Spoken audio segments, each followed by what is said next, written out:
Whether it's sunglasses outside, blue light glasses inside, or night driving lenses in the dark, Zenni has affordable eyewear for everyone. Get 10% off with code PAX at zenni.com.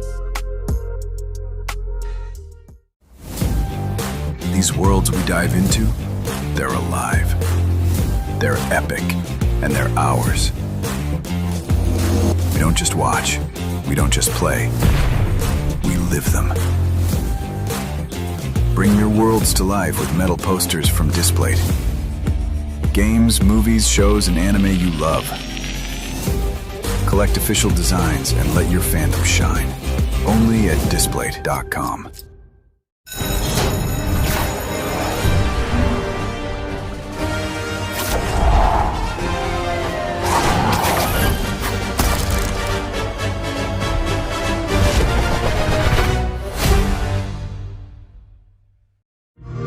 This is Sloan Beaumont speaking. Yes? From the commercials. Listen, I was given the chance to run a massive research project out at the local park. So, no leaks, no teams, just calm, cool science. It's gonna be amazing.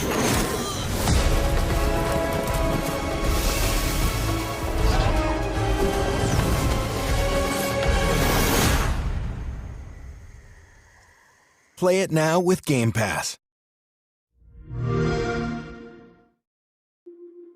Whether it's sunglasses outside, blue light glasses inside, or night driving lenses in the dark, Zenni has affordable eyewear for everyone. Get 10% off with code PAX at zenni.com.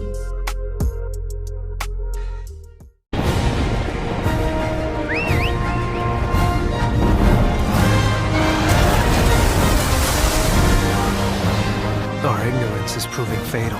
The encroachment threatens to drive our people out of house and home. But this divide has brought our two kingdoms to the brink of war. But it won't be for long.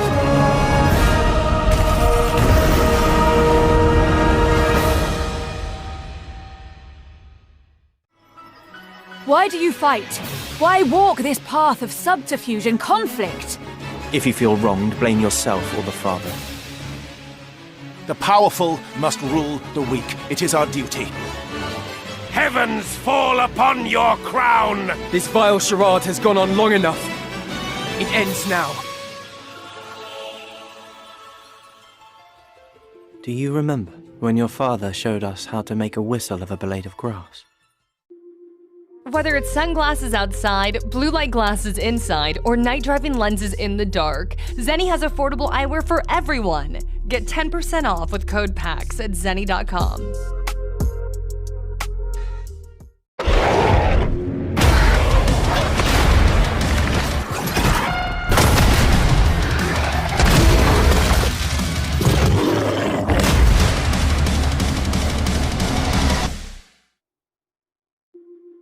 Whether it's sunglasses outside, blue light glasses inside, or night driving lenses in the dark, Zenni has affordable eyewear for everyone.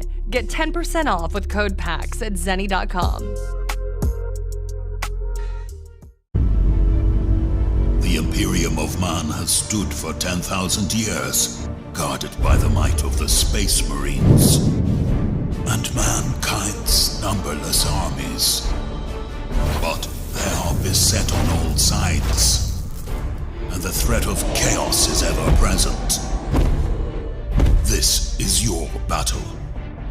Choose your side with Warhammer metal posters at Display.com. Whether it's sunglasses outside, blue light glasses inside, or night driving lenses in the dark, Zenni has affordable eyewear for everyone. Get 10% off with code PAX at zenni.com.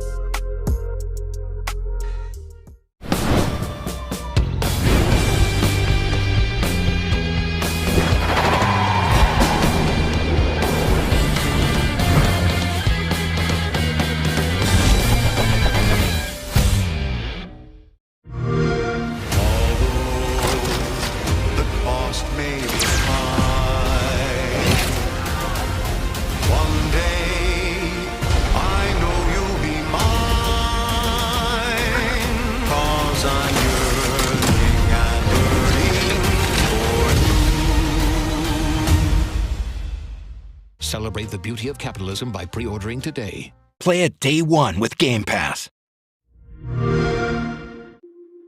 Whether it's sunglasses outside, blue light glasses inside, or night driving lenses in the dark, Zenni has affordable eyewear for everyone. Get 10% off with code PAX at zenni.com. Why do you fight? Why walk this path of subterfuge and conflict? If you feel wronged, blame yourself or the Father. The powerful must rule the weak. It is our duty. Heavens fall upon your crown! This vile charade has gone on long enough. It ends now. Do you remember when your father showed us how to make a whistle of a blade of grass?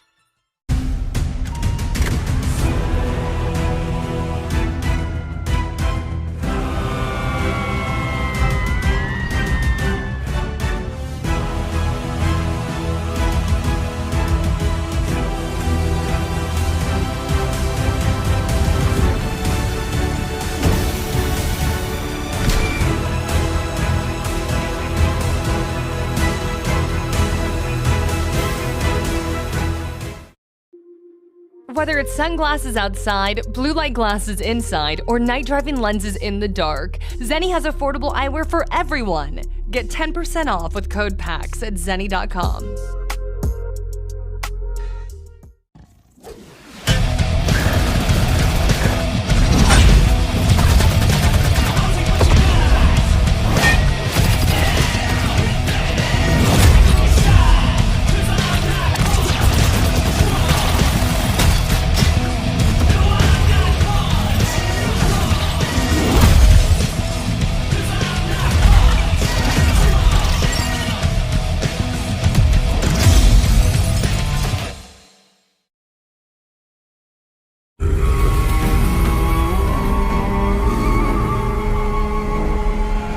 Let's see your best then, eh?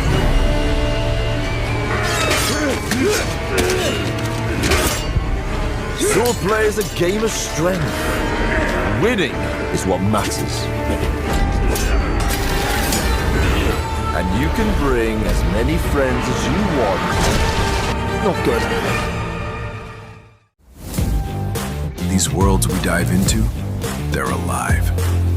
They're epic, and they're ours. We don't just watch, we don't just play, we live them. Bring your worlds to life with metal posters from Displate. Games, movies, shows, and anime you love. Collect official designs and let your fandom shine. Only at Displate.com.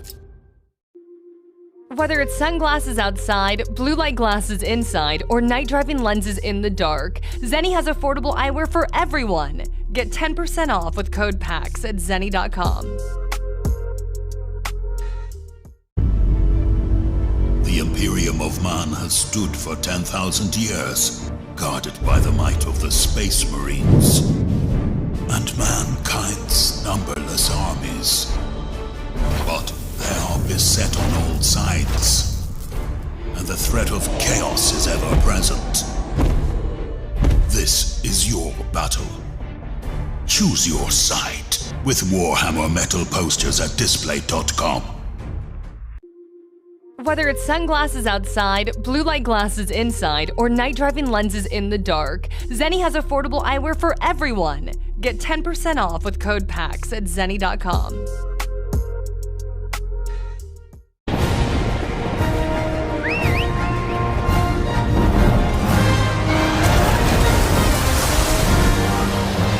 Our ignorance is proving fatal. The encroachment threatens to drive our people out of house and home.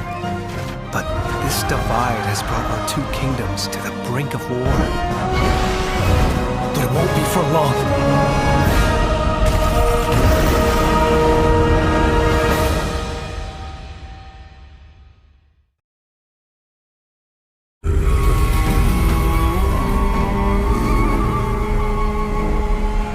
Let's see your best then, eh?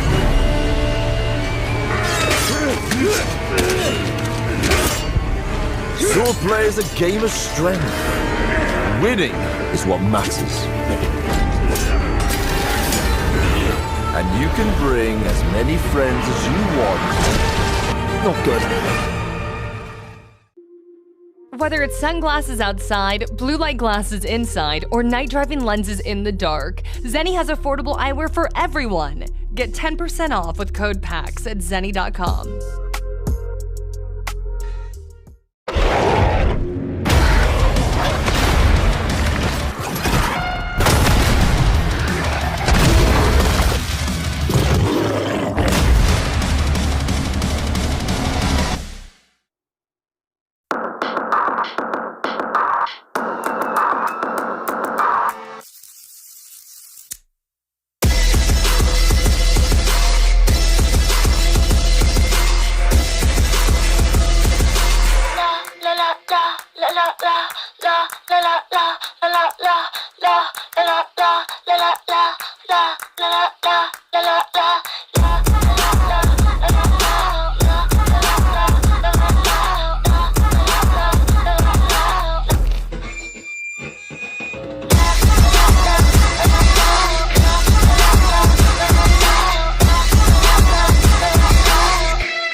Whether it's sunglasses outside, blue light glasses inside, or night driving lenses in the dark, Zenni has affordable eyewear for everyone. Get 10% off with code PAX at zenni.com. These worlds we dive into, they're alive. They're epic, and they're ours. We don't just watch, we don't just play, we live them. Bring your worlds to life with metal posters from Displate. Games, movies, shows, and anime you love. Collect official designs and let your fandom shine. Only at Displate.com.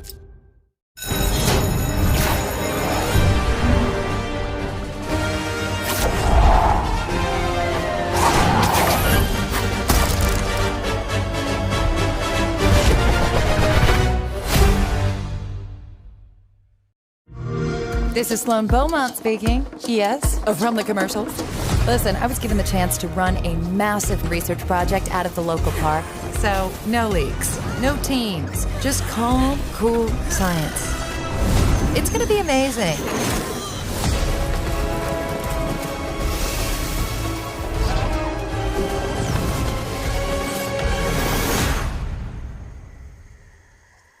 Play it now with Game Pass.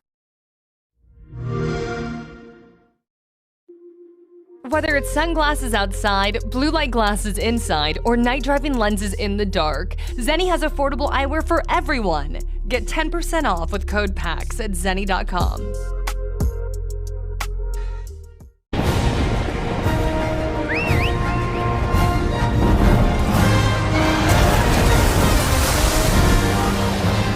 Our ignorance is proving fatal.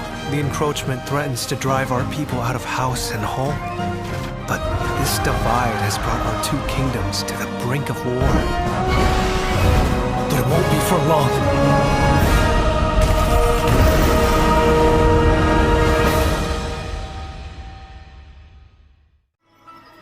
Why do you fight? Why walk this path of subterfuge and conflict? If you feel wronged, blame yourself or the Father. The powerful must rule the weak. It is our duty. Heavens fall upon your crown! This vile charade has gone on long enough. It ends now. Do you remember when your father showed us how to make a whistle of a blade of grass? Whether it's sunglasses outside, blue light glasses inside, or night driving lenses in the dark, Zenni has affordable eyewear for everyone. Get 10% off with code PAX at Zenni.com.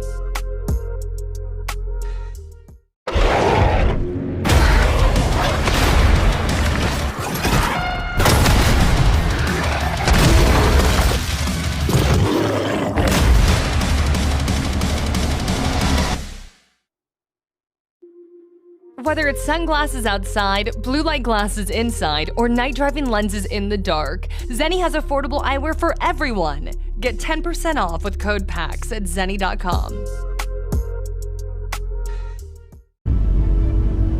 The Imperium of Man has stood for 10,000 years, guarded by the might of the Space Marines and mankind's numberless armies.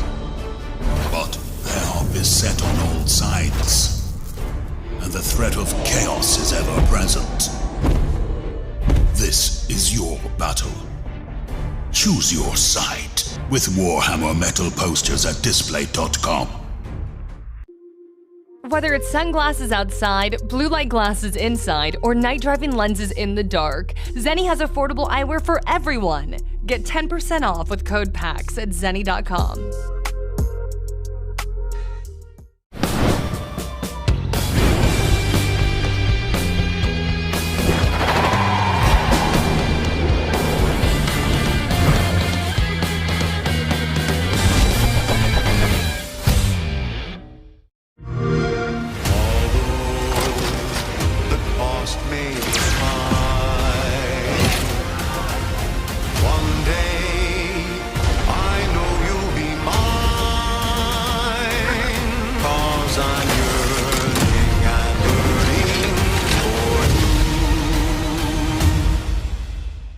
Celebrate the beauty of capitalism by pre-ordering today. Play it day one with Game Pass. Whether it's sunglasses outside, blue light glasses inside, or night driving lenses in the dark, Zenni has affordable eyewear for everyone. Get 10% off with code PAX at Zenni.com. Why do you fight? Why walk this path of subterfuge and conflict? If you feel wronged, blame yourself or the father. The powerful must rule the weak. It is our duty. Heavens fall upon your crown! This vile charade has gone on long enough. It ends now. Do you remember when your father showed us how to make a whistle of a blade of grass?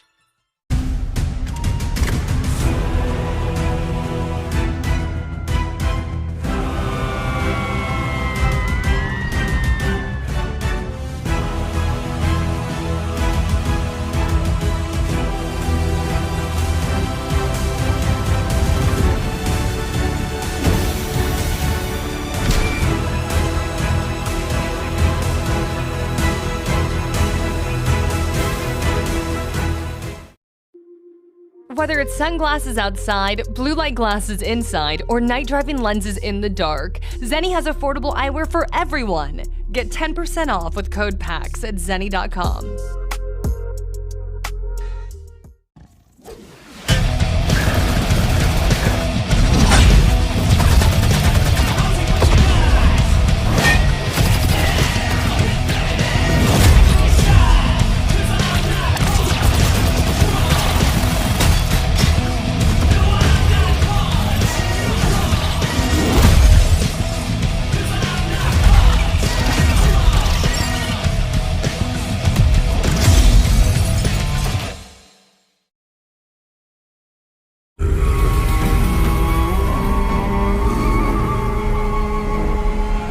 Let's see your best then, eh?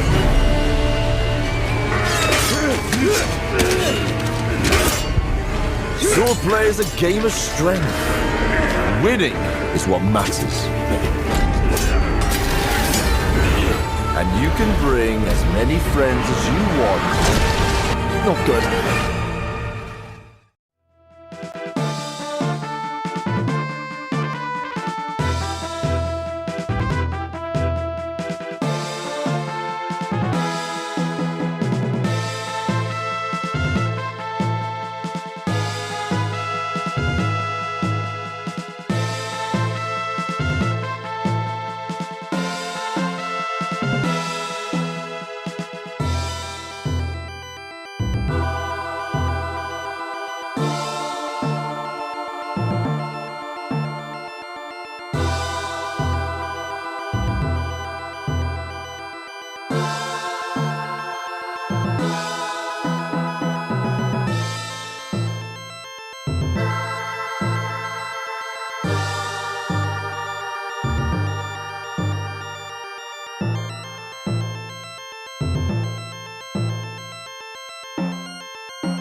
Yeah, it's time. All right. Hi, everyone. Good morning. Welcome to PAX Day 2. My name's Anran. I'll be your host today. I hope you're all here for the Career Paths into the Video Games Industry panel. We'll get started by introducing all of our panelists. So let's go down the line. If you can say your name, what your current role is, and where you currently work at. Hey everyone, I'm Erica Absatz, and my current role is the Director of Analytics for UFC and NHL at Electronic Arts. Hey everybody, my name is Aubrey Husted, formerly of Turn 10 Studios, working on Forza, and I'm currently a free agent, marketing, PR, and community person, which means I could be anywhere right now. Hi, I'm Victoria Kanya, and I'm a manager of game production for Pokemon TCG Live at the Pokemon Company International. Hey everybody, I'm Bailey Kalesti. I'm a visual design manager working on teamfight tactics at Riot Games. And just to introduce myself as well, I wanted to have the panelists go first, but my name's Anran. I'm an engineering manager and acting as a product lead on 2XKO, which is Riot's upcoming fighting game. We're actually in closed beta in about 2 weeks on September 9th. Yes. That's a nice plug. Nice promotion. Yeah, so I guess what I'm kind of like curious about is like how did you get into the games industry? Like what really inspired you to do that? And then like what was your career journey up until today? I guess we'll start with Bailey this time. Yeah, well, I was pretty fortunate. I knew someone who worked in the video game industry, my uncle, so I had someone that kind of showed that it was something that was even possible, which was huge. But I just knew that I wanted to be in art, I wanted to work in games or movies or something like that, so I was able to find a job as a QA tester, working at a small indie game company down in SoCal, and it was a great experience. I was able to work my way into becoming an artist by just knocking on people's doors saying, can I make some art? Yeah, so it was something I knew that I really loved. I loved playing a lot of games online back in the day, especially Nintendo games, etc. So, yeah. So for me, I didn't initially set out to get into games. I always loved playing games when I was a kid, but I didn't know that you could get a job in it. I went to college, I went to NYU, I picked like a major, I majored in like media and communications because I thought, oh, okay, that's kind of like vague. Maybe I can pivot into different things depending on what I'm interested in. And I originally was a business analyst or like a management consultant at Deloitte. But while I was doing that, there was an event in New York City where Riot Games actually came, and they were talking about like how they made the game League of Legends. And so me and my partner, we talked to one of the game designers on like one of the panels like this, and we asked him like, hey, you know, if we're interested in getting into the games industry, what should we do? And the thing that he told us was that we should try making our own game. So from there, that's what we started doing. We tried making our own tabletop game with just like paper, pens that we had at our house because we didn't exactly know any programming or art or anything like that. And that was way more fun than my day job. So I pursued trying to kickstart that game and like self-publish it myself. So that was going on, and while I was doing that, I leveraged my experience working on my indie project to convince Wizards of the Coast to hire me as a games producer. So that's how I got into the games industry. Cool. I also initially didn't anticipate games being my career, and I'm super fortunate that it has been. When I was in school, I went to school for economics and Asian studies, and I really like both of those things. I've been a gamer my whole life, so it's something I've really been passionate about. And my first job out of college was actually in a corporate office for a retail chain called Circuit City that doesn't I think it kind of exists now. Rest in peace. But I was a retail buyer, and they had a gaming section. They needed people who knew games to know like what games to put in the stores and to like really put their effort behind. And so I helped launch Nintendo Wii and Xbox 360, and I'm totally dating myself, sorry. But that was really fun, and I got to meet like every publisher in the industry, and I got an opportunity to go work at a small indie publisher, and that's kind of how I made my way into the publishing side. Awesome. Yeah, I think like everyone else, I also didn't set out to be in the games industry. I went to school for computer science, and I remember like talking with my friends in classes being like, what a dream that would be, but how unattainable, because just didn't feel like there were jobs around, and I was going to school at Virginia Commonwealth University, and there wasn't a lot of gaming in Virginia. And so I got out of school and I worked for Sears at their corporate headquarters doing predictive marketing analytics. So I decided retail, yeah.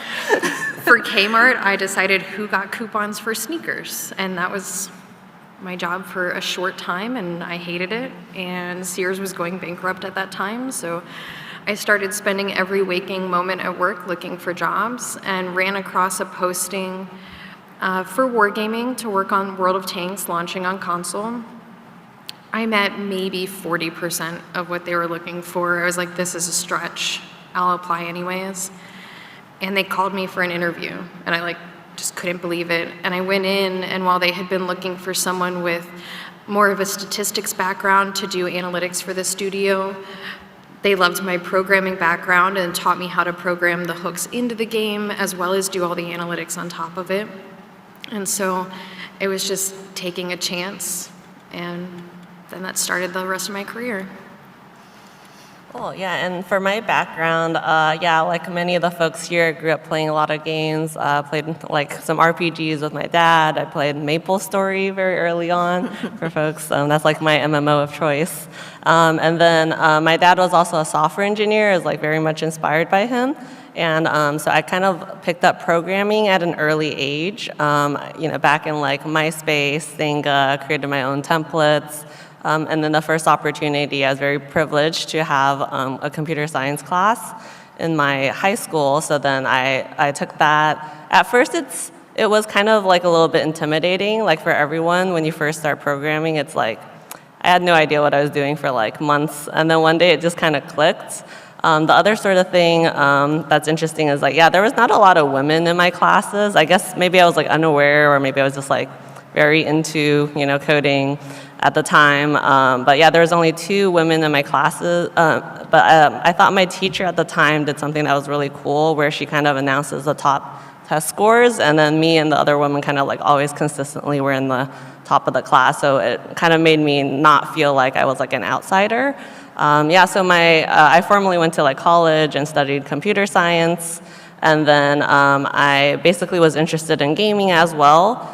So how I got into the industry is I got like a normal internship at Microsoft. I worked on the OneDrive, it used to be known as SkyDrive team, and then I did a really good job. They wanted me to return, but instead of returning on the same team, I'm like, hey, do you have anything in your Xbox or gaming division?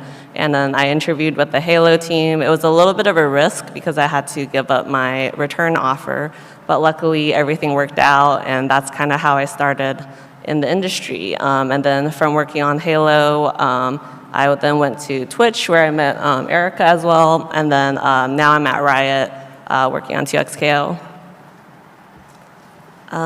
So for our next question, I guess I'm a little bit interested. So we have a lot of folks from different backgrounds here, like marketing, production, like visual design. Like what does that mean? Like what do you do for your day-to-day job? And then we can start with whoever wants to start. I can start. Go. So for analytics, my day-to-day job has changed over the years, especially now that I manage a team. But as an analyst working in the games industry, being dedicated to a game team, you're looking at what players are doing in the game and trying to understand their behaviors to make the experience better. So we're always looking at different funnels for gameplay and trying to identify if people are getting stuck places so we can make recommendations to the game team to fix that. We're looking at performance and crash rates to find opportunities for improvement. The first-time user experience, and then trying to build more player behavior profiles to make sure that the game caters to the different types of players that are coming in, and we're releasing content that keeps everybody happy and enjoying the experience. It's like kind of being a detective every day, just kind of digging through clues and piecing stories together and then presenting those. On the marketing and PR and community side, it's a similar storytelling, but just kind of in a different way. I think that's a really important skill for marketers. But basically, you're telling the story of the development of the game, what the game is itself, and why people should give it a chance, and why they'll probably love it. On the marketing side, there's lots of helping the development team kind of identify like what are people really going to love about this game, or like what's popular out in the market right now that they might want to consider for the game. It's buying ads and making sure that the word gets out so that people are aware of the game.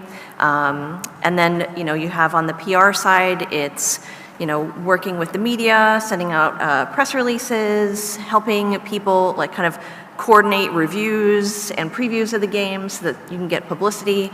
It's working with YouTubers and influencers to get them access to the game and access to your devs and things like that. So you're kind of coordinating the access. You're helping to write, what does a blog post look like? What are we going to say? How are we going to talk about this game so that people will be really excited to play it? And on the community side, it's a bunch of different things. It's running all of the different social channels, running the Discords, making sure that it's a safe and positive place for people to be. It's also kind of being a conduit between the dev team and your players, gathering feedback and kind of being the voice of the players to the devs, and then also the voice of the devs to the players. So there's lots of different interesting facets of marketing, and those are three very different ones. Yeah, Aubrey, I'm actually very curious because I noticed marketing has changed over the years, where it used to be a lot of ads and things like that, and now it's a lot more social media. Like, how did you navigate that change, and how do you make sure you keep up with the trends? So even like within social media, the verbiage changes or the platform changes. Yeah, you're absolutely right. So the first big game that I worked on was called Dead Island, and it was maybe 12 years ago, no more than that now. But it was a long time ago, and back then, in order to successfully market a game, you would go and buy ads on TV, and if you had enough budget to buy on NFL, that was a big deal. And social media was just something that people were dabbling in. And now it's kind of the opposite, where if you have a ton of money, you might go and buy stuff on TV just because you have that much money, and it's oh, well, that's nice to have. But now social media is kind of the thing that you have to be good at, because that's where everybody is. One of the important things about making a game and making sure that it actually gets noticed is that you're showing up in the places where people are. So it has pretty dramatically changed, and I would say that the way to be successful at marketing a game changes rapidly, and it just requires that you're constantly kind of watching what gamers are paying attention to, and that you're there with them. Awesome. Yeah, that's super cool. I always wondered that. Yeah. It's almost like, what you know in your career as the thing to do, you kind of have to throw it out every 3 to 5 years and just rebuild it all. And it's almost like you kind of have to be constantly doing it. So you have to be very, very adaptable to be successful. I think that's a good point for all careers. I think every one of our crafts, we're always evolving and constantly keeping up with new trends and new tools, and all the generative AI stuff. We're trying to figure out how to fit that into our work now and make certain things faster, and so we can devote more time to other efforts. But you can just never stop learning. Yeah, that's a good point. Yeah, within engineering as well, keeping up with the new technologies, new programming languages, things like that. Yeah. So for me, like I mentioned, I'm a game producer, and a lot of times people think like, oh, okay, game producer, you know, like you're scheduling and you're in Jira. But I like to have a more holistic view to game production. I really view game producers as like leaders on teams. You're the team captain on the team. And even though it is part of your job to make sure that, you know, the team hits deadlines, that you build schedules and make sure you work towards that, I think it's important for producers to be like the glue on the game team. You have people from different disciplines. You have like game designers, engineers, artists. You have like a lot of different people with a lot of different opinions, and producers are really the people on the team where you can take a step back, since you're not actually in software, you're not like directly making the game, and you can ask the important questions like, well, what are we trying to make? Like, what's the vision of our game? Why are we trying to do this? And then how are we going to do this? And like, when does it make sense to do this? So that's my view of what producers do. You're like a leader and a shepherd trying to get the team rallied around a unified vision and make sure that they achieve that. I love that. I love working with producers like that. But yeah, working in visual design is a ton of fun. I get to work with the UX designers, motion graphics artists, illustrators, and we're all kind of part of this UI team. One of the interesting things about working on a UI team is that you want your work to be invisible.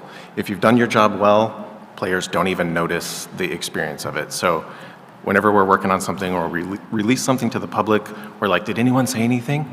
Good. They didn't notice it. We did our jobs.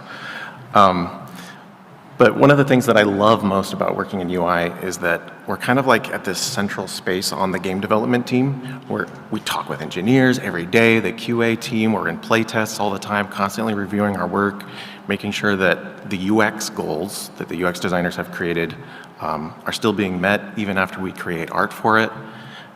It's incredibly gratifying.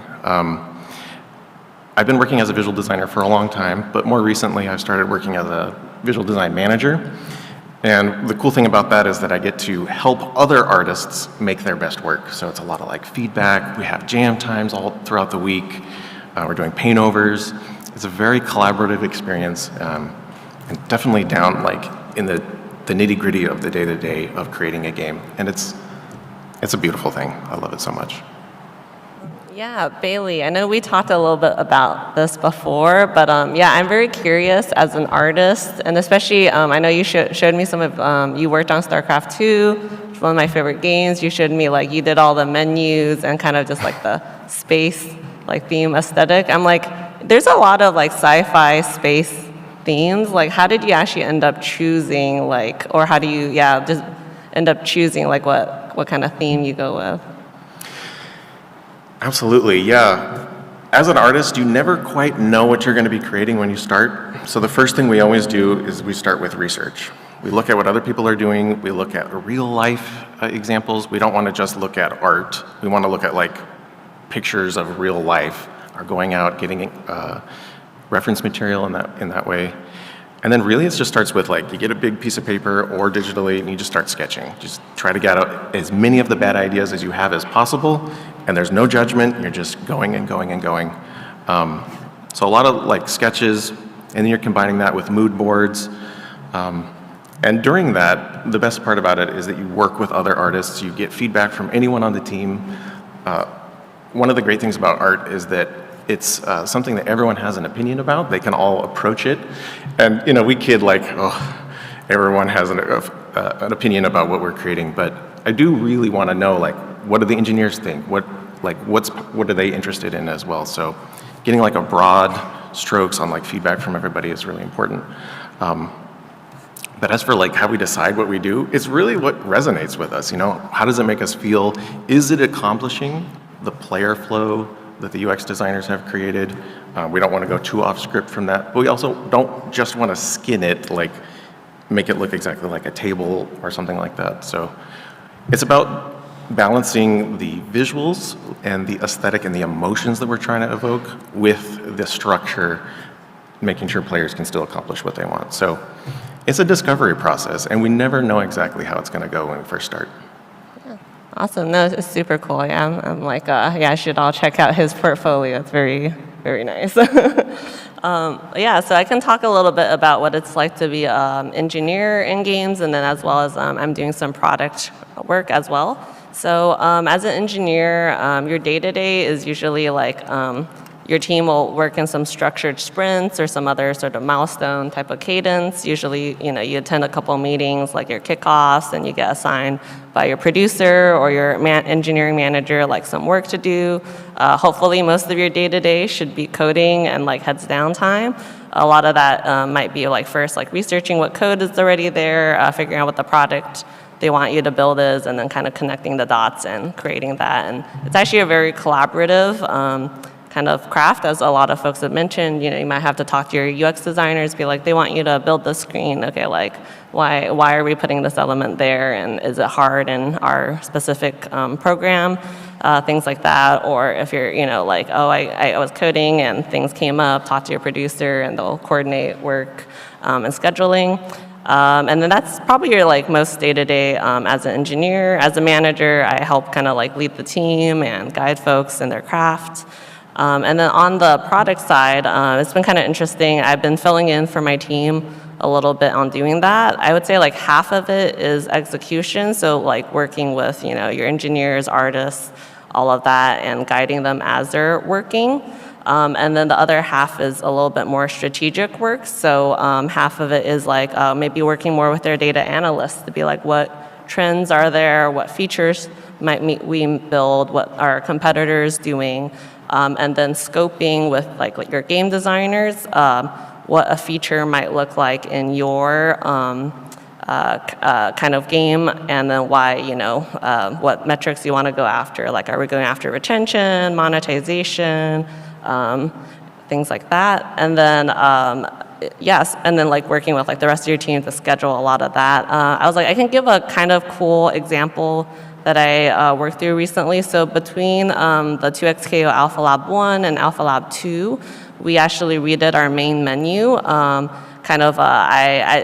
We just knew the experience wasn't quite there, and I went to my game designer. I'm like, okay, like what are some of our goals I'm trying to pick out from him for our redesign? And then he kind of was just like, oh, I play on a hitbox, so it's like a pad sort of controller, and he's just like, navigating menus are hard.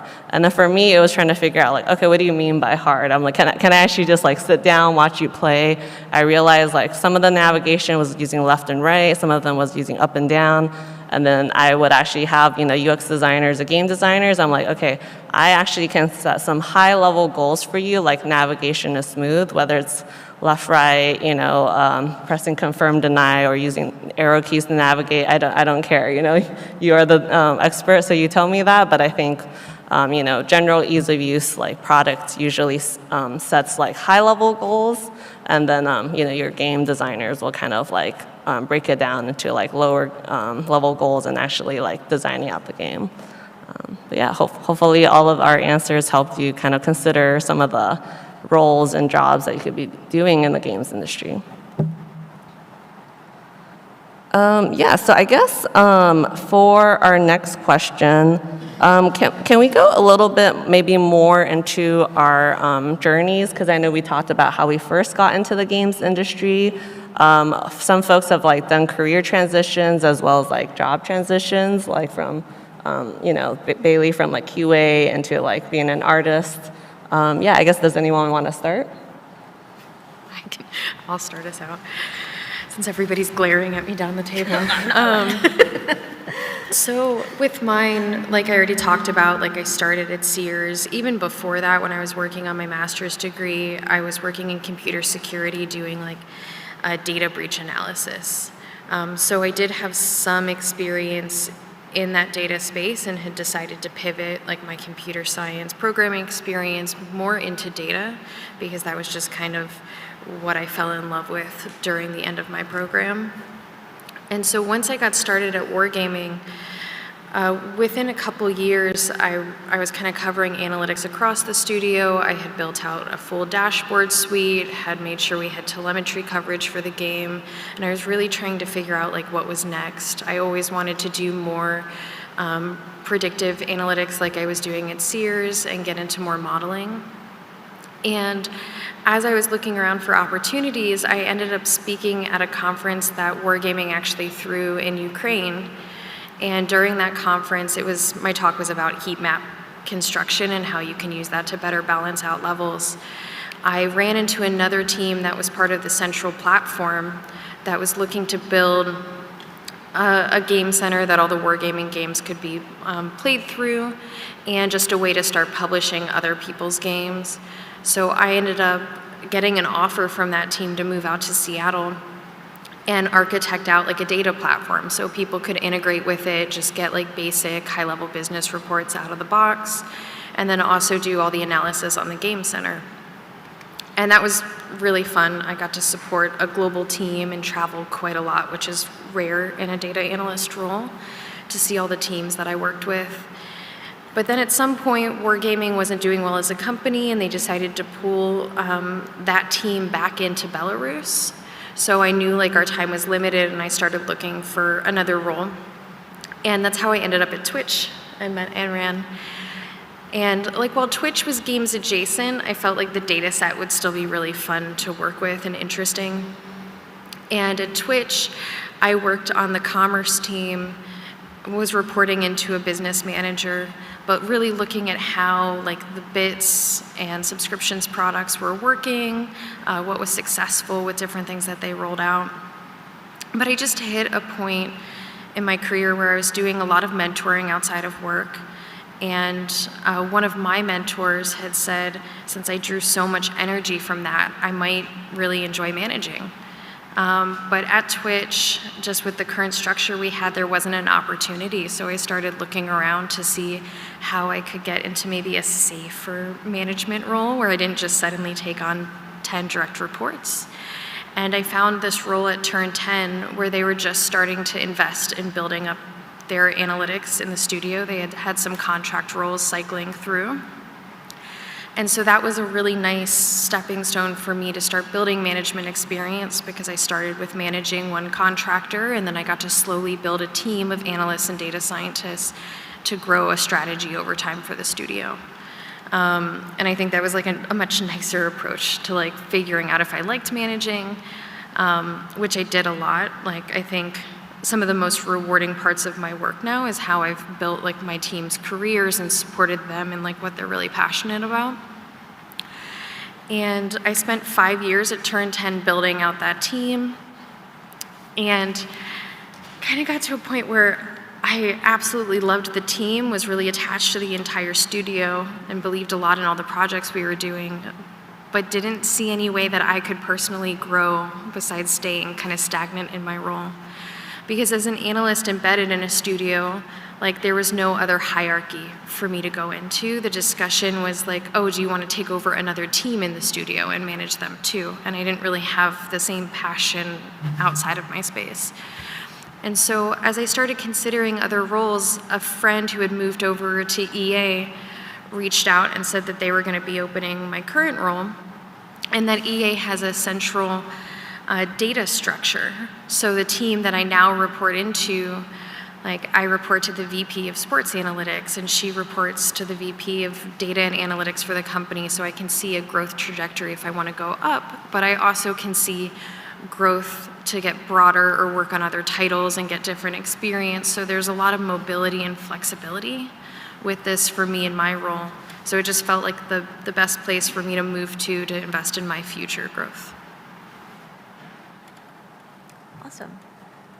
For me, I think I mentioned I started working at a kind of an indie game publisher, publishing really small games. We wound up working with a company that used to be called Deep Silver. They're called Plyon now. And they were just, they're kind of headquartered in Europe. They were just getting started in the US, and they needed sort of a partner to work with them on things like marketing and PR. So I started to work with them on some of their smaller titles. And then as they were growing their business, they needed somebody to kind of start like a proper marketing and PR effort, just for them, kind of internally. So they asked me to come and join them. So I was their first like marketing and PR person for this side of the globe, and I got to work on the game Dead Island and helped to launch that. That was super fun. While I was there, I got to build a small team, and I'm super proud because one of the people on my team has a booth here for the game called Crimson Desert. It's between the Nintendo booths. You should go check it out. But I was able to build a small team, and Dead Island did very well. And because Dead Island did very well, the company made a bunch of money and was able to go and buy some studios, which included a studio called Volition, and they made the Saints Row series. And Saints Row matched, I don't know if I should say this, but Saints Row matched my vibe a lot. I don't know if I should say that publicly. But I loved that game, and because I was on the same time zone and I was already doing marketing, they needed a brand director for Saints Row 4. It was 6 months before the game was supposed to come out, so there was kind of a plan already, but it kind of hadn't been done. So when we bought the studio, I kind of looked at everything, and I'm like, okay, I'm going to throw everything out and just redo everything. And so we made the whole, my team and I made the whole marketing plan and executed it for Saints Row 4, and that was an absolute blast. We made a full-size 3D printed dubstep gun, and it was the best thing ever. I loved it. So worked on Saints Row 4, and I continued to work with Volition, and while I was at Volition, we had a Minecraft server with a mod pack that we made called VTech, and it was it took 8 gigs of RAM to run back then, which was a huge amount for a Minecraft. And I was obsessed with it. I couldn't stop playing on this server. And I had met a bunch of people from Microsoft, and they asked me to interview for a job working on Crackdown, because it was similar to Saints Row, and I did. But when I went in for the interview, it was the day after they had announced that they were acquiring Minecraft. And I would go into my interviews, and all I could be is what are you guys going to do with Minecraft? That's all I wanted to talk about was Minecraft in the interviews, and needless to say, I didn't get that job. So I didn't get that job. But then, inside kind of moved on with my life, and we were working on another game, and then at GDC 6 months later, I got an email from them, and they're like, hey, we're ready to build out a Minecraft team. Will you come talk to us? And I'm like, I was in the middle of moving to be at Volition, because I wasn't living in the same state. My house was on the market. I did not plan on moving here. It was a very happy surprise, but I said, yes, I'll interview with you. So I came out and I talked to them, and they were wonderful, and so I completely pivoted my entire life plan, and instead of moving to Illinois, I moved to Washington, and that was 10 years ago. I love it here. This is my forever home. I will never leave. So I was one of the first people Microsoft hired to work on Minecraft, and I had a great privilege of being their first dedicated PR person ever, building out the PR program for Minecraft, building out the creator program, building relationships with them. And then I got the opportunity to come work directly in the studio on Community, and was leading their community and customer support efforts. So I did that Minecraft for about 5 years. And obviously when you work at Xbox, you meet a bunch of people in different studios in Xbox, and I had met some people at Turn 10 working on Forza, and they were like, hey, we want you to do for us what you just did for Minecraft. And that sounded really exciting to me. And I was like, look, you guys, I don't know anything about cars. And they're like, it's okay. They said, we'll teach you. And now I know so much stuff about cars. This was not on my bingo card at all. But it's great. So that's where I met Erica.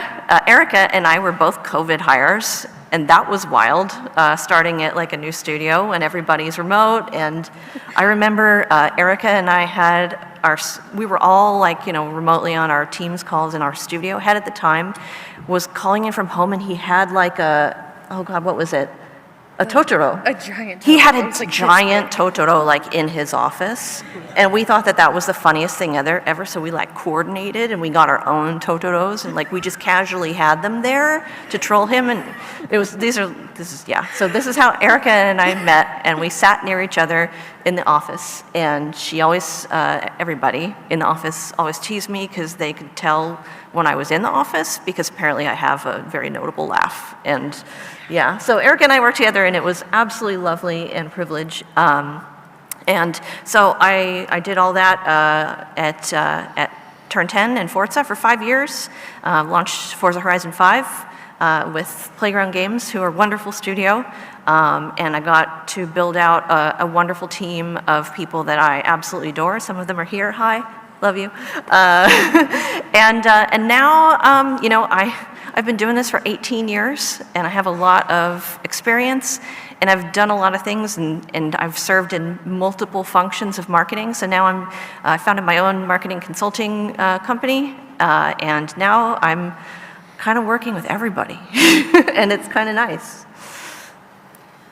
I think I mentioned earlier that, so the way that I got into games was by working on an indie game project on the side. So I had to wear like multiple hats, you know, game designer, art director, marketer, figure out how you manufacture a game in China person. And I was like a recent college grad. I think I was like 20 or something like that. And I had a different job. And my theory was this. I was thinking, okay, no one will ever hire me if I don't know anything about games. It'll be very difficult for me to get like an entry-level position because I didn't study games. I don't have any like related experience.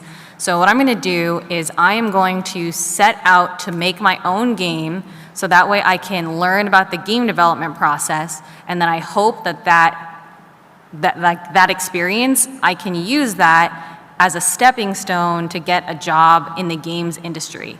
So like my experience really was in my little New York City apartment with my husband, who was my co-designer, and my friends. I would just figure out like, hey, what's the design of the game? How do you make a game? I'm gonna play test it with people. Oh, okay, they didn't want to play again. It must be bad. Maybe I should figure out how to tweak the design to make it better. And through that iteration process of like trying to design my own game, getting feedback from players, I was actually able to learn about the end-to-end process of making a tabletop game.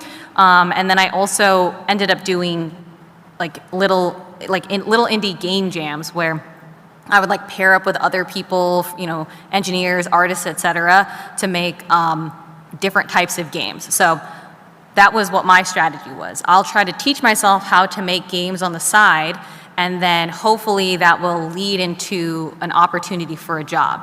And so it did work out. Like the board game that I made, it was called Gladius. I launched it on Kickstarter in like February 2020, yeah, during COVID.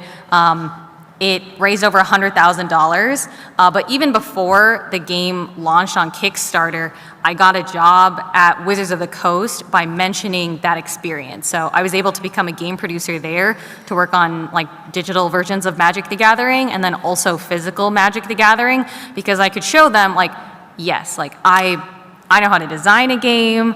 I know about like how to get art assets for cards. I know about the playtesting process. So that was my first job in games. But since I was more tabletop focused and I wanted to pivot into video games, I did a lot of research on the side. I became like Scrum certified. I became a certified Scrum product owner. And then I did more indie game jams where I learned to program myself. I wasn't very good, but I was still trying to like learn how to do that myself, just to empathize with the other people I would work with. And that's how I was able to pivot from one card game, Magic the Gathering, to another card game, Legends of Runeterra at Riot. I worked on that. That was like a live service digital card game.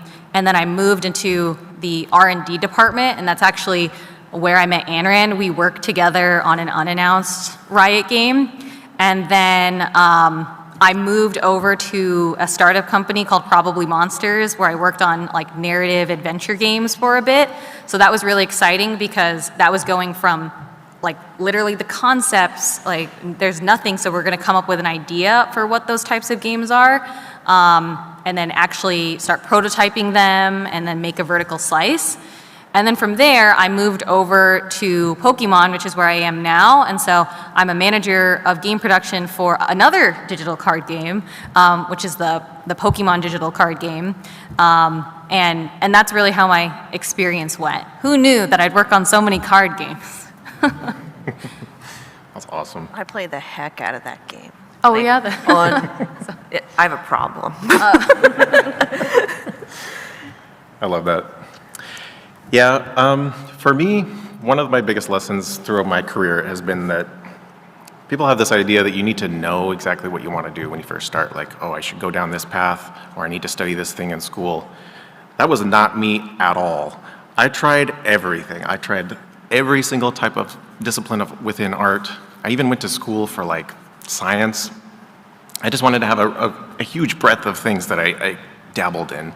And the same was true with my work. So, as I mentioned before, I got this job at this indie game company, managed to kind of force my way into becoming an artist, like knocking on their door literally after the game was canceled. I was like, hey, can I make some prototype art UI? And they're like, sure. So like my trajectory throughout my career has never been exactly what I expected, and I love that so much. It's like you get to be surprised every day, every month, every year, and sometimes it's hard, like there's no lie.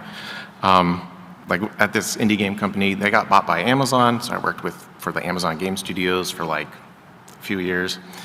I got tired of it, so I quit. Didn't know exactly what I was going to do, so I started my own company to make like commercials and make art for indie games on mobile devices. And I was just kind of flying by the seat of my pants. But my guiding principle was always just learn as much as you can about everything that you're interested in. People say like, do what you love, but sometimes you don't know what you love, so you gotta try a lot of stuff. At least that worked for me. Eventually, I ran out of money, so I had to start looking for a job quick. I was very fortunate. I was able to get a job at Blizzard. That's when I got to work on StarCraft and Overwatch, which was a dream come true. The people there were just incredible. Learned so much from all these amazing artists and people and producers. Again, you don't know what's going to happen in the industry, so I got sick of living in Orange County, and I quit my job. Didn't have anything else lined up, and I'm like, I'll figure it out. I always do. But it worked. The pandemic happened, so that made it a lot harder. But I was able to move to Seattle, got a job working at Bungie, got to work on Destiny, which was a ton of fun. But like I said, you can't know exactly what your trajectory is going to be. I was there for about a year, and an old art director of mine reached out to me and was like, hey, I just joined this new startup, you should come join us. And I was like, I'm pretty happy where I am, but sure, I'll go see. It happens all the time, right? It happens. All the time. So like, you just have to be in the flow. That's what works for me, at least. I'm not saying it's easy. My goodness, I've had so many hard days, so many hard weeks in my career. But the thing is, I always go back to what I love. And what I love is the art and working with good people. So those are always the things I look for. Long story short, I managed to get a job at Riot about 3 years ago. And my goodness, this team I just love them so much. We get to work together every day. We collaborate at jam times. We've got a great team. And the thing that I have learned overall is that you can create your own story in what you do. You don't have to do something exactly as other people do. You don't have to follow in the exact same footsteps. It's a little more tricky, but as long as you kind of stay in touch with what you want and you look for those opportunities, you know, what is it? When preparation and opportunity meet, you get good things. I forgot the saying. But yeah, so that's been my overall experience kind of coming up in the industry. Luck is when preparation meets opportunity. Yes, so much luck. Yeah, and I'll share my answer a little bit. It's kind of interesting because I guess I always sort of knew I wanted to do like programming, like computer science, but then I also agree with the other panelists that I guess how I ended up in my career, it's a lot of like getting really good at what I do, a lot of like networking and you know, making kind of connections within the industry, and then as well as like kind of reevaluating what you are interested in and being open to new opportunities as well. So like I said, I just like went to school for computer science. I knew I wanted to code. And then I knew I liked games. So I got my first opportunity at Microsoft working on the Halo games. And then I worked there for a while. I helped ship Halo 5. I worked on Halo Wars 2. It was really a really great experience because I got the opportunity on like Halo Wars 2 to own like most of their backend like progression and matchmaking kind of services. And I kind of built all of that from scratch. It was really good that I got to like kind of build all these systems from scratch. That helped me later in my career.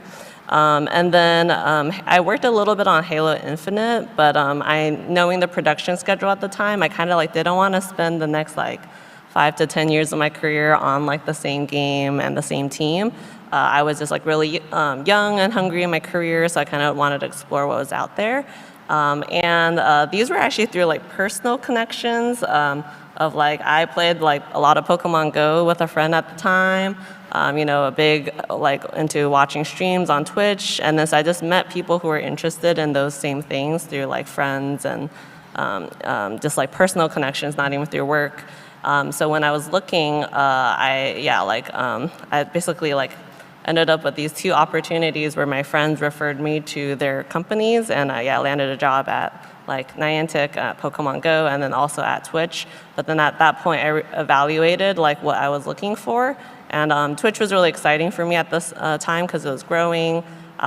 When I first kind of like got there, I launched a feature in like my first month working there on like all the emotes. We do like holiday themed emotes. I worked a lot on like esports integrations with actually I guess not StarCraft, and that's my favorite Blizzard game, but I did integrations for Overwatch, Hearthstone, Heroes of the Storm. We built a lot new kind of like, hype trains and like new features for Twitch at the time. And then that's also where I got the opportunity to pivot into management. Much like Erica, I like mentored some interns and, I guess like generally had like stepped up as a leader on the team. And then I decided to, let me try this management thing, and kind of enjoyed it. And then after a while at Twitch, kind of wanted to go back into my roots of working on games, because it's like really fun. And then I discovered this R&D opportunity at Riot. I actually had not like applied there. I guess at that time, what really drew me was working on like small, fast-paced teams. And this, I thought I was just going to work at like a tech startup or something. But R&D at Riot's also really interesting because we joined pretty early on, Victoria and I, and we kind of got to build the team that built all the around game metagame systems. The team was pretty new with like a lead designer. Victoria's the producer. I was the engineer lead, and we kind of built our roadmap together, and it was like, what do we work on first? What type of progression system? Like, do we want like what type of matchmaking or store? So we got to build a lot of these systems from scratch. And then after a while at Riot, I decided to join the 2XKO team just because it's also really exciting to ship something. So I joined like about a year and a half ago, and with a lot of my experience, it was also in some of these like more around game systems like social, all the main menus, UI. I was able to leverage that experience. And then as a part of joining that team, it was actually like also a newer team that was starting. So I ended up building a lot of the product roadmap as well. And we basically ended up like not hiring a product manager because they're like, Andrew, you're doing a great job, so do you also want to do that? So I know a lot of folks are like, oh, I want to get into game design eventually. So you can definitely like utilize, be really good at what you do. Like for me, it was engineering or being a leader on the team, and then pivoting that to other opportunities towards like potentially what you're interested in. Yeah. I guess something that might be interesting for folks who want to get into the industry, like, is there any advice you would give, either like getting into the industry, interviewing, or potentially like pivoting into the industry? I have a couple things that stand out. So I think for your approach, like there's tons of people out there interviewing. A lot of people have comparable technical skills. As I've gone through resumes, as I've hired people over my career, like technically people start looking the same. But the things that really make you stand out are kind of how you approach, at least for me, is a lot of the softer skills. Like how you approach relationship building and think about that communication with your team and how you work together, as well as your passion for the space and your craft. Like relationship building is so key throughout your career. Like it's not just networking and getting to know other people in the industry, it's like how you treat your coworkers, how you approach different tasks. And like in my role doing analytics, it's really a service-oriented role, and people don't think about it that way. But like I serve everybody else in the game studio to make sure that they have what they need to do their jobs, and they feel supported in like a quick way so they're not held up waiting on me or my team to provide information, but also that they feel like they can come to us and brainstorm and get ideas about the kind of telemetry they might want to look at, and we can give them encouragement and work together and partner on kind of whatever they're thinking about. And building those relationships is something that I feel like consistently gives back to you as well. Like some of the best career opportunities I've gotten, or even just projects inside of a role, have come from having a great relationship with somebody, and I supported them in something and then they supported me back. So it's really worth spending time investing in that, and then it just makes your whole work atmosphere better. Everyone's like happier, and it's just a nicer environment than trying to be kind of cutthroat and competitive with each other. Good when everybody's friends. Yes, it does. Yeah. And like, I mean, having Aubrey and Anran as friends from work, like those relationships bleed into your life. Like, I still have a whole group of friends from Twitch that we play D&D together, just from like that relationship bonding during the time we worked together. So you never know who's going to continue to be a part of your life or pop back up 10 years later and be like, I got this cool job that you might like. Why don't you come over here and do this with us?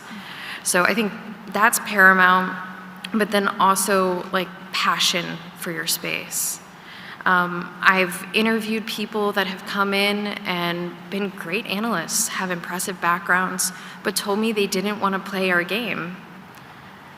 And it's like, that's part of your job, but it's also like, it's such a cool industry to work in. Like, I'm sure there's plenty of other people that would happily play the game and could have the same skill set. So like knowing your passion, like loving what you do, because that also kind of spreads in a contagious way to the people around you and feeds into the relationship building.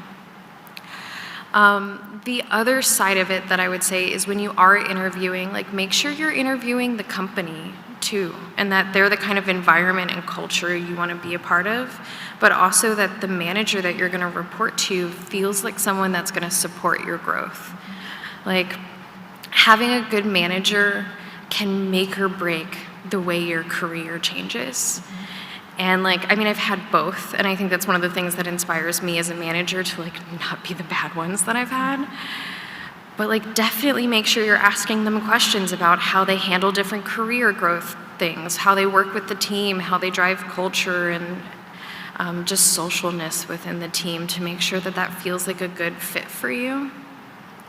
And it was like with my role at EA, I met my now manager like months before they opened the role. And it was more of just a mentoring, kind of just us chatting opportunity. I didn't even know they were gonna have a job. But like I walked away from that meeting being like, she's who I wanna grow up and be. Like really solid role model, further advanced in her career. And I think having someone like that you report to gives you something to look up to and build towards. So definitely think about that as you're looking around.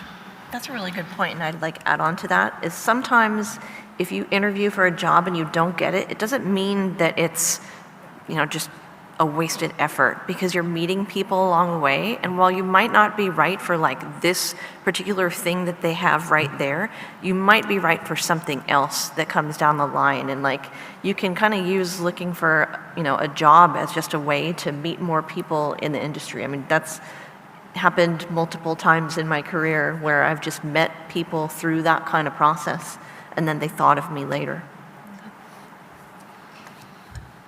So I would say, like advice for people to get into the games industry. Well, like the meta is changing. It's like constantly changing. I remember when I used to be in the audience and there would be some people on the panels, I would like pull my hair out because they would say things like, oh yeah, you know, I was like a guild leader and then I suddenly got this job at Blizzard, World of Warcraft. And I was like, I can't, you know, like we as students can't do that anymore. And so I know that times are tough right now because it like transformed right before our eyes. It used to be a situation where, you know, you could like study game development, you could apply for an internship, and then like most of those interns would get converted into full-time employees, or there used to just be more jobs. So if you had indie projects or if you were in another industry, you could like pivot into games because there were a ton of jobs.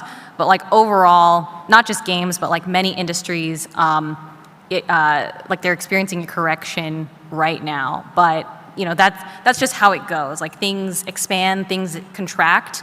So I wouldn't be too discouraged by that. What I would recommend is if this is what you love doing, like you want to be in the games industry, think about what opportunities are out there, what skills are needed to get there, and then focus on building those skills. Because it is one thing to be passionate, but passion can only take you so far. The second thing that hiring managers look for and that I look for is, did this person put in the work? Are they showing me the hunger? Are they showing me that they're willing to learn the skills needed to, you know, to get this job?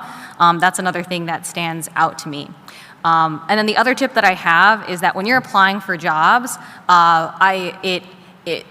it really frustrates me sometimes when people think like, I'm going to put a resume together and I'm going to submit it and then I hope I will get the job. You know, I don't think that, sometimes that can work. You know, if like you're the best and if you have the most relevant resume, that can work. But I really thought of myself, like when I was a recent college grad, I thought, I need to market myself. I need to put together a marketing strategy to figure out how to convince people to hire me. And if I was the best, that would be my marketing strategy. But I wasn't the best at that time. So I had to put together a strategy where I was like, I need to show them that I'm different. I need to show them how I'm going to stand out. And so I actually like reached out to the head of talent management and like the executive producer of Magic the Gathering on LinkedIn with some like crazy message telling them why they should hire me. And a few of those messages didn't work out, but one person did respond. So that's how I got my foot in the door. So I would just think about how you can market yourself and like how you can achieve that goal of getting your foot in the door. I just want to back up that point really quick. Like, I've seen hundreds of resumes for one job opening on my team. So like standing out those messages on LinkedIn, finding like through your network, finding someone to refer you, because referrals often will put you to the top of the stack to definitely get reviewed by the hiring manager. Like all these techniques are really important to just make it stand out, because out of all those hundreds, we still have recruiters that screen resumes and pull ones that stick out to them and then show them to the hiring managers. So we never even get to see the full thing that's out there. But if someone reaches out to me on LinkedIn with a message, I'll be like, oh, hey, pull this person's resume so I can check it out. So definitely that extra effort is worthwhile. 100%, yeah. When I was trying to work at Blizzard, I applied over 50 times, got rejected every single time. But what worked was when I reached out to a recruiter on LinkedIn and said, hi, could you look at my portfolio? And she was like, sure. And I was like, awesome. But yeah, you said it really well before, Erica. I don't think I could say it better than what you did, but I'll just add on and say, the best jobs I've ever found while searching have been the ones where I'm trying to see what their culture is like. It's important to love the game that you're working on and like, oh, I'd love to work on at this company or that company because they make amazing products. But my happiness is when I like the people I work with, when my manager has my back. So try to definitely interview the person you're being interviewed by. See if they're creating an atmosphere of psychological safety. See if they care about human beings. And those have always been the roles that I have loved the most. On top of that, to speak more from the art side, when we're looking at portfolios, that's really all we care about. Can you create awesome art? We don't really care so much generally. I'm not saying across the board, but we don't care as much about like what degree you have. It's more about, can you make art? And the next thing is, do you credit other people for the projects that you've collaborated on with? Whenever I see a portfolio that just does nothing about it, I'm like, did you work on a team or what happened here? So we really love to see when people are considering their teammates, because that's what we do all day long, is we're collaborating together, we're working together, and we're trusting each other. So I want to see that in the portfolio, like this person worked on that part and that person worked on this part. It shows that there's like a consideration for that, which is amazing. Yeah, I want to.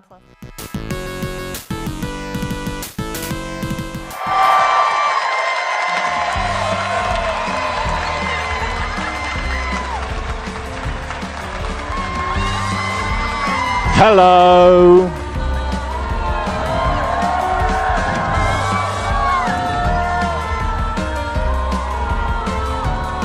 Some of you are so overdressed. Wow. Hi, I'm Ben Starr.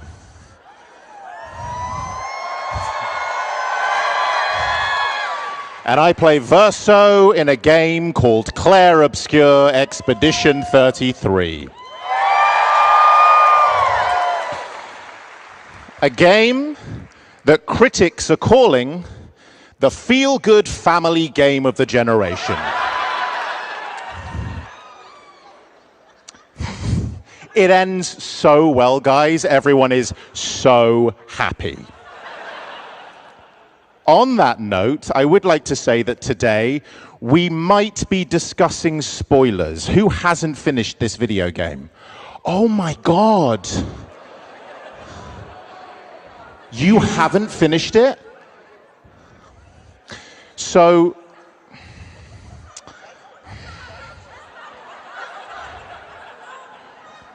like, what act are you up to?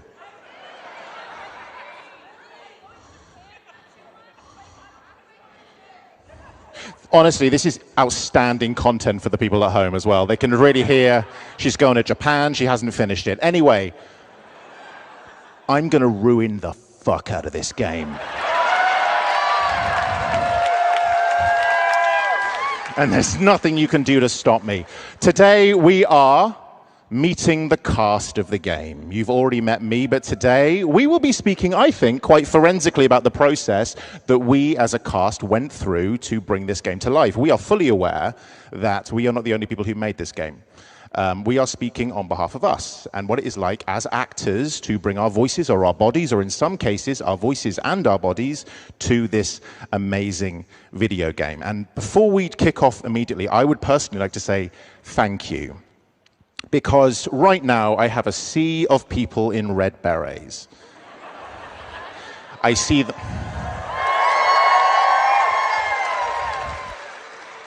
And this is a video, and a 30, this is a video game that is art that has inspired your art.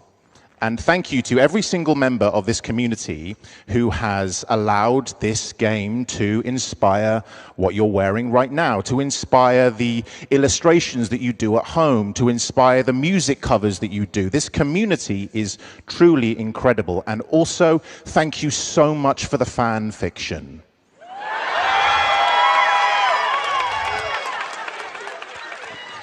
To all my Verstavs out there and my CL Lunes, thank you for taking very specific license with Masterpiece. We see you, we hear you, we appreciate how detailed you can truly get. Okay, now let's introduce the cast. Jen, Charlotte, Estelle, Charlotte, and Maxence.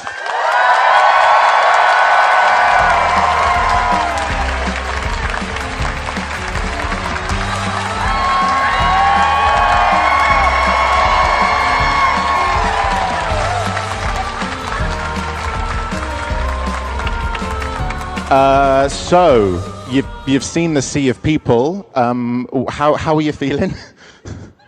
Anyone want to start? How are you feeling? I feel Look at these berets and baguettes.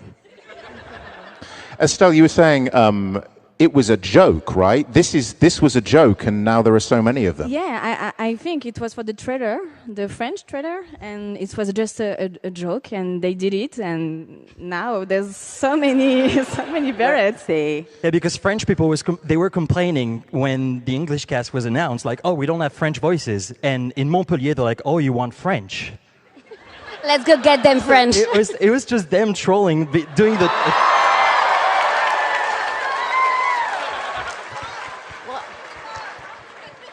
What's happening? I can't believe we just got upstaged by a dog. We worked so hard on this video game.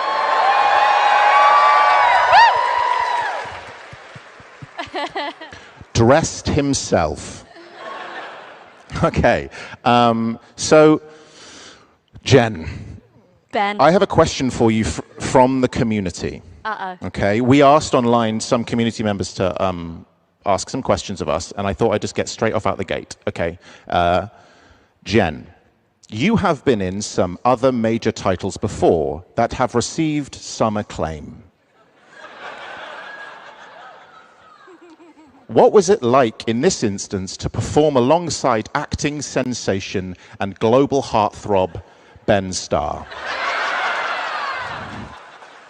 That was from Ben Starr. The bane of my life. No, I'm joking. No, it's been quite fun, hasn't it? Yeah. Yeah. We have a nice time, don't we? We have a good time. Jen, Charlotte, Estelle, Charlotte, you obviously work together to bring these characters to life. Is this the first time that you've met? I met Jen. Yeah, we've met. We've met. Yeah. And we've met. But have you met? No, Shana is the first You time. guys have met? Yeah. Yeah, What? at the release party. Yeah, we had a club without you. Oh my Yeah. You're just not in the WhatsApp group. What's it like? What's it like coming face to face with the, you've obviously seen the performance. What's it like?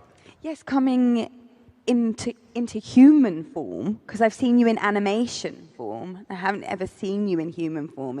It's wonderful. It's wonderful. We've both worked so hard on it together, and yeah, it's amazing. Now that you've got to this point, are there any notes you want to give her to saying you could have done this a bit better for me? Joking, of course. Maxence, hi. Bonjour, mon ami. You are obviously the most lovable, lazy wine bag. How many times have you had people come up to you and say "we" and "woo"? Yeah, quite a lot. Yeah? Yeah, it was just, it's crazy because when I recorded that specific line, I had no idea that it would be the "wee woo" thing. And if I would have known, it would not sound like this. Do you know, I didn't have your lines when we were recording that scene. I didn't have a clue what the hell was going on. I actually had to have Guillaume give me a line reading going, I don't know what you want, dude. I'm just going to give you something. This is a game that has clearly been embraced by so many people. And I think it's kind of changed a lot of our lives, really.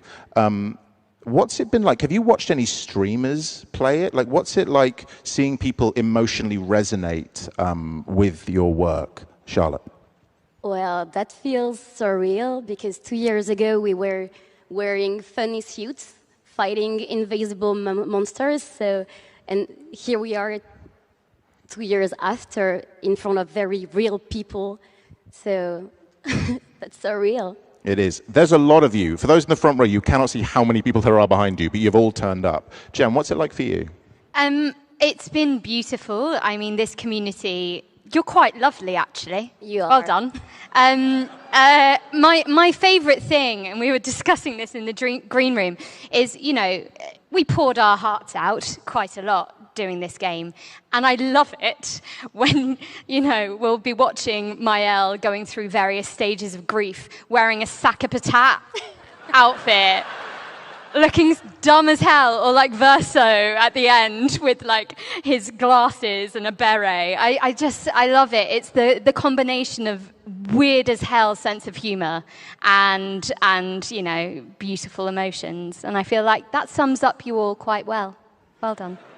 Yeah, I think I can say this. Like, you are all so weird. So weird. Yeah. And like, we love you for it. Okay. So this is a special panel today, and we want to show you some stuff that we've never shown anyone before. A PAX exclusive, you might say. We know how it all ended up.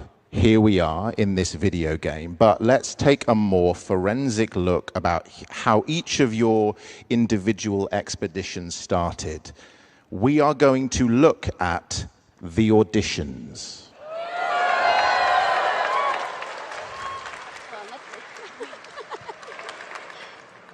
It's interesting with auditions, I think, because they are an offer. They are not the finished product. They are a suggestion of how we might approach the character. And we thought it might be interesting to show you where you can start and where you can end up, because we are merely actors who require direction. But Sharla, you are the first. Are you ready to hear your audition? Ready. Play the clip.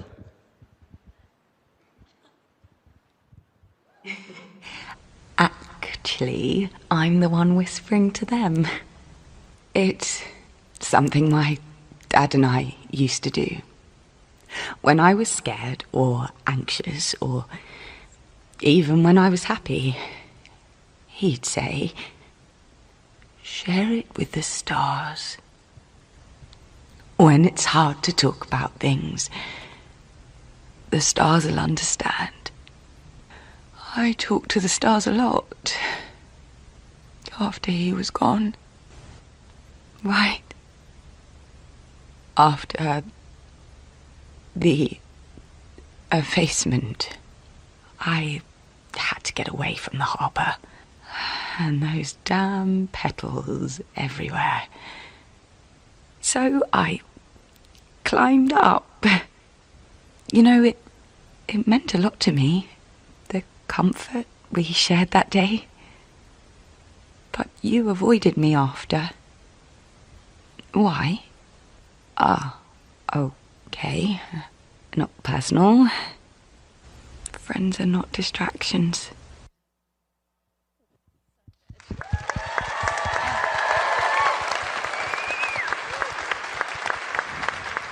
I suppose my first question for you is, there are going to be so many aspiring voice actors here today, or at home, who wonder, how do you get into video games? And I want you, if you might let me ask you, you contractually have to. Can you take us through the process, what went on to recording this particular thing, and how much information did you actually use towards the performance? So it was a really interesting process for me. It was like it was a new process that I spent a really, really long time in the booth for this one, and I actually got feedback from Jen and Guillaume, and they sent. So I spent about 4 hours in the booth the first time, and then I got feedback, and they were like, "Can we go deeper?" And I went back in the booth for probably another 4 to 5 hours. And I was just unraveling, trying to find that authenticity. So I only had a few kind of paragraphs about, you know, they said, oh, she's a cheerful and serene warrior. And then I read the scene, and it's like 30 years of trauma that we're just carrying in that scene, cheerfully and serenely. So, you know, that's the kind of work that I was like, how do I do that vocally, technically? And it was brand new for me to kind of unpack in that way. And then once I got the part, then we got the character bios and more information about her history and her parents and her relationships, and then that allowed me to ground her even more, but I spent a really long time just trying to, it was so complex finding her. What do you think it was that made you finally find her, or were you still finding her by the end of the process? No, I think that is pretty much how that came out in the scene with Lune. Yeah. And then obviously once we received the Bibles and all of that amazing information from the creators, that just reinforced the foundation that I sort of already built. We had an amazing context for that scene. And it was like, you're meeting up after 12 years and you're there's just so much. It's so rich. So yeah, there was just a lot to work with, but a lot of it was my kind of own exploration in the booth. I think she's a remarkable character, and you play her so deftly because it is a lot, obviously, that's on her shoulders. I mean, you know this. I would send you stuff all the time of how much people love CL as a character.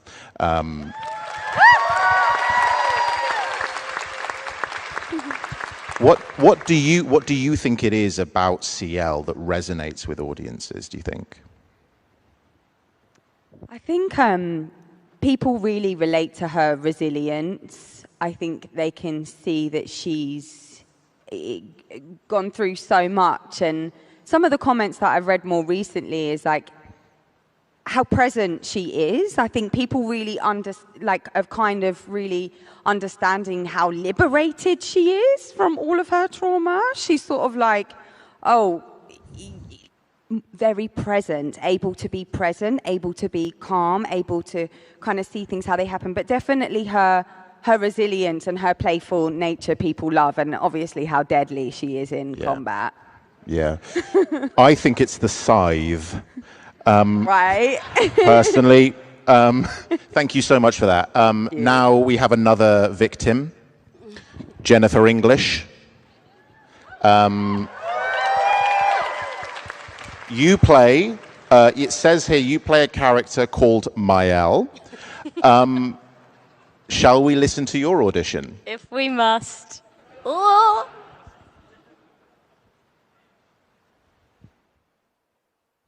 I see why you like throwing rocks. It felt like they knew me. Actually knew me. I don't understand what's happening. And I feel like I never understood. Like I'm always missing something that everyone else just gets. In Lumiere, life never made sense, and I never fit in, and now out here, when it was just starting to feel maybe good, then this happens, and... I heard that's because you were only thinking about girls. I believe that. Well, the paperwork probably says we're dead too.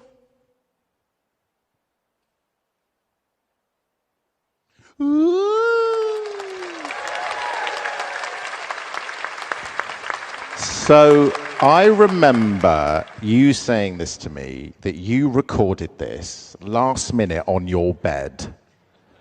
Are you really lazy? Yes, and very forgetful, which is a great combo. Yeah, that was done at 2 a.m. I was in my pajamas. It was on my phone. There was no fancy setup. My poor girlfriend, I had to wake her up and go, please read in these lines. I'm fucked. Am I allowed to swear? I've sworn loads. Okay, I don't know, maybe. Yeah. Are we allowed to swear? Are we allowed to swear? Fuck. Fuck. Fuck. Putain. Putain. Putain. Putain. Putain. Merde. Merde. It's fascinating because I feel that do you feel that Mael is fully baked there, or do you feel like you found her through the process? We were really lucky in that Jen Yen gave us this incredible, fully fledged script. So obviously not fully baked because I did it at 2 o'clock in the morning, but I was very aware when I read that script for the first time that as actors, we don't get characters like that. And some people will never get a character as emotionally raw and deep and complex and like gut-wrenching, right? Like, I cried so much, we both did. And so I knew that I had to do her justice. And thank God I forgot to do it. Because I think if I had, like, amped myself up for that, I would have fucked myself over royally. So sometimes it's really good to be lazy and forgetful. You know, you are well known to members of the community, but that was completely blind, right? You got the part based off them not knowing that it was you. And, you know, do you think that context is everything, essentially? Like, do you think that had you done it another time, you might not have got the part? I think if I hadn't done, with recording Maëlle, I think was definitely the most challenging role I've ever had to play. I mean, just look at the grief and loss that she experiences and the raw emotion throughout. And whilst, you know, pairing it with Charlotte's incredible mocap, whilst also doing campfire scenes, which is just a spreadsheet, whilst also doing it the fastest. I think this is the fastest job we've ever done, like, because the budget wasn't massive. So on top of that, you have to do that as a teenager and make that believable when, unfortunately, I am not. Oh, no, fortunately, I'd hate being a teenager. Teenagers are awful. I hate them. No, I'm joking. And likable. But thank God I had done 4 years of Shadowheart, because that created this wonderful, like, launch pad. And I think if I hadn't got that experience, I would have drowned. Yeah, I think there's really something to be said about when it comes to being a part of this industry as a performer. You don't need a really cool microphone. You really don't. You don't need to have the coolest setup. You don't have to have everything. You can just be good, and like you can hear the imperfections in our auditions. You absolutely can. And I would say to anyone, it's like, don't feel like because you don't have the £300 microphone you can't do it. You absolutely can. You did it on your phone. Talent will out, and if you have the passion and the drive, just pursue it, because it is a very, very cool thing, because you get to come up on the PAX stage in front of 3,000 people. So thank you. Pursue your dreams, basically.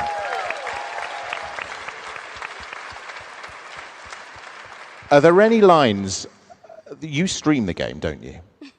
Yes, I stream the game with my Are there any delightful lines, girlfriend. when you play it back, are there any lines you go, oh, I wish I'd done that differently? With Aliona, who's right there, your girlfriend.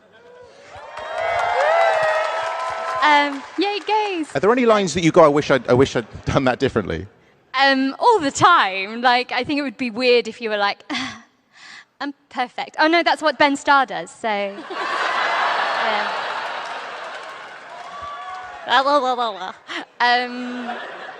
No, obviously, we are not, like, art is unfinished. Like, obviously, you look at it. I think watching the first, like, 2 minutes of the tutorial, you know, when Maëlle's running with Gustav, and I've never, like, I wanted to fold my own skin up over my head. That's really gruesome, I'm sorry. But, it's horrible, that first few. And then you do kind of forget, thank fuck. And sometimes I'll be like, shut up, Maëlle. Oh, no, that's me. Thank you very much. Now, because I don't think enough of this has been about me, it's time to listen to my audition. Before we do, the context of mine is a little bit different. We're not going to be listening to an audition for Verso. We're going to be listening to an audition for the trailer for Expedition 33, as seen in the Xbox Showcase in 2024. But it was through the lens of a character called Verso. So when I was given that, I was told about Verso as a character, a lot of his trials and tribulations, his, sorry for spoilers, immortality.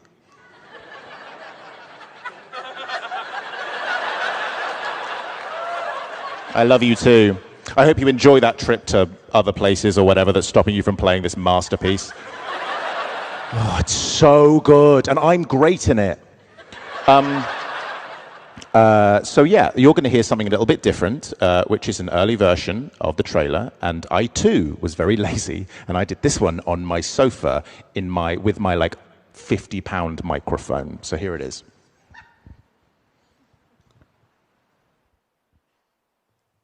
Soon she'll wake and paint again. Paint a new number, her cursed number. Counting down our lives, erasing us year by year. One stroke, one number.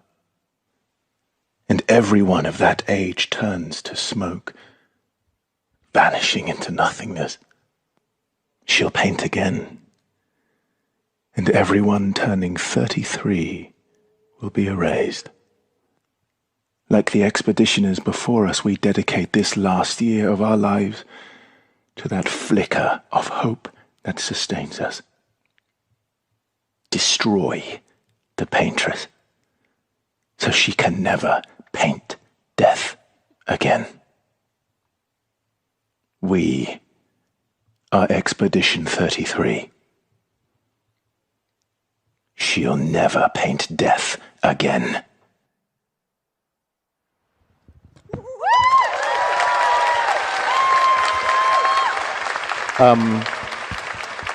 So basically what happened with me is I went in and I was doing this trailer, and then I was also given the opportunity to voice, or at least practice, what it might be like if we were going to be bringing actors in to voice over your incredible mocap.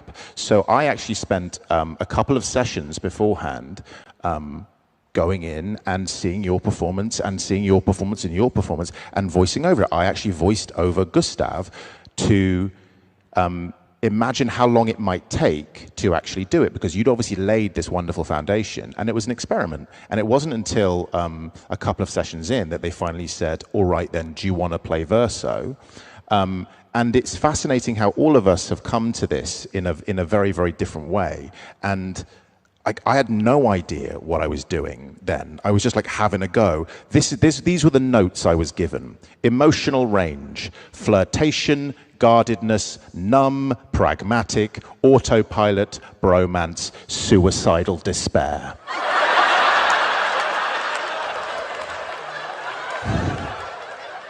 That's just your personality. I know. I was like, wow, Sandful really gets me. So that's me. I hope you enjoyed it. Obviously, you guys, like this game, these characters don't exist without the work that you did. Charlotte. Yes. What is it like building a character and performing lines in a language that you don't speak? Well, that was quite hard because obviously I'm not English, and we had like 50 pages to learn for the week after. But I feel like I've built Maëlle with this language, and her intentions are in English. And it was a funny discovery acting in English because I can't say the line in French, actually. I've tried, but that's not what I've embodied. Do you feel like it would be different if you'd performed it in French as opposed to performing it in English? Yeah, I think the character would be really different. Really French? Really French. So all of you, like, let's talk about some of the challenges of what this is. Firstly, the audition process. You've heard ours. What about yours? You guys had to audition as well, I assume? Well, actually, I got in thanks to Estelle. We were friends. And one day I received a message on Instagram, just a link, you know, this very long link. And I click on it and I see an Instagram post about this French company that are looking for English-speaking French actors based in Paris for this untitled game. And she told me it might be too late. The audition is in 2 days, but sorry, I didn't think about you earlier. So if you want to, yeah. And I was like, well, that's okay. So we both send our profiles, but they didn't know we knew each other. And we both got, I first got audition as Gustave. I did the audition for Gustave Verso and Renoir, and I got casted as Gustave first. And yeah. It was a self-tape first. Yeah, first self-tape and then and the audition. an audition day. And I didn't the audition because I was not available, so I did the audition later. And yeah, and we were so happy to play together because we were friends. So Did you, when you auditioned, how long after did you find out that you got the role? I think it was 3 weeks ish. Is this kind of normal? This seems to be quite a unique process, our experience. But like, I'm assuming you've done motion capture on other video games as well, Estelle. Is this quite common? It is different. I worked as a stunt double, a stunt woman on the other video game. So it was an audition, but for stunt woman. So this is it was my first audition as an actress. Wow. Just going to say, you're very good in this game. Thank you. I think...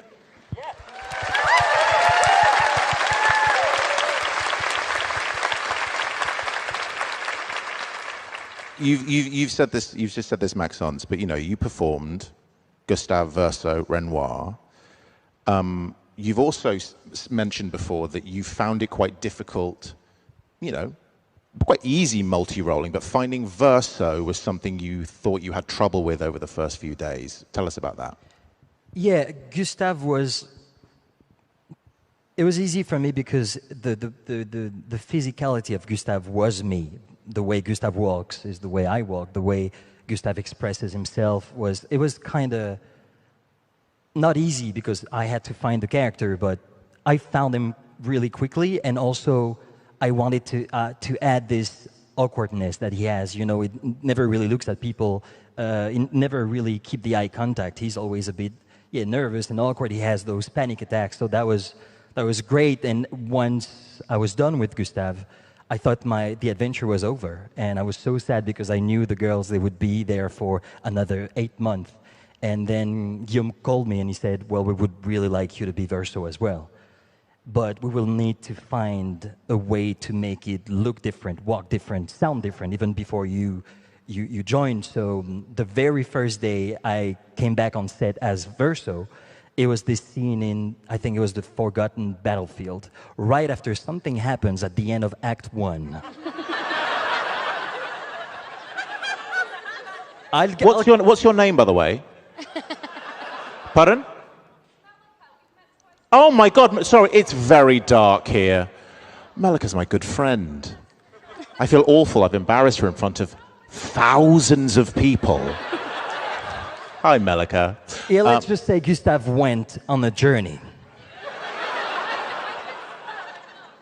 And then Verso arrives, right? And one of the first scenes that we play, Charlotte, she's dealing with very deep emotions because Gustave went on vacation and, And so she is the one, she carries the whole scene and she does this entire amazing performance. And at the end, Verso arrives and he says, actually, there's a place. That was it. And she's amazing. And then I do it and Guillaume, the director, says, stop. That's not Verso. Again. All right, we do it again. Sorry, stop, that's not Verso, again. And I kept on apologizing to the girls, like, I'm so sorry, I'm trying to find him. And she's like, that's okay, it's okay, let's go again. And honestly, I think it took me, and I'm so sorry again. I forgive it took me 45 minutes to just for that freaking line to find Verso. And then at some point, it was like, that was it, that's him. Yeah. Now it's good. And then we kept on... I feel like we all relate to Guillaume doing that to us at some point.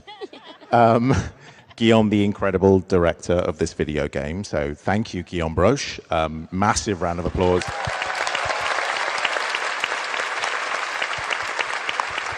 Now let's slag him off. Does anyone have any other stories of where Guillaume is really specific about something that he wants? So we both struggled with putain, which is a very rude French word. And you could just see, I thought I was saying it correctly. It was very, in Friends when Phoebe is trying to teach Joey French. It was that. I was going putain, he was going putain, and I was like, and you could see the little vein popping on the side of his head. I swear I was doing it right, but you don't mess with putain. Yeah.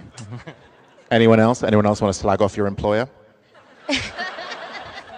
Actually, my first day of shooting, he told me, you have to do something with your arms. And I was like, what should I do with my arms? I don't know. I never did mocap before, so I've just put my arms behind my back, and that's how I found Miles' body, actually, because I just kept my arms behind my back. So he helped me in some way. That's very cool. And it was really interesting because it was his first experience with actors. So we built the relationship day by day with him. So he listened a lot to what we had to say as actors. I mean, I think, Charlotte, you said it yourself, right? Where you had to go in multiple times in order to find CL. You have that experience of Guillaume being very specific about what he wants. Oh my gosh! Like when I had spent that long in my booth, in my makeshift booth at 3 a.m. It's often that kind of time, really intimate. Everyone's asleep, and I was like to my agent, "What more can I possibly give? What more can I give?" And then but there is more. There's always more. Yeah. And our work is never done. It really is. Reminded that. But you've nailed it. It's like there's something. The reason this was recorded with like relative speed, this video game, when it came to the VO, because Guillaume knew exactly what he wanted. And when you weren't getting it right, that's when you'd spend the time. Other than that, it was like, yes, next. So you trusted him because there were these moments where it would be, no, we need to go again. So it meant that every time that you were going fast, you were doing the right thing. And it's really testament to Jen and Guillaume in the room, and also for us, Joe, who was there as well. Like, it was fast because we were able to dwell on those moments. The fact that you'd already found her when you went into the booth, I think, is the reason why it was such an efficient process. Now, Estelle. No, let's not do Estelle. Estelle, we've got your entire family here. Charlotte, let's do scenes. Favorite scenes from the game. You have a scene that you want to talk about. We're going to bring it up on screen now. Do you want to talk us through this scene? What about it means something to you and what you went into performing it? Well, I've loved all the scenes because I had incredible teammates. But I've chosen that scene because in that scene, Maya breaks down for the only time in the game. She's always so well composed, mature with her emotions. And in these scenes, she allows her to get angry and to snap. And it shows a new layer of her, actually. And I liked this intensity that I have to give her. I mean, obviously, right now, you're in this scene and you're breaking down. I imagine that both of you, Jen and Charlotte, you had to cry more than the rest of us. Jen, what's it like for you when you're watching something like this? How do you get into that emotional space when you are literally doing it from a standing start? That is really hard, actually. Yeah. I'm just lucky that I have very big feelings, and I'm very sad a lot of the time. I'm not joking. No, but you use your strengths as an actor, and luckily crying is a really good skill I have. Yay!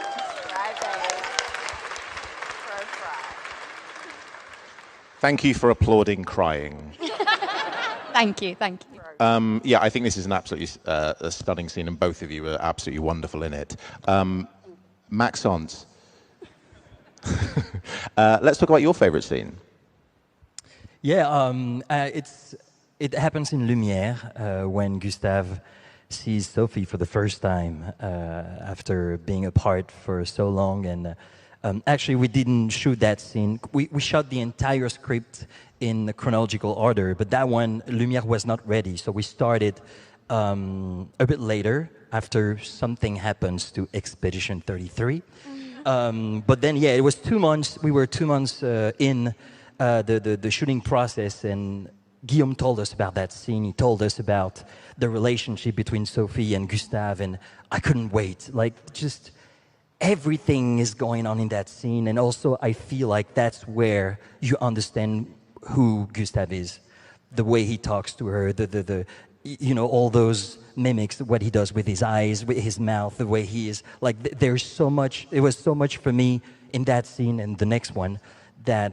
Yeah, that was just, I couldn't wait. We read the script, and I told Estelle, I said, like, I really want to get into that scene, and I didn't want to get into the next scene when they are in the harbor for some reason. But yeah. Estelle, what was that like being in that scene? It was terrible. All right. No, it was just amazing because what I said, we were friends, so it was just amazing. And, we were. And words matter. Yeah. And Maxence has his positive vibes that make you feel really confident when you play with him. So, and he has a lot of ideas and creativity, and yeah, it was just amazing. Maxence, other than that, also, you played Renoir as well, a very, very different type of character who has a very specific physicality. How was that? It was, well, I played Renoir in Act 3. In the first part of the game, it's another actor called Alex Martin that played the part. For me, it was towards the end of the game. We, you know, being Gustave and then Verso, were also my relationship with Estelle and Charlotte. The way I was with Charlotte when I was Gustave was completely different when I was Verso, and the same with Estelle being Lune, Ciel, Sophie, Aline. The paintress. The paintress, everyone. So being trying to be Renoir at the end, real Renoir, and also making sure that he would have a complete different way of speaking, walking, the way also the... Which is, by the way, different from this scene. Get out of my way.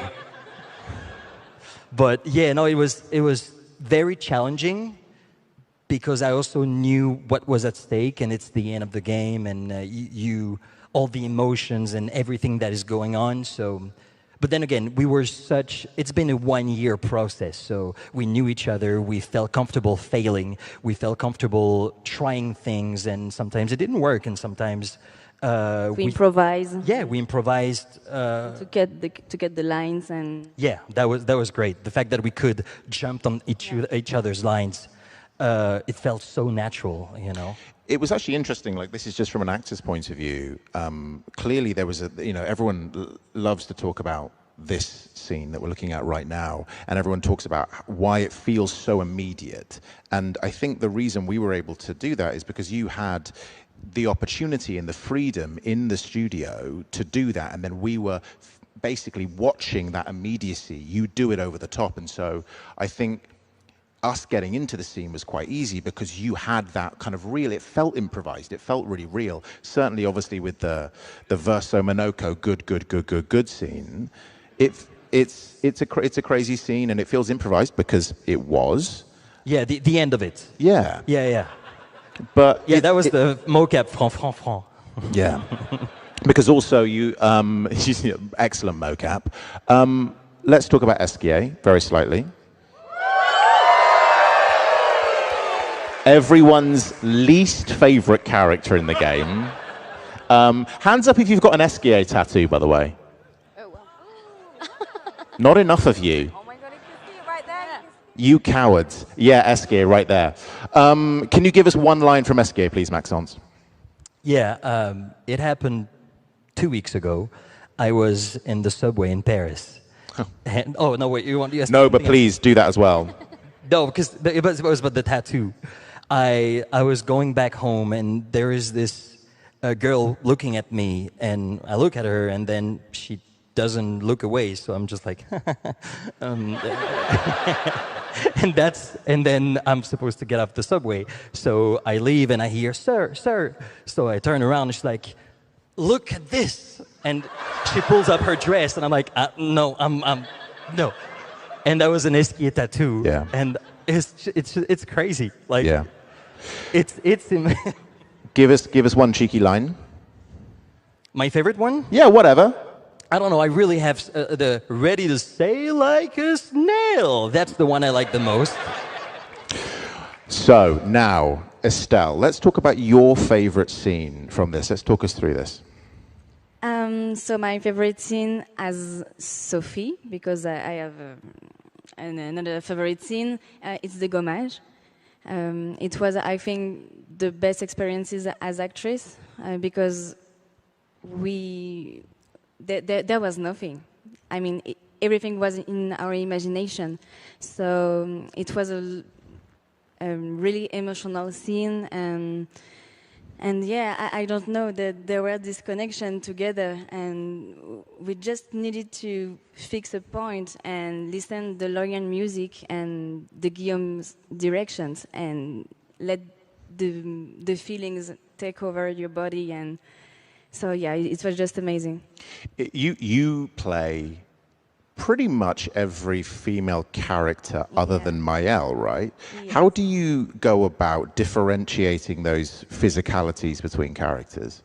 First of all, I did the audition just for Lune or Ciel, and finally I did the both. And sometimes Guillaume asked me if I could play Aline, the Pinterest, and Sophie, and blah blah. And I don't know really, because I think that I still search in my process as actress. I know that I'm really sensitive and empathetic person, so what happens to the characters affects me emotionally, but I'm also a physical actress and stunt woman, so I love the art of motion, of movement. I feel that I'm like a modeling clay, you know, so I love to pick some words. For example, for Lune, it was straight determination, curiosity, and for Ciel, it was childlike, sunshine, and water. And I walk a lot, and I think about these words, and I try to feel in my body what's happened, and I try to do that for all characters. We should also give credit, because there's another actress who did Ciel alongside No. you. Who was that? Yeah, it was Joanna Bro. She came one day to shoot a few cut scenes, like Magic Verso, the meeting with Verso, the cut scene with Ciel and Lune, Look at the Stars. Mm-hmm. And yeah, she was just amazing. I met her before because it's really hard to step in the characters that's already developed. So I wanted to meet her. Yeah. Sorry. And like that, I could give her some tips, and she was just amazing. We talked a lot with Guillaume, with her. With Charlotte, obviously, how did the way you play Ciel, was that at all affected or informed when you were looking at Estelle's motion capture performance, or was it very much like, obviously it was a collaborative process, but how did that kind of come together? Yeah, so I didn't see too much, but what I did see, I'm a very physical actress as well, and so, you know, it's like one of these kinds of moves, but it comes from the stomach, and you kind of know where this kind of feeling comes from. It's so helpful to see. And obviously I didn't see you, but I saw Ciel, the animation, which is obviously you, but yeah, and that combined with the artwork and the movement is just so informative. You come with sometimes you come with an idea in your mind, and I didn't see all of them, but the ones I did see, it was really helpful. Because your favorite scene of Ciel's is actually not any of the mocap scenes, is that correct? It's not my favorite scene. A scene that you like and want to talk about today. I know. I was like, is this you that said this is my favorite scene? You know what? It says here, Charla loves this scene so much, she won't shut up about it. It's her favorite scene, my God. Will someone shut Charla up about this scene? She keeps yapping. Ben, you got to talk to her about it. She absolutely loves it. It's just because it's me and it's Ben and I. So I thought, how strategic. Yeah. I do love this scene. You do. Go on, talk about it. So why do you like it so much? It's not my favourite because my favourite is the mask axon scene, which I love. But I do love this scene because we really get a sense of like, well, it's the romance scene, and then we find out that actually what they do is just really, they get closer. Yeah. They get closer as friends, and it's a really beautiful, intimate moment between Verso and Ciel. And I love it because we're just both in our bathing suits. Yeah. Like he's a little bit like he's like wet, and then there's like water, and he's trying to like goad me into the water because of this fear of swimming, because of the history that Ciel has, her dark historic past with the water, and it's so kind what you're doing. And he's like, well, she's like, tell me a story that's dark and personal. And he's like, oh, I was a swimming captain once. I was like, sorry, what? She's like, what? That's rubbish. But then she realizes that he's trying to help her face her fear and tell this dark truth about herself, which is the first time she ever admits that. And so it's just a really beautiful one, a little hidden one that maybe not everyone would know about. Because we as performers, we're very, very lucky to have exactly what you guys laid down, but then a large portion of the character development happens at camp, you know? So we're faced with these very kind of like emotionally hefty scenes that have the motion capture, and then we come back to camp and we're kind of laid bare, right, as performers. How was that for you, Jen? Like having a lot of weighty conversations between Verso and also with Gustav as well, like at camp. Yeah, I mean, those are some of my favorite. I think Jen Yen writes the most beautiful scenes there.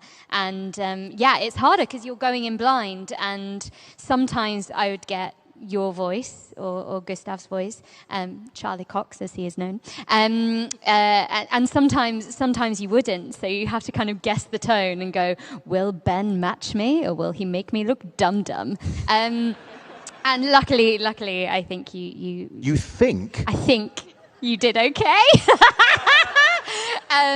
But no, that was a really, really juicy challenge in itself. Yeah, there was nothing, like I'd just like to say, there was nothing about this, I'm realizing, talking about, that was easy.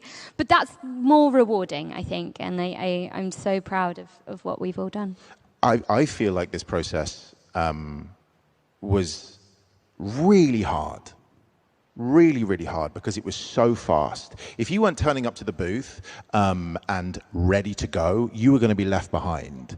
And actually, I remember my first session, the first line I ever did for Verso, I think's terrible. I think my delivery of it is terrible, and it's still in the game, and I'm not going to tell you where it is. But every time I hear it, I go, Ben, you're a terrible actor, you need to quit. Because I wasn't ready. I wasn't ready for the speed and of the way that we were going to record it. And I think you're getting kind of like first and second takes from us through the whole thing.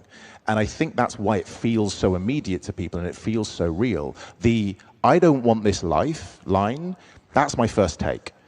Because it's like we're just going to do it in the immediate moment. Yeah, we were running on instinct. And, it's like, it's one of those things, I think a lot of young actors really want to break through their first role. And I'm like, don't do that. You'll be poorer. But thank God we've done the jobs we've done because they prepped us for this. It was really difficult. Looking back, what anyone can answer this, free for all. Charla. What, you were thrown into this. I remember speaking to you and then being like, by the way, Charla, this is a big thing now.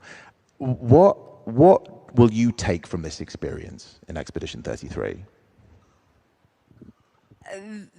The way the fans have responded to the game.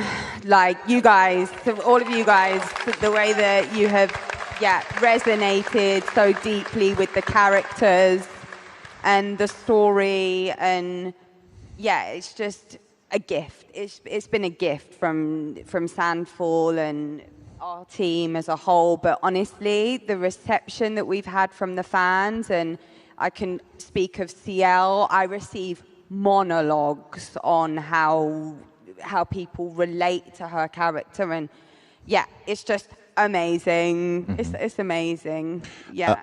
Maxons, we've obviously heard that lovely lady revealing her leg to you inappropriately on the tube. Jen, what particular fan interactions regarding this game have like really stuck out to you?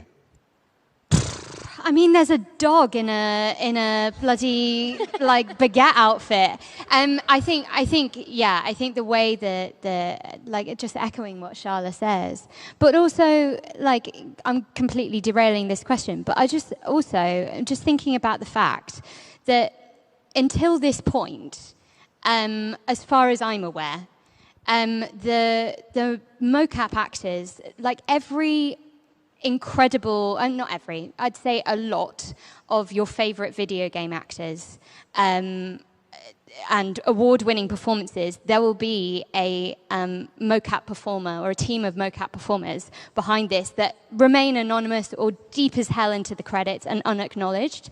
And I just want to say what a testament it is to Sandfall and also to Kepler and Jack over there to highlight this work, because it hasn't been, as far as I'm aware, like as much. And I think that's because Sandfall said, please watch how we do this. And I just think that's really, really cool. So fans are amazing, but Sandfall.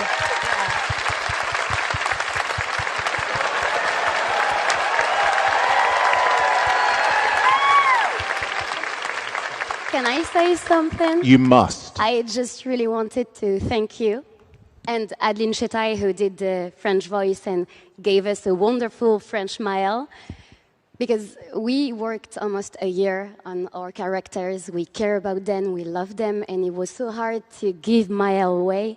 And I feel like you've embellished her. You made her feel one with me, and thank you very much. Thank you. Yay.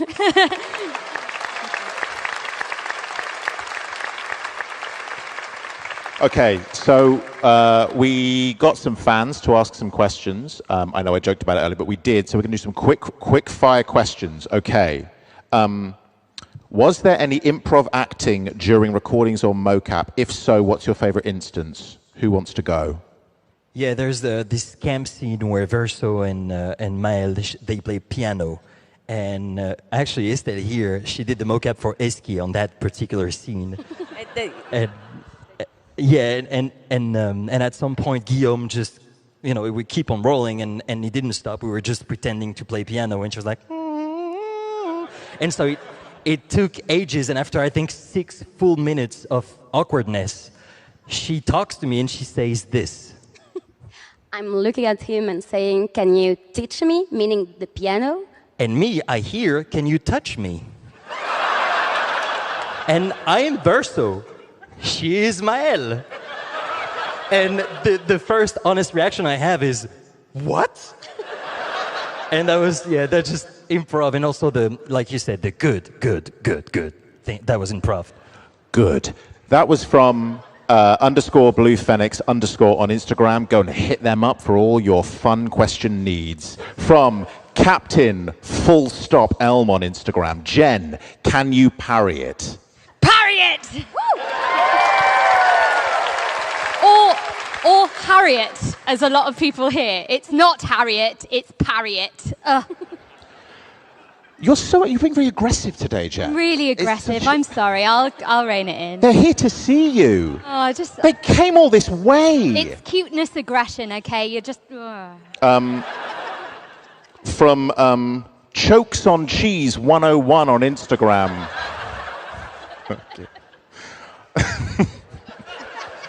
I hope they came up with that name when they were really young. Okay, you should make mistakes when you're younger, don't you? Okay, did you have, Ben, any prior singing experience outside of Until Next Life?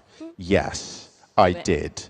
I was Gavroche in the National Touring Company of Les Miserables. Sing it. Do it. I won't sing it. No. Do it. Do it.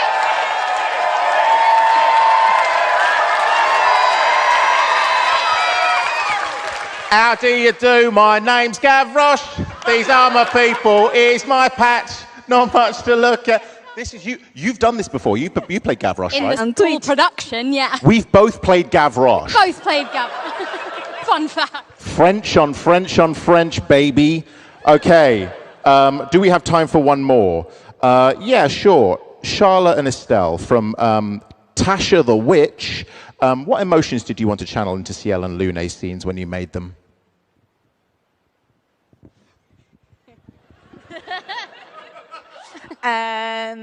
Joy, play, love, regret, anguish. Oh my God, so many emotions, just so many. It's funny that you mentioned the water, like you used 3 words when you were creating Ciel, and you mentioned water, and that is because her well is so deep. Her emotional tapestry is just gigantic. Yeah. I also think it's really testament to both of your performances, and also want to shout out to the rest of the cast, like Kirsty Ryder, Rich Keeble, some guy called Andy Serkis. He's okay, he's all right in the game, father. Really testament to the complexity of your performance that, again, I mentioned it, the Ciel Lune fanfic is incredible, and you bring... I think there is such a tenderness and an appreciation and clearly a love between those two. And for me personally, I want to say that my favorite scene is the scene after the end of Act 1, where you two sit at the fire and Kirsty delivers that sensational, haunting approach to what they're going to do next. And both your performances, your delivery of, you know, it's going to be okay, tomorrow will come, I think is probably my favorite line delivery in the entire game. So thank you for that. And thank you to all of us, all of you for joining, and all of you for joining us today.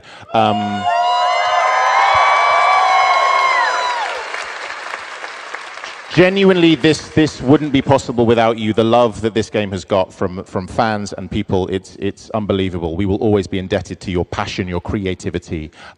You really are amazing. Thank you for welcoming us and these characters into our hearts. And thank you, Ben Starr, for being an incredible host. Thank you. You've been amazing. We've been the cast of Clair Obscur Expedition 33. Thank you so much. Before you go, we would like to take a selfie of all of you. Okay? So if you'd like to stand up. Does anyone have a phone? We've got a phone. We've got a phone. Stand up. If you want to get in the photo, this might go on the Instagram. You ready? You got it? Are you guys ready? You guys ready? Let's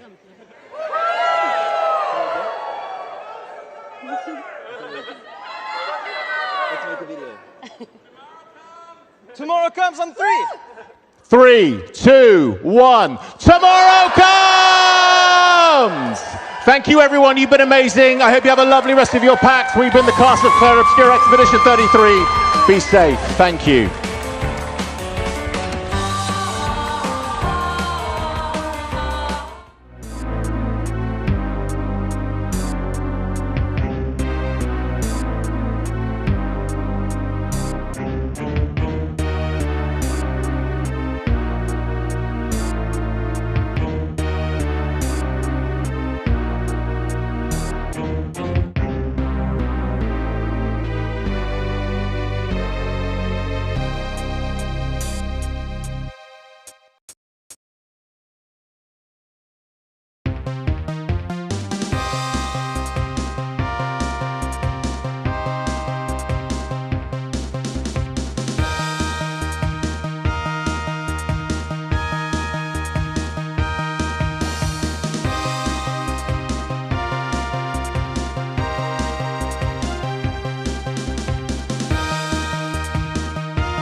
These worlds we dive into, they're alive. They're epic, and they're ours. We don't just watch, we don't just play, we live them. Bring your worlds to life with metal posters from Displate. Games, movies, shows, and anime you love. Collect official designs and let your fandom shine. Only at Displate.com. Whether it's sunglasses outside, blue light glasses inside, or night driving lenses in the dark, Zenni has affordable eyewear for everyone. Get 10% off with code PAX at Zenni.com. The Imperium of Man has stood for 10,000 years, guarded by the might of the Space Marines and mankind's numberless armies. But they are beset on all sides, and the threat of chaos is ever present. This is your battle. Choose your side with Warhammer metal posters at Displate.com. Whether it's sunglasses outside, blue light glasses inside, or night driving lenses in the dark, Zenni has affordable eyewear for everyone. Get 10% off with code PAX at Zenni.com.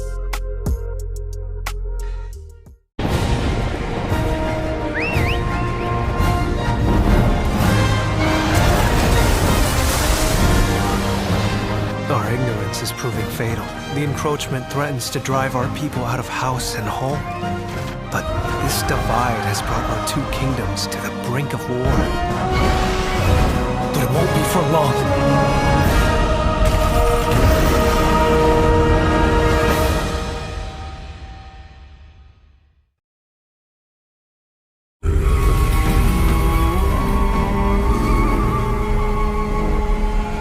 Let's see your best, then, eh?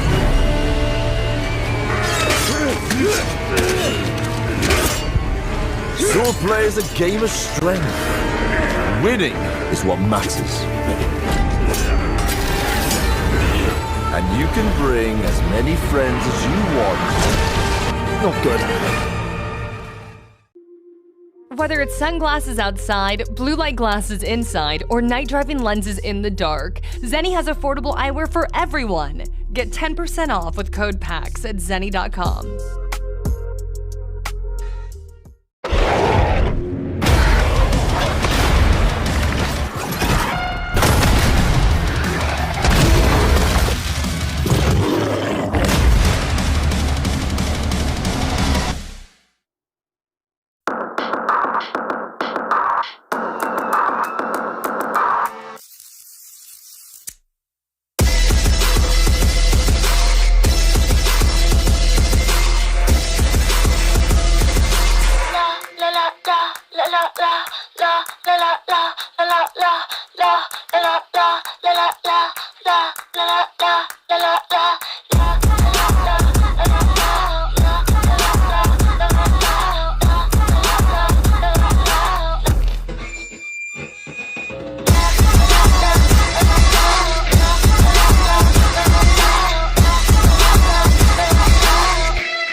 Whether it's sunglasses outside, blue light glasses inside, or night driving lenses in the dark, Zenni has affordable eyewear for everyone.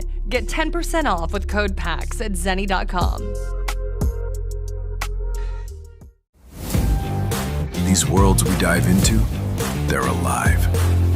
They're epic, and they're ours. We don't just watch, we don't just play, we live them.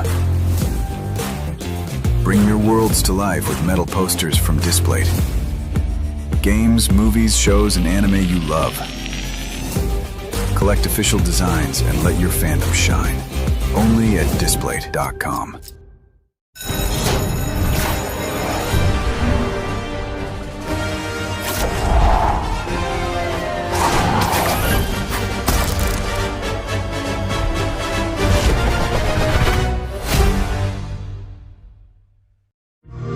This is Sloan Beaumont speaking. Yes, from the commercials.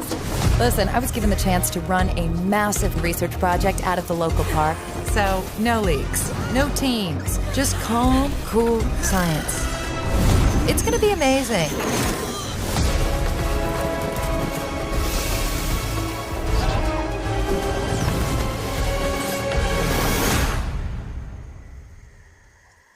Play it now with Game Pass. Whether it's sunglasses outside, blue light glasses inside, or night driving lenses in the dark, Zenni has affordable eyewear for everyone. Get 10% off with code PAX at zenni.com.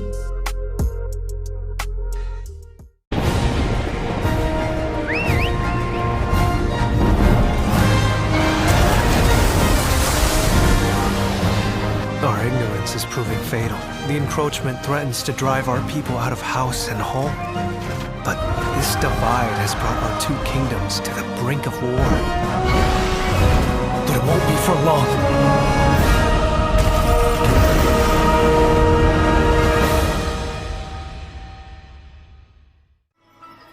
Why do you fight? Why walk this path of subterfuge and conflict? If you feel wronged, blame yourself or the father. The powerful must rule the weak. It is our duty. Heavens fall upon your crown! This vile charade has gone on long enough. It ends now. Do you remember when your father showed us how to make a whistle of a blade of grass? Whether it's sunglasses outside, blue light glasses inside, or night driving lenses in the dark, Zenni has affordable eyewear for everyone. Get 10% off with code PAX at zenni.com.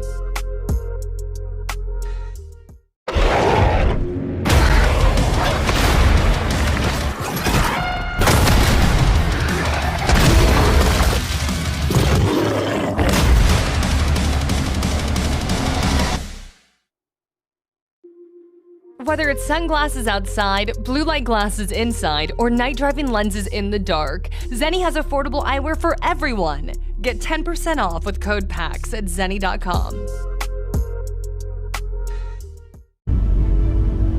The Imperium of Man has stood for 10,000 years, guarded by the might of the Space Marines and mankind's numberless armies. But they are beset on all sides, and the threat of chaos is ever present. This is your battle. Choose your side with Warhammer Metal posters at display.com. Whether it's sunglasses outside, blue light glasses inside, or night driving lenses in the dark, Zenni has affordable eyewear for everyone. Get 10% off with code PAX at zenni.com.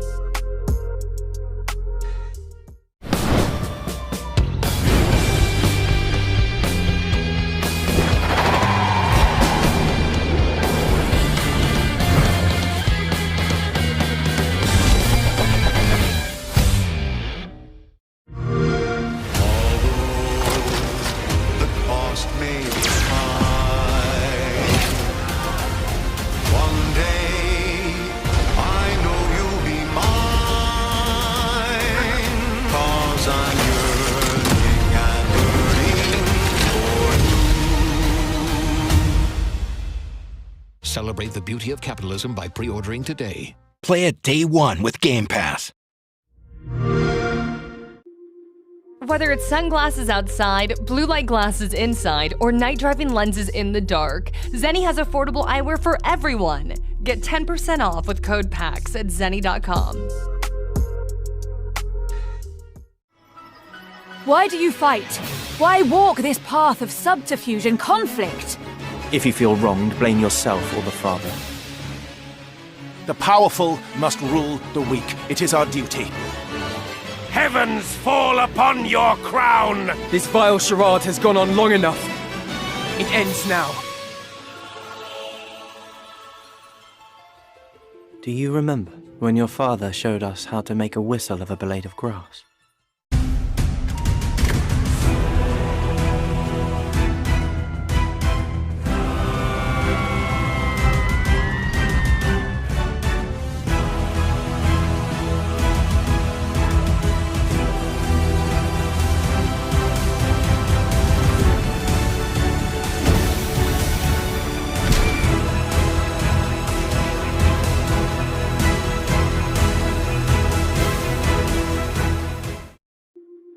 Whether it's sunglasses outside, blue light glasses inside, or night driving lenses in the dark, Zenni has affordable eyewear for everyone. Get 10% off with code PAX at zenni.com.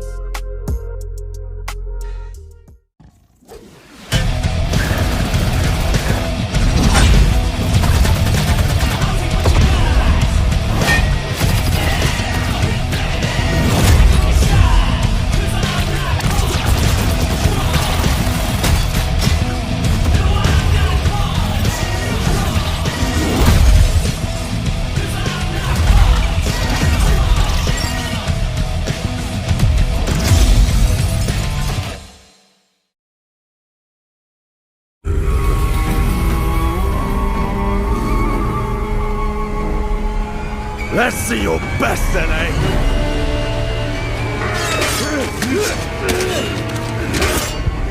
Swordplay is a game of strength. Winning is what matters. And you can bring as many friends as you want. Not good.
These worlds we dive into, they're alive. They're epic, and they're ours. We don't just watch. We don't just play. We live them. Bring your worlds to life with metal posters from Displate. Games, movies, shows, and anime you love. Collect official designs and let your fandom shine. Only at Displate.com. Whether it's sunglasses outside, blue light glasses inside, or night driving lenses in the dark, Zenni has affordable eyewear for everyone. Get 10% off with code PAX at Zenni.com. The Imperium of Man has stood for 10,000 years, guarded by the might of the Space Marines and mankind's numberless armies. But they are beset on all sides, and the threat of chaos is ever present. This is your battle. Choose your side with Warhammer metal posters at Displate.com. Whether it's sunglasses outside, blue light glasses inside, or night driving lenses in the dark, Zenni has affordable eyewear for everyone. Get 10% off with code PAX at Zenni.com.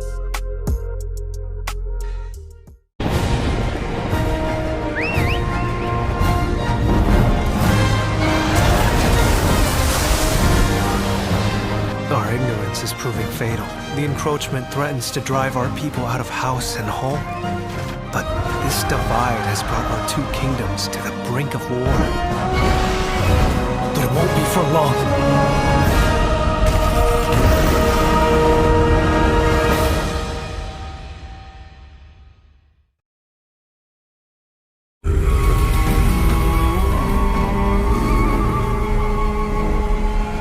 Let's see your best then, eh?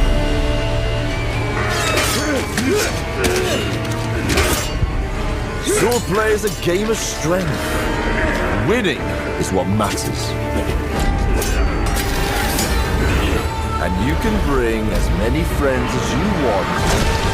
Not good. Whether it's sunglasses outside, blue light glasses inside, or night driving lenses in the dark, Zenni has affordable eyewear for everyone. Get 10% off with code PAX at Zenni.com.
Whether it's sunglasses outside, blue light glasses inside, or night driving lenses in the dark, Zenni has affordable eyewear for everyone. Get 10% off with code PAX at zenni.com.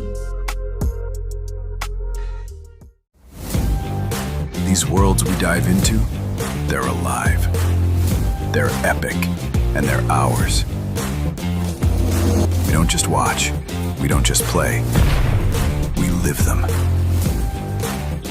Bring your worlds to life with metal posters from Displate. Games, movies, shows, and anime you love. Collect official designs and let your fandom shine. Only at Displate.com.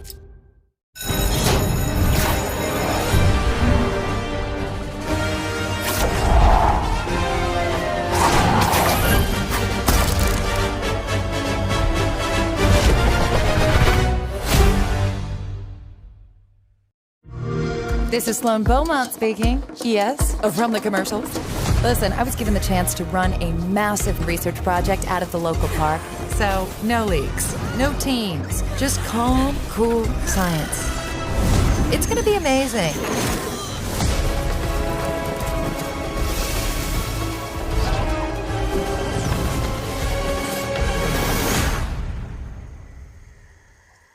Play it now with Game Pass.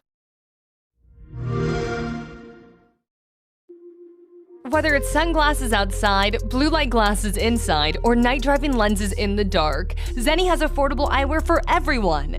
Get 10% off with code PAX at zenni.com.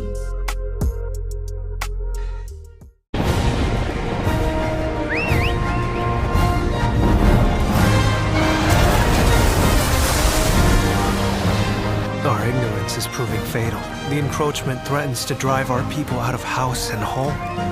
But this divide has brought our two kingdoms to the brink of war. But it won't be for long.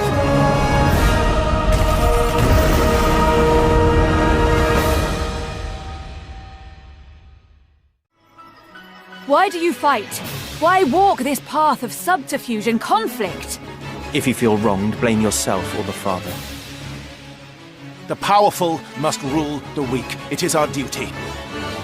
Heavens fall upon your crown! This vile charade has gone on long enough. It ends now. Do you remember when your father showed us how to make a whistle of a blade of grass? Whether it's sunglasses outside, blue light glasses inside, or night driving lenses in the dark, Zenni has affordable eyewear for everyone. Get 10% off with code PAX at zenni.com.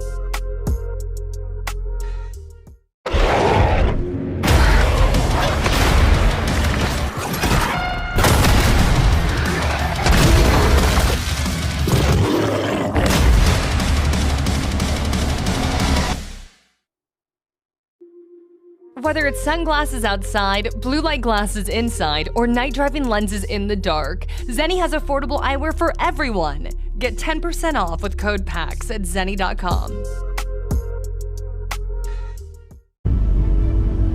The Imperium of Man has stood for 10,000 years, guarded by the might of the Space Marines and mankind's numberless armies. But they are beset on all sides, and the threat of chaos is ever present. This is your battle. Choose your side with Warhammer metal posters at Displate.com. Whether it's sunglasses outside, blue light glasses inside, or night driving lenses in the dark, Zenni has affordable eyewear for everyone. Get 10% off with code PAX at zenni.com.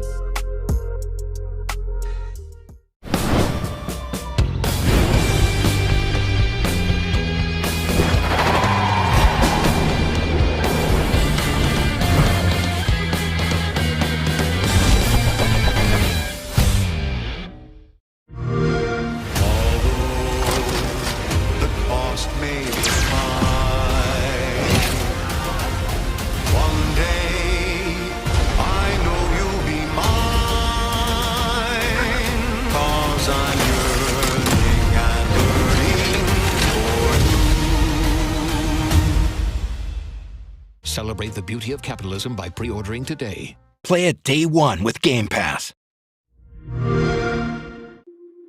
Whether it's sunglasses outside, blue light glasses inside, or night driving lenses in the dark, Zenni has affordable eyewear for everyone. Get 10% off with code PAX at zenni.com.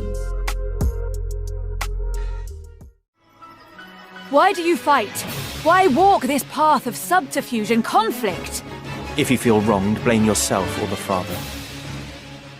The powerful must rule the weak. It is our duty. Heavens fall upon your crown! This vile charade has gone on long enough. It ends now. Do you remember when your father showed us how to make a whistle of a blade of grass?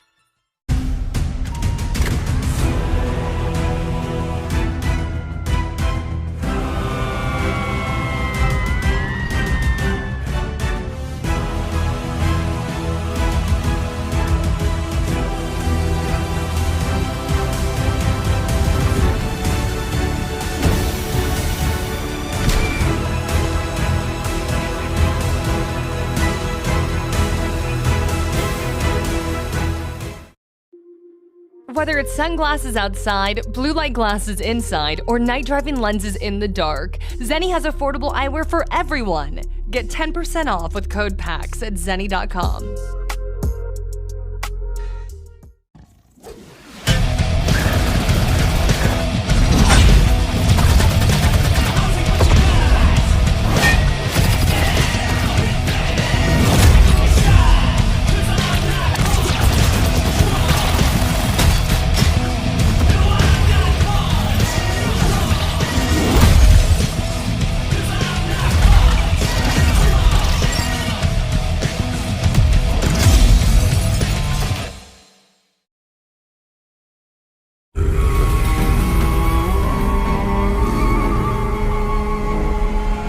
Let's see your best then, eh?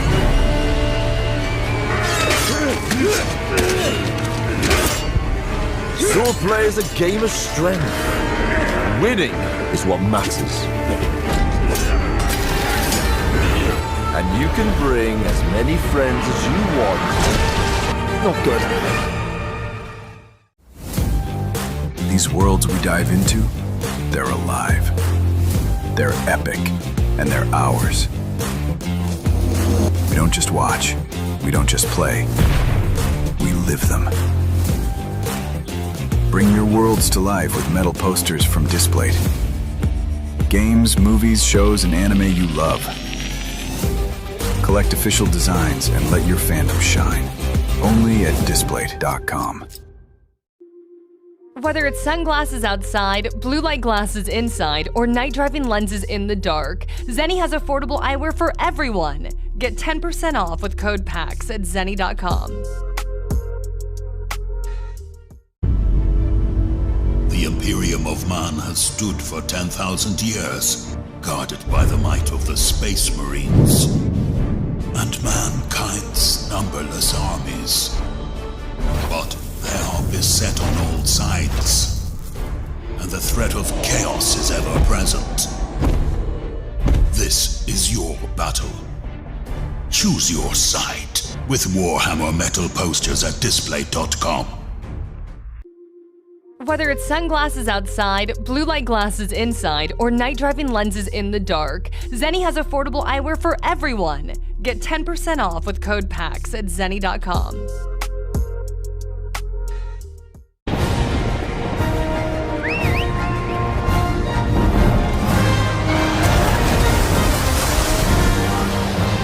Our ignorance is proving fatal. The encroachment threatens to drive our people out of house and home. But this divide has brought our two kingdoms to the brink of war. But it won't be for long.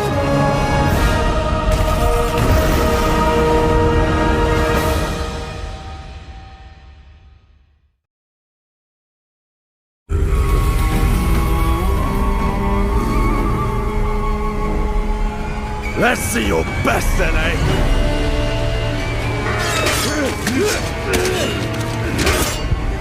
Sword play is a game of strength. Winning is what matters. And you can bring as many friends as you want. Not good. Whether it's sunglasses outside, blue light glasses inside, or night driving lenses in the dark, Zenni has affordable eyewear for everyone. Get 10% off with code PAX at zenni.com.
Fantasy Tactics, The Evil East Chronicles.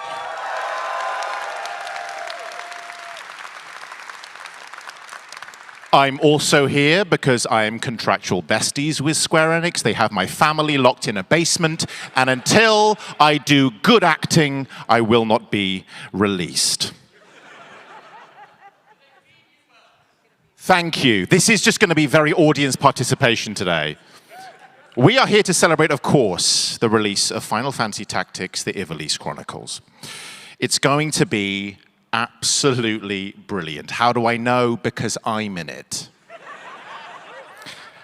So, without further ado, please join me in giving an extraordinarily warm welcome to two absolute legends of the series, director Kazutoyo Maehiro and art director Hiroshi Minagawa.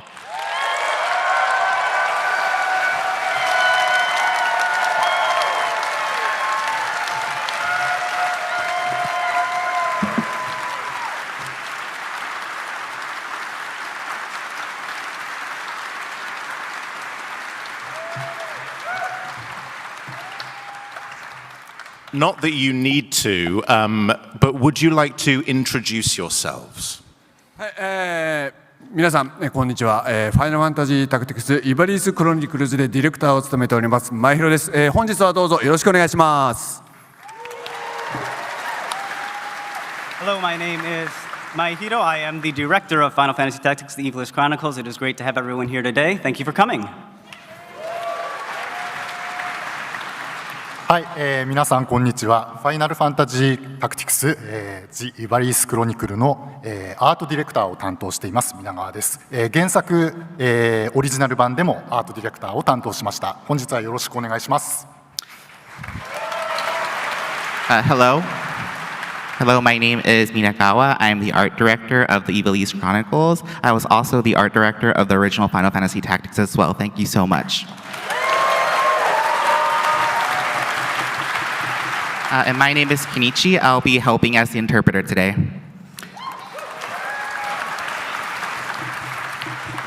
And my name is Adam. I'll also be helping interpreting. So, right. I didn't know you guys were so excited about interpreters. You do amazing work. So, before we dive in, we have a lot to get through in this very short allocated time. We've got so much to show you. But if you're for some reason not familiar with the original game, don't worry, we have you covered. Final Fantasy Tactics, as read by me. Final Fantasy Tactics first graced us in 1997. Yes, the very same year as a little game called Final Fantasy VII. It, like that game, was an absolute triumph. With its intricate gameplay, gripping narrative, and unforgettable characters, it struck a chord with fans and critics alike. It is widely regarded as one of the finest standalone tales in the Final Fantasy universe, and it helped define what a tactical RPG could be. In short, it was a real game changer. Maehiro-san, would you be so kind to give us a brief overview of the story? はい、ですね、本作は、政治的に混乱をしている、かつさまざまな、暴力が渦巻いているイバリスという、国を舞台に、歴史上決して語られることのなかった、若き英雄ラムザ・ベオルブとの、共にですね、歴史の真実を解き明かすという物語です。So Final Fantasy Tactics takes place in the Kingdom of Evilus, which is a medieval world steeped in political conflict, and you will take the role of Ramza Beov, whose role on history stage has been buried from view, but through your adventures you will be able to uncover the truth behind him and his adventures. ファイナルファンタジーシリーズではあるんですけども、完全に独立したストーリーとなっておりますので、他の、ファイナルファンタジータイトルをプレイしていなくてもすぐにゲームを始めることができます。And while it is a part of the Final Fantasy series, it is a standalone game, so worry not if you've not played any other Final Fantasies. You don't have to play them beforehand. You can dive right into Final Fantasy Tactics and enjoy it. はい、自分も開発者として関わってはいたんですけれども、ストーリー本当に皆さんにも共感できる内容で、古いゲームなんですけれども、今この瞬間も世界でいろいろ起こっていることというのも照らし合わせて、そのストーリーの重みがより感じられるようになっていると思います。Yes, as someone who was involved in the development of the original game, I feel as though the story of this game is something that we can all really resonate to, and I hope as people do, experience this game, they're able to kind of, see what's happening in the world against right now, and sort of almost essentially, I hope that it carries the weight of really just how much powerful the story is, and so yes, I hope people do look forward to that. I absolutely agree. But I would love to ask, if I may, what's the first memory that comes to mind when you think of the original Final Fantasy Tactics? そうですね、僕がオリジナル版に、携わった時はゲームデザイナーとして、本当に、新人の状態でパッケージタイトルとしてはこのファイナルファンタジーオリジナルのファイナルファンタジータクティクスが、デビュー作です。So one of my first memories of working on the original is actually the fact that I was just starting out as a game designer when I got onto this project, and it was the first full game that I had a chance to work on. オリジナル版の、ディレクターと、シナリオを書かれたゲームデザイナーの松野康美さんの指導の下で本当にがむしゃらに、仕事をしてたのを今でも思い出します。So I worked alongside the director of the original game, Mr. Yasumi Matsuno, and he kind of guided me through the process, and I just remember working really, really hard trying to do whatever he needed. そうですね、僕もスクエア、今はスクエアエニックスなんですけれども、入った時はまだスクエアという会社で、その時は最初に入ったプロジェクトで初めて組む、彼も同じなんですけれども、初めて組む人とどうやってゲームを作ろうかなっていうふうに本当にすごく悩んで、一生懸命作った思い出深いタイトルなので、またこうしてこのタイトルで皆さんと話ができるっていうのはすごく嬉しいです。So for me too, this was the first title that I was a part of since I joined what at the time was called Square, now is known as Square Enix. But it was really the first project, and this could be said the same for Mahiro-san as well, where we really had to think through what makes a really good game, and really had to work hard in order to make that a reality. And so being able to talk about that today with you all just makes me very, very happy. 僕は今年でもう55歳になるんですけれども当時はまだ27歳ピチピチでした。で彼と朝までタバコ部屋で雑談をしたりしながらちょっと眠る前に焼肉を食べるみたいなそういうかなりダメな暮らしをしてたんですけれども今やったら体壊すと思います。And now I'm actually going to be 55 years old, but at the time I was still young and fresh. I was 27 years old. And so, at the time when I think about how the development was, I think about how my Hiro and I used to kind of take breaks in the smoke break room and would sort of eat grilled meat together, yakiniku. And, thinking back now, if I were to do that today, I do think it wouldn't be good for my body and health. Thank you for that very intricate bit of trivia. Please update the wiki page for that. It's amazing to have two people who worked on the original and to continue that legacy. When I found out that this was being remade and the fact that you'd let me anywhere near it was an absolute dream come true. How did this project even come about? まず僕もダンさんがダイスダークに演じていただいてとても幸せです。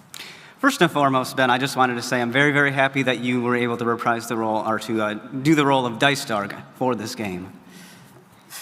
Thank you so much. Clive does not exist. I know only Dice Dark. いやですね、本作の、きっかけの話なんですけども、数年前にですね、とあることがきっかけで皆川と、僕とでオリジナル版の「ファイナルファンタジータクティクス」をプレイすることがありました。So if we're talking about how this project came about, it actually started a couple of years ago when Mr. Minagawa and myself had the chance to play the original Final Fantasy Tactics for the first time in a while. その時プレイして本当にオリジナル版の発売から本当に久しぶりにプレイしたんですけども、ファイナルファンタジータクティクスの素晴らしいゲームデザインと奥深いストーリーというのを改めて実感することができました。And it had been a really long time since we played the game. It had also been quite a long time since the game had come out from back in 1997. But by playing it again, we were able to re-experience just the brilliance of the game all over again, whether that be the game design or the story. なんですけども、特にコンソール環境において現行のコンソールで長らくプレイできない環境が続いてましたので、でもぜひともオリジナルのファンの方はもちろん、これまでファイナルファンタジータクティクスを遊んだことのない新しいプレイの方にもぜひともこの素晴らしいゲーム体験を味わっていただきたくて、このイバリーズ・クロニクルズのプロジェクトをスタートさせました。But we were aware that on current consoles, there's really no way to be able to play the original Final Fantasy Tactics. But by playing it and experiencing it, we really felt that we wanted to be able to bring that original experience back to not only the fans of the original, but to new players as well. So with that in mind, we kind of kicked off development and went forward with it. I mean, me included, so many fans here and across the world have been calling to be able to play it maybe for the first time or kind of relive those memories that they had when they were a child. But I think this is probably one of the most interesting things that I know about this project is you didn't have the original source code. So what was it like to develop the game without it? そうですね。このソースコードのことについては当時のゲーム開発の環境が大きく影響しています。So it is true that we didn't have the source code, but the reason we didn't have that is really has to do with how we kind of managed things at the time. 今でこそ日々のプログラムだったりデータの更新っていうのを非常に厳格に管理してくれるツールというものが存在しているんですけども、当時はそういったものがありませんでした。So nowadays we have some really nice, resource management tools. Even when it comes to like daily updates with just minute changes, we do have ways to keep those stored very well. ですので、例えば我々が日本語版を最初に作って、じゃあその次に英語版を上書きして作って、その次の言語というように次々上書きして作っていったんですね。But back in the day when we were making it, we would, of course, originally make the Japanese version first, but then when we were finished with that and we wanted to make a different language, say English, we would basically take that data from the Japanese version and overwrite the English data on it, and then if we wanted to do another language, we would just keep stacking on top and overwriting and overwriting. でこうやって上書きした結果、本当のオリジナルというものが失われてしまいました。So basically, because we kept doing all that overwriting, the true original ceased to exist.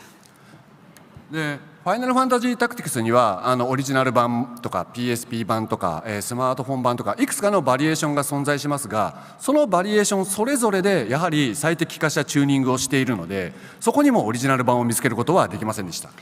And also, I know we have a lot of different versions of Final Fantasy Tactics, whether that be the PS1 original, the one for the PSP, smartphone version, but each have their own fine-tunes and adjustments as well. So trying to find the true original from those is actually difficult too. でそこで我々開発チームが取った手段としては、全てのバージョンのファイナルファンタジータクティクスを解析して、で時にはファンの皆さんがまとめてくださっているウェブサイト、データ等のウェブサイトを拝見させていただきながらオリジナル版のファイナルファンタジータクティクスを見つけ出すという工程を踏みました。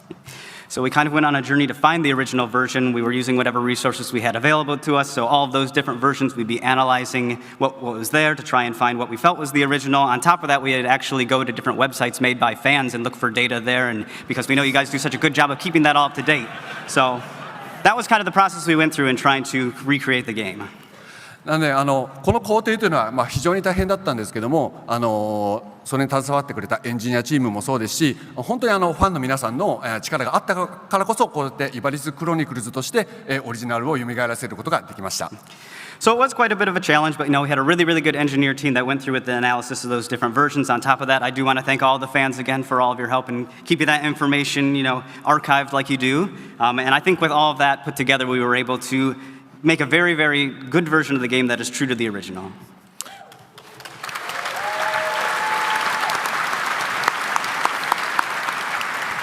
I think I speak on behalf of all the fans when I say you're welcome. Can't believe we had to make it for you. It truly is. Just hearing your story, that just sounds like an incredible accomplishment. But this game isn't, obviously it's not just a remaster. There's the classic version, but then there's the significantly enhanced version. What does that mean for the fans? What can we expect? そうですね。今回イバリス・クロニクルズに実装されているエンハンスト版ではオリジナルのファンの方はもちろん、新しいプレイヤーの方にも快適にプレイをしていただきたいので、さまざまな強化を実装しています。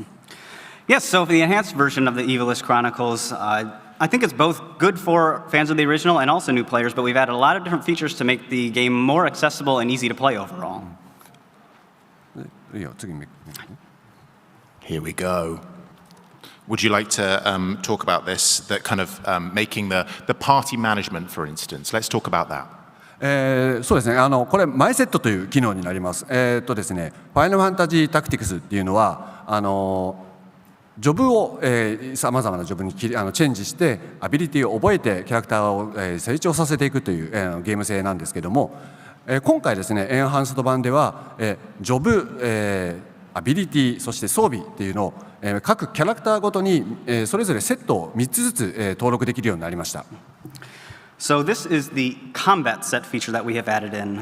If you've played Final Fantasy Tactics, you might know there are a lot of different jobs within the game, and within those jobs you learn different abilities, and then you have different builds with the abilities as well as the equipment. So we've added this feature where each character has 3 combat sets that you can put on, and you can preset. So you can have the job, the abilities, and the equipment for different jobs already preset and ready to change. でこのステージの時は例えば白魔導士、このステージの時は黒魔導士、じゃあレベル上げの時はこのセットというようにさまざまな装備とジョブとアビリティを切り替えて快適にプレイができるのでぜひ使ってみてください。So I would encourage everyone to use it. You know, if you want to be a white mage for one battle and then a black mage the other battle, you can switch between them very, very easily. You can also have a set that you use for leveling up or something like that. So I think it really improves the accessibility and the ease of having that party management and equipment management. I think we all have, memories, or many will have memories of playing that game back in 1997, or even, later than that. We are now playing this in 2025. Should we talk about some of the other features that have modernized other aspects of the gameplay? そうですね。ワールドマップにもこのような拡張を入れています。まずですね。オリジナル版のワールドマップではラムザを移動させるときにですね敵と遭遇エンカウントすることがありました。Yes, so we've made some updates to the world map as well. If you're familiar with the original, you might know that when you were controlling Ramza and moving out the map, you would get into random battles by going across different areas. 今回のエンハンスド版では、敵と遭遇した際に、敵と戦うこともできれば撤退することもできるようになっています。But now we've added in a feature that allows you, when you do encounter one of these battles, to either fight in the battle or flee the battle. それに加えてですね、自分の好きなタイミングで、敵と戦うこともできるので、キャラクターをより快適に成長させることができるようになっています。But on top of that, you can also engage in a battle whenever you want. So in that respect, you can easily, get into battles and level up whenever you'd like to. でもう一つが、スライドの右側になる、ロケーションリストというメニューが追加されています。And one more feature we added is the location list, which you can see on the right side of the screen. こちらはですね、イバリースのさまざまな街には、武器や防具、アイテムといったものが売られているんですけども、それがどの街にどういったものが売られているかっていうのを、一見して確認ができるようになっています。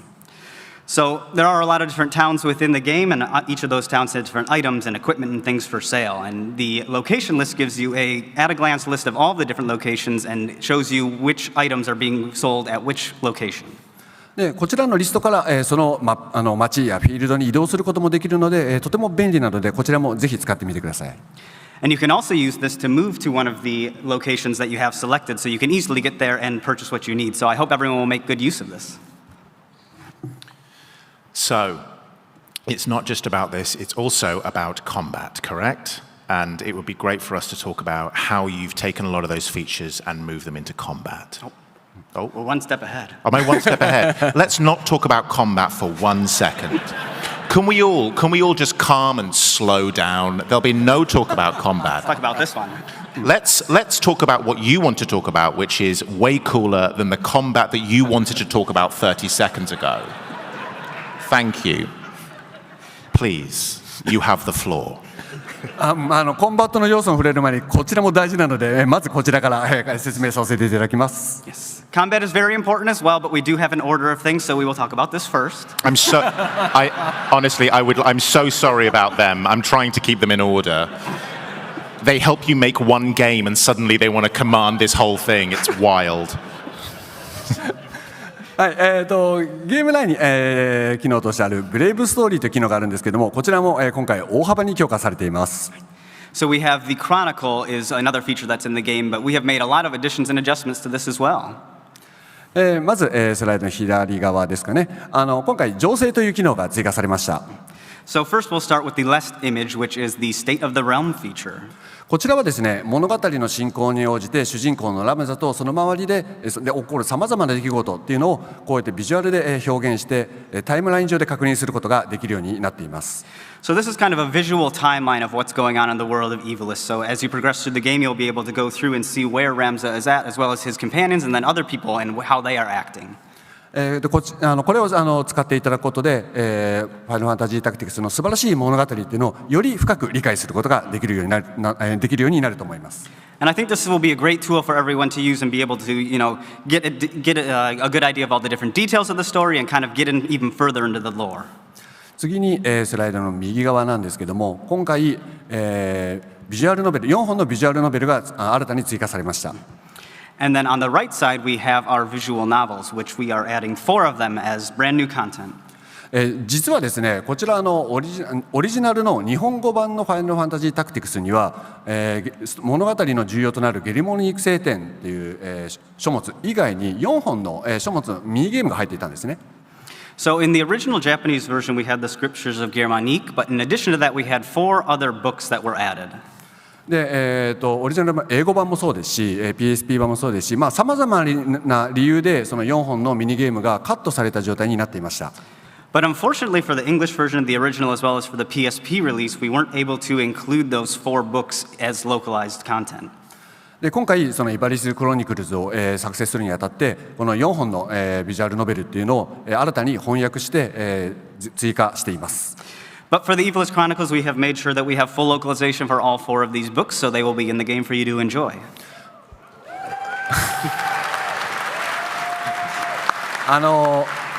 日本語版の、以外の言語の方っていうのはおそらくほとんどの方が今回初めてプレイすることになると思いますので、ぜひ楽しみにしていただければと思っています。I think if you haven't played the Japanese version of the original, you probably haven't seen these, so I would definitely encourage everyone to check them out. And you wanted to talk about combat. Speaking of which, would you like to speak about some of the enhancements you've made to combat? Okay. 次にじゃあコンバットの、新たな機能について説明していきます。Alright, let's get into some of the battle updates that we have. まずですね、戦闘中に、オリジナル版にはできなかった移動のキャンセルというのができるようになりました。So a feature that wasn't in the original game was the ability to reset your movement after you had moved your character, but we have made it so that you can now do that.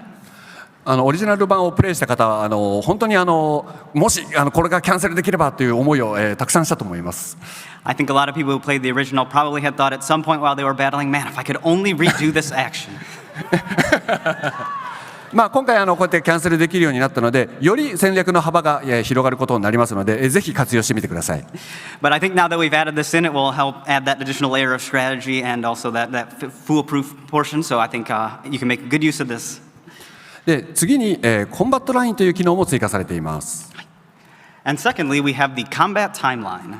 ファイナルファンタジータクティクスの、戦闘システムというのはキャラクターの行動順というのが非常に重要な、要素になっています。So for combat in Final Fantasy Tactics, the order of actions for each of the characters and enemies is extremely important. でオリジナル版の、ファイナルファンタジータクティクスだとこの行動順というのを確認するのが、ちょっと一手間かかったんですけども、今回、画面の左側にあるリストのように、一見して確認ができるようになっております。So in the original game, you might know that you had to dig through a bunch of menus. It was a little difficult to find that order of actions, but now we have it in a convenient list on the left side of the screen that you can see at all times. 次に行動するキャラクターだったり何を実行するかということも、表示されるようになっているので、ぜひ、確認して活用してみてください。And as you can see, you can both see the order of actions, but you can also look through in detail to see what different actions are being executed and how they're being executed. So I hope everyone will make use of this. そして最後コンバットからは外れるんですけど、エンハンスド版では、フルボイスに対応しました。And that's it for combat, but we can move on to one more thing, and that is fully voiced dialogue.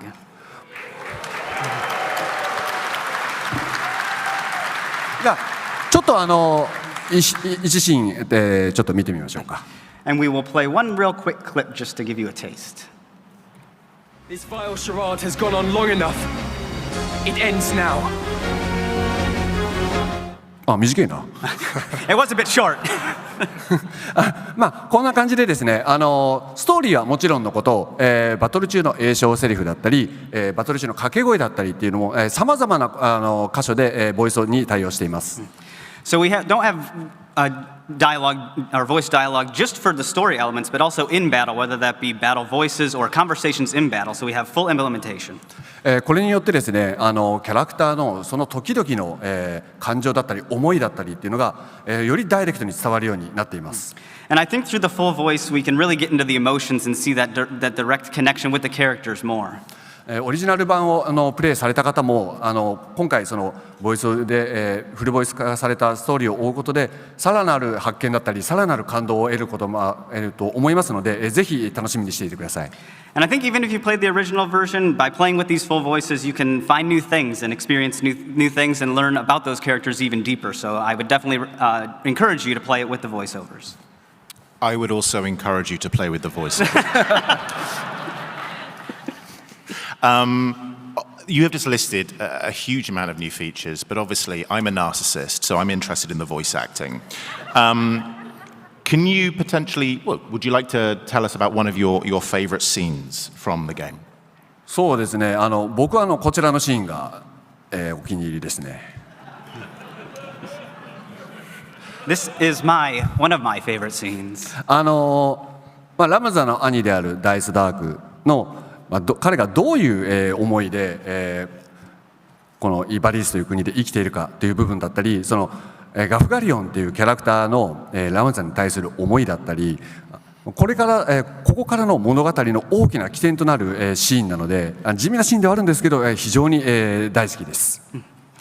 You know, this has both Dicedar, Ramza's older brother, and it kind of gives you an idea of how he is acting within Evilus and what his true intentions are. On top of that, we have Gafgarian, and at this point, you can kind of get an idea of how he is feeling about Ramza within the story at this stage. I think it's a really good scene because it's a big turning point, and it kind of shows you where things are going to be going in the story. It's not the most exciting of scenes, but I still really like it.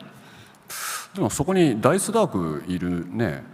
But I think we have Dicedar here somewhere today. せっかくなんで今ここで生で演じていただこうかと思うんですけど、会場の皆さんどう思います？ I was thinking because he's here, we can have him read a couple of lines live, but what does everyone think of that?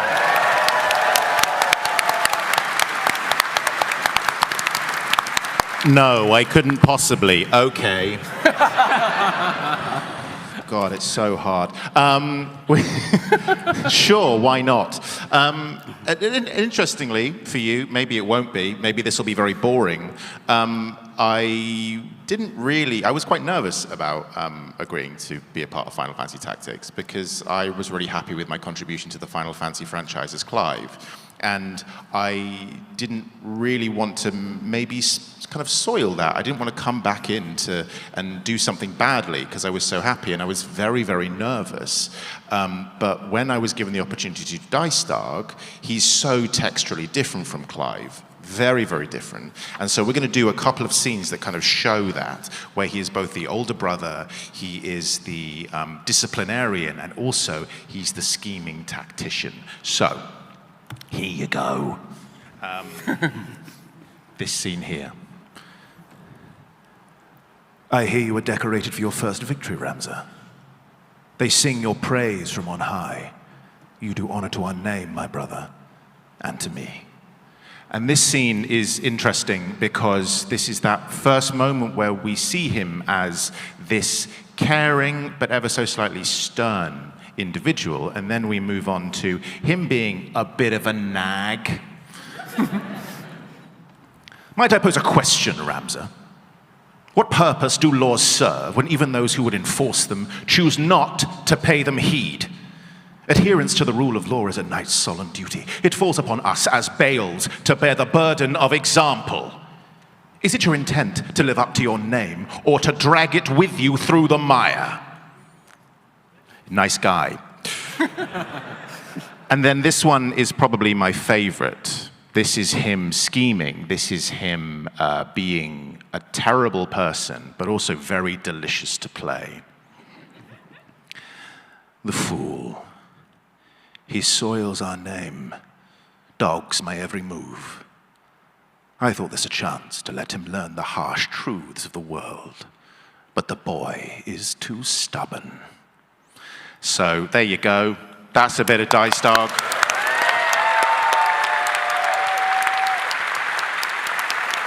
ベンさん、素晴らしい演技をありがとうございました。もう会場の皆さん、もう一度大きな拍手を。Thank you very much, Ben. That was amazing. One more big round of applause, please. 僕、ベンさんはFF16 のクライブのイメージが強くて、彼すごく正義感のある男なんですけども、こんな悪い男も演じられるっていうのがびっくりしましたけど、すごくかっこいいです。When I think of Ben, I always think of his performance as Clive from Final Fantasy XVI, which is always brimming with a sense of justice. So seeing him act so sinister is both a surprise, but it's still very, very cool. Yeah, but what about Dice Dog? Sorry. Honestly, thank you so much for letting me be a part of this game, and it's so wonderful to continue working with you. But Minagawa-san, how about you? What's your favorite scene, and why doesn't this one have Dice Dog in it? はい、僕の一番好きなシーンなんですけど、ごめんなさい、ダイスダーグは入っていません。So when it comes to my favorite scene, I do apologize. Dice Dog is not in it. 今画面に出ているんですけれども、冒頭のオーボンヌ修道院の一番ゲームを開始した最初のイベントシーンがお気に入りのシーンになってます。So my favorite scene is actually the one that you can see on screen right now. It is from the very beginning of the game that takes place in the Orbon Monastery.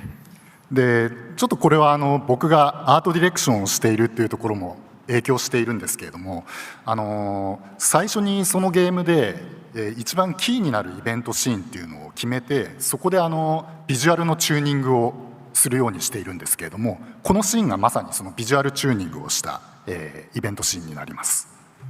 And this kind of touches on, the reason that, or kind of touches on the perspective of an art director behind why I really enjoyed this scene. But, in every sort of game that we develop, there's always sort of a key scene that comes up that's really important for me as I sort of fine-tune the visual direction that I want to go with. And when it came to the Evilise Chronicles and both, the original game as well, this was the scene that really was that key scene for me. オリジナル版を作った時にも、冒頭で非常に重要なキャラクターたちがたくさん登場するシーンになっているので、このシーンでいろんな実験をしたりビジュアルのチューニングをした思い出があるんですけれども、本作エンハンスド版でも、このシーンを使っていろいろなチューニングをしました。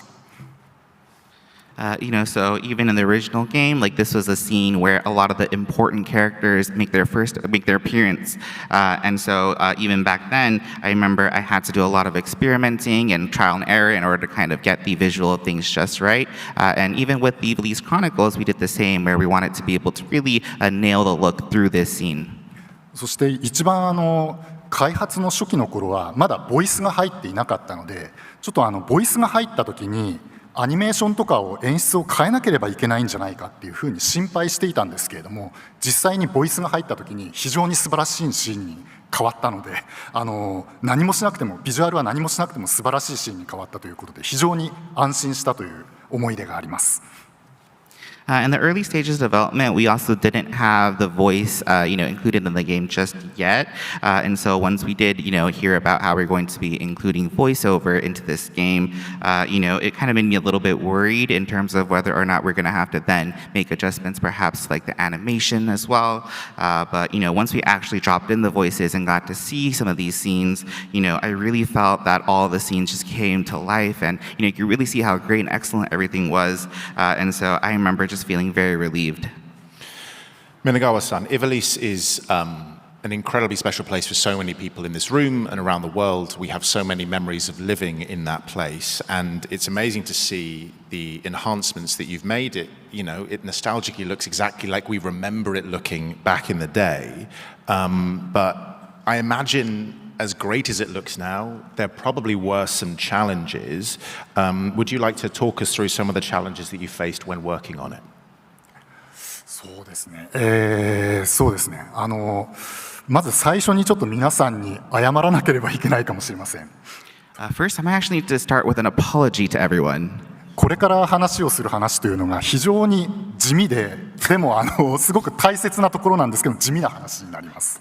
And the reason why is because everything I'm about to share is going to be definitely more on the plainer side of things. However, it's still very, very important, so I hope everybody bears with me.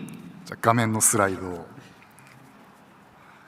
今画面に出ているのが、クラシック版とエンハンスド版の、比較になるんですけれども、見ての通り、遠くから見たときにほとんど印象が変わらない同じように見えるっていうのをまずは原作に忠実にするというところを目指しました。And so you can kind of see on the screen right here that we have both the classic and enhanced versions. And when it comes to the classic version, really the main sort of ambition that we wanted to do was making sure that, when you kind of look at things side by side, that, it still looks the same way as it did with the original game.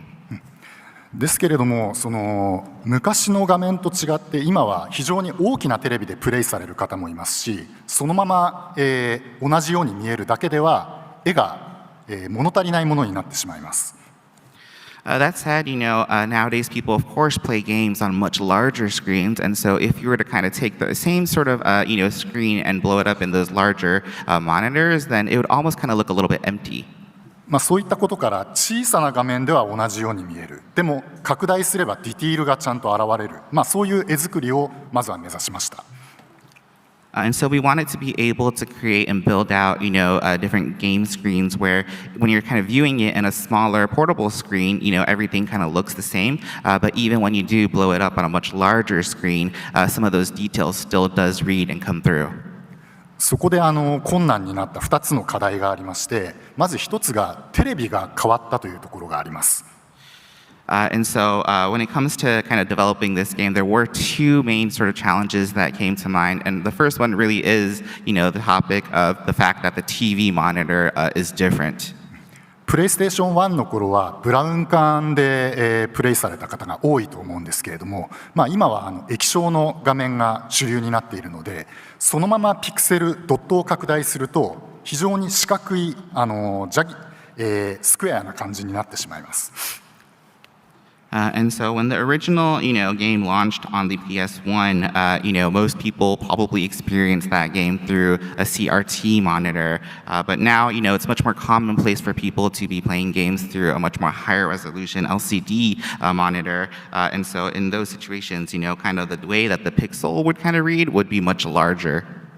当時のピクセルアートはブラウン管で見たときに滑らかに見えることを期待して、チューニングをしているので、今回改めて高解像度化するときにはブラウン管で見たときの印象に近づけるというふうなチューニングをしています。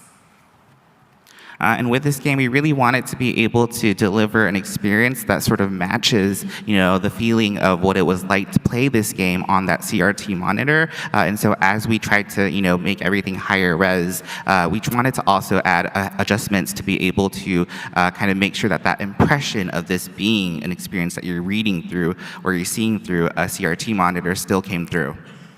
他にも、プレイステーションというハードウェアはポリゴンを回転させたときにちょっとガタガタしていたりしてたんですけれども、それを滑らかに回転するように、不動小数点というちょっと難しい言葉を使っちゃいますけども、滑らかな計算ができる今のハードウェアに合わせた設計に変えた結果、予期しない問題が起こりました。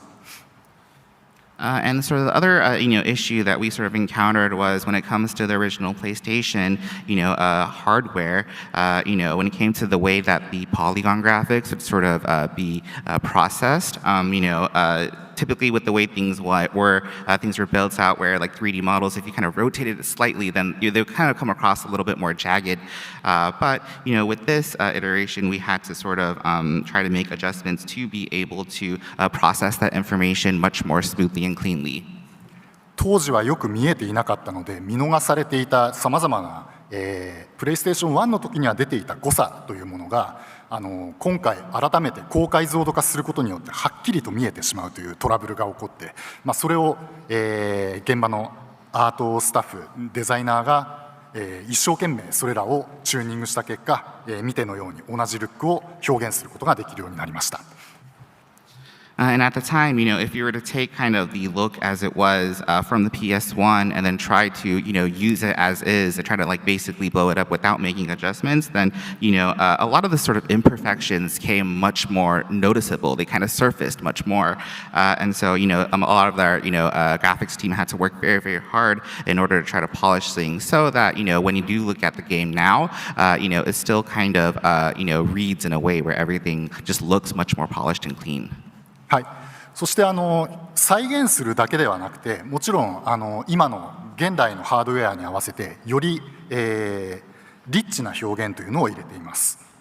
And then on top of that, instead of just ensuring that we're just recreating things faithfully, we also wanted to be able to make adjustments that would make sort of the expression of things much more rich. ちょっとこれ画面小さくて見づらいんですけれども、HD2D タイトルのように画面の奥と手前で、ボケる表現、デプスオブフィールドを入れたり、あとはシーンのようにライティングを変えて、ボス戦の特殊なイメージをより怖いイメージになるようにといったライティングの調整などもしています。And the sort of screen that you're seeing might be a little bit small, so it might be, again, hard to kind of tell or what specific part I'm talking about here. But, when it comes to this game, we also added, effects that sort of give a little bit more depth of field. So there's a little bit more of a blur on objects that are placed farther to the camera. And in a similar matter, when it came to certain scenes, such as the boss scene that is shown on screen right here, we also added different, lighting effects to be able to kind of give a more intimidating atmosphere to it. What is one detail in this game that fans might not notice at all, but you are proud of, that you want to point out? じゃあもう一枚。これ先ほどの、僕の印象に残っているシーンの黄金の修道院になるんですけれども、ちょっと画面のライティングの明るさというか色ですね。ちょっとシーンをこのまま見続けていただければと思います。So this actually kind of goes back to my favorite scene or most memorable scene from earlier, which is the one that takes place in the Orbonne Monastery. But there's something about the lighting here that I did want to talk about, which we're kind of playing right here at the moment. 今回は昔よりも細かくライティングの調整ができるようになって、このシーンも、ライティングをアニメーションさせるといった、オリジナル版ではできなかったことっていうのをいろいろとトライしています。And compared to basically back then, we obviously have much more of a wider array of options of things we can do when it comes to lightings. And so, this is kind of an example of something that we did do where we wanted to be able to give a little bit more of a granular effect and storytell through lighting. シーンの始めは温かみのある王女の祈りに合わせたライティングだったんですけれども、緊迫したシーンに変わることによって次の不吉なシチュエーションを表現するためにだんだんと色の温度を下げています。And so you kind of see right here that what starts off as, a scene that has a much more warmer undertone through the lighting, when it's basically Princess Ophelia praying, sort of starts to become more of a colder palette, and through the lighting, really to kind of foreshadow really the, unfortunate incidents that's going to unfold. And so that was kind of a thing that we wanted to do to capture a little bit of that, colder atmosphere. どうしても今回こういう地味な話が多くなってしまって申し訳ないんですけれども、自分からは以上です。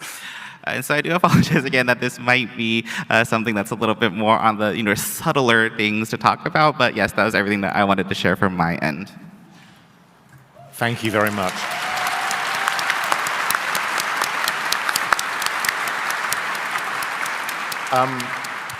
Minagawa-san, do you have any funny or unexpected stories from the art team?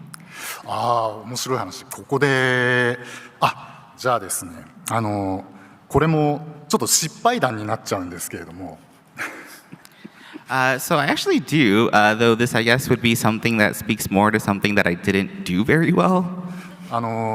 僕と前広くんはオリジナルのスタッフだったので、他のスタッフから開発中に非常にいろんな質問を受けました。Basically, my hero and I were members of the original development team, and so it was very common for us to receive questions from, younger staff members. で、僕は覚えているつもりで、それはこういうことだよとか、前広くんも似たようなことあったと思うんです。ですけれども、その自信満々に答えたことが実は間違っているということが多々ありました。So basically, they would ask us things about, how things were back then, and, a lot of times my hero and myself may answer, oh yes, this is exactly how this was, with so much confidence and conviction, but it would turn out to be completely false. 結果、だんだんスタッフのみんなは僕らに聞くよりも YouTube を見た方が確実だというふうになりました。And so gradually, a lot of our younger staff members started to turn to materials on YouTube instead of asking us directly.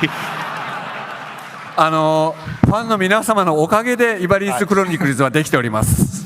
It is really thanks to all the fans that we were able to actually make the Evilist Chronicles.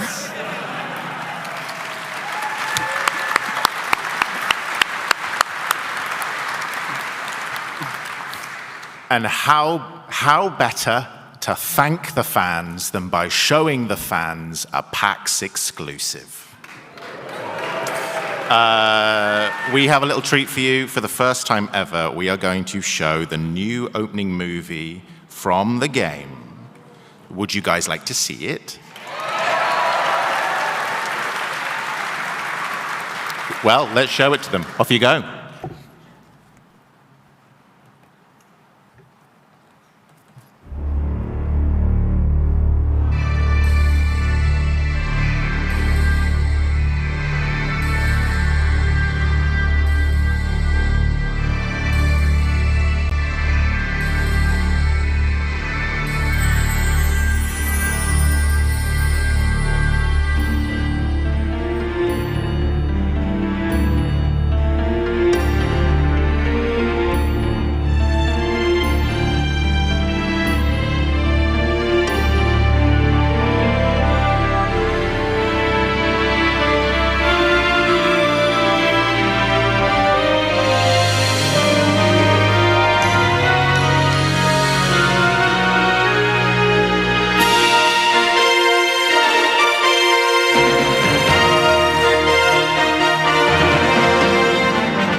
It looks like a good game.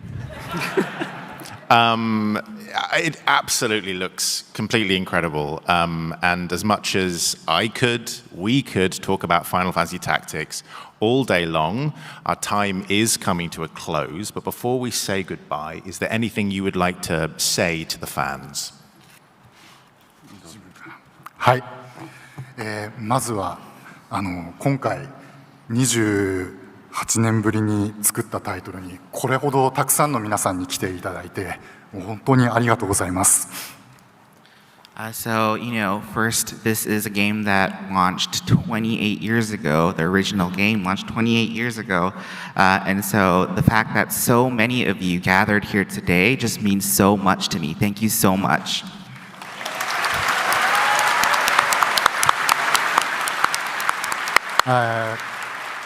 今回非常に多くのプラットフォームに小さな任天堂スイッチの小さな画面から例えばプレイステーション5で大きな画面で見たりあとは Steam で自分の一番よく使う PC で遊ばれたりいろんな環境で遊べるように作りました。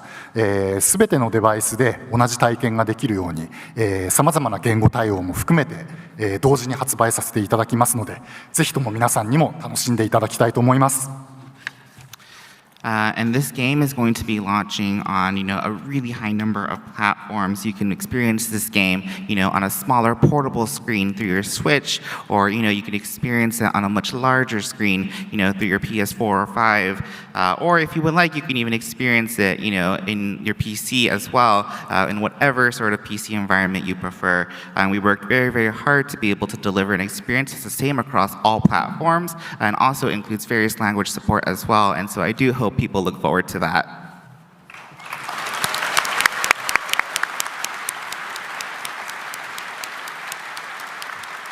はい、まずベンさん今日は本当にありがとうございました。あと会場の皆さんも本当にありがとうございました。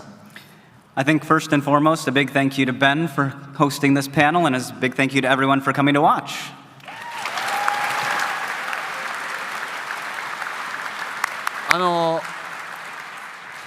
始まる前はとても緊張していましたけど、始まってしまえば本当にあっという間に終わった本当に楽しいパネルでした。I will admit I was a bit nervous before we got on stage, but once we got things rolling, it went by in a flash. 本当に28年前に発売された、ファイナルファンタジータクティクスのオリジナル版から、2025年になってイバリスクロニクルズとして、ファイナルファンタジータクティクスが、蘇ります。オリジナルのファンの方も、本当にまだプレイされてない新しいプレイヤーの方も、本当に楽しめるゲームとなっておりますのでぜひ、購入して、楽しんでください。It has been 28 years since the original Final Fantasy Tactics came out, but we are finally able to bring it back in 2025 with the Evilist Chronicles. I would really encourage everyone, whether you're a fan of the original or if you're somebody who hasn't played the game at all yet, to give it a try. I think everyone can really enjoy it no matter what. 本日は本当にありがとうございました。Thank you very much.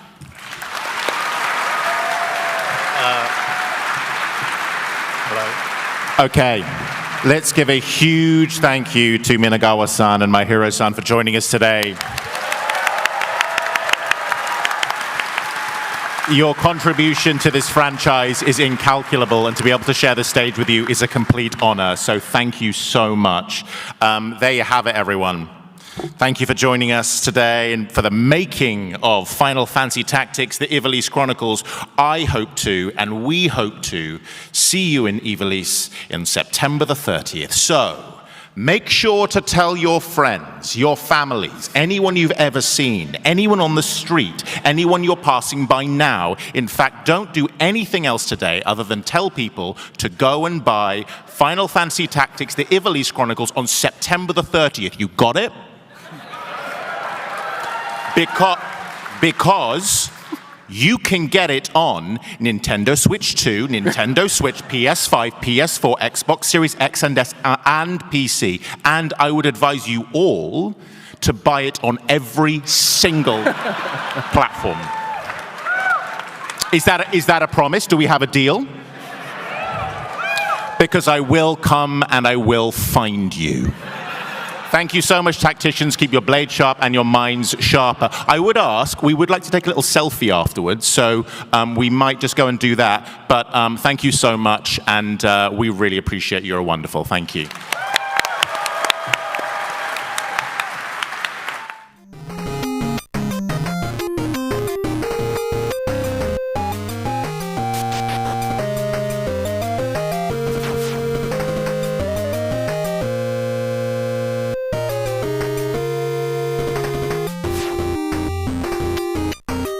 up, PAX West? What's up, everybody? Hope everyone's doing well. My name is Eric Doorbell. I'll be the host of this panel. I'm also the Senior Community Manager at Obsidian Entertainment, and we're going to be talking about the Outer Worlds 2 weaponry and motions, bringing art, combat, and systems together as a developer collaborative experience of making the game. I'm going to introduce Daniel Alpert, who is the art director on the Outer Worlds 2. Welcome, Daniel. And Kyle Koenig, lead system designer for Outer Worlds 2. And last but not least, Rob Donovan, combat designer. Well, guys, let's have a seat. Well, thank you so much for everyone coming down to the panel. It's great to see everybody. Well, Daniel, let's start off with introductions. Daniel, why don't you introduce yourself to the audience, and what does an art director do at Obsidian? Oh, wow, that's a deep question. Let's see, I'm Daniel Alpert. I am the art director for the Outer Worlds, both 1 and 2, making a return. And yeah, that's our game. And art director, I design basically the visuals of the game. I make sure that everything looks and feels very cohesive, from concept art to game execution. Thank you. Kyle. Hey, I'm Kyle Koenig. I'm the lead systems designer. Basically, that means I cover all of the feature works and designs for the gameplay. Everything from things the players see, from like weapons and perks and flaws, all the way to things that just help developers and area designers and artists make the game. And Rob? Hi, I'm Rob Donovan. I'm a systems designer like Kyle, but I'm in charge of the combat. That's why they call me the combat designer, and that's everything from the enemy NPCs that you fight, the humanoid enemies from the different factions that you can side with or against, and the creatures, the monstrous creatures in the game on our various planets, but most importantly for this talk, also the weapons that the player can find that you can see scattered around the world, pick up, and wield against those monstrous creatures, hopefully to have yourself a good time. Yeah, all very awesome roles, and we're going to be talking about, again, the collaborative experience on how weapons work and design process, art, and all that into the Outer Worlds 2. But first, I am contractually obligated by the board to announce our partnership with 5 Hour Energy. You can actually taste and sample these flavors of Purple Berry Punch and Mock Melon Brew on the show floor at booth 838. They're delicious. There's a photo op. The Moon Man was there earlier. So yeah, please check it out and give the 5 Hour Energy drinks a try. Okay, moving on. The Outer Worlds 2, what is it about? It's the sequel. We made Outer Worlds 1, now we're doing 2. You are a daring and most likely good-looking Earth Directorate who's uncovered the source of devastating rifts threatening all of humanity. This leads your investigations to the Arcadia system, home of the skip drive technology, where fate and colonies are and ultimately the entire galaxy rests upon you and your decisions on what you do in the game and the factions you choose to trust. And speaking of factions, we have 3 major factions in the game that the player can interact with: the Protectorate, the Order of the Ascendant, and Auntie's Choice. But first, we're going to talk about, we're going to move with the Protectorate and their weapons. But before we go on to that, Daniel, I have a question for you. Go for it. What is the process with having 3 factions in the game to make sure they all have like a unique identity and ethos and mantra, and how does that relate to art and weapons? Setting me up for more challenges, man. All right. Well, in general, with any kind of game, you want to make sure that, you know, your enemies, your friends, everyone is very recognizable from a far distance, so you know who you're going to go talk to. It's incredibly important in a game like ours that has several factions, several sub-factions. So if we're looking at the Protectorate, the rulers or the authority of this colony, they have to stand out, they have to look different than other people, such as Auntie's Choice. And you know, you want to make sure that they are just always very distinct from each other, but there's always going to be a little something that also links them all together. On that silhouette point, if you come up against somebody and they're facing away from you, we do want you to know which faction they're part of so that you don't shoot them by accident. If you want to shoot them on purpose, that is also really supported, but we don't want you to shoot them on accident if you're trying to make friends with them. Yeah, that makes perfect sense. All right, so if we're going to move forward, we're going to look at our first weapon, Thunderstruck from the Protectorate. As an RPG gamer, I'm a huge fan of big, heavy, hammer-looking shaped weapons. This is right up my alley. One of my favorite weapons to use in the Outer Worlds 2. So it's awesome to see that my preferred playstyle is the first thing that we're going to show. But this is coincidental, not my choice. Yeah. So how, with the faction of the Protectorate, combat characteristics is melee crowd control, which I think is something interesting, particularly for this weapon. And simple and clean, not as decorative, but still hurts. I'm going to kick it to you, Dano, because with weapons, typically art happens first, then design, and then art again. How do you get that ideology of the Protectorate as an authoritative force military thing to relay that and convey it into their weapons? Well, you have to build it all in the designs. I mean, right here you have the Protectorate look and feel. It has this rigid, very traditional kind of look. It's clean lines. It shows off authority right away. And there's even like little cool details when you go into it. This one's I think an electric-based weapon. So you have like these like little electrodes up on top. But one really cool detail about here is you look at the neck of the weapon. These quadrilateral shapes have almost like a tooth-like look to them. And you will see this within all the Protectorate designs, from architecture to automechs, just all throughout the different colonies you'll visit. Awesome. And then let's go ahead and see the weapon in action while we talk to Kyle and Rob, who are lead combat designer and system designer. So with two-handed weapons, there's a lot of weapon choices variety. As we can see here on the screen, how important is it to make weapons, like just melee, feel good, in addition to like range combat, which we'll cover to other weapons later? This one's for me? Yep. Yeah, we have a lot of developers on the team who like that melee feel. It was obviously, in the first game, people really enjoyed it. We have one-handed weapons, we have two-handed weapons. They're kind of intended for different play styles, but of course you can mix and match to your heart's content. This one in particular, I'll explain a little bit about what we're seeing here. Most melee weapons, these big two-handed sticks, are for beating on people with sticks. This one has a special mod on it that does this shock damage. And we call it the Thunderstruck because not only does it do shock damage, that's kind of an easy thing to do with the number of shock damage numbers that we have, but it also does a little bit of a projectile so that it goes ahead of where the melee weapon ultimately lands. So it's a little bit of a ranged weapon and a little bit of, like it said in this previous slide, a crowd control. If there are a bunch of enemies standing near each other, it will hit them all. And this is kind of bridging the gap between a melee and a ranged weapon. It's not really, it's for the melee players, but it gives you just a little bit more combat gameplay.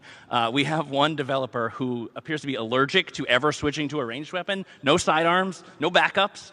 So this is something that you can actually equip and get those pesky snipers that are maybe standing somewhat far away on a ledge. You don't have to run all the way up the staircase to get them. You can use this Thunderstruck to hit them at a little bit of a range. And so that's a neat twist on a melee weapon for this particular one. Yeah, and for you, Kyle, as the system designer of adding these properties to weapons, with the stats and everything, as you can see on the screen, we have a slew of stats. How does the balance process work for weapon types? Like, so for melee, how do you determine what makes this weapon balanced and what makes it unique? Yeah, so across the process, we have all sorts of fantasies we want to support as an RPG. Ranged, melee, talkie-talk players, as we affectionately call them, stealth. And so as part of that process, we look at these weapons as we're designing them and say, okay, who is our target for these, and how are they going to use it?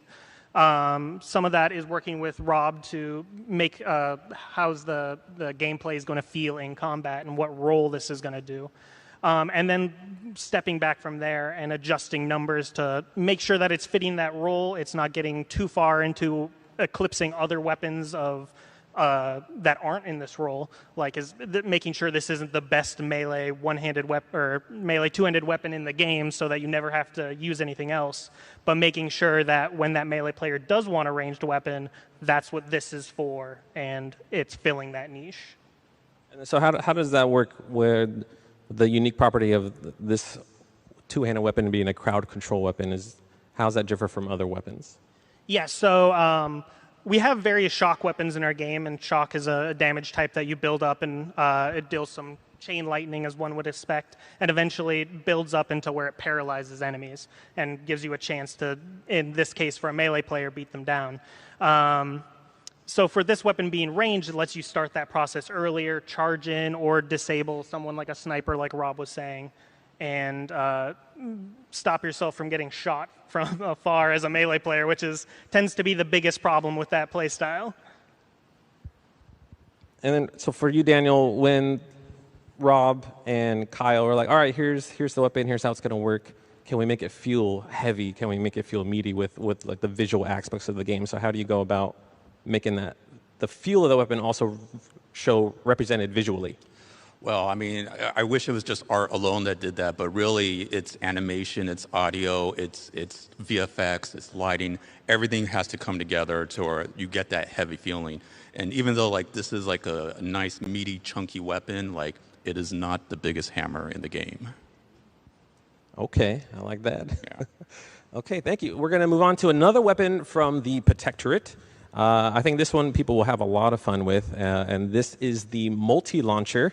The combat characteristics are explosions on demand.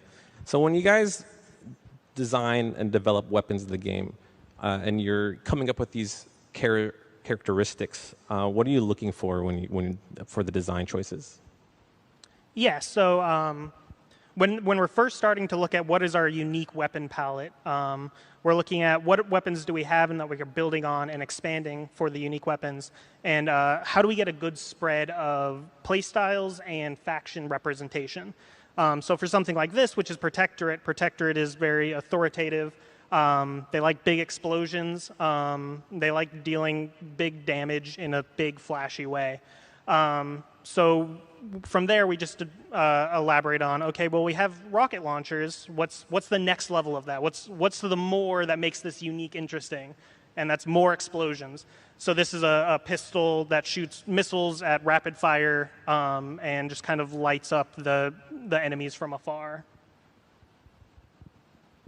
Thank you. And so, question for you, Daniel. When the team comes up and they're like, "Hey, we have a pistol that shoots missiles," what kind of real-world or maybe fictional inspirations does you and the art team get when trying to create something like this?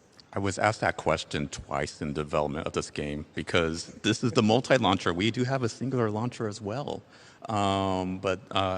geez, you know, we look at our retro aesthetic, and we have a time period that we kind of base everything out of. And so we will take inspiration from like real world weapons and say like, how can we make it more outer worldsy? How can we add a little flair? How can we add a little punch? And this is sometimes what you get. You just get a giant multi-shooting rocket launcher. And a question for you, Rob, as a combat designer, how does balance come into play when you just have I guess a pocket rocket essentially, and how will the player expect to use this in combat? I mean, it's a rocket launcher. I don't need to talk too much about how the rocket launcher works. I think people who played a video game know how the rocket launcher works. I will get to your question about balance in just a second, but you know, the important thing here is we're trying to make something that's fun to use. We're trying to make something that's more than just something you've seen in 100 other video games before. A tube rocket that fires one time and has a lengthy reload. That's great for other games, but we want to do something a little more. We want to make it something unique and different. We want you to think hard about, well, why should I use this thing over something else? And I mean, it is fun to use. In terms of the balance, we start with the player fantasy, like Kyle was alluding to. We're saying, like, if you are the kind of person that wants to use this, that you find this in the world, you pick this up and you go, I figured it out. I got it. Maybe you're spec'd into the explosive skill that we have, and you're like, this is going to combo really great with my RPG build. We want to start by saying, then how can we deliver that for you?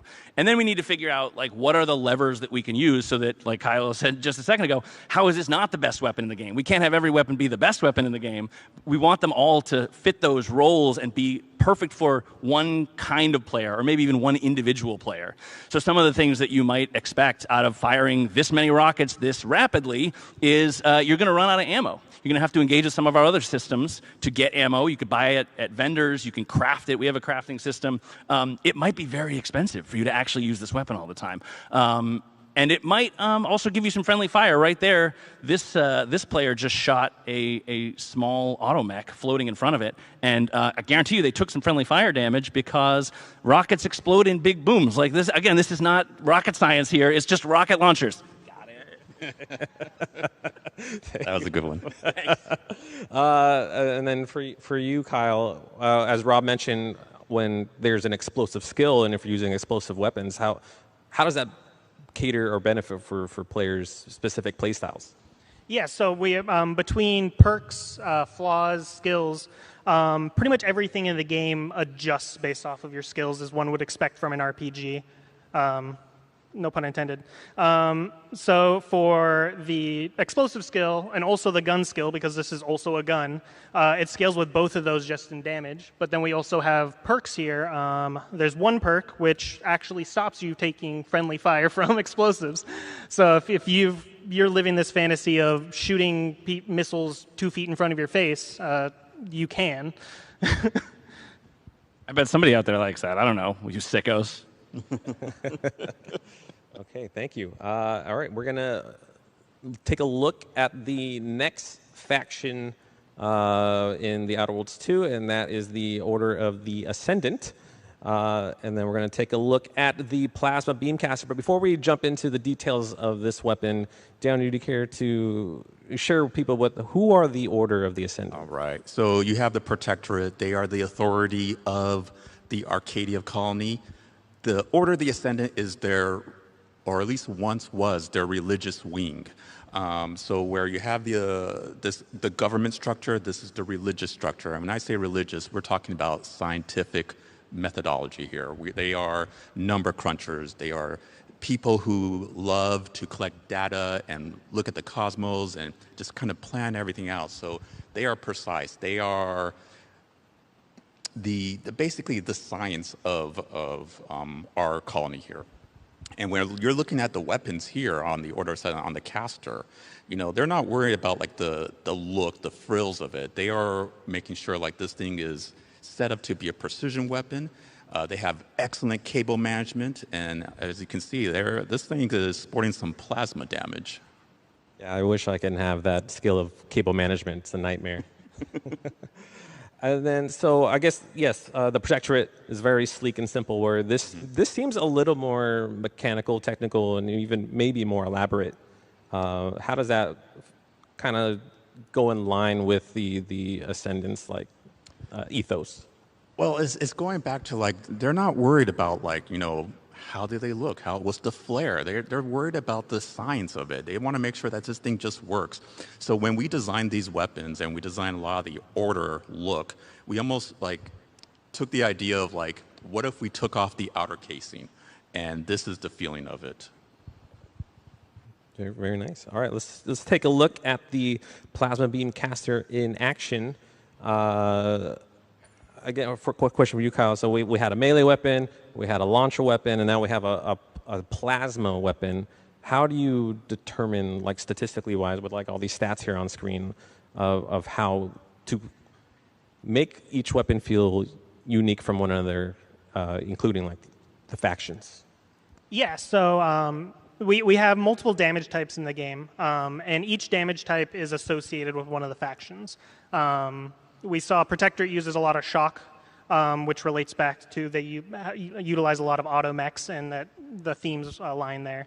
The Order of the Ascendant is all about plasma, and so a lot of their weaponry uses this plasma damage, which lights enemies on fires and deals more damage over time, and aligns with this weapon where you're from afar slowly ticking this up and increasing the burn rate more and more. All at a pretty efficient cost, going back to ammo. But although a lot of our weapons have these damage types, a lot of our weapons are also pretty moddable, especially all of our base weapons like this. This is actually not a unique, this is just one of our base core weapons. There is a unique version of this that you'll have to find. But all of our weapons also have mods available to them. So while this weapon is always going to be an accurate mid to long range damage type machine. You can also mod it so that it gets a zap barrel, so now it deals the shock damage, or so you can use it to CC enemies from afar or chain damage between them. You can also mod it to be even more efficient with ammo. So if you're really struggling for ammo, you're not quite good with managing your money, you can mod it to do so. You can also mod it to be better for your companions and mark enemies so your companions focus them down and get some bonus damage against them. And then for you to follow up with Rob, with a weapon that's this moddable, be able to like change its damage type and all this, and then going from rocket launchers to a beam of plasma, how do you go about how the player's going to use that in combat with the weapon be able to change in different variations according to what the player does to it? Well, the modding part I think is a different axis, and we can return to Kyle and talk about that a little bit, about the different damage types.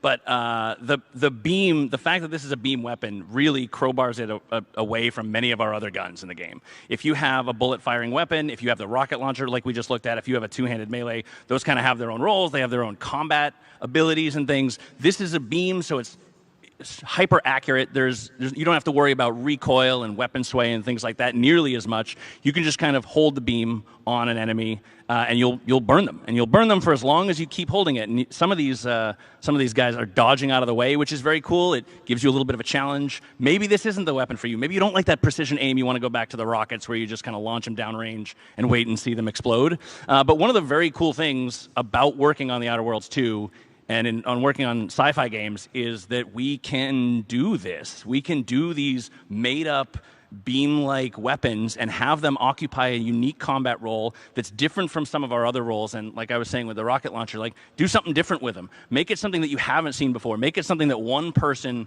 is going to be like, oh, this is my jam. I love the plasma. I love the precision.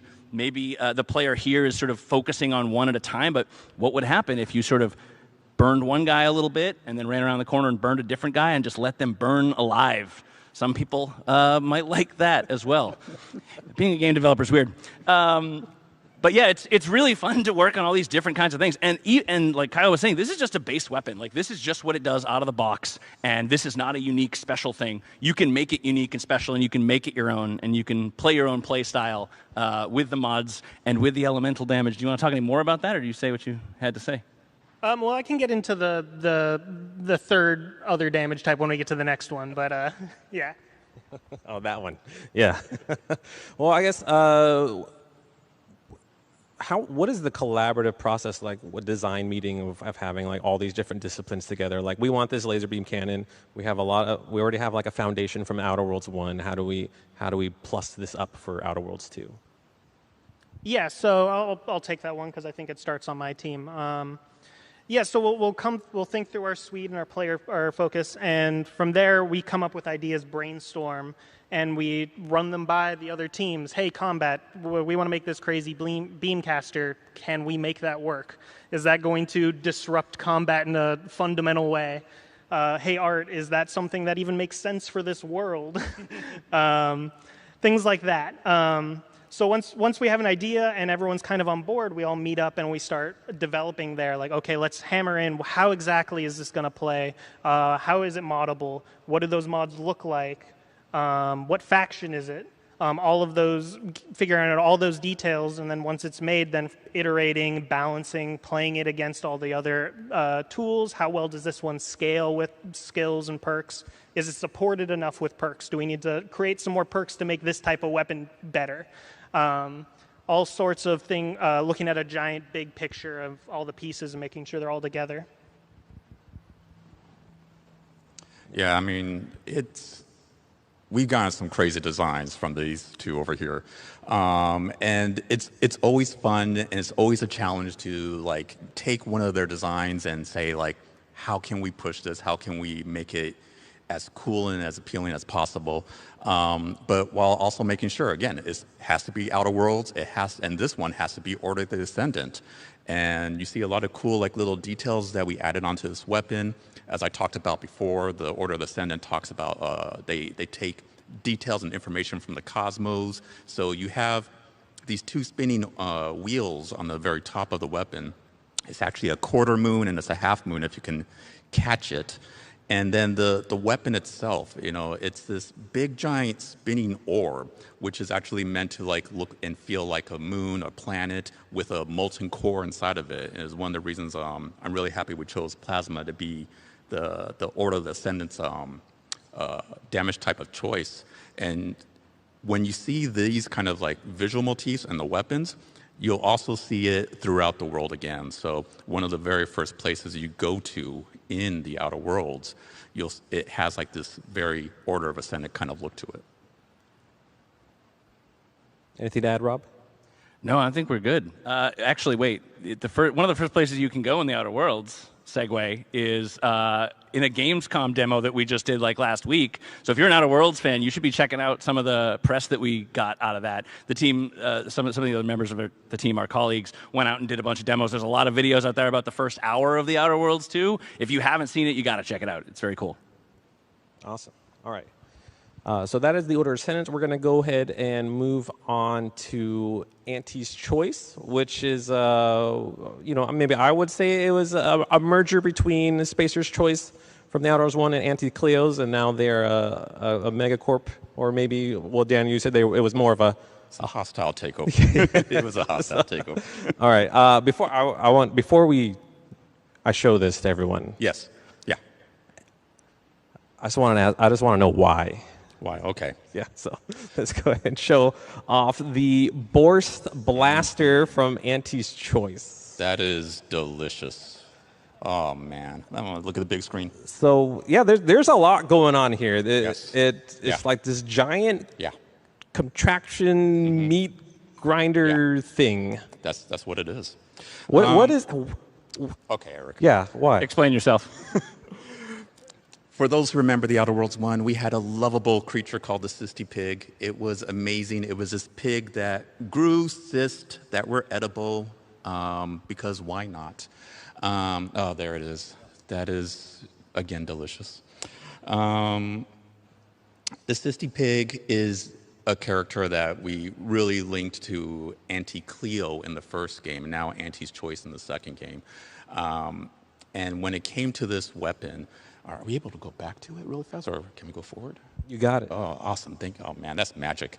We got this design, and I immediately got taken back as a little kid in my grandmother's kitchen, where she had this, like, old meat grinder contraption. You know, you put the meat inside of it, and you grind it away. It was so old looking, this device. And I had that image the moment I got this design, and I was saying, like, what if we can see how the sausage is made? Literally.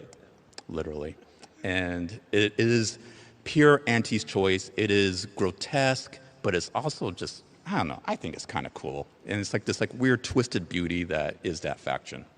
So how does this design is in line with Auntie's Choice brand? Deep questions. I mean, she's very experimental. She's very experimental. She does not mind experimenting on creatures. Do not mind experimenting on people. But in the name of profit and making sure like everything is used fully to its I don't know. It's grotesque. I love it. So you went to a store and you saw this on sale on display. Yes. You would instantly buy it. Absolutely. I buy two. So for Kyle and Rob, when this idea was pitched to you guys, they're like, all right, let's make this into a weapon. Like, what's the thought process? Yeah, so this one came from the mind of one of our systems designers, Nick Carver. And I think it showcases an alternate way we design weapons, which is we start with the idea and find the gameplay. And the idea was, what if you could shoot the cysty pig cysts? Okay, let's show it. Let's show it in action. And so from there, it was working backwards. Okay, like, well, how does that how is that useful in a gameplay sense? And well, going back to the damage type for Auntie's Choice, very biological, is corrosive. They shoot a lot of gross acids and toxins that erode enemies' armors and make it really effective. And the Borscht Blaster is definitely makes use of that, sticking these sticky cysts that explode and deal damage. But it has a second use, which is that you can still eat them. It's still food. So you can shoot it and run over and pick it up and eat it. So if you're in the middle of combat, low on healing, but got a lot of ammo, you can always eat it. Is that advisable? You're really damaged with these chunks of meat, but then it's also edible. And it's an advertised feature by Auntie, so use what you got. But yeah. And Rob, I know when you probably saw this for the first time, I don't know, what were you thinking about how are you going to balance something like this? I mean, yeah, it's a tricky one. We don't have a lot of projectiles that you can eat. I guess canonically there is no food safety in the Outer Worlds, which makes sense.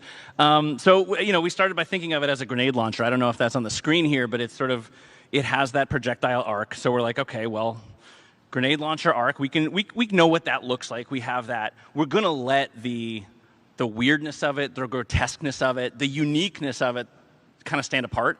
And so we're not going to go too nuts on everything. It doesn't explode per se, although you've seen the dismemberment happening here. So if you stack it up enough times, it will do that explosion, but it's not like a traditional grenade launcher. And that's about as good as we could do. We were like, I don't know, man, this is a beef gun. We tried. I don't know. You guys, it's perfect. I mean, again, this is what's fun about working on this game. Other science fiction games might go nuts and have a beam rifle, but I don't think you're going to find another game that has whatever this is. A beef rifle. A beef rifle. Love it. That's a good idea for future content, a beef rifle. I guess for Kyle, when a multi-purpose weapon as a system designer, where you need to deal damage, it needs to do corrosive damage, but also heals. How do you make sure it's not, overpowered, where you're like, you don't need to heal anymore with your inhaler. You just eat meat. Well, there's some inherent risk with doing that. We have a system for our inhaler where you build up toxicity. I think they talk about that in those Gamescom trailers. And eating this gives you that as well. And eating too much can cause you to crash out, and the healing no longer works. So when we're balancing something like that and like trying to evaluate how does this have too many uses. Sorry. There's just we need to look at our entire palette again, and something like this, it just ended up being fairly niche. Corrosion has a lot of uses. It can take out armor. It's not the most damaging weapon, but it's useful for debuffing enemies. If you go explosives, these are technically explosive. Your explosive skill also scales this. Your science skill will scale this, making the corrosive stack faster. And also medical, because then you can eat more of the meat because your toxicity threshold is higher. Is this our medical? Sure. So this is a super weapon. You apply so many skills with the usefulness of this Borscht Blaster. Well, and I'll add, we don't want to make everything perfectly balanced. We don't want everything to be sort of interchangeable. We don't want it all to seem like, this gun's about as good as this gun. We want you to be able to lean into the RPG stuff, and if you're into corrosive, do that. And even if you're not into corrosive, if you think this gun looks rad and you just want to run around and use it for an hour or 10, that's great too.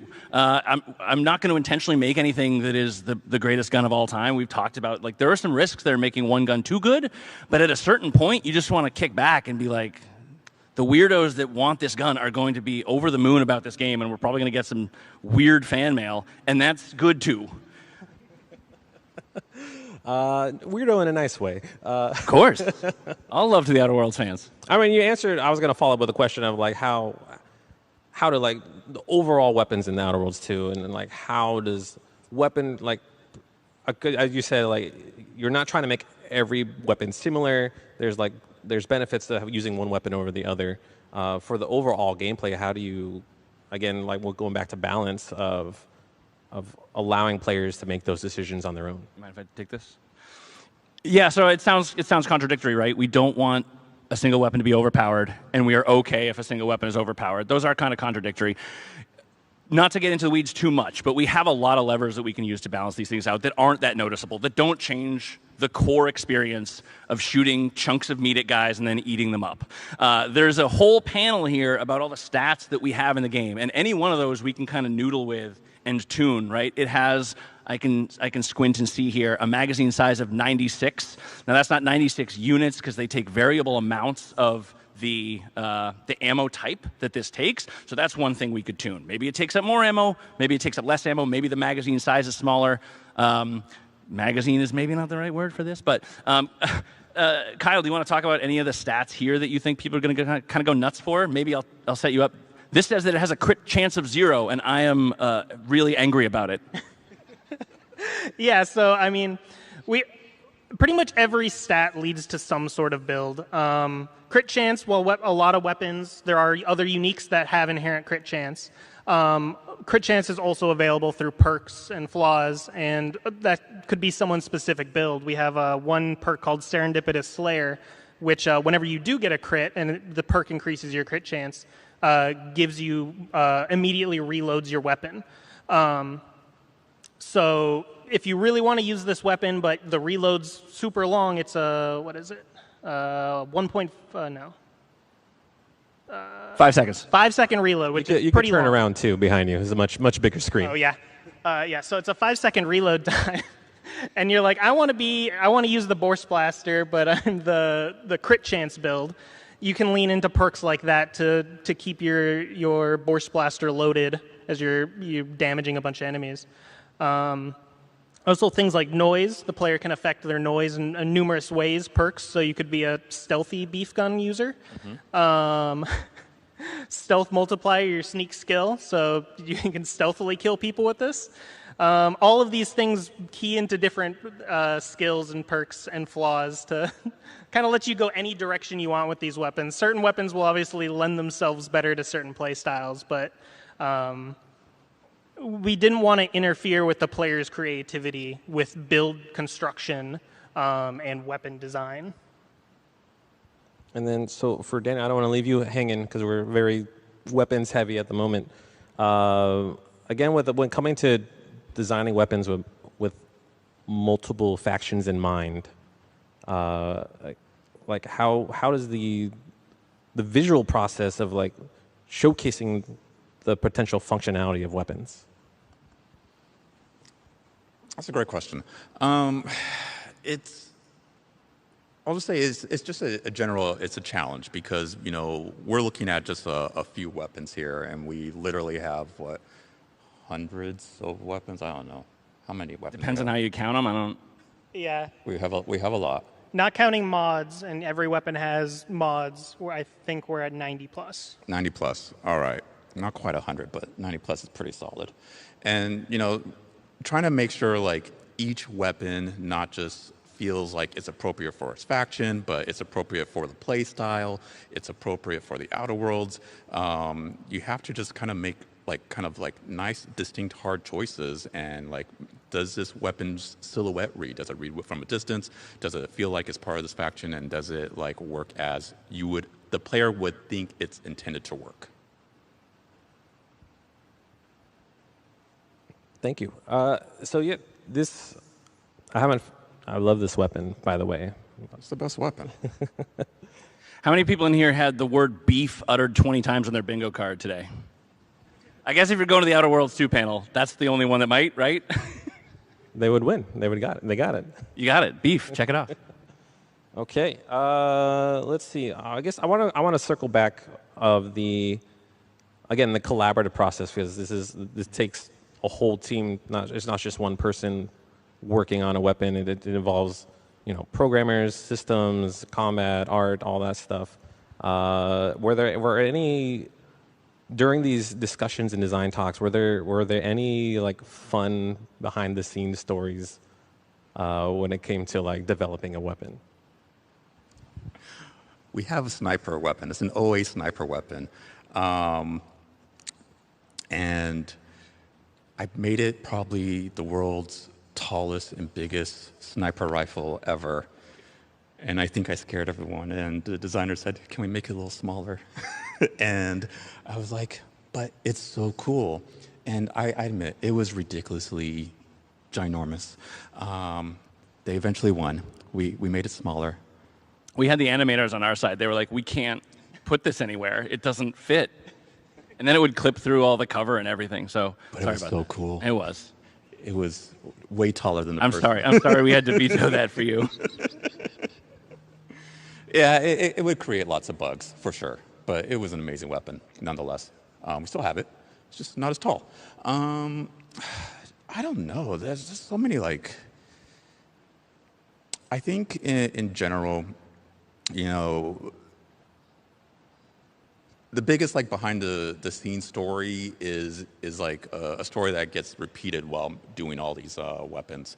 You know, we'll get these designs, we'll come up with some cool concept art, we send it back to the team, and the team kind of goes like, all right, but what if we do this? You know, we could take it back and we nudge some things, we move things around, and we present it, and we go, oh, well, what about this as well? You know, and it's that collaboration of ideas from all of our development partners on the team, from the animators, from the audio team, from VFX, from design, which really takes these weapons, you know, and kind of like just keeps pushing that detail, keeps pushing that feeling of like, where can this go? And that was like over the course of the 90 plus weapons, you know, we had those talks over and over and over again. And it's the great part about collaboration, really, for the Outer Worlds and this process of creating all these weapons. Yeah, so speaking on like that process of making weapons feel good and, you know, cater to people's play style, what's the like the final thing you want to like really push about this process of how the collaboration process, and even trying to make weapons that feel memorable for players? Yeah, I mean, from my point of view, and what we were really trying to hit is trying to make a palette of weapons that reinforced the your play style, your way kind of fundamentals of Obsidian RPGs and the Outer Worlds.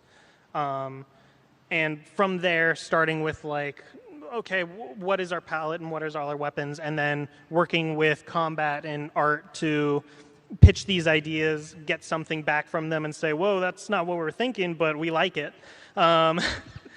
Or, hey, this piece is really cool here, let's kind of just move it up a little bit so it's a little bit more in the player's point of view. A lot of the times when you're in ADS or Fine Aim and it's like, wow, this thing is like kind of blocking the silhouette for the player's reticle, let's kind of adjust this a little bit. But just going back and forth saying like, okay, well, we also want all these mods on there. What can you guys do to make these mods look cool in this situation and show it off after the player's modded the weapon? And just back and forth and iterating until we've got something that is super cool and super fun. Awesome. Well said. Anything else you guys want to add before we wrap things up? I'll answer the same question. Can we go back to the spin beam real quick? Because I think that's a pretty neat, not story per se, because this is actually one of our base weapons, like we said before. It's moddable, but it's not a unique. It's not crazy. It didn't come from some fever dream one of the designers had. It's really just kind of a workaday weapon for a strange faction, strange to us.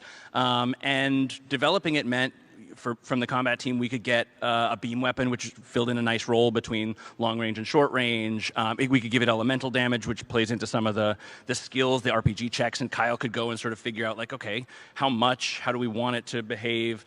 Some ammo considerations there as well. And then we get this thing back. This thing looks dope as hell to me. And if you watch it animate in real time, it's spinning around, it's doing all this cool stuff. And for somebody who, like, came up with an idea for a beam, you know, our whole team is like, oh, this is working. Like, this feels like Outer Worlds. This feels like I get what this gun is doing. To sort of answer your earlier question about like how do you teach a player what it's going to do when you pull the trigger or click the mouse.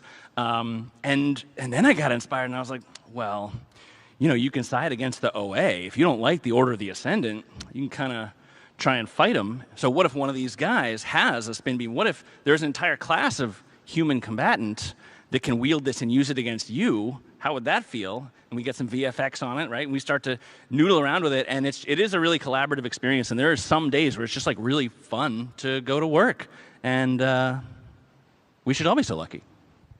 All right, thank you so much. Let me fast forward to the end of the slide. Again, the board would like to remind you all that the partnership with 5 Hour Energy, you can actually experience the flavors of Purple Berry Punch and Mock Melon Brew, which will be coming out later in November, over here on the PAX West floor at booth 838. Purple Berry Punch is available now. You can get it at Walmart and other locations. You can also get more information at the 5HE.com 5 Hour Energy website.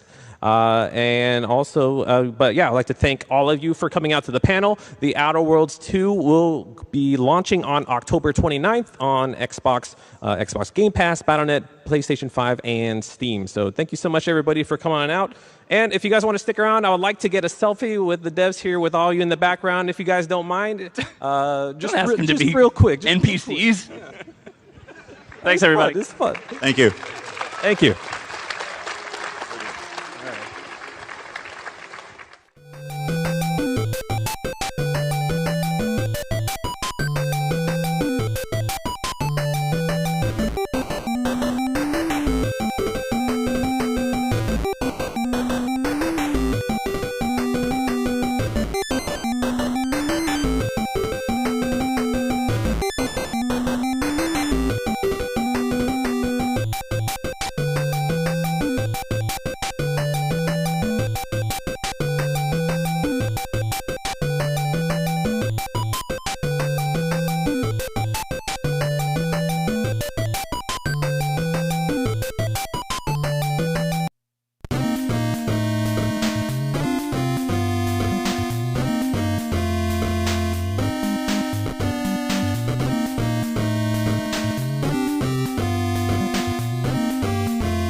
Whether it's sunglasses outside, blue light glasses inside, or night driving lenses in the dark, Zenni has affordable eyewear for everyone. Get 10% off with code PAX at Zenni.com. These worlds we dive into, they're alive. They're epic, and they're ours. We don't just watch, we don't just play, we live them. Bring your worlds to life with metal posters from Displate. Games, movies, shows, and anime you love. Collect official designs and let your fandom shine. Only at Displate.com.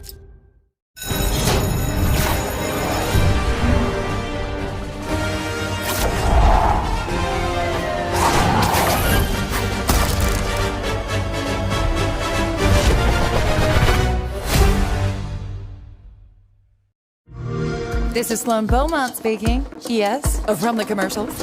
Listen, I was given the chance to run a massive research project out of the local park. So, no leaks, no teams, just calm, cool science.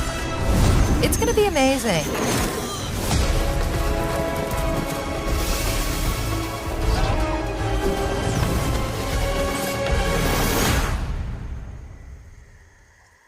Play it now with Game Pass. Whether it's sunglasses outside, blue light glasses inside, or night driving lenses in the dark, Zenni has affordable eyewear for everyone. Get 10% off with code PAX at Zenni.com.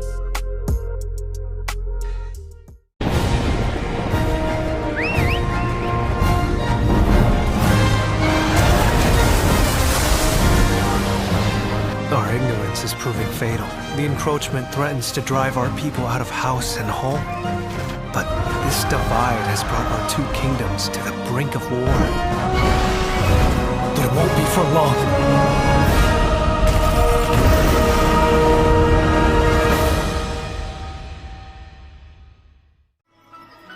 Why do you fight? Why walk this path of subterfuge and conflict? If you feel wronged, blame yourself or the Father. The powerful must rule the weak. It is our duty. Heavens fall upon your crown! This vile charade has gone on long enough. It ends now. Do you remember when your father showed us how to make a whistle of a blade of grass? Whether it's sunglasses outside, blue light glasses inside, or night driving lenses in the dark, Zenny has affordable eyewear for everyone. Get 10% off with code PAX at zenny.com.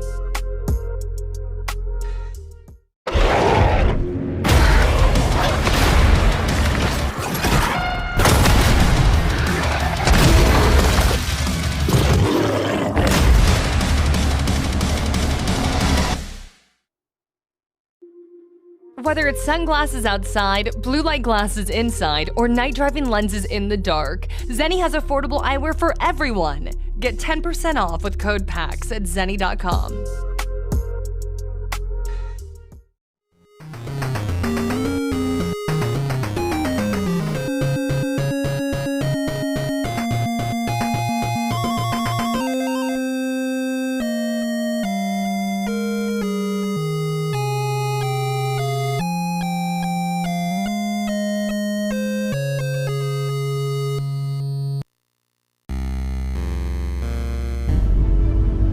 The Imperium of Man has stood for 10,000 years, guarded by the might of the Space Marines and mankind's numberless armies.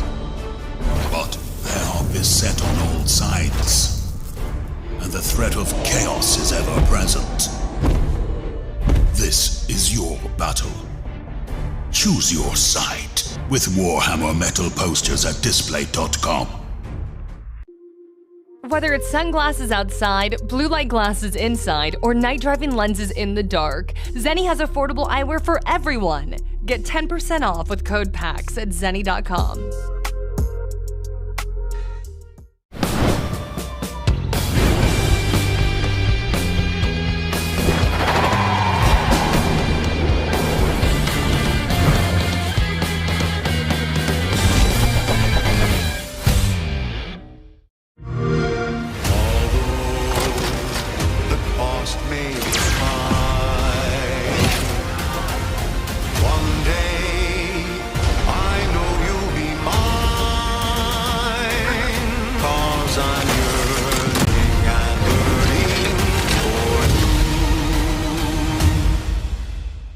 Celebrate the beauty of capitalism by pre-ordering today. Play it day one with Game Pass.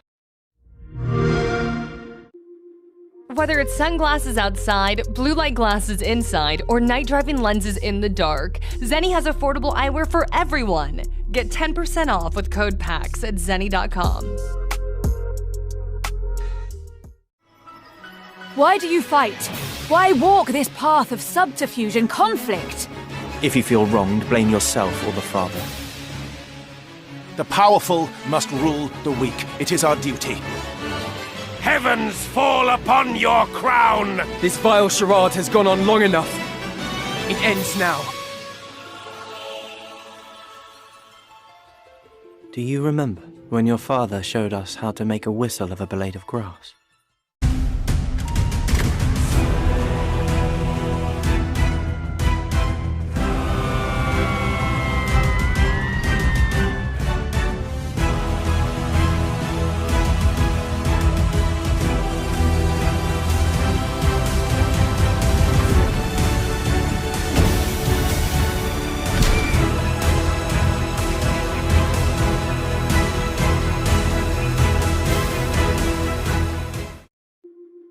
Whether it's sunglasses outside, blue light glasses inside, or night driving lenses in the dark, Zenny has affordable eyewear for everyone. Get 10% off with code PAX at zenny.com.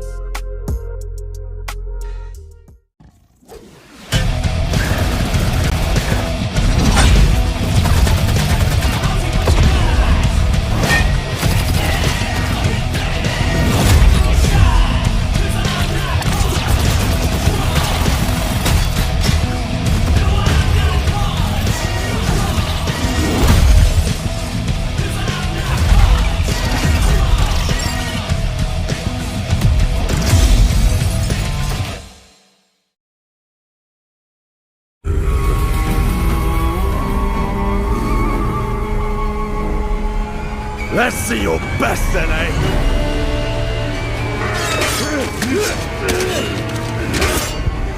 Sword play is a game of strength.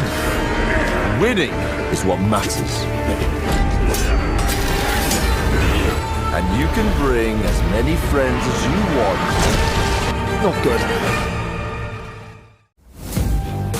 These worlds we dive into, they're alive. They're epic, and they're ours.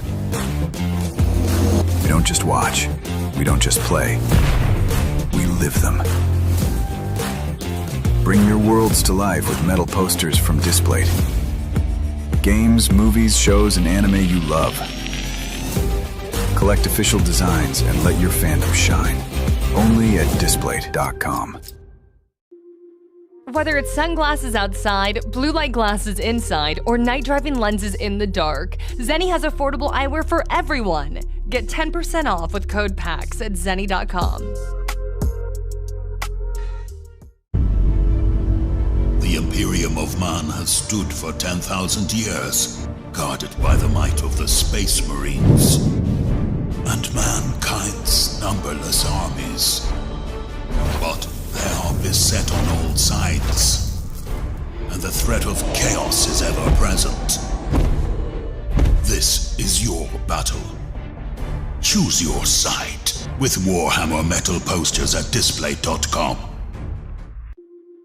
Whether it's sunglasses outside, blue light glasses inside, or night driving lenses in the dark, Zenni has affordable eyewear for everyone. Get 10% off with code PAX at Zenni.com.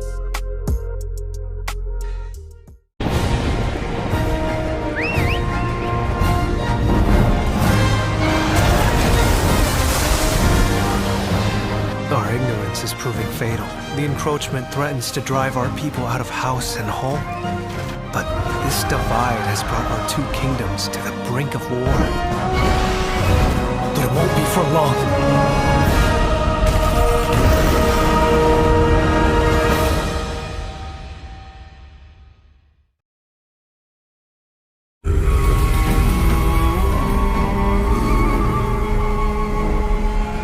Let's see your best then, eh?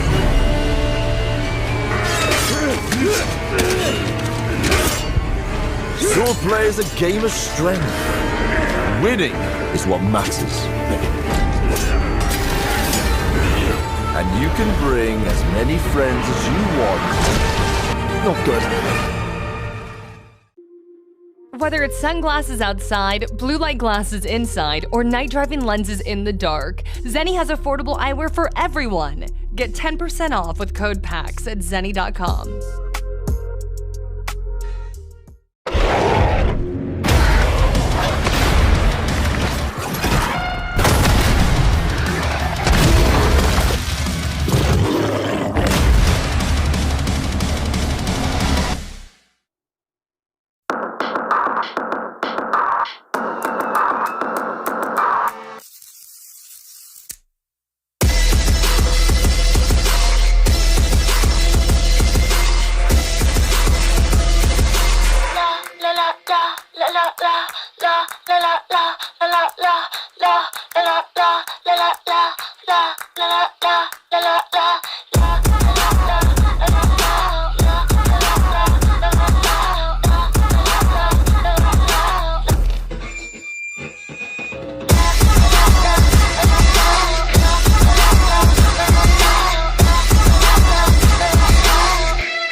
Whether it's sunglasses outside, blue light glasses inside, or night driving lenses in the dark, Zenni has affordable eyewear for everyone. Get 10% off with code PAX at zenni.com. These worlds we dive into, they're alive. They're epic, and they're ours. We don't just watch, we don't just play, we live them. Bring your worlds to life with metal posters from Displate. Games, movies, shows, and anime you love. Collect official designs and let your fandom shine. Only at Displate.com.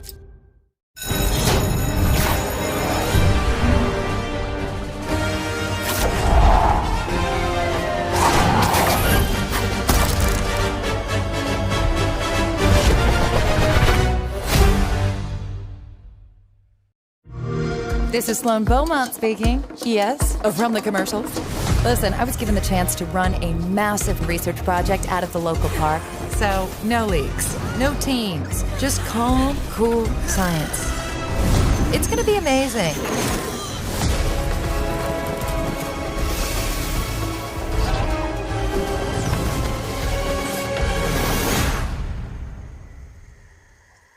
Play it now with Game Pass.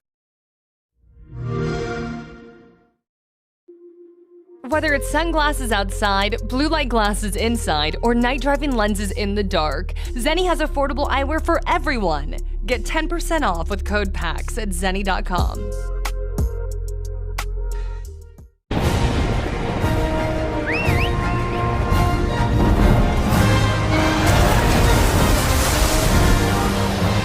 Our ignorance is proving fatal. The encroachment threatens to drive our people out of house and home.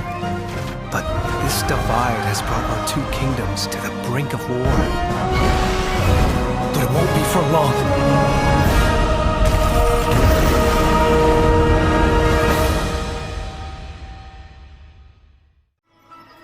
Why do you fight? Why walk this path of subterfuge and conflict? If you feel wronged, blame yourself or the father. The powerful must rule the weak. It is our duty. Heavens fall upon your crown! This vile charade has gone on long enough. It ends now. Do you remember when your father showed us how to make a whistle of a blade of grass? Whether it's sunglasses outside, blue light glasses inside, or night driving lenses in the dark, Zenni has affordable eyewear for everyone. Get 10% off with code PAX at zenni.com.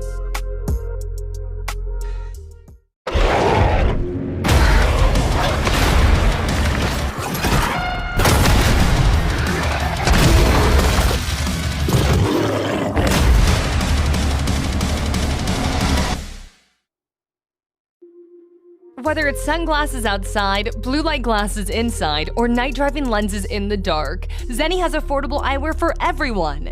Get 10% off with code PAX at zenni.com. The Imperium of Man has stood for 10,000 years, guarded by the might of the Space Marines and mankind's numberless armies. But they are beset on all sides, and the threat of chaos is ever present. This is your battle. Choose your side with Warhammer metal posters at Displate.com. Whether it's sunglasses outside, blue light glasses inside, or night driving lenses in the dark, Zenni has affordable eyewear for everyone. Get 10% off with code PAX at zenni.com.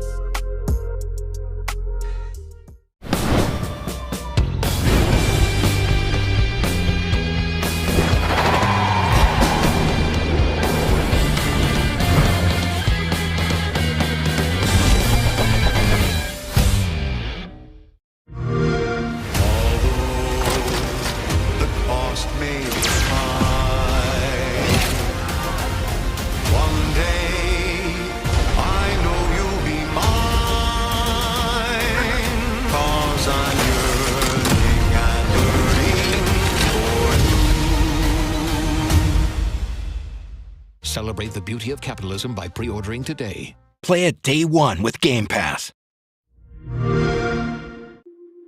Whether it's sunglasses outside, blue light glasses inside, or night driving lenses in the dark, Zenni has affordable eyewear for everyone. Get 10% off with code PAX at zenni.com.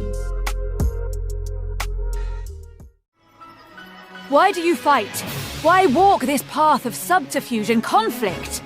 If you feel wronged, blame yourself or the father.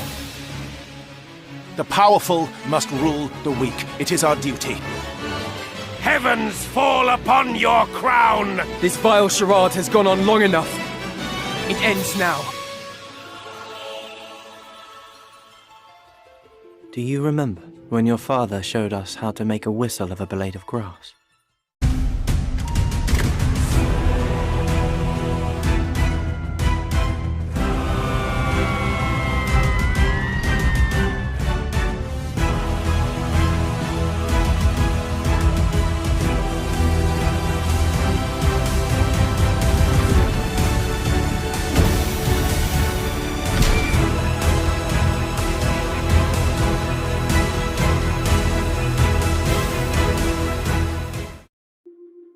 Whether it's sunglasses outside, blue light glasses inside, or night driving lenses in the dark, Zenni has affordable eyewear for everyone. Get 10% off with code PAX at zenni.com.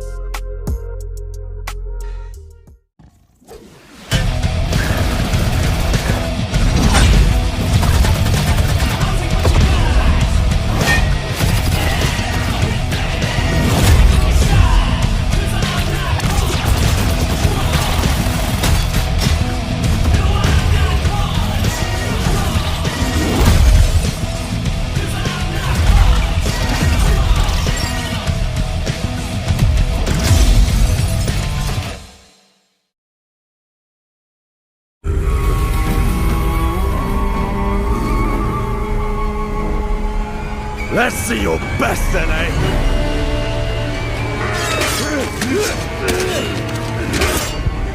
Swordplay is a game of strength. Winning is what matters. And you can bring as many friends as you want. Not good.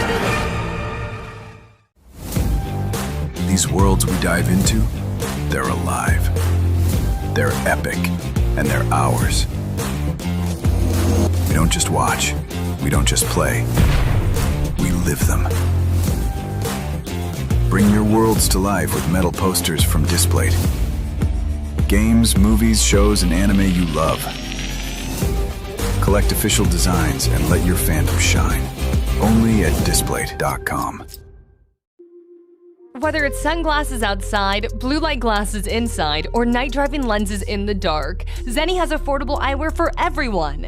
Get 10% off with code PAX at zenni.com.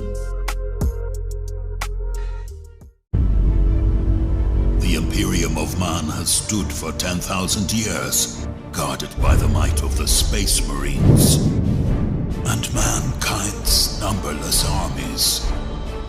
But they are beset on all sides, and the threat of chaos is ever present. This is your battle. Choose your side with Warhammer metal posters at Display.com.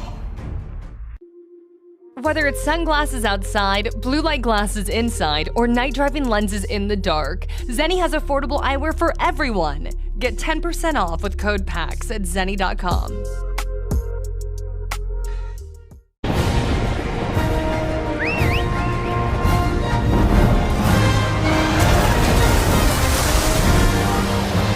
Our ignorance is proving fatal. The encroachment threatens to drive our people out of house and home.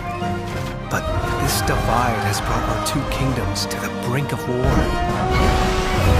But it won't be for long.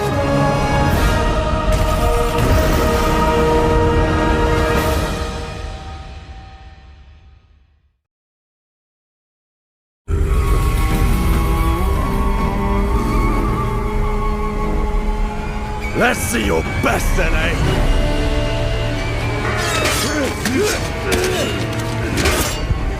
Swordplay is a game of strength. Winning is what matters. And you can bring as many friends as you want. Not good. Whether it's sunglasses outside, blue light glasses inside, or night driving lenses in the dark, Zenni has affordable eyewear for everyone. Get 10% off with code PAX at zenni.com.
Whether it's sunglasses outside, blue light glasses inside, or night driving lenses in the dark, Zenni has affordable eyewear for everyone. Get 10% off with code PAX at zenni.com.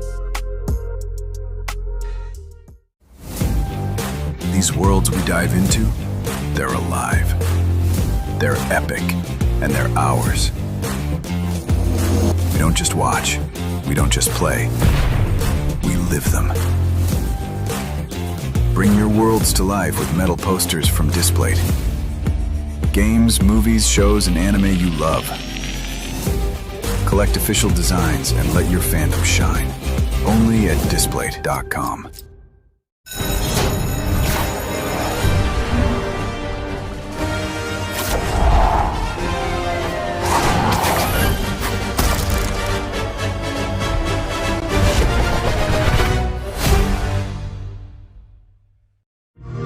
This is Sloan Beaumont speaking. Yes, from the commercials. Listen, I was given the chance to run a massive research project out of the local park. So, no leaks, no teams, just calm, cool science. It's gonna be amazing.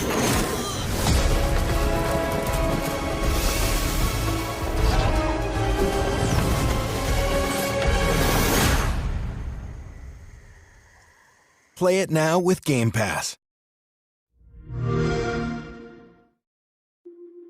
Whether it's sunglasses outside, blue light glasses inside, or night driving lenses in the dark, Zenni has affordable eyewear for everyone. Get 10% off with code PAX at zenni.com.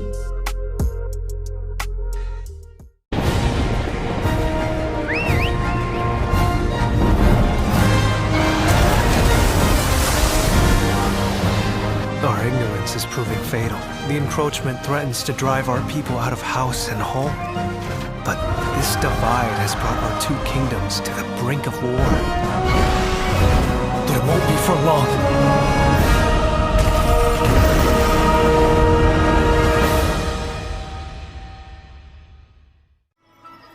Why do you fight? Why walk this path of subterfuge and conflict? If you feel wronged, blame yourself or the father. The powerful must rule the weak. It is our duty. Heavens fall upon your crown! This vile charade has gone on long enough. It ends now. Do you remember when your father showed us how to make a whistle of a blade of grass?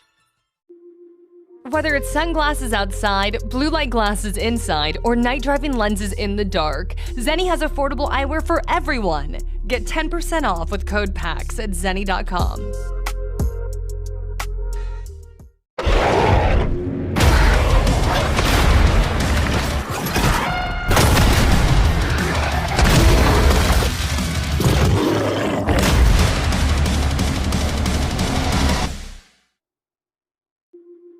Whether it's sunglasses outside, blue light glasses inside, or night driving lenses in the dark, Zenni has affordable eyewear for everyone. Get 10% off with code PAX at zenni.com.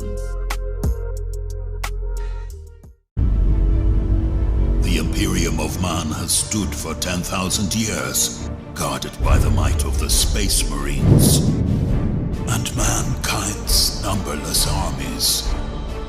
But they are beset on all sides, and the threat of chaos is ever present. This is your battle.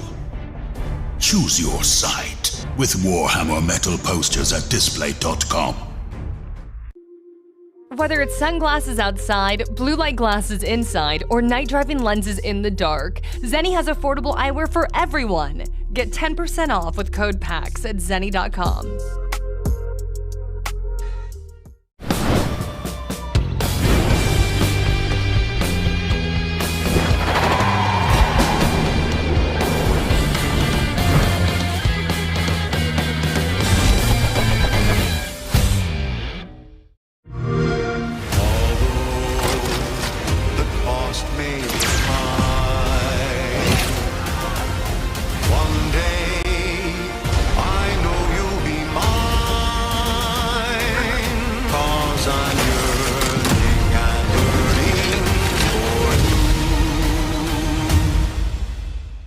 Celebrate the beauty of capitalism by pre-ordering today.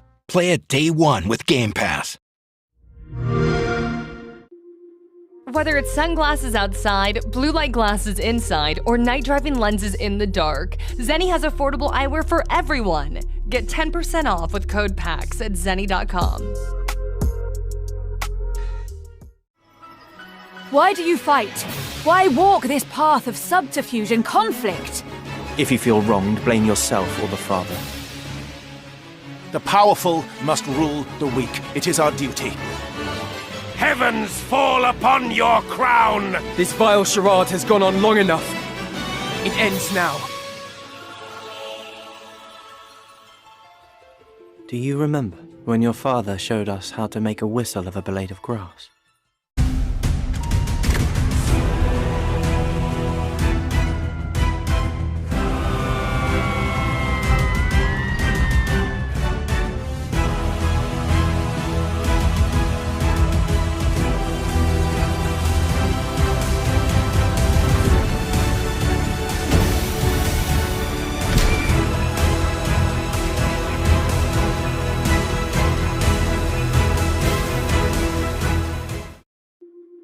Whether it's sunglasses outside, blue light glasses inside, or night driving lenses in the dark, Zenni has affordable eyewear for everyone. Get 10% off with code PAX at zenni.com.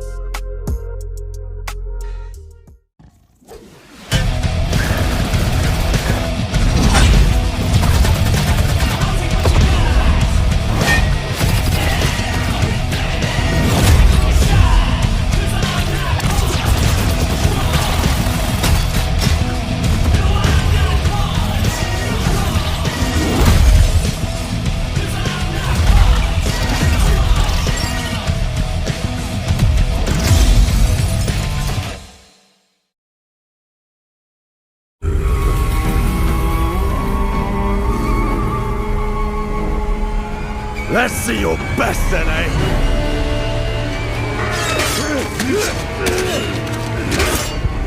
Swordplay is a game of strength. Winning is what matters. And you can bring as many friends as you want. Not good.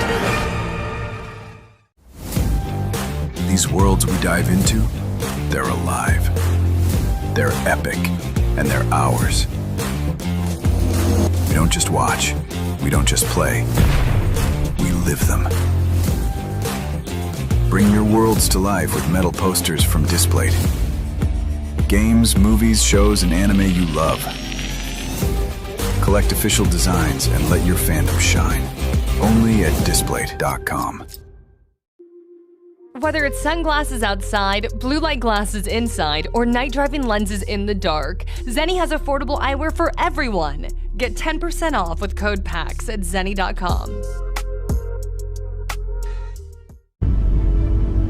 The Imperium of Man has stood for 10,000 years, guarded by the might of the Space Marines and mankind's numberless armies. But they are beset on all sides, and the threat of chaos is ever present. This is your battle. Choose your side with Warhammer Metal posters at Display.com. Whether it's sunglasses outside, blue light glasses inside, or night driving lenses in the dark, Zenni has affordable eyewear for everyone. Get 10% off with code PAX at zenni.com.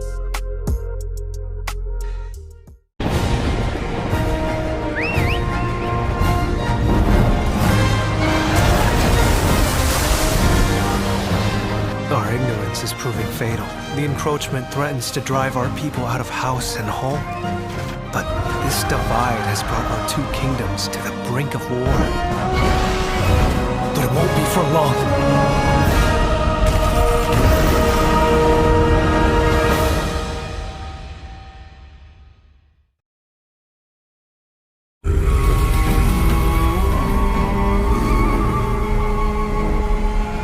Let's see your best then, eh?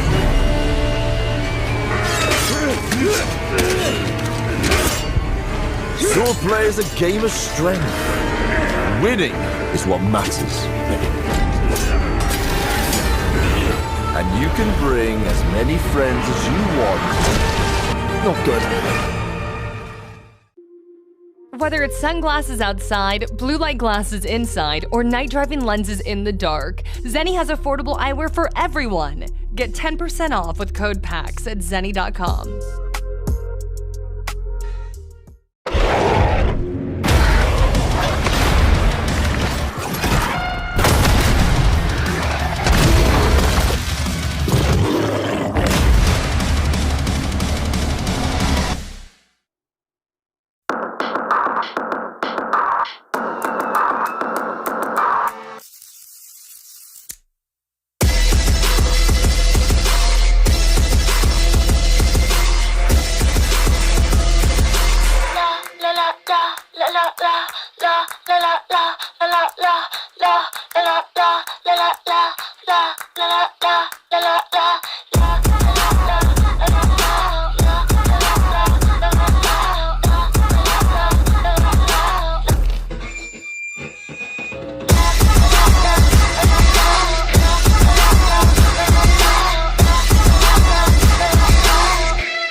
that.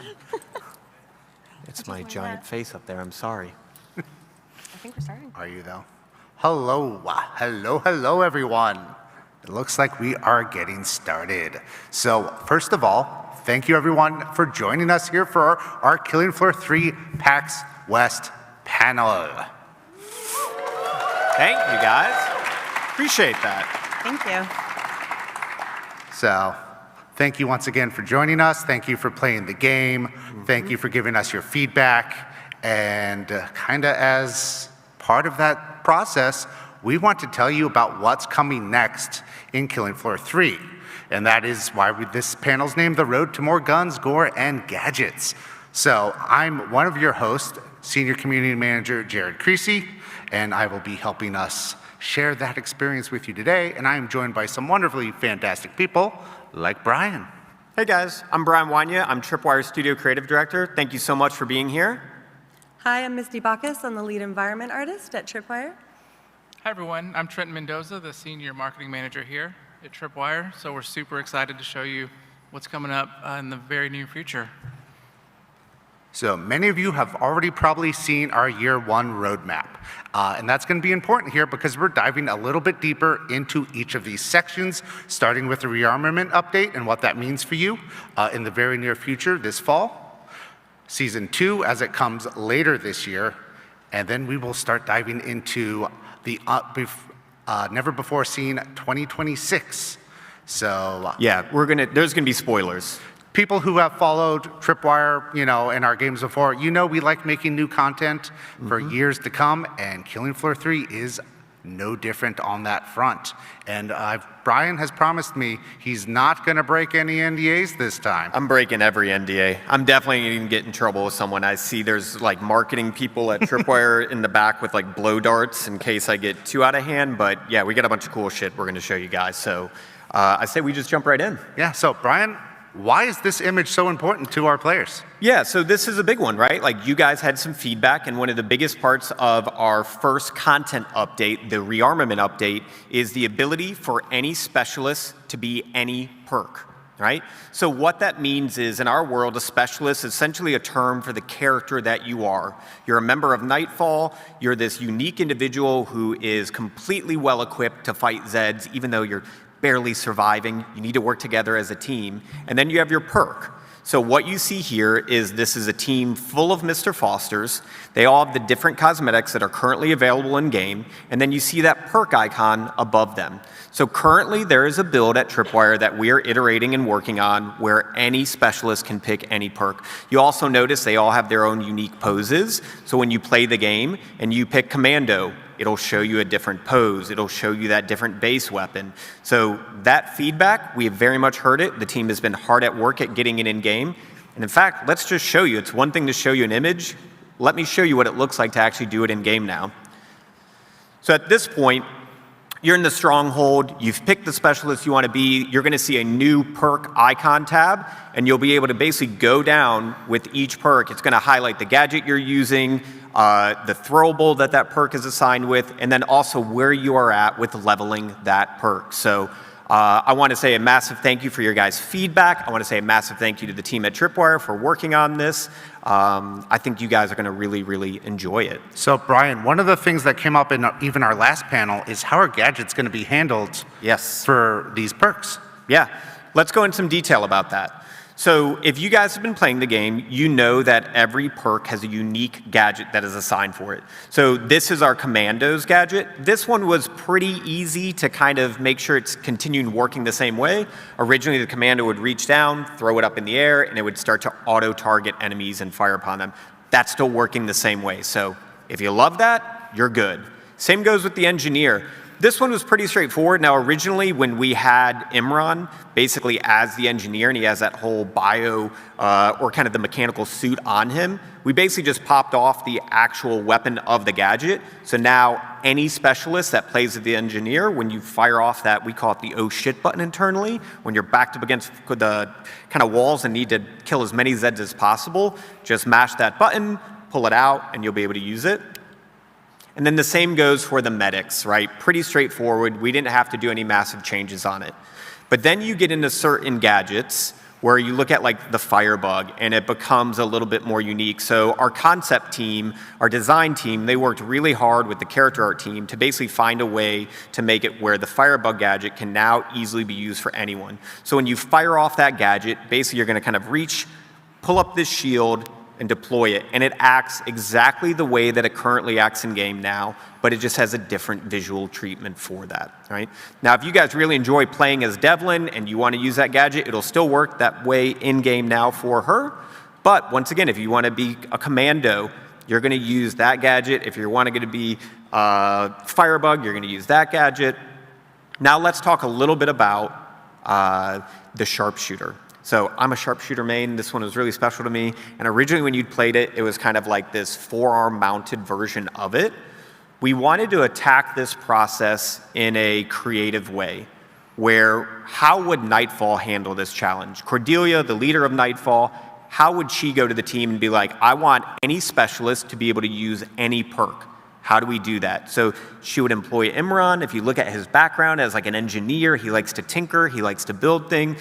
Those of you that have played the game, you'll probably recognize parts of this gadget. It's actually utilizing the multi-tool. It's utilizing the actual sharpshooter gadget. So he's kind of MacGyvered it together. Some of you are too young to probably know who MacGyver is. It was an awesome show. Check it out. But now you have that ability, once again, that any specialist could play as a sharpshooter perk if they'd like to. And this is what that gadget looks like. And we applied that same mindset then to the ninja as well.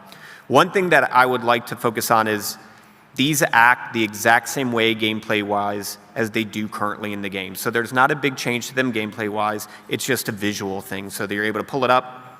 You're going to notice, like with the ninja's gadget here, when this opens, it opens vertically. A lot of these gadgets pop up on your screen for a second, very quick. So we have to do these big animations so that they read really quickly. So this one goes vertical, the sharpshooter one goes horizontally. So just you have these different VFX. So you have these different animations, all of these different things to help communicate to you as a player what you're doing in the game.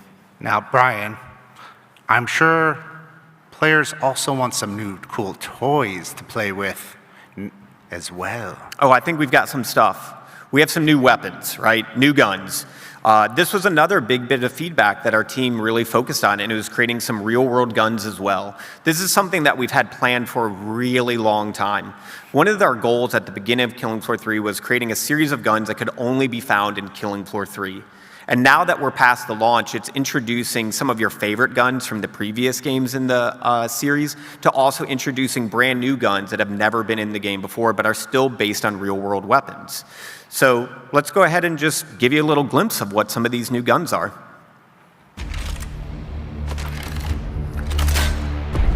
This video was made by a lot of people at Tripwire. In particular, I really want to point out our capture artist, Iago, where he did a great job of presenting our animation and our modeling team's work at showing these new weapons, the new mods, some of the shared mods that are already in game with it, and just what these weapon checks look like, what our reloads look like. They've spent a lot of time and a lot of love at making the best versions of those guns for our game. Right? So, Brian, you've told me the M14 is probably your favorite new weapon, so let's start there. Yes. So once again, sharpshooter main, I love the M14. I would love to say there was a bunch of rad data on why we picked the M14. Yes, it was a KF popular one. I'm obsessed with this weapon. It just feels really good to pop Zed's heads with it. I will note, if you guys watch the video, you're going to notice a slightly different sound with headshots in the game. Our audio team has also been very busy. So using this gun, hearing it fire, and then hearing a Zed's head pop, it works. I know a lot of you guys are going to clip this online. So if you see this, here are your kind of notes. Everything that is red in this list are new mods. Anything that is white, those are current mods that are in-game that can be shared with this, all right? So you have everything from like a new type of suppressor that can be used for the M14 that's very much modeled on a real-world gun. But then you have also things like a receiver where that mod allows you to fire this gun in full auto, which is pretty insane. A little bit of rock and roll. Yes.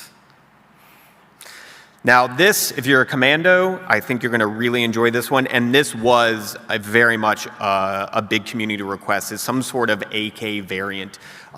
This gun is awesome on full auto. You put the dual mag on there, it has this rad animation that goes with it, and it just makes very quick work of a nice group of Zeds. So Commando mains, I think you'll enjoy this one. But also, you can still off perk. So if you're playing as a ninja and you need something to handle a larger group of Zeds, feel free to grab this guy. Okay. I know I said I liked M14 a lot. This thing is friggin' insane. All right, let's just point this out. If you go to the mods that are new and you see you have an extended barrel, very solid.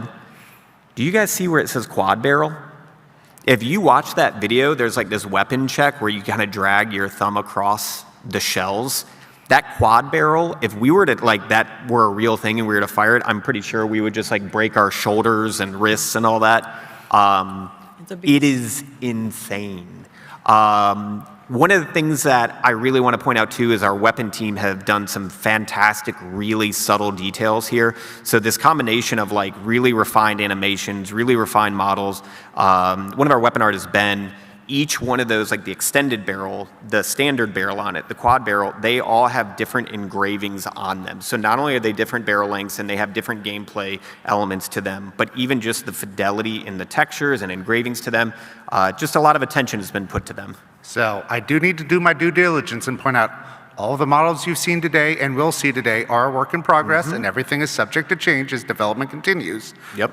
But having said that, Brian, can we show it to them in action? Yeah, let's just show them how it works, right? It's one thing to hear us talk about it. Let's just show it to you.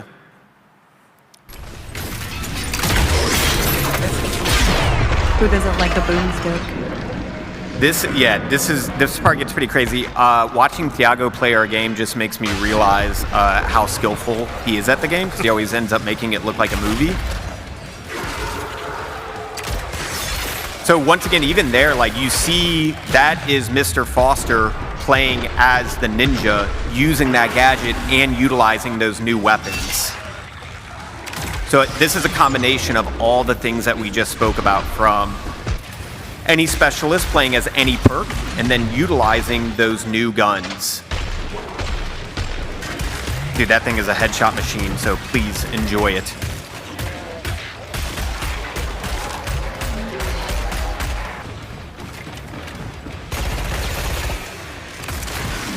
Once again, Mr. Foster using the sharpshooter gadget there, using the new AK, and then utilizing a variety of different mods on top of it. I love that reload. The animation team did some awesome work checking that one out. I love watching Zed get popped in half. Yeah, there's quite a few guns, especially like the dual defender literally will just like, if you're close enough, it just cuts it in half. Like it just gets shot so hard, it just rips it in two. Then you get to see the joy of physics. Awesome. So, not only are you getting new weapons, not only are you getting perk and character decoupling, we are working on a lot of balance updates for the game. We have over 75 major balance changes coming, including movement combat, adding in, stomping down on crawlers and killing them, which we know was a big favorite from KF2, coming back. We're making adjustments to scopes. Most of this is based on your player feedback, as well as what we're seeing in the wild. Some balance changes won't be waiting so long for the fall update and may be coming in some of our upcoming hotfixes. We see you grinding on the Vulcan. I know you that are running around in hell on earth just blasting away with that thing. Get it while you can. Yeah, and one thing about balance, not everything is nerfing stuff, right? It's about kind of coordinating weapons, skills, mods, things like that, so that like the biomorphic projector right now, it needs a bit of a buff, right, for it to be a more viable thing. So our design team is putting a lot of work and effort into making sure that these things are great options for this, these things are great options for that, and then like we watch your guys' videos, we read your comments online, and there are certain things that need to be balanced, like the Vulcan, so we're working on those for you. So instead of turning this into Jared reads the patch notes, because it's literally hundreds of fixes, tons of balance changes, many additions. We had a version of this where I asked for condensed notes, and it was literally just like 60 slides that were just going over like different values of stuff. So we're like, that might not contribute to the gore part. So there will be a very detailed patch note that will go online that you guys will see, just like we've done with our previous ones. So let's talk about Season 2. Okay, so if you guys look back at that roadmap, like we're still in 2025 at this point. We're thinking about the rest of this year. We've got the rearmament. We're not going to talk about dates yet, but the rearmament update, our goal is to get that into your hands as soon as possible. We're playtesting that, we're balancing that, we're bug fixing that, we're really focused on working on that. But also, we've got different teams working on different things, right? So you're going to hear from Missy here in a little bit, like her team has been really focused on this. Our character art team has been really focused on this. I've been doing some writing for this with our writing team and our design team. Season 2, I'm really excited about. Season 2, Operation Breakout, has got some rad stuff in it for you. So let's go ahead and just start to dig into it. You guys have seen me tease stuff in the past. I cannot keep a secret. Like, we always make the jokes I like to break NDAs, and apparently that's like an announcement Jared says when I get to say it. When you get to say it, yes. When the rest of us say it, there's usually HR involved. Yeah, exactly, right. So I like showing you guys cool shit, right? This map, I might be a bit partial to it, is the newest one. I wish you could all play it right now because it's rad. So let's step through the concepts for this. You've seen some of them, but you haven't seen all of them. And the other thing is, we've put this stuff online, but there's even little Easter eggs in here. I've told you guys many a times, I'm a giant comic fan. Matt Enton, our lead writer, he's another comic fan. There are references to like X-Men Days of Future Past in this one image that you guys can kind of see and pick up some kind of details where the narrative is going. And now you're going to see some new concepts that you've never seen before. And one of the things I want to talk to you about concepts are, like, that's in-game. Misty and her team will start blocking these spaces out, and then our lead concept artist, Hakab, will work with our art director, Andrew Kirshner, and basically kind of start to work on, like, how can we set dress this? How can we adjust the tone? You guys apparently like blood and guts and piles of entrails and stuff like that. What's wrong with you? Right? I feel this one is tough. All right. We talked about people soup. What did your team call it? We actually call it human syrup. Human syrup. Okay. I used to do makeup effects before I was making games, and we had to look at a lot of really weird pictures and make a lot of dead bodies for stuff. So I'm definitely probably going to get in trouble because of the images I've sent to the team of like people melting in bathtubs and stuff like that, or like, hey, if you watch Silence of the Lambs, at this one moment, you can see this one thing. So we've had very detailed conversations just about this one image, for example. All before lunch. Yeah. So those of you that are eating dinner streaming right now, I'm really sorry. We talk about smelling stuff.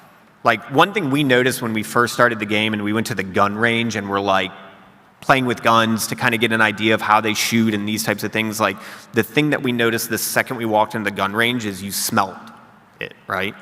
And then for me, when I saw this, I was like, the idea of Horzine like melting prisoners in acid baths to get rid of them after torturing them.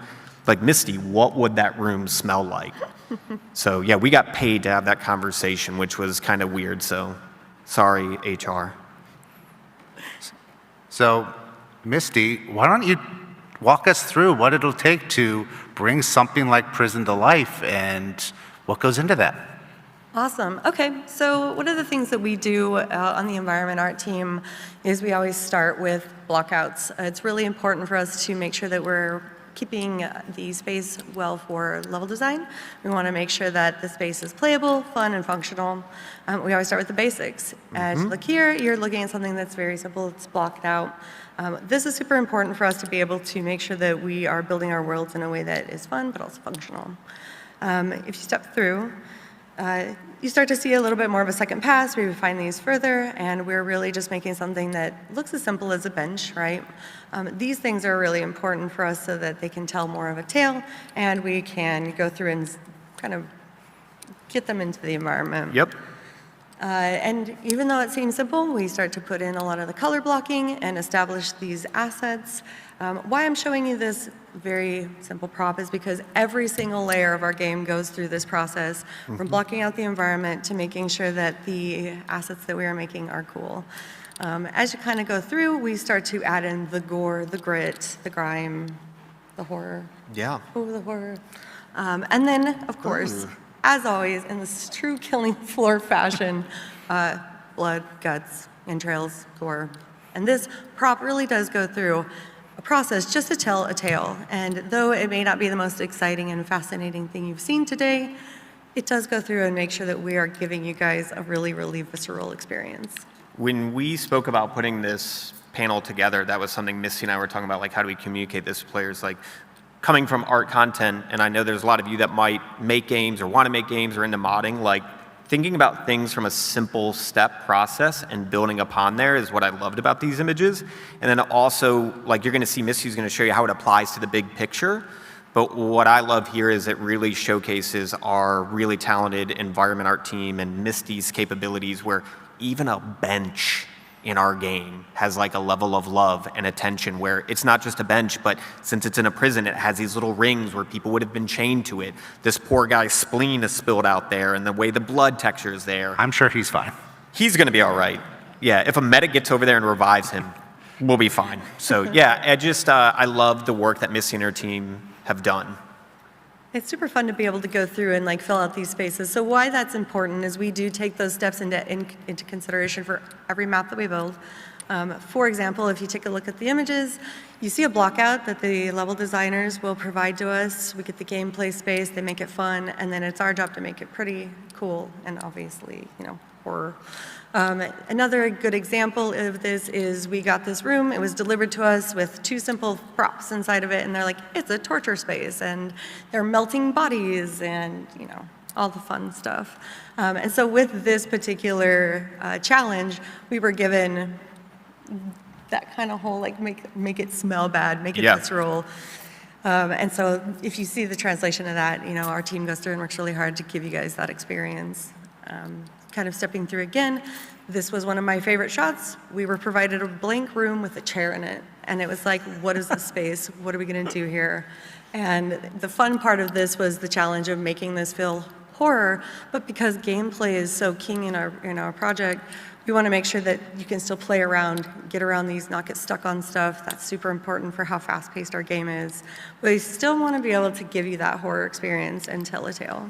There's some really fun moments in this space too, because like we're kind of walking in where the door is like just behind us. And the way that light is set up, where like Dan, our lighting artist, and AK set it up, you'll see the shadow of Zeds before you see them. So it definitely feels very foreboding, and definitely a space that I'm like, I want to get out of this room pretty quickly, or shoot that pipe and set everyone on fire in the room. Kill, kill, kill. So another part of our game is the holdout locations, where you saw a tight corridor. Those things tell the story. These are nice for gameplay, making sure that we're supporting the team, allowing you to be able to kite around Zeds, get through these spaces, and still kind of have a really good experience. Yeah, if you see a zip line or a turret, it's probably a usually halfway decent holdout location. Yeah.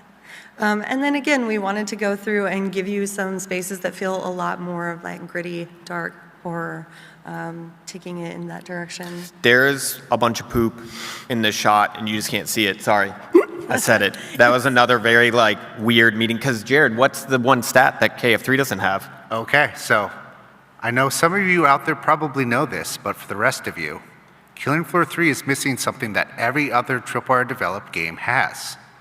Can you guess what it is? It's poop. It's a poop. toilet no one filled to say with that poop. Yeah, it's poop. Killing Floor 3 has now fixed this issue. I have no idea why the toilet would still be full like decades later, but maybe the plumbing went first before the paint started to peel. So I blame Horizon Security. There's really like, if you peek into each one of those cells, it's either like this disgusting mattress that like somebody died on, or like a really disgusting toilet. So thank you, Misty. You're very skillful. The environment art The legacy team. continues. We aim to please. So another holdout location. So as you kind of see through these shots, you're kind of going deeper and deeper into the underbelly of this facility. And we wanted to provide some interesting story.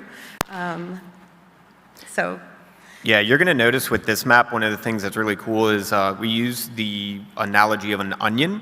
because you're starting in this jungle that's like very inspired by, sorry, I got super excited about it. It's inspired by Predator a lot, right? And then when you kind of peel that layer of the onion off and you go deeper inside, you're going to see this dilapidated prison. But if you go inside even deeper, that's when you're going to find this kind of whole cryo prison, which will lead into that Operation Breakout. We'll spoil some of that NDA here in a moment, but. Speaking of, a lot of the things too, like we talked about building the assets, we've talked about putting them into the environment, building the gameplay space. We also like to do a lot of props and gameplay support that are like more Easter egg and storytelling. A really good example, you'll see the classic Horizine logo. This kind of helps us tell the tale that this place has been there for a while. A little throwback to that, which is nice. It'll give you a good timeline for some things that may be revealed shortly. Yeah. Horizine's been torching people for like decades in this space, so yeah, it's not a friendly place. I was going to say, who out there knew that Horizine was a bad company who did bad things? Yeah, right. That is surprised any of you didn't think so. All right. Well, it is kind of like, but I do see like there's a DJ thing, but then also somebody melting. So it's either like it's a great time for someone or like awful for someone else. Or it's an awful time for someone very special in yes. particular. Yeah, we will spoil that in a second. We'll just say it. But yeah, so we do a lot of these things, and one of the cool things that we've kind of talked about is Easter eggs and those hints. Our game is very fast-paced. You're definitely usually running, trying to like and not be annihilated, working with your team. But we still like to incorporate story and give you guys some of the lore. Misty, I heard this character in this screenshot, Bob, is one of your favorites in the entire game. I really love Bob. The moment that I went into this environment and this character was being melted down, my team did a fantastic job. The character team did a fantastic job. Super excited. I was going to move Bob at one point, and the team almost lost it on me. It was the first time, like, are you out of your mind? Like, yo, okay, And then I opened up the map, and he was gone. And because we were blocking some stuff out, right? And then I was like, where did he go? Hopefully you guys, it's like our version of Buster from Mythbusters, I think. You're just going to see Bob, like, everywhere. So you might get a weapon trinket of Bob, we'll see. So maybe he'll, maybe a medic could heal him back to reality. That guy does not look healthy, though. He produces his own human syrup. He does. He's had some bad days. Yeah, so just kind of moving forward with this, I would love to be able to show you a fly-through of the environment and showcase the hard work that the environment team has been doing. So. This is another video made by our capture artist, Iago, who is highlighting the work of a lot of people, from Misty and her team, our level design team. You guys previously met Chris Goodwin at the PAX East panel. You have lighting, you have art direction, you have game design. This is very much a group of people putting a lot of thought and effort into bringing this space to life. Once again, this is just a work in progress. This is not even final lighting. You're gonna see us, we're doing some experimenting with weather. Yes. Something that I think it would be kind of cool to touch on is that we are experimenting with weather in the new Killing Floor maps. And as the preview continues, you'll see we get deeper and deeper into this facility. Yeah, you're gonna need a tetanus shot hanging out here. I hope you can smell how terrible this place smells. I could assume this part of the prison may be a little bit abandoned. Yeah, no one's really working there too much anymore these days. That guy's definitely not in the corner there, who's now a puddle. You will see some return of like barrels and pipes and turrets, so things that you enjoy in the map, everything from like the fan. I will not spoil this one, but there is a new kind of like map-specific multi-tool trap that you can utilize in a particular space. I'll let you guys find that when you're able to play it. But we're always giving you different ways to kind of interact with the world and kill Zeds. Cryopods are very special as well. Yeah, there's definitely some secrets hidden in those. So thank you for taking the time and listening through this. Something that I'd like to say is thank you to the environment art team for working really hard, and the tech art team. They always support us. But now that you've seen it, you guys want to see it in action. Yeah, you guys probably just want to see gameplay, right? You want to see? Okay, all right. Dude, that guy got pumped back there. Yeah. So once again, this is utilizing those new guns. This is running around that space. You can see how husks are still deploying in the world. You can see how dense the jungle gets, so I highly suggest turning on your flashlight. Thiago did here. You got to watch out for some of the destructible lights. Sirens can take those out.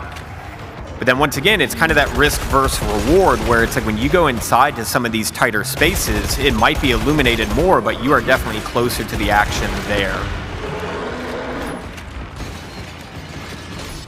See, that siren's going to definitely push you deeper. That tunnel is awesome because it's got a bunch of the fire pipes, so I highly suggest utilizing that area as well. I particularly like this space too because it feels uncomfortable, it feels gritty, it feels like you would need a tetanus shot. Yeah. If you go through this. Well, like one thing that's actually really interesting is just even from a gameplay standpoint, but like we want you guys to work together when you're playing co-op, right? Like we don't want you to just run off. So like designing a space that feels uncomfortable that like I wouldn't want to just walk around that place by myself. So like Misty and her team visually creating that kind of vibe is really helpful. So you want to bring a friend to help you explore this space, right? You would want to bring a friend. So I think some of you guys that are fans would be very happy to see that DJ Scully is officially returning. Now, if you guys have watched our live streams, if you watch previous panels, like we have talked about this character, but I wanted to give an update on him. Literally, this character just finished their high poly mesh. That's what you see here. So this is when our modeling team, we're working with this fantastic modeler named Evgeny. Evgeny has brought this new version of DJ Scully to life. But the thing that I want to really confirm is this is DJ Scully. If you're looking at a cryo prison, maybe he didn't fall to the fates of those acid baths and become human syrup. So you have the ability to basically play as a new specialist and use that specialist with any of the perks that you have seen to this point. I was going to say, Brian, I think we have many members in the community who will have one question they want to ask you right now then. Is Robert returning as the voice of DJ Scully? He is. So to really reconfirm that this is the original, that voice actor has come back and is actually, I think, working right now with our lead writer, Matt Enton, recording lines. So I think you would like to respond to that one. I just have one thing to say. Thanks, buddy. Thanks, buddy. We did not know, like, because we kind of like took some questions from the community of what your favorite lines were, and thanks, buddy, is what you guys love about DJ Scully. So don't worry, that is in there. There's a bunch of classic lines. There's new stuff as well. We'll talk a little bit about season 2 more in a minute. But I think the big thing is if we're giving you new specialists to play as, we also need to give you new challenges to fight against. And you guys, I feel like, are speculating that the next enemy is going to be the Stalker. You saw one of our animators, Caitlin, wearing the mocap suit. You saw this very feminine Zed walking around. Do you want me to just go ahead and confirm what the next Zed is going to be in season 2? Yeah. Okay, all right. Let's go ahead and show you guys.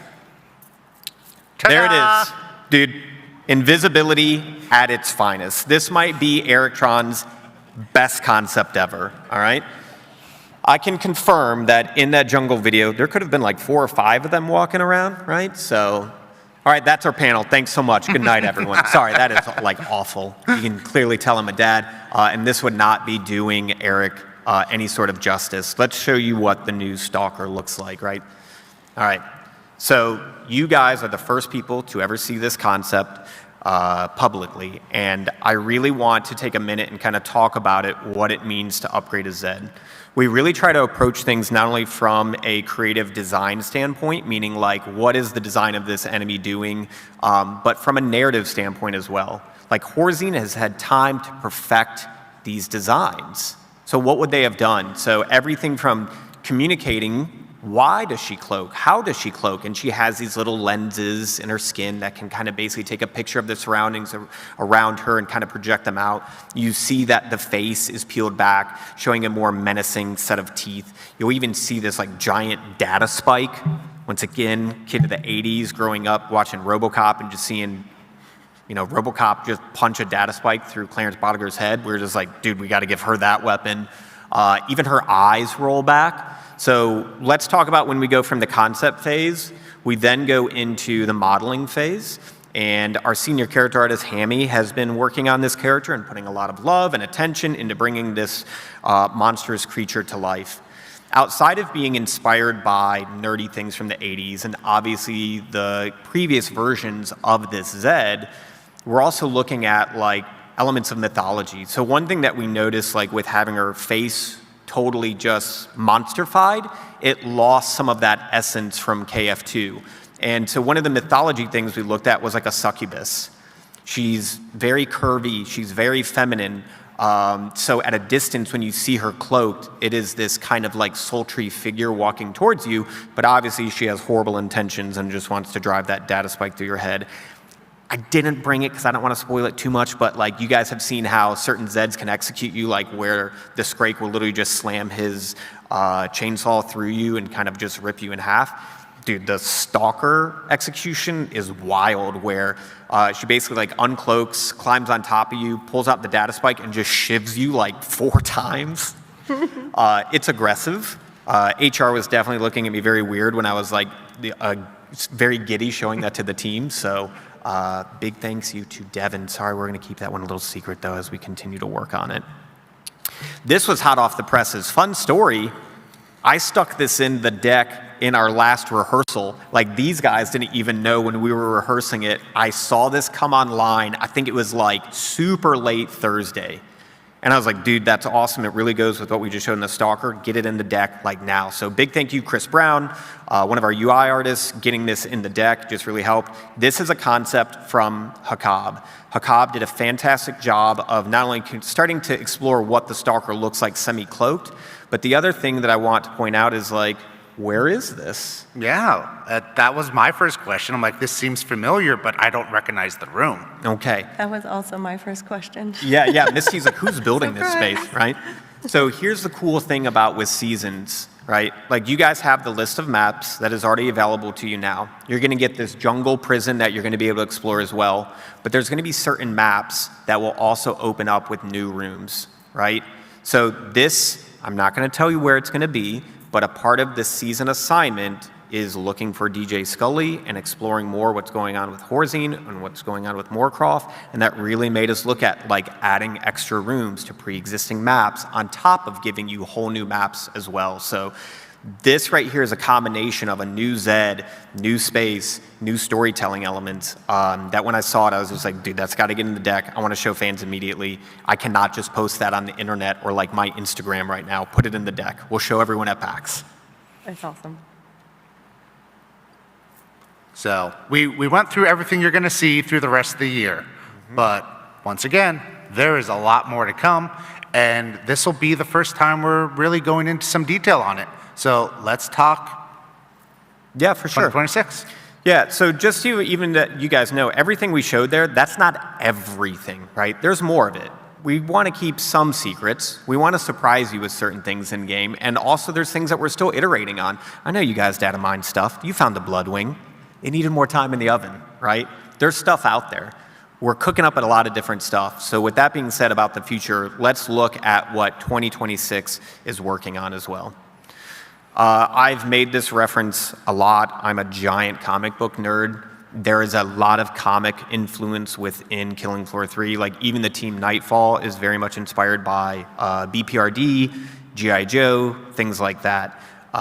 When you guys saw that initial roadmap, you saw some features that you were questioning, like what's a collectible music system? What's a comic book viewer? Well, in our supply pass, we are working on adding, now you guys know we have like our paid supply pass, and then we also have the free track. You simply play the game and you can access that, and it is cosmetic only items.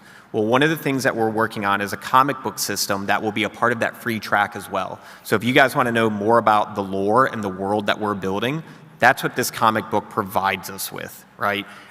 This is just a little preview. We have multiple of these comics. Like this one right here explores the very first mission with the very first team members of Nightfall. So you see Nakata, you see Mr. Foster, and Devlin, the 3 original, and how did they basically size up against the first time they ever fought against the Impaler. So I'm just really excited getting these comics in front of you. If you guys remember, like in the 90s, there was these Kenner alien action figures, and they would come with like a little Dark Horse comic inside of them. I'm really dating myself here. So any other 40-year-olds out there, you'll be excited about that. That's where this inspiration came from. So once again, this will be in the free track. You guys will have access to this, and it just helps build that world and build that lore. But Brian, what about new perks?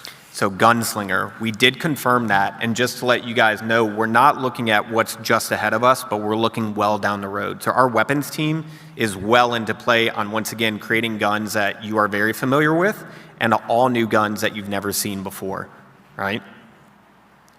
Once again, we're gonna get to another gun that would probably break your wrist. Trying to fire that one. So yeah, big props to our weapons team. They've really brought those to life. I've seen very early animations that are looking awesome of just reloading while dual wielding your gunslinger. I think you guys are gonna be really happy when that perk comes out in the near future. And new locations. So we've teased Arctic Station. Once again, dating myself, big John Carpenter fan. I love the thing. It's one of the reasons why I do this. Misty, you actually have teammates working on this right now already, right? Correct, yeah, we have this map in development. We try to keep multiple maps in development. Similar thing, we've got traps that are being All made. new traps. If you needed a giant laser to cook Zeds, we got you covered. Working on that. And then, so once again, you guys have seen some of these earlier concepts, but no one has seen any of these. And especially this next image, nobody has seen this. And I just want to say big thanks to our CEO, Matt. He was very much like, you have to show this. I'm not going to explain anything about it. Very, very, very, very, very little. Like I joked about you guys data mining, and you found stuff like the Bloodwing. You started to try to uncover what is the Dread Zone. You've heard stuff about the Rook. You heard stuff about the Scavenger. All I'm going to say is, when you guys look at that roadmap and it said new Zed and it said new enemies, we want to introduce a new faction into the game, right? There's going to be this war between Nightfall and Horzine. And then what is Emmanuel Moorcroft doing? What is he doing with Meyer? What are these new enemies? Where have they come from? Do they fight with Horzine? Do they fight with Nightfall? We're going to leave that kind of ambiguous right now. But I think this image right here does a very good job of just kind of starting to tease what the future of Killing Floor 3 could look like. Don't melt the ice. Yeah, no. If that thing melted, I have a feeling that it could still do a good bit of damage just based on its scale alone. So yeah, I'm very excited to see all of the YouTube videos out there that are speculating what this is. I will just give you one last little thing of saying cosmic horror. Start looking into that. If you have never been exposed to Lovecraft or things like that, or things older than time, it can get pretty friggin' terrifying. So with that being said, we've got some time to take questions from you. And I believe we have some mics on either side of the room if anybody would like to ask us any questions. Please if you guys have any questions on the stuff that we've shown you, what the future looks like. I'm not spoiling what that creature in the ice is, so I'll just divert that one. But yeah, we would love to hear from you guys. Hi, so one of the things that kind of threw me off when it first came out was there was no like server browser to promote like custom maps, and I did see that it was in the roadmap, but like, is there any plans as to when that would be added? Some of that stuff is really based on working with our production team and evaluating feedback from community on like what are the most hot topic items, right? That's where it's like we were able to identify like perks and specialists, right? So I would say everything from modding to text chat and some of the things like server browser, we're definitely valuing that feedback and working with production and community to kind of basically stack rank those things and which one is coming when kind of the time fits with what we have. Okay. It's a lot comes down to how long does it take to make each item and how can we fit that into the schedule? Yeah. Thank you for your question. Yeah, thank you. So I know y'all are busy doing all this kind of updates and everything. I've noticed that a lot of the weapons have rails on the bottom. Mm-hmm. Have y'all thought about bayonets or chainsaw bayonets at all? I can confirm, because I think I semi-confirmed it with someone, that we have, I think in the last PAX panel, I showed like the lever action. And I might have accidentally leaked somewhere online like a trench gun. Okay. There is a bayonet mod that is in the very early stages of development. So if you needed to shoot something and then stab it, you'll have that capability. Sounds perfect. Awesome. That cool. works for me. Yeah, you definitely seem like he has run into, I need to be able to shoot and stab at the same time. It's my gameplay style too. Hello, I have a two-part question. Cool. Are you doing a Halloween event? And are you working on a content creator program where we get Twitch drops and stuff like that? So I will handle the first part of that question. I would say that the first group of updates that you've seen are really focused on the in-world story that we're trying to build and establish for KF3. Where's Horzine going? Where's Nightfall going? Where's Dr. Emmanuel Moorcroft going? But I will tell you, we have a very early level design block out and a whole creative intent written on our first seasonal update. When that will happen, we're still working on that. And I don't want to totally spoil it, but it is definitely very different from what you've seen and definitely a new take on those seasonal events. So they will be in there. We're just working our way to those. And then the second part, content creator? Yeah, we'll definitely have some Twitch drop stuff in the works for these later updates coming in the near future. Yeah, so stay tuned. Great, thank you. Yeah, thank you. Yep. Hi, I just have a quick question. I was watching a lot of the gameplay you guys were showing, and I noticed a lot more consistent resource drops from Zed kills. Yeah. Is that coming in a new quality of life? So actually, if you look at even, we had a hot fix, what was it, like Wednesday? I was going to say, it's like the 27th. 3 days ago. Yeah, that update already has, like, we've seen you guys are still wanting a little more biosteel. But there has been a decent pass at that. And once again, every time we add a new gun, every time we add a new Zed or a new map, it's like this giant thing of jello. And when you jiggle it, it kind of all jiggles. So yeah, like we'll constantly be working with our design teams. Like they do a fantastic job of looking at your guys' feedback and being like, players are getting too much of this, not enough of this. How do we balance that out? So yeah, that recent hot fix, if you haven't played recently, jump on. You might be able to get a little more biosteel. The Vulcan hasn't been adjusted yet, so maybe you can use that and get even a little more. Don't spam it too much, but yeah, yes. We'll keep adjusting that. You can expect a lot more balance updates, even in our hotfixes and in the larger updates that are coming. Just the hotfix will have some more critical ones, while the wider breadth will be in that first content pass. Yeah, sounds good. Thank you. Yeah, thank you. Just a quick question.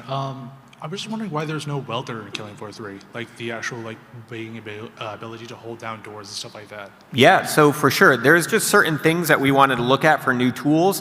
There have been versions that we've talked about, but we wanted to try something with the door bar that even that I think we want to iterate on.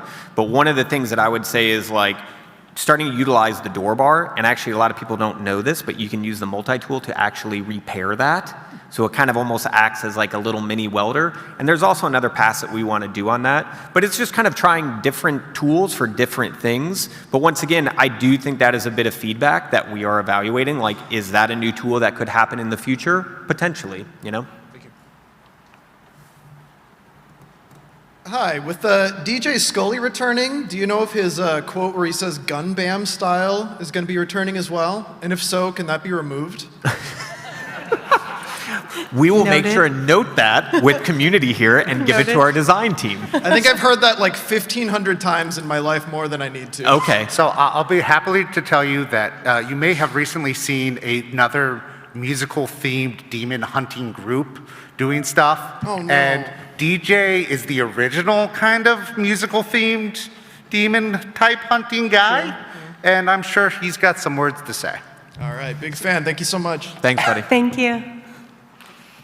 Hey there. I actually have a couple of questions also. Cool. I was curious about the next season pass and kind of what the theming would be for kind of how the costumes and aesthetics are going to be. Yeah, so I can actually just totally break NDA and tell you about a bunch of different stuff that we got planned. I also used to do character art, so I think a lot about how I look in a game, right? It's really important that anything in our supply pass is gameplay, not messing with it like at all. It is just cosmetic only. That was one of the big things that we really wanted. We want to try different themes, right? We want to give you guys options. So like we've given you some weapons that are very grounded in reality, like that you just saw. We've given you some near future weapons. We've given you stuff that look like laser guns. Basically, there are options for you. We want to do that same thing with our character art. There are also very early sketches and ideas for universal cosmetics so that any of the specialists could wear a very particular thing. That's very similar to stuff that we've seen in KF2. There's stuff with the Arctic map that character art is also doing some very themed skins that would fit within that space. So like for me, I love kind of like role playing when I play a game. So it's like, if Misty and I were going on a mission to the Arctic Research Station, I would put on that like Arctic camo and stuff like that. We'll probably be sharing some stuff. We're going to be doing, actually Mason, one of our marketing guys are out here, we're going to be doing more frequent streams like what you saw Jared and I do recently. And we're going to do some pretty art-centric ones that'll be similar to this, where we'll be alluding to what you'll see in the future. The big thing I would say is we're going to look for options for players, right? Just giving you a variety of different ways to express yourself on the battlefield.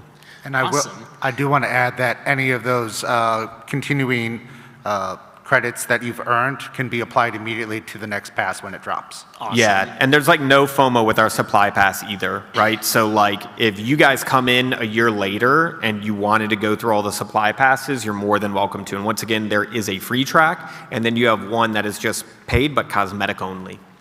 And then the other quick question is, how are you guys feeling with the balancing for the boss waves? Because there's still a lot of controversy with the Impaler, for example. Totally agree. They're being worked on. Yeah, I might have been one shot by the Queen Crawler the other day. That was definitely like, okay, we got to balance that one. But no, our design team, like everything in the game, is just constantly watching you guys play, playing with you guys online as well, and then our community team does a fantastic job of taking feedback as well, and just once again kind of like looking at all of it, looking at our internal playtests, looking at playtests with partners, and just kind of valuing that feedback to kind of get the perfect balance. Awesome, good to hear. Thank you so much. Yeah, thank you. You guys have an awesome game. I appreciate it. Thank you for the support. Thanks for being out. The guy on the other mic can go first. Oh, what's up? Hey there. Hello. Thank you. I like how you definitely deferred to the guy with the sword. Like, the guy with the sword can go next. Will Badass Santa make a return for the holidays? I am not totally sure about that. I will say that we are exploring, even in seasonal updates, when we get to that point, what do cosmetics look like then? I will say there is a Bad Santa Easter egg in the game if you haven't found it yet. Oh, yeah. Okay, all right, there we go. Yeah, we're definitely tipping our hats when it's appropriate and where it's at, but we will make sure and add that to the feedback list as well. Thank you. All right, so I have two questions. One's pretty short, one's kind of a bit long-winded. The short question is that I've noticed that we have done like 5 rounds plus a boss wave. Is there any sort of like future endeavor where we're going to go back to like the KF2 where you had your 4, 7, and 10 rounds? There is design docs being worked on right now. In fact, there's a poll that I need to push out more widely that asks you, the players, what you would like to see more quickly. Longer amounts of rounds or more amounts of difficulties. And then my second question is more of like, it's a personal matter between me and my group that plays KF3. Cool. We've kind of gotten to a point where we've found our hold spots and have our strategies, and it's gotten to a point where it feels like we don't need the field medic that much. So Okay. Field medic has felt very underused, and the only point we've needed a field medic is when things have gone completely foobar and there is already no hope of recovery. Yeah. So like, is there any plans to try to make field medic be more, I'm not sure, like versatile or powerful, or just be able to be used more? I think for me, looking at some of the balance changes that I've seen, like the biomorphic projector and stuff like that, like there was a pass done very early on where a lot of the guns had like a default healing element to it. That once again, I think our design team will kind of keep their eye on the prize and how do we, every time, like when we add a new perk, what are we going to have to do to the other perks and things like that. Alrighty, thank you. Yeah, thank you. I think we might only be able to do one more quick question and then we have to do our giveaway. I will say that we are going to stick around. So it's just because we got to leave this room, but we will stick around and we can move outside. So if you guys have more questions, you want us to sign your sticker packs so that you guys are here, anything like that, feel free to stick around. But we want to give away some cool stuff as well. So let's do another question and then we'll do our raffle. I hate to be the last question for this. Played a lot of Killing Floor 1, a lot of Killing Floor 2. Ninja's cool. Okay. I've heard talks that Zerker is coming back. Is there anything at all you can tell me, maybe 2026, or should I just keep waiting and praying? I would say our main focus is for 2026 as a new perk goes is Gunslinger. Gunslinger is a wild amount of work. So when you, just animation-wise, like having to handle reloads in 2 hands and that whole thing, Our big thing was, like, if you guys aren't aware, like, the martial artist was one of the perks that was supposed to be added for KF2. So we knew we wanted to do classic returning perks, but also new perks for KF3, and that's one of the things that moved Ninja over Zerker. And we did a live stream where we did kind of confirm this a little bit. The team's focus is on Gunslinger. But from a creative standpoint, what our thought is on a Berserker and the Ninja is one is very slice and dice, and one is very smash and go, right? Like if you want to cut someone's head off, go Ninja. If you want to smash someone's head in, that's where Berserker is going to go. And I do Okay. really badly. We will make sure that you are able to do that. Yeah, we've had many, many conversations, and like it's funny, there's times that we want to take polls. I don't think we need to take a poll that a lot of people want Berserker after Gunslinger, so we got you. All right. All right, let's do a raffle. Trent, what are we raffling off here? We've got some awesome stuff from our friends at Alienware and a couple Killing Floor 3 press kits with some awesome like swag gifts in them. All right, so you guys should have your tickets. Jared's going to call out. Which one are we going for first? Let's start with the mouse. Okay. All right, who's getting the Alienware mouse? Get ready. All right, I think it should be fine with the last 4 numbers. I think we're all starting the same. So does anybody have 2, 3, 4, 5? Oh, that guy's walking away with a mouse. Here, I got you. Verify. Congratulations. And now, one Alienware Pro Gaming keyboard. Yep. I'm going to do my best van of white for you guys. They don't know who that is. 2350. 350. It's heavy, so it feels expensive. Number, going to a new number. 2323. Oh, dude. Yeah.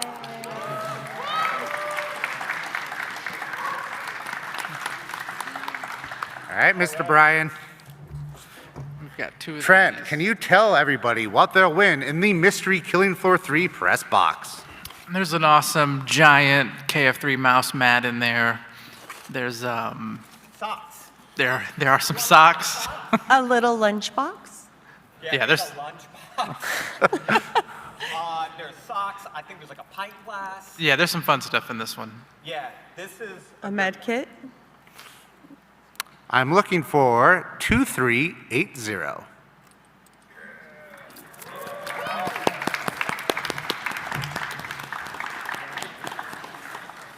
And for our last and final prize, the same press kit. All right, here's the last one. Who needs Killing Floor socks? I love that. That's the amount of hand socks. All right. 2333, repeating forever. Oh, this guy. Yeah. You need socks. I do. You know that. Oh my God, this got some socks. Can everybody give Brian a round of applause for being such a gracious Thank you. prize distributor? Thank you. Thank you guys so much. All joking aside, like I love that you guys came out. Those of you that are online, but yeah, spending your time with us, playing the game with us. As Jared said earlier, like we are incredibly committed to continuing to build this game with you guys. It's been awesome, and we cannot thank you enough. Am I going to get teary-eyed? I don't know, maybe. But yeah, seriously, thank you guys so much. Thank you to the team at Tripwire. We really appreciate it. Yeah, thank you once again. I can only echo what Brian said. Keep your feedback coming, keep your reports coming. We know there's things that aren't as ideal as they should be. We're working on them. Help us help you, and we'll keep working towards some awesome new content, as Brian and Misty have done a great job of showing us of what's coming in the near future and the not so near future. Thank you so much, guys. We'll be hanging around outside too for a little bit. I know we had a few questions, so feel free to grab any of us, and thank you so much. Bye.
Whether it's sunglasses outside, blue light glasses inside, or night driving lenses in the dark, Zenni has affordable eyewear for everyone. Get 10% off with code PAX at zenni.com.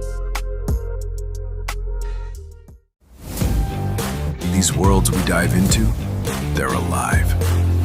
They're epic, and they're ours. We don't just watch, we don't just play, we live them. Bring your worlds to life with metal posters from Displayed. Games, movies, shows, and anime you love. Collect official designs and let your fandom shine. Only at Displayed.com.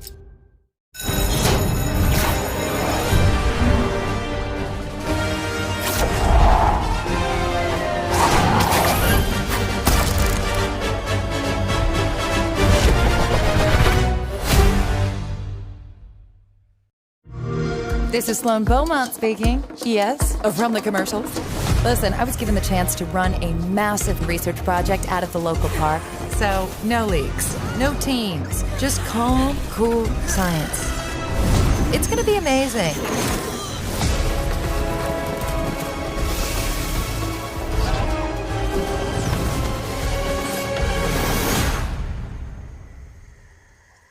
Play it now with Game Pass. Whether it's sunglasses outside, blue light glasses inside, or night driving lenses in the dark, Zenni has affordable eyewear for everyone. Get 10% off with code PAX at zenni.com.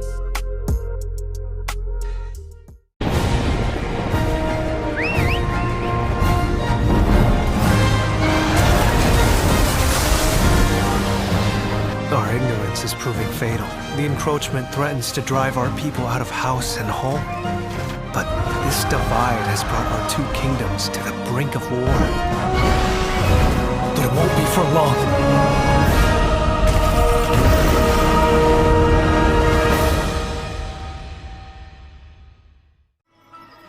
Why do you fight? Why walk this path of subterfuge and conflict? If you feel wronged, blame yourself or the father. The powerful must rule the weak. It is our duty. Heavens fall upon your crown! This vile charade has gone on long enough. It ends now. Do you remember when your father showed us how to make a whistle of a blade of grass? Whether it's sunglasses outside, blue light glasses inside, or night driving lenses in the dark, Zenni has affordable eyewear for everyone. Get 10% off with code PAX at zenni.com.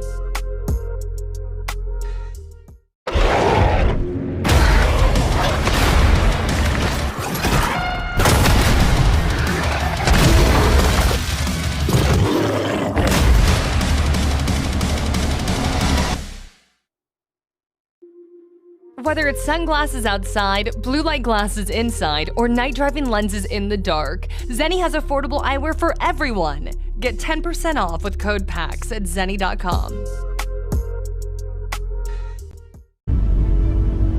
The Imperium of Man has stood for 10,000 years, guarded by the might of the Space Marines and mankind's numberless armies. But they are beset on all sides, and the threat of chaos is ever present. This is your battle. Choose your side with Warhammer metal posters at Display.com. Whether it's sunglasses outside, blue light glasses inside, or night driving lenses in the dark, Zenni has affordable eyewear for everyone. Get 10% off with code PAX at zenni.com.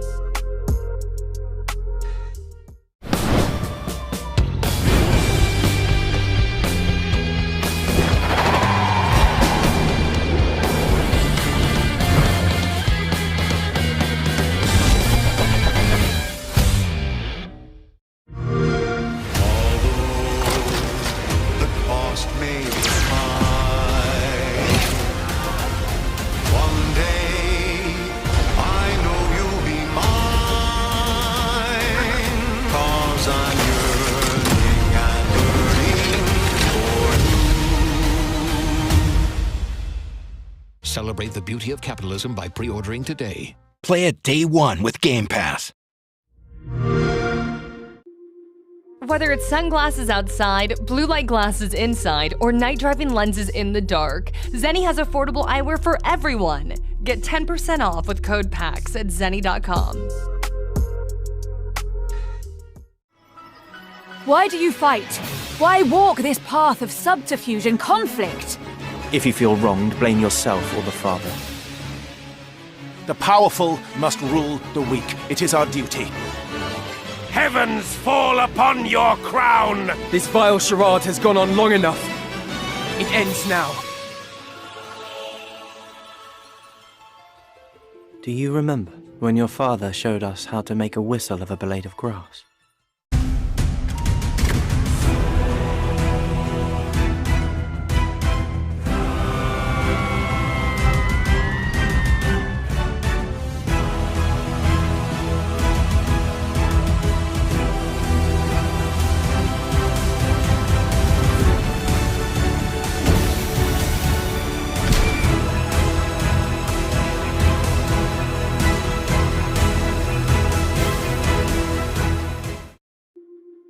Whether it's sunglasses outside, blue light glasses inside, or night driving lenses in the dark, Zenni has affordable eyewear for everyone. Get 10% off with code PAX at zenni.com.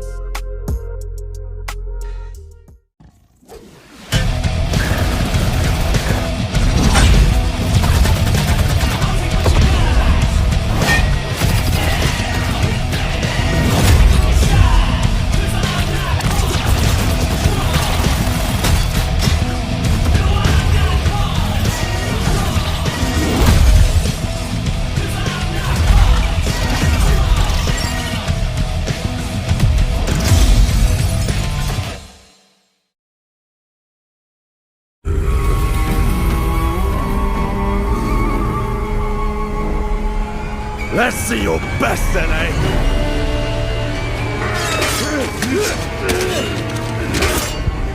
Swordplay is a game of strength. Winning is what matters.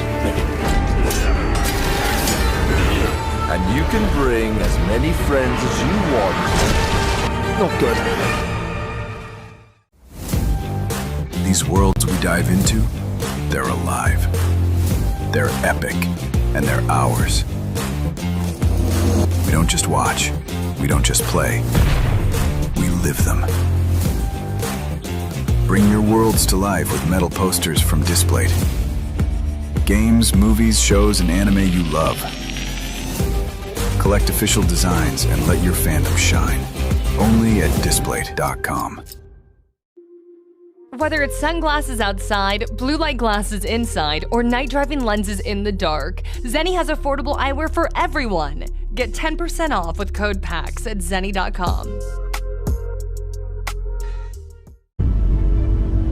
The Imperium of Man has stood for 10,000 years, guarded by the might of the Space Marines and mankind's numberless armies.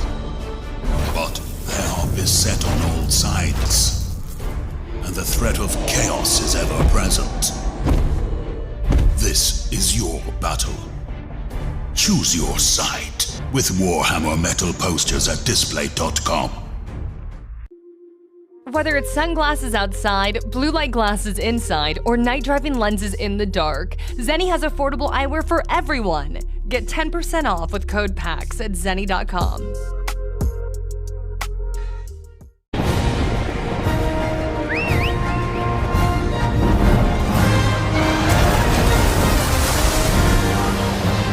Our ignorance is proving fatal.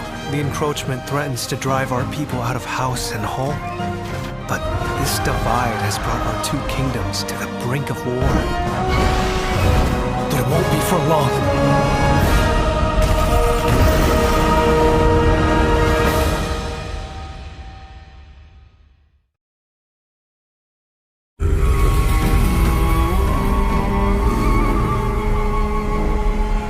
Let's see your best then, eh?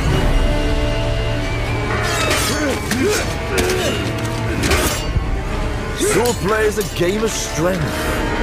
Winning is what matters. And you can bring as many friends as you want. Not good.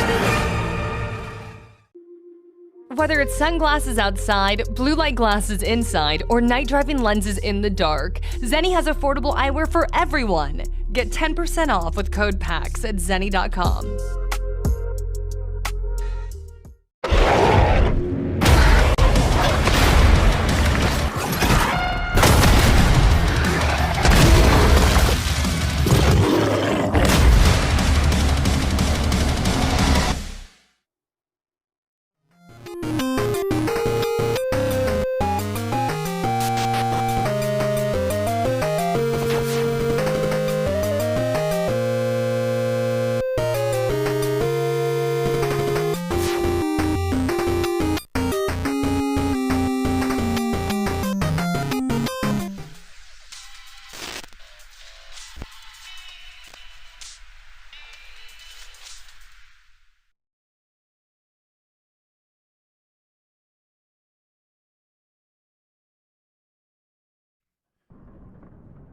Hello PAX West 2025 and hello friends of the Northern Entertainment.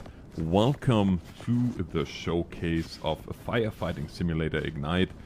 We will have a look here for the next 15 minutes at what the game brings, and you can see here already we have a complete, completely new station to walk in now. And not only that, this station is also your multiplayer lobby, so no more standing idly in front of the apparatus while you wait for other people to join. And we also have a character editor that you can see here right now. Different voices you can choose, obviously different hats for the character, but what's most impressive here is the fact that fire decks as well as Rosenbauer gear and hikes, and I don't know who else was on the boots, forgive me on that. But all this is used, of course, with a license, so you have a real live gear that you can use. Here you see all the different ones. They are unlockable in the game. As you progress through the game, you have different helmets and different colors, and of course also the different boots, as I mentioned. Now back here in the station, you can see in the ready room, they are watching some construction simulator. Why not?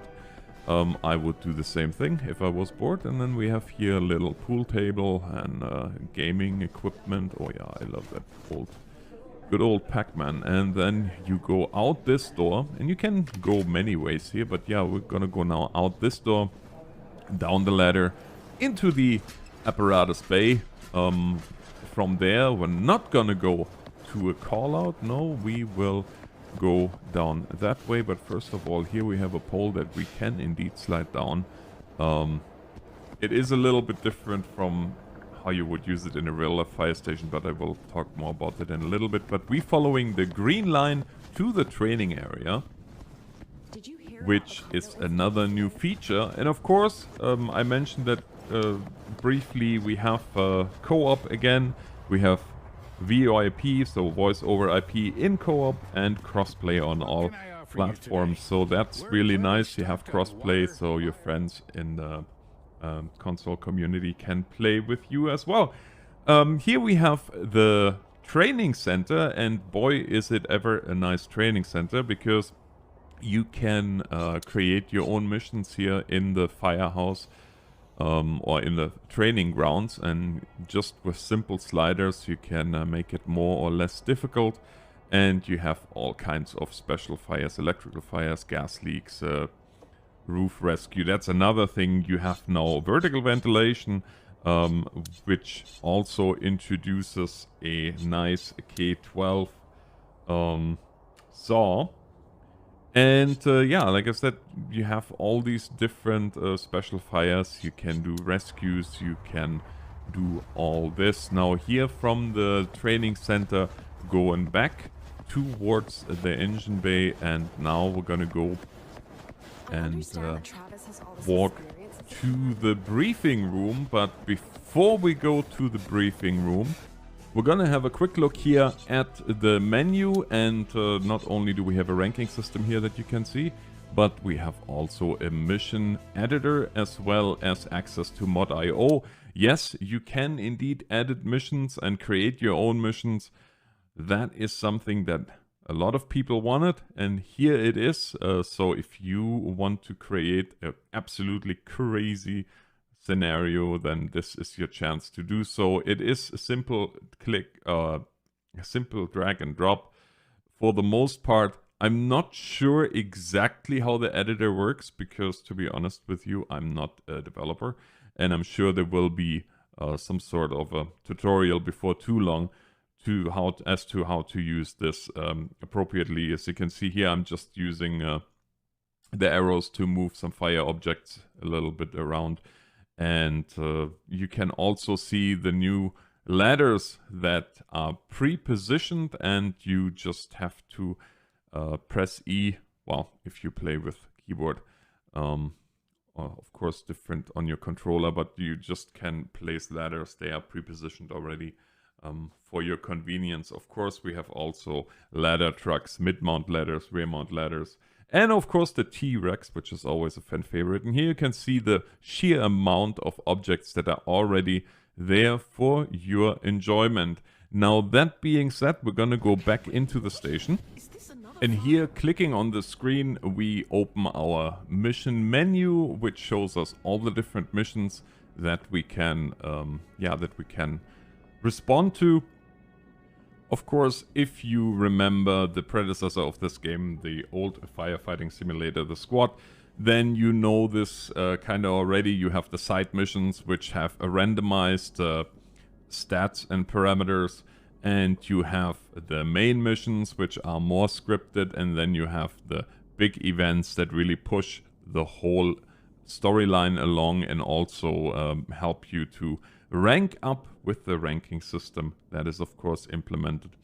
And then once you are finally decided on your mission, you are greeted by the next screen, and that is of course where you choose your apparatus for the mission. Now, when you start the game, of course you need to unlock a lot of the apparatus through the progression. Then the next screen after that, once you chose your apparatus, is your final review, where you can adjust the difficulty setting between the different steps. You can see it here: easy, medium, and hard. Then you can decide on your AI responsiveness, and the AI responsiveness was completely overhauled together with some improvements on the physics system as well as on the fire system, but I'm gonna talk more about this as we get into the actual firefighting here. In the second half, essentially, of this preview. But one of the major things is you can change the approach now. You can skip the whole driving thing if you just want to go straight into the action from the station, or you can, of course, also drive to the scene.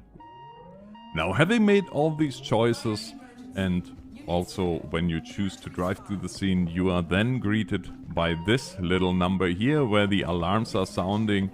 Everybody is running to the apparatus. We are also going to our apparatus here. In this case, showcasing the brand new Rosenbauer RTX electric vehicle.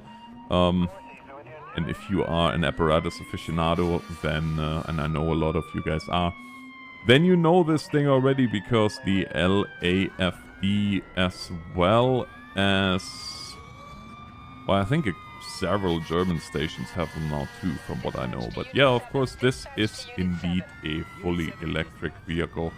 And we are now driving. That shows you the driving system a little bit, as well as the AI traffic that most of the times will go away. We have first-person view in the vehicle as well as during the firefighting. And I submit to you that firefighting in first-person view is a lot nicer. A lot more immersive than when you do this in third-person view. I found myself switching a lot into first-person view just because it gives you a better idea of what you actually do. And as we are, well, I never said I'm a good driver, but as we are racing down to the scene here, I'm gonna skip the rest of the drive because you kinda know how this goes, and I don't wanna be laughed at by you guys for my terrible driving. So that being said, I'm cutting here right into the action where we are actually already starting our interior attack, and you can see here the improved fire physics, how the fire is coming through the openings, where you really have to use or should use your combination nozzle, where you can switch between a fog pattern and a solid stream. Of course, the fog pattern ideally to cool down the environment and get those nasty flames, or keep those nasty flames from coming through doorways and such. And here you can also see now that the smoke in the rooms is accumulating, and you definitely want to get down closer to the floor, because otherwise you're gonna be left with rather poor visibility. Yeah, the introduction of this additional tool to our tool belt is of course great, because you can see where the fire is still raging, even though you are in a room that seemingly has no fire left, but you can see how the other house is everything else but cold. Speaking of being out cold, our AI should maybe grab that gentleman there. And of course we have our quick commands as well as our command, which those of you that know the predecessor of this game will certainly remember.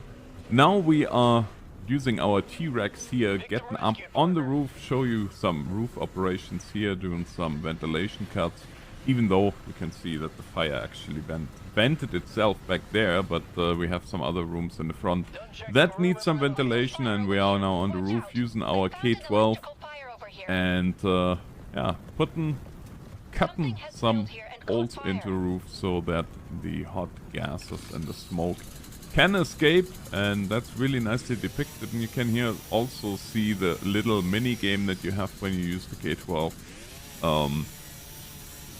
so that you don't go too far left or too far right, because if you do that, then the cutting disc will jam up, and you have to start anew, and not completely anew, but partially. And here we are now going for some search and rescue action. This door has to go. You can go through doors, you can go through certain walls. You will see that when the wall has a crack, you can go through, you can smash windows, you can smash, well, you can smash a lot of stuff. And here we have the AI doing some of our bidding.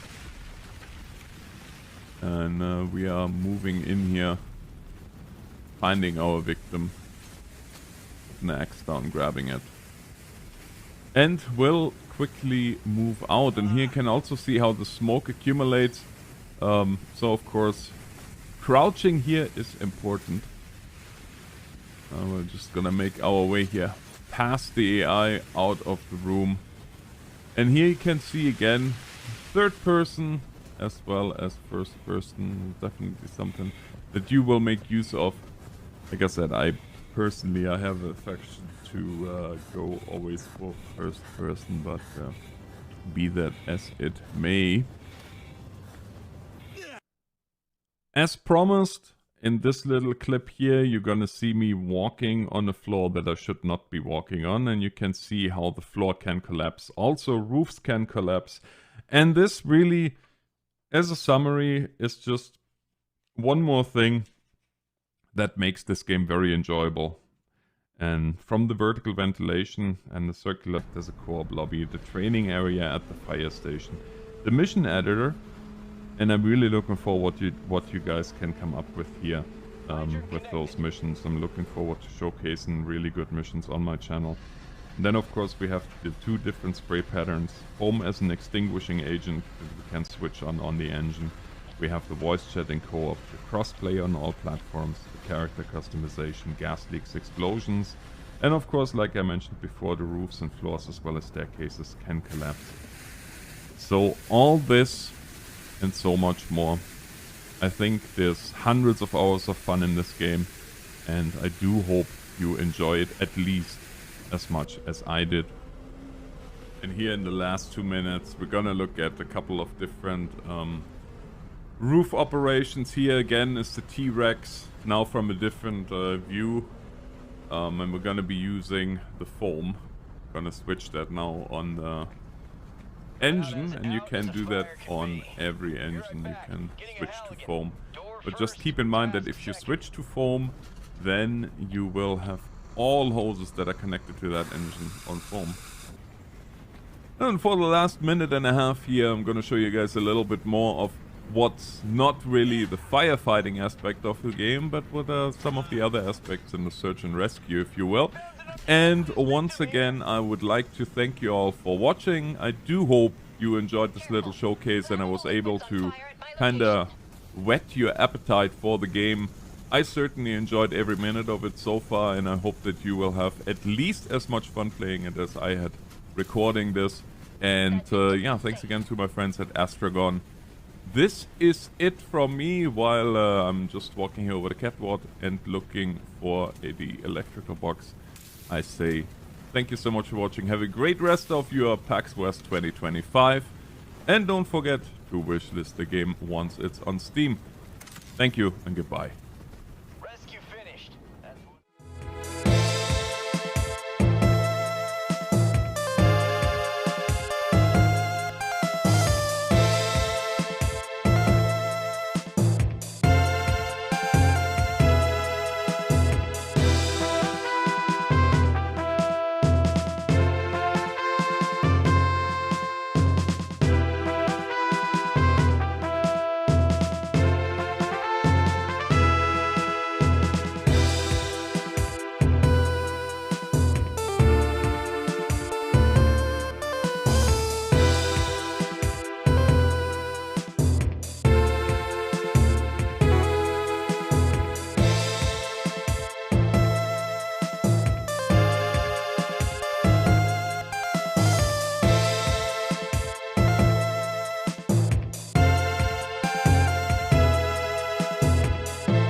Perception check.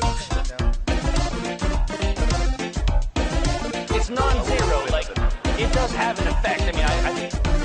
Jazz Polar, as certainty drop.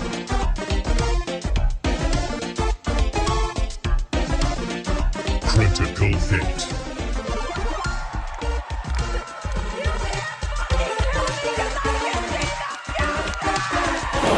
God, I love this game!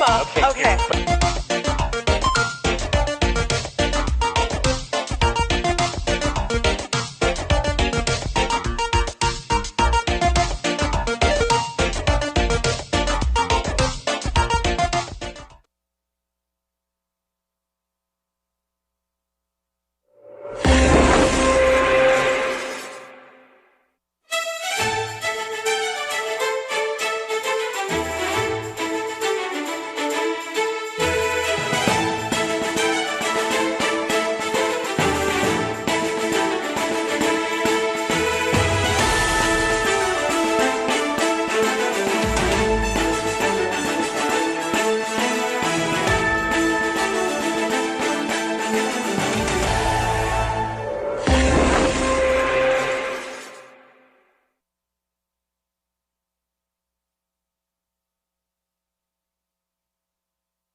Omen?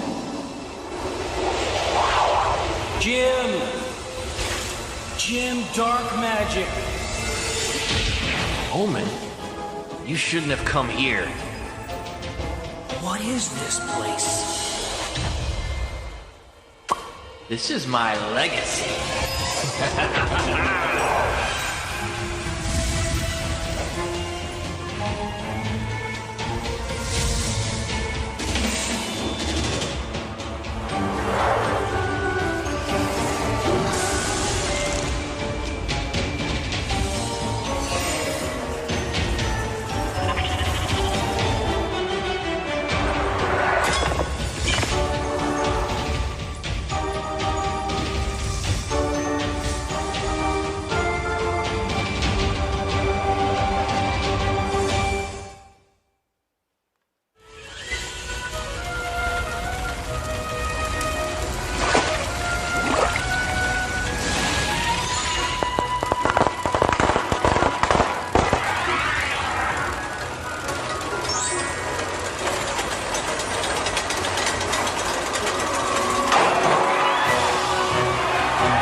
This podcast features adults using adult language. You have been warned. In the world of Greyhawk, one man, in addition to other people, trying to save the present of futures past.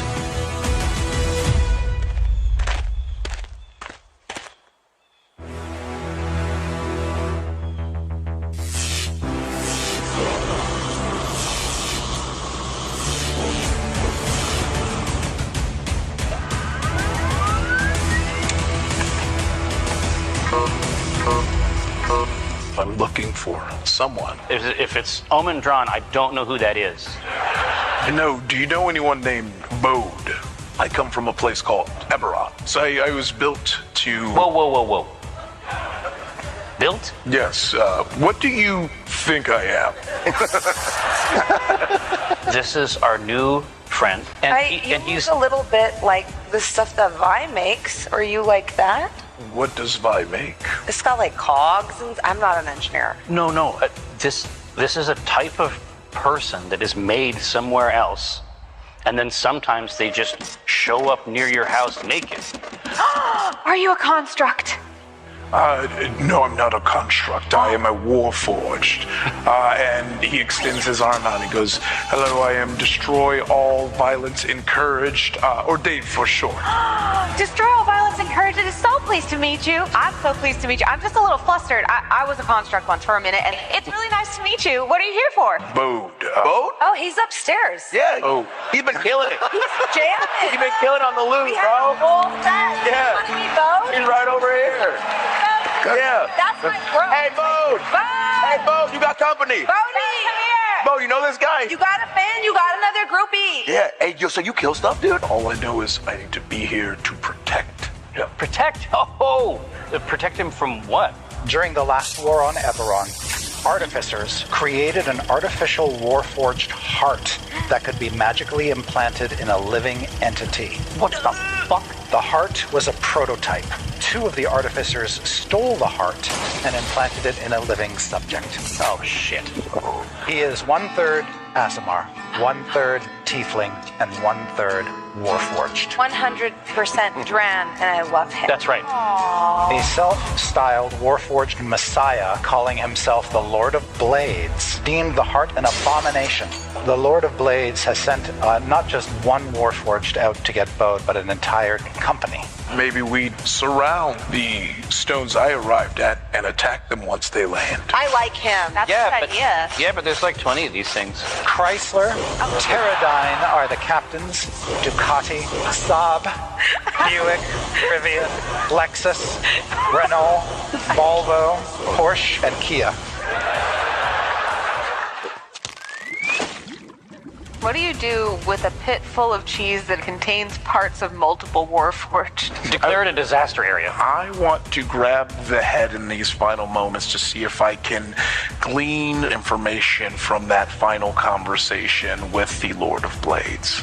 The Lord of Blades does have the means to send forces back here as long as that contraption he has is in working condition. The other piece of information you get is that one of the architects of that device is a gnome named Vi. I'm strong, but I'm dumb. You're gonna fit right in.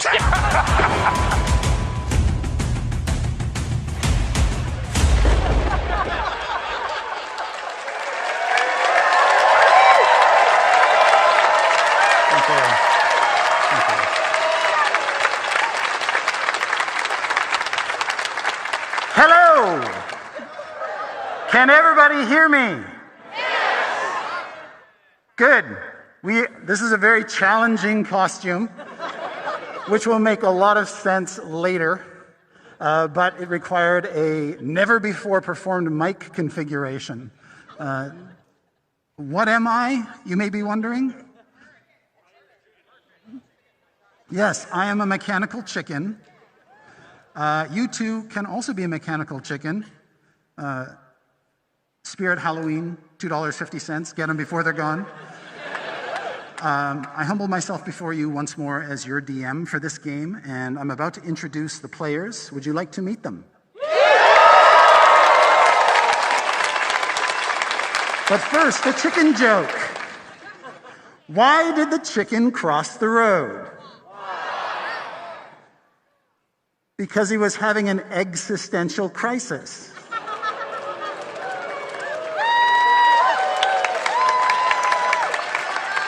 I'll be here all night. By the way, I cannot hear you, so feel free to wave and flap your arms about if you're happy. Oh, I love this. Don't give me this power. First of all, the CEO of Acquisitions, Inc., Omen Drawn, played by Jerry Holkins.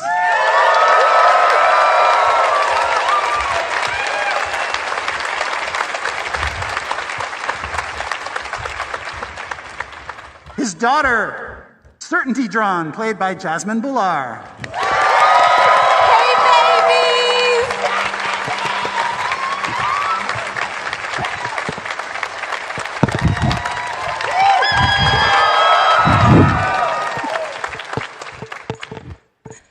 Dave, the Warford, played by Ife Nwadwe.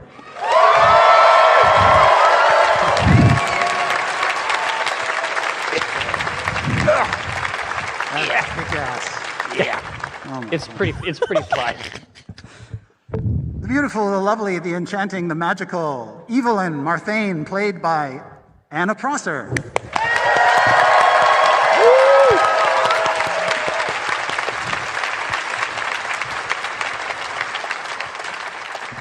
The mighty Jim Dark Magic, played by Mike Perhulik. Yeah! And last but not least, returning to the table once again, Vi, the Gnome Artificer, played by Jeremy Crawford.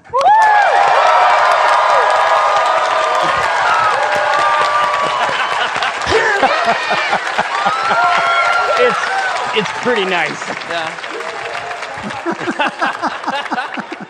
Darling. Incredible. Getting some confidence from that gun. Yeah. She got a gat, y'all.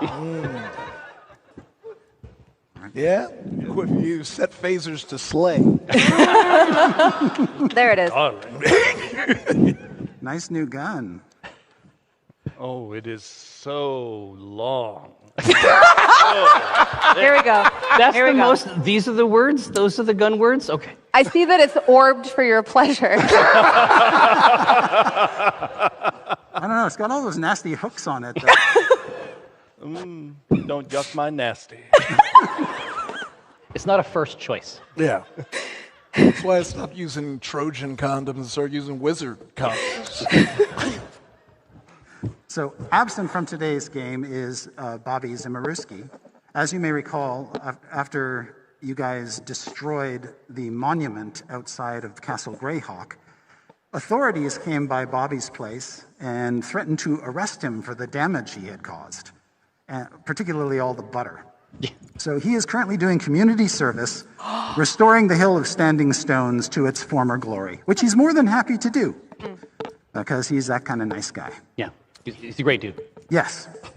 Meanwhile, some time has passed, and your Acquisitions Inc. headquarters is fully up and running. This is the old Millrose Brewery on the main drag in Greyhawk City, and it has been fully converted into a tavern where adventurers from all walks of life and all corners of this world and other worlds can meet. And you can thank your good friend Mordenkainen for putting a teleportation circle on the premises, and to your PR department for widely distributing the address to that circle.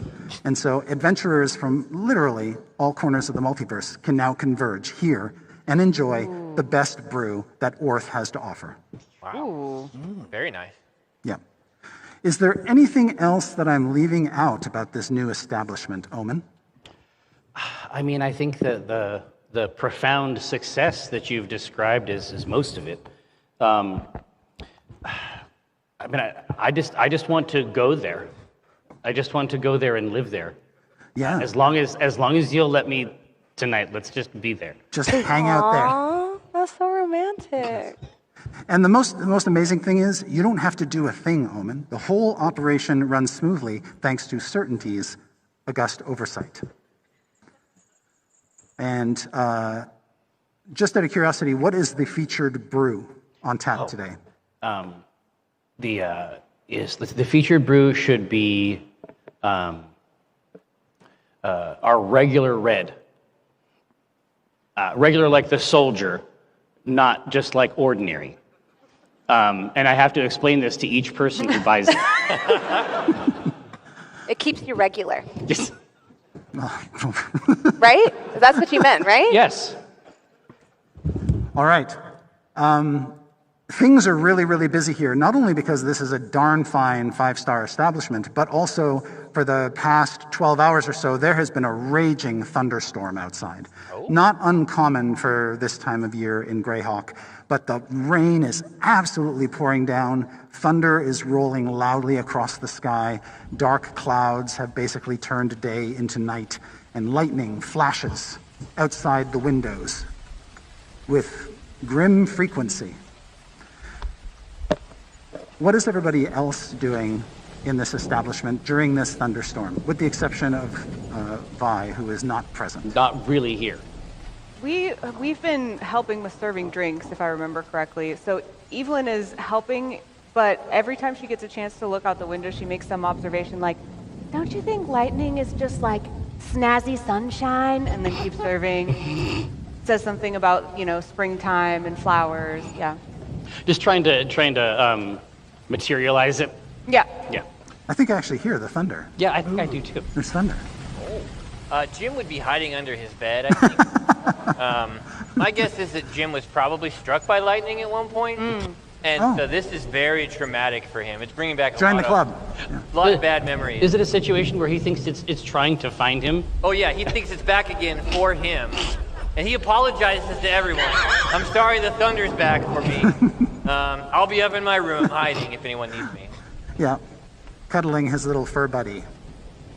Yeah, what do you think you would have hired Dave to do at this point? He'd be doing whatever that is. Oh no. You are currently color coding all of the employee records according to birth date and astrological sign. Okay. I mean, I'm basically a robot, so that's easy to... like, you said it like it was hard, but I'm a robot. I'm like, it is done. I imagine you sprout a couple other hands that are. Oh, yeah. I got like stuff. tiny hands that come out my chest. Well, here, no. Is there a situation, like, I don't want to ask you a question. I don't know if this is personal. Right? Who are you talking to? You asked him about his dick situation, so that's not personal. I was trying to help. Owe me a dick. Right. I was trying to help a brother out. Yeah. Now, what I'm saying is... You asked him about his dick situation? Yeah. Oh, yeah, he did. What's the situation? He doesn't have one. I'm owed one. I'm owed one. Don't forget that. The rod of 7 parts. Jim comes down. Jim heard that. And he's interested enough to He's risk like, the "Oh, lightning? Wait a second. What a brave boy. You don't have a peep? No, I have no peep. I got you. What do you want? Ooh. Owlbear? Ooh. Slod? Ooh. Slod? No, they're swinging meat. Yeah. I can give you slod. It's illusory, but it works. Yeah, I'll do a Can I slot cast a minor illusion that will give him a penis? A slod penis? So quickly. Are you leaving? I did it! I think you just won. You won. Congratulations. Thank you. Good night. Dejected. This was my own fault. Sorry, Chris. You were too... You let him go too wild as a young man.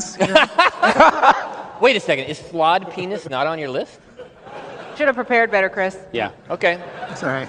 Well, I would like to cast something that just makes... Would you like to use this as a model? Oh! Yeah, the girth is nice. Something like this? Something like that? Something in this vein? Yeah. Suddenly, there is a flash of lightning, and a gust of wind blows open the front door. Well, we'll get back to that. You're all caught off guard as leaves and moisture race into the main room. And when you turn to the doorway, there's another flash of lightning silhouetting the tiny diminutive form of a gnome. Which one? That one. Oh, honey. How I have missed you. Bye. Oh, Run over. Oh, Evelyn. Give you a little hug. You are so shiny like the sun. Thank you. That's the best compliment. Sparkle like dew on new grass. Your cigarette looks extra unhealthy. Oh, that's what I aim for, honey. I thought so. I like your lipstick too. Oh. How's your cosmetics line going? It is perfect. It self-applies. Oh. There's this little mechanical spider. It just crawls all over your face. And it sprays each part one bit at a time. And if you need a little bit of, touch-up, a little injection here and there, it has you covered. Do you have any free samples? Oh, yeah, honey. We can do that later. Okay. Makeup spider. Jim. I kiss Vi's hand. Oh. Such a gentleman. Always. Omen, how's business? I mean, gangbusters. It's pretty hands off these days, honestly. I'm able to explore my personal interests. I'm trying to discover what those interests are. But I'm working on it. I think beekeeping. Oh. I am so glad for you.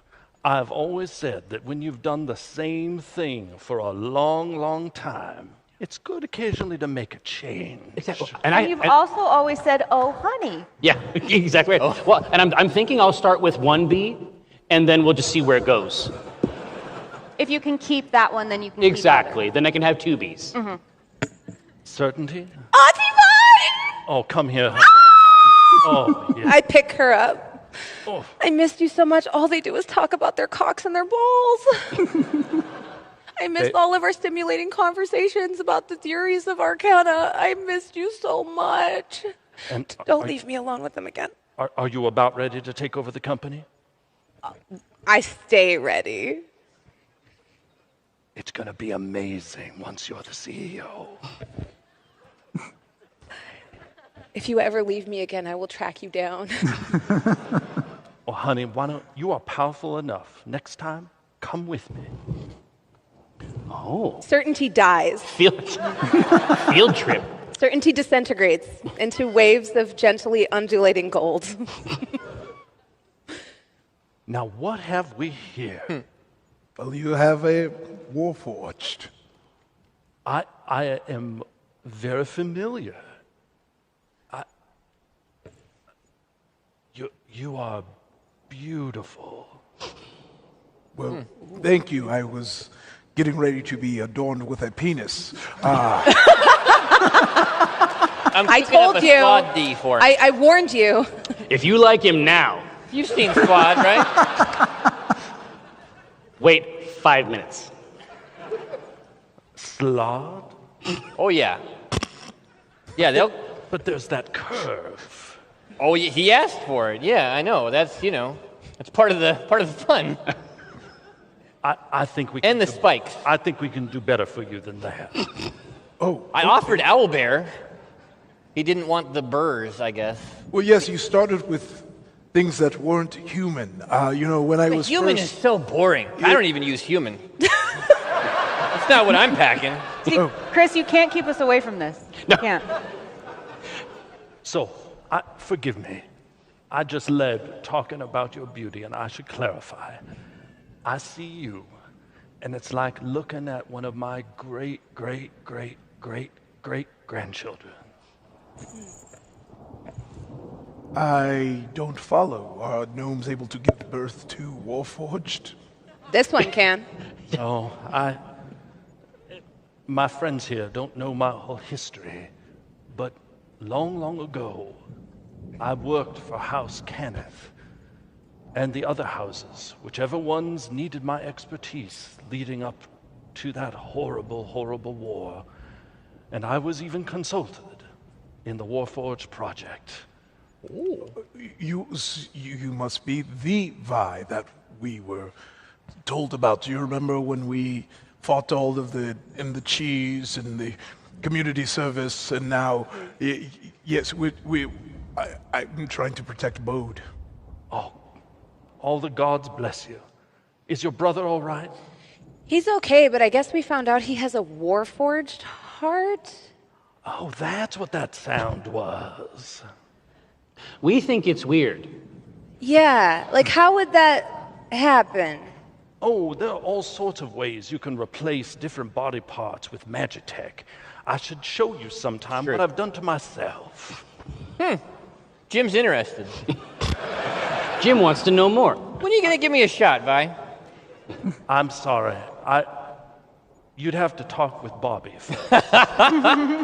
I love you, Uncle Jim, but I feel like Bobby could take you in a fight. Oh, yeah, absolutely. Slod dick or not, I don't think that would help. No, I you. would come at him with the slod dick, and it wouldn't matter. Well, it is illusory. Yeah, the whole thing is illusory, yeah. But... I see what you mean. It's all cock and balls. It's like 80% cock and balls. I totally understand wanting to embrace the purity of steel. Yeah. Yeah. I just nod slowly. Yeah. But would a healthy person replace their heart with a cog one, or is something wrong with Bode? Well, there's probably nothing wrong with him now, thanks to that heart. Yeah, I think that's what it is.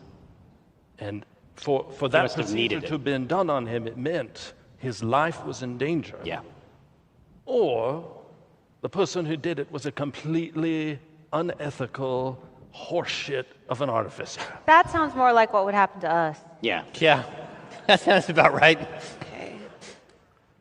Now, are you aware of people that feel like such a needed augmentation would be an abomination and therefore they would want him to die? I think that's a very, very small mind. We all modify ourselves in different ways throughout our lives. It's very arbitrary when people decide one modification is somehow better than another. I ran out of spell slots, that's why I don't have buns today.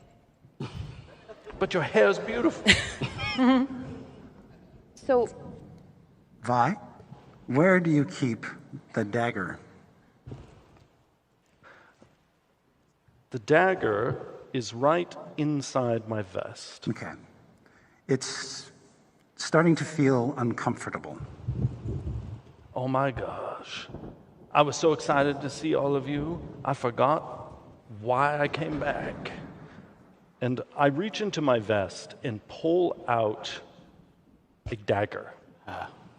And you recognize it as the apocalypse dagger. Moves like dagger. That was really good. Somebody made the music. Oh no, it's horrible. To see it. Now don't you worry. This isn't the one that you saw before that destroyed your friend Viari. This one is its twin. Twins? Nice. Is that Jim, there's things I didn't know about daggers. Yeah. Pop, what's an apocalypse dagger? Well, I'll tell you what happened to Uncle Viari? Well, you don't have one anymore, and it's connected. You told me it was a fishing accident. You said he was never a strong swimmer. I wasn't ready to tell you the truth. Does it involve an apocalypse dagger? And I think that you can understand why I might not have told you about that when you were 4. Wait, but then what happened to Aophel? Oh, jeez. Oh, my. But anyway, is Aophel not in a farm upstate? I think my mom is calling. Oh, that thunder and lightning is it's off. so We loud. should go close the window. And I really should have gotten to the point. I've been away because as we've been trying to solve our multiversal problem of being in a different timeline and a different world, and we were so singularly focused on the obelisk, warping reality, I realized we were missing a catalyst. We were missing something that would trigger a reorientation of reality. And I began researching and realized that that damn apocalypse dagger not only had a twin, but they are made of the same material as the obelisk downstairs. And so, weird, knowing that the Lord of Blades himself had one of these daggers, I have been in Eberron and traded the Lord of Blades something I know he's wanted for a long, long time. Gundam cards? It's something that may or may not have led to the destruction of an entire nation. What? But, Evelyn dear, I'm not too worried about it. Because if we take this dagger that I traded the stuff I don't want to talk about for, if we take this dagger, we power it up with the obelisk downstairs, and then plunge it into a reality-altering device, we are going to set everything right. What does that mean? Well, the way I see it, we can reunify the realities. Instead of there being, I mean, we know, we've met multiple of you, Jim. I like this one. No, I'm happy where I'm at. Absolutely. Well, with my understanding of the process, all the best parts of all the gyms become one gym. What if there are no best parts? Well, it'll be all the best bad parts that all conglomerate into the best bad Congeal gym. Yes. into one bad gym. Okay. Interesting. What'll happen to Bode? Well, I think we would get to keep Bode because he's in all of those realities, and so the Bodes that exist would become one Bode. Will Omen get to keep this business? Well, I've been trying to tune it as much as I can. You know, there's a little twist you have to do with the dagger and all of that. Your standard boilerplate reality clause. I will make sure.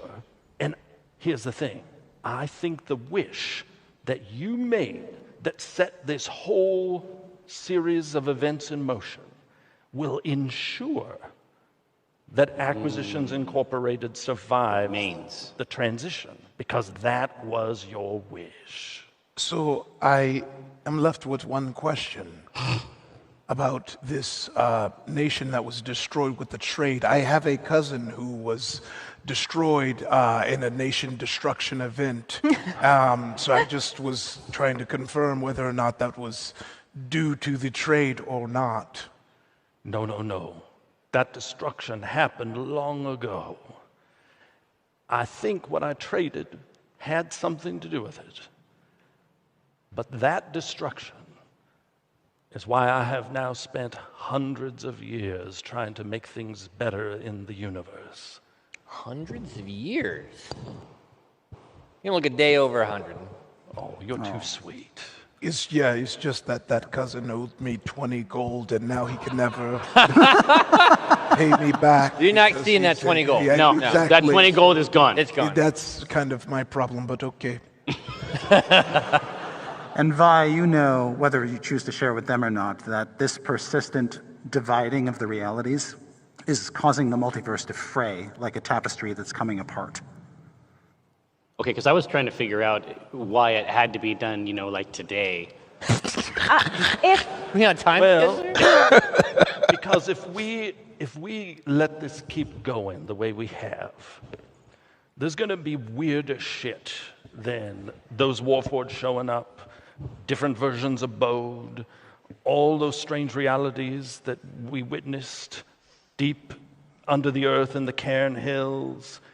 It's going to get weirder and weirder until Greyhawk is no more, and Faerun is no more, and on and on and on. Why?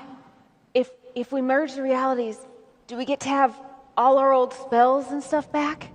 Because remember how I used to have a lot more, like 10 more levels of spells and auras and things that I really liked having? I don't know about all that. If it's the best versions, it's going to be that version of Evelyn. That I is have the played best. with her, and it was pretty good. I like that version. But Vi, what happens to somebody like Dave?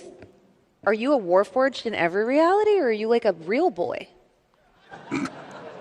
Well, would you like the real boy Dave better? Oh. I mean, don't put me on the spot. That's kind of rude. I think you're a real boy, Dave. Oh, thank you so much. You're welcome. But no, I'm metal. Yes, so yes, Do you think, like, in some realities, you're like a person that's just really good at math and accounting? Just interesting. Evelyn wanted to know, not me. Yeah, yes. It would help a lot. It would help a lot, like if you're just good at math and then like a person. I mean, I think I'm pretty good at math and accounting. Okay, You cool. just never had. I didn't even care. Actually, I was just asking to be polite. Yeah. I was just asking. I was answering to be polite as well. I don't feel good. Okay, so maybe we should go charge the dagger and I can get all my old spells back. Yeah, I mean... That seems to be what's happening. I think this is something we can get done here in 5-10. Yeah, let's go. It's called an apocalypse dagger. What could go wrong? Right. Yeah, I say, well, Vi, just hand it over. I know exactly where to put it. Now, going back to the money you're owed, and even more importantly, yes, the loved one you lost. Well, I wouldn't go so far to say loved one. I just one would be good. He's a cousin. I let him use 20 gold, and he said he would give it back to me, and he died. I should come clean with you. You're my friends, and my new friend. Yes. One of my goals here, I mentioned, I've spent hundreds of years trying to make things right after the day of mourning when we lost the nation of Sire. I might, in the twist of this dagger, be able to reconstruct reality so that the day of mourning never takes place. Oh. Do any of us know Siler? The nation of Siler? You said the nation of Siler is what fell, right? Sire. Sire. Do we know that? Any of us? Probably not. And this is the thing Okay. that happened You long would. ago. I would know. Yeah. So this is definitely cool, tight. Yeah. Okay. You know, just on a above board level, I feel like at some point Dave turned Nigerian. I don't know when that happened, but I'm just gonna keep going with it. So it's okay. Is it just one of your preloaded languages? Yeah, I imagine the accent. It's the pack menu. that guy. Yeah. Can I get the British male voice? Of course. Thank you, Siri. When you reconstruct reality, make sure to you don't have to bring back my cousin. But bring back the gold. The gold, yes. Would you like me to bring back the gold with interest? Oh, you are talking a language I like to speak. Yes, but don't put yourself out, Vi. Like if you got to give it a little bit of extra English on there, and do something to this place I've never heard of. I mean, don't put yourself out. As long as my shit doesn't get fucked up. You know what I mean? Like I don't know if that's a real place or not. I have my doubts. You should be safe. More than safe. Prosperous. There was a good point brought up. When everything gets reconstructed, will I have the same memories? Would I remember everyone? The way I understand the patterns on the obelisk, on the dagger, in the grimoires I've consulted, it will be as if all of your primary memories are stitched together. Now, each of us might end up remembering things from other versions of ourselves, but we will be synthesized, and to us it will be as if we experienced all of it. This sounds great. Let's go. Yeah. Almost like an omnipotence? Only about ourselves. We should do this. Yeah. Oh, it's happening. Sounds like nothing could go wrong, honestly. I throw the door to the basement open. All right. You have descended into the basement, are standing in front of this horrific reconstructed obelisk. It's about 95% intact. There are a few chips and pieces missing, but by and large, it's there and present. When you get close to it, holding the dagger, the obelisk speaks to you, which you did not expect. What? It's in your head, and you can share this with the group if you want. And it says It's speaking with me. in a hissing voice. I'll say it in a hissy voice first, and then I'll say it in a real voice so you can hear it again. Cower beneath the lidded eye. Widdershins walk two, faces by.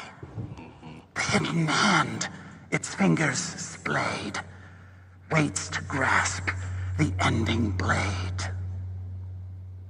Oh, honey, you're going to need to repeat that. Cower beneath the lidded eye. Widdershins walk two faces by. The hidden hand, its fingers splayed, waits to grasp the ending blade. This obelisk is made of black stone. It's about 13 feet, 15 feet tall, six-sided, tapering as it rises to a point. It's pebbled and has other distress marks on it. as well as other sort of runic inscriptions. And it just kind of oozes evil. I share with all of you what it just said. I also pull out my pistol, and thanks to my friends at D&D Beyond, I am using the new Artificer, coming out later this year in the new Eberron book, and I summon my Eldritch Cannon, Crispy the Metal Chicken. Yay! Makes sense.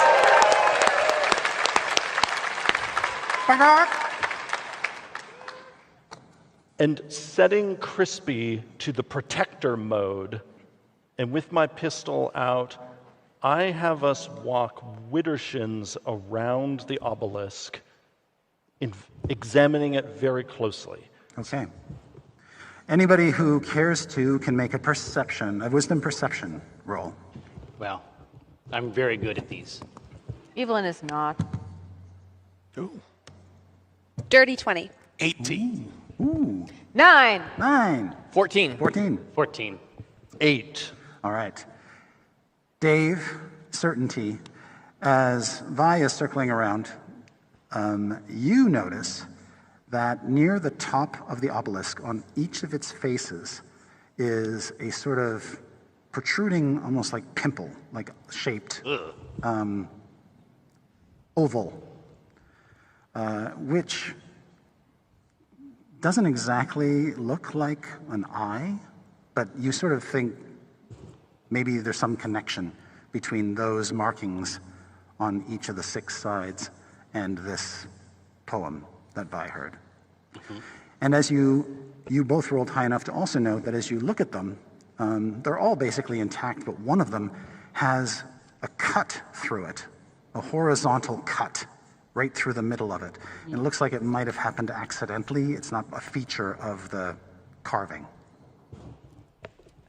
Are you saying what I'm saying? Yes, there seems to be a horizontal cut over there. Do you think maybe we're supposed to fix that? There was a quote about a lidded eye. Yeah, it does look like a lidded eye. We have to cower beneath it, right? Yeah. Well, because I don't think that's by design. I think maybe Jim probably broke it somehow, and now we're just... Hey! I did. We got the wand. I'm poking one of them with the wand. Hey!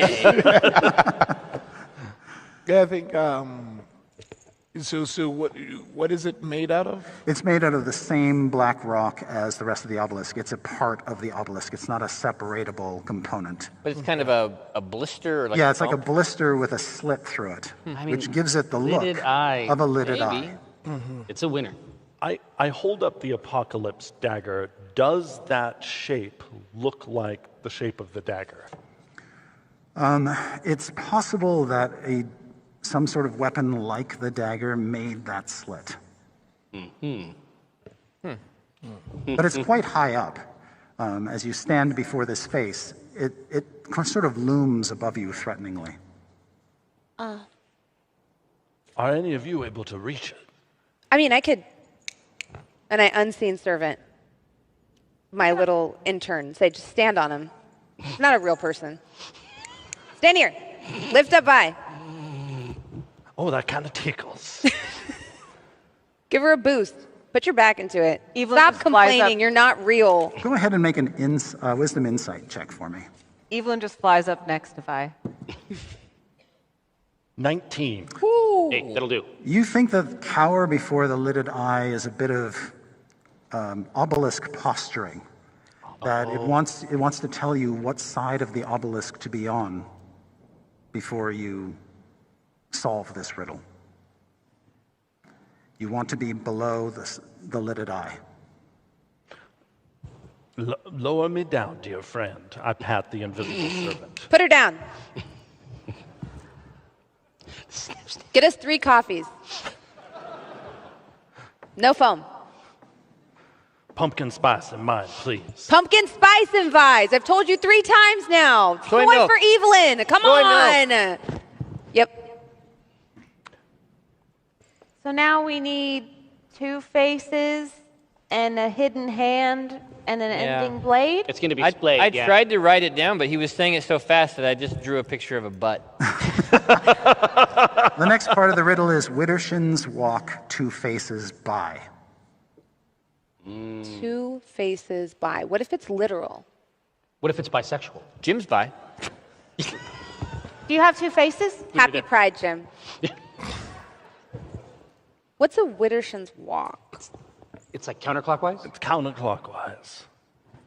So do we stand? Yeah, so we're under this face. Yeah, we're under this face. And you're saying that the gem, right? Yeah. Oh, 2 faces counterclockwise. Counterclockwise, and we stand there. Yes. And then with a splayed hand, you use the ending blade, and you cut it. Yeah. And then we're standing the in the apocalypse right dagger thing. is the ending blade, right? Okay. Okay. All right, we got it. Can for two So easy. 2 seconds, can I be meta and say, how do y'all know what Widdershims means? What the fuck is, what is that? I've never heard that. Yeah, and they said it like, they're like, yeah. We Yeah, talk they're about like, yeah, I know. all the time. I was like, whoa, what is this? I just, What is Widdershims? I just pretended I knew so I didn't look stupid. Yeah, that's my resolution this year is I'm going to stop doing that and I'm going to ask questions. It's old witchy folklore stuff. Oh, okay. All right, hell yeah. Okay, Widdershim. Yeah, right? All right. No, but this is it. I think we got it. The ending blade, apocalypse dagger. So you know it because Yeah. you dated a witch in high school. I remember that. I'm pretty sure that's why I'm here. It happens. No, I'm talking about in real life. My friend Jim. We already did that today. That was the Jackbox Alan panel. probably dated a witch too. I mean, Yeah, that's true. Well, I'm polyamorous, so I always take wishes. There are a lot of them. They love polyamory. In the mix, statistically, yeah. Is it winter shim? Widdershin. Widdershin. Winter shin? Widdershin. Are we going to really spend the next 10 minutes on this? I am. Okay, so the blade counterclockwise standing. Yep. Yeah. So we walk 2 faces. Okay. I did write down hidden hand finger splayed. Yeah, maybe you have to do that knife game thing. Do we have to You stop splay at our the fingers? second face. Yes. Jim is splaying Well- all his fingers. We do have a synthetic. Uncle Jim, what if you just mage handed it? That way, like, your own hand isn't in danger. Oh, Like a hidden hand. that's what I was going to do. I know. That's why, like, yeah. Yeah. I know so you're just trying to, like, I make- downplay it for everybody, but mage hand, and I splay its fingers. how do you splay them? You know, this is splaying, right? Right, yeah. Yeah. Fingers They're outstretched. splayed. I did know what splaying was. Yes, I knew splaying. Okay. Jesus. Fucking splay shit all the Certainty time. and iffy, while you see Jim creating a mage hand with splayed fingers, you can see that after you shift over to 2 faces away from the lidded eye, looking at a new side of the obelisk, that among the many other imperfections and distressing things, there is one place about 7 feet up where there's a hand, almost like there was somebody inside the obelisk pressing their hand against it, and it froze there, and so you can actually see its splayed hand. I used the mage hand to just like high five it. Oh, you should stab that hand. The mage hand high fives the hand, no effect. No effect. Well, I'm done. That's Well, all maybe I we got. have to do it at the same time, right? Like, okay, so it says cower beneath the lidded eye, Widdersmith walk, and then I wrote hidden hand, fingers splayed, enduring blade. So what if you cut it while you're holding hands with the dead man hand inside the obelisk, and then we stand in a safe place, Ooh.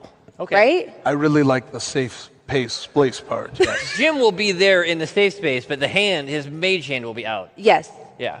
And then we could just use maybe a second mage hand for the enduring blade because I don't want you to go up there. We can try it.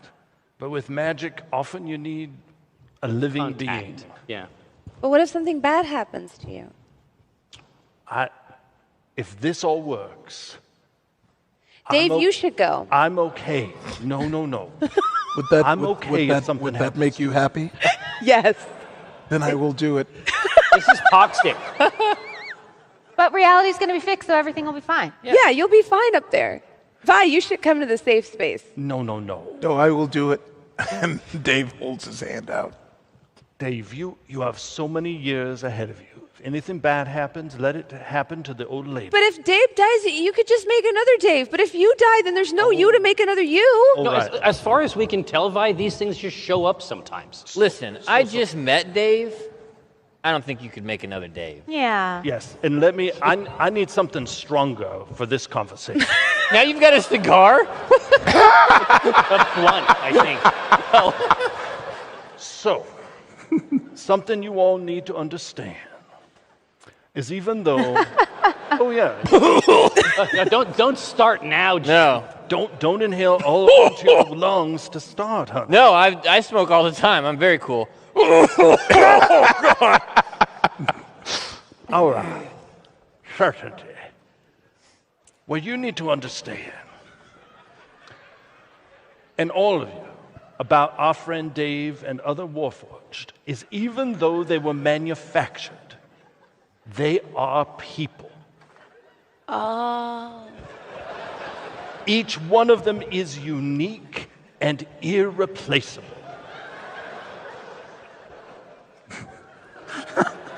Jim, I don't know whether I want to kiss you or kill you. You'd be surprised how often I hear that. Just doubled over. Oh, it's good. It's good stuff. I feel alive. You look really cool. Yeah, I do.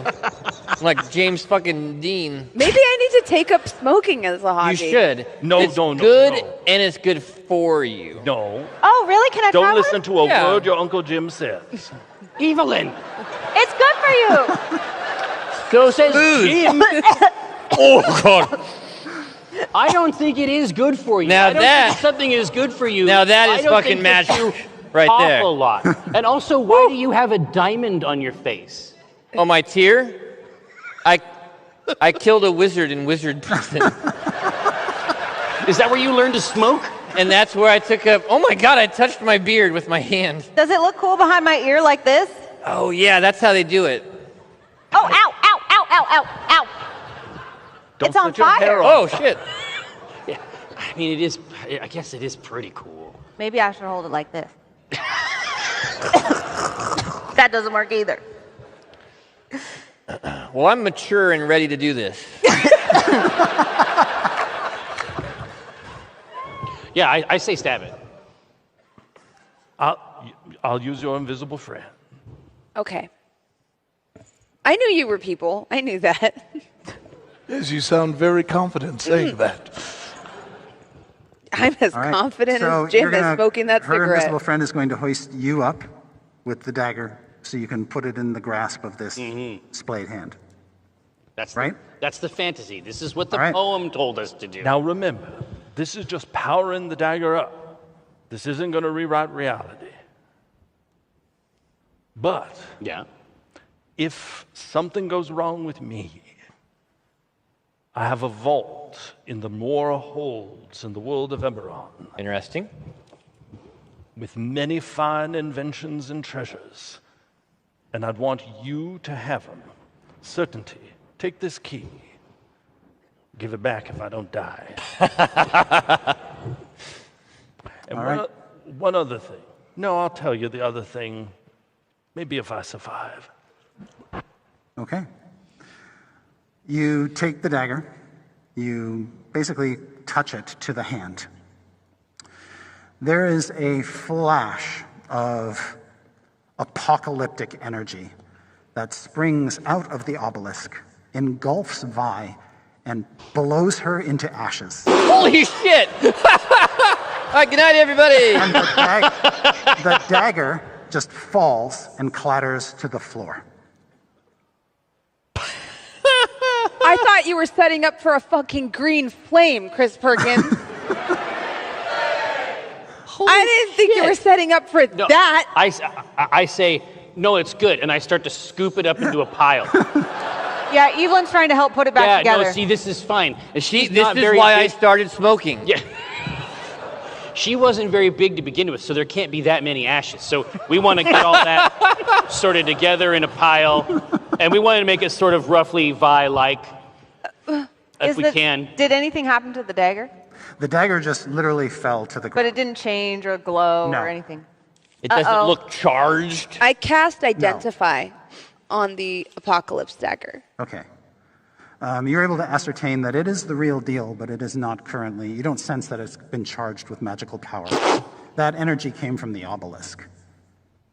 Did we get the puzzle wrong? Should we head to her vault? Widdershins walk 2 faces by. Oh, so 3. Bye. Yeah. What happened? We were supposed to walk 1 more phase. Well, don't spaces by. Don't worry. If we change reality, we can bring Vi back. Yeah, everything's going to be perfect. Yes. Yeah, that's what Vi said. Do you ever Yeah. flood in a vault somewhere? So I immediately redo it, do 1 more stab. Yeah, there's another hand on the 3rd. Oh, so there's more hands. Yeah, there's hands, hands everywhere. There's there's more hands. Did we just get perked? It's actually lower down. It's about 3 feet off. No, dude, we got perked. Yeah. really hard. I mean, she would have been able to Jeremy reach got that perked. one. Yeah, then I kind of look towards everyone. It's like, see, we'll fix it, and I stab it. When you do, the hand actually extrudes a little, grabs the blade, Yikes. pulls it into the obelisk, and the blade just vanishes inside it. With that sound. Yeah. A hum. And then a moment later, the obelisk, the whole complexion of the obelisk changes. It turns from black to sort of a grayish color and begins to sort of crumble in places like it was suddenly just turned to ash, but is still clinging to its form. It's working. It's working. Yeah. And then it begins to just slowly crumble and collapse down into a pile with the dagger sticking out of it. We keep the ash pile separate. Yeah, we don't want to to mix the ash piles. Can I collect Vi's ashes into like a pouch or something? You sure can. Okay. And while you're doing that, who is plucking the energized dagger out of the ashes of the obelisk? I think I'm gonna keep hold of the dagger. Okay. You sense its power. Yeah. I'm gonna put that in my dagger slot. This thing was made is now fueled with the power to destroy beyond your wildest imagination. Yeah. Okay. This is great. So Vi said, I got a bunch of places I want to go. Charge the dagger, and then stick it in something. I don't remember. God damn it. We did that part. No, you have to charge it, and then you have to stick it in a reality Right. fucking thing. I don't know. What did she say? But damn it. We can. This is the funniest thing that's ever happened. You gotta stick it in a thing. Your spirit is still here. Oh. And you think if you concentrate hard enough, you may be able to do things like manifest so that others can see you, or potentially other wackier things. But you realize you are now disembodied. It could be like a ghost thing. I'm realizing this. Quickly pass into Crispy. Yes. And see if I can control Crispy from the inside. You can. Nice. This is great. You know this construct in and out. I mean, you conceived this. You know where all the stuff is. You know exactly how to manipulate it. So this mechanical chicken, now with 2 cigarettes in its mouth. What, in its beak? In its beak. In its steely Is it beak? one on each side or together? Yeah. Yeah. It first says, "Bakak." Oh. Honeys, I'm right here. Whoa, this thing is great. It actually sounds like bop, bop, bop, bop, but you can understand it perfectly. I'm hearing Vi. Yeah. Okay. We must be careful. This might be the construct trying to fool us, knowing that its master has just been killed. That's true. Vi, if you are Vi, say something only Vi would know, and that a chicken wouldn't know. That's solid. Yeah. I know, Jim, that you have at least half a dozen dead doves in that cloak. This is Vi, everybody. And I just shake out the coat. Corpses. There's that just does these fall into the gentle dust. puffs of ash. I collect those ashes in individual piles also next to Vi. Now, I've never been a mechanical chicken before. Yeah. This is going to take some getting used to. But let us know how we can help. I'm so grateful that you've gathered up my ashes. We might be able to figure out a way to transfer my spirit into a reconstituted Jim is gnome body. sniffing the ashes. No. No, yeah, that's what I planned on doing. Be careful, there, Jim. I might be reborn inside you. Wouldn't be the first time. No, it would be the first time. All right. Having completed the first task that Vi set out, On the which was second try. the empowering of the dagger, the next phase is to take it to the reality-altering device. See, I knew it was a reality thing. Below Castle Greyhawk. Grayskull. Okay. The Greyhawk. Okay, different gray. Yeah, I know where that one is too. Well, no, and there's a tour starting in 15 minutes. We can be on it.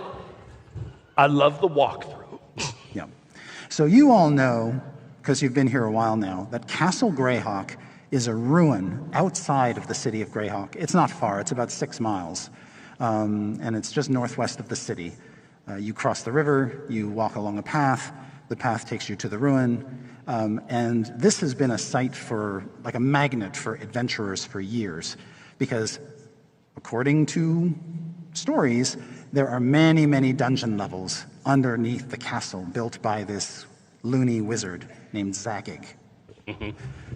So there's all kinds of just absolutely bonkers stuff down there. So yeah, alter reality thing, sure, why not? It's going to be anywhere. It's going to be down there. It's going to be a matter of picking one of the reality-altering stones. Yes. Yeah. Okay. Yes.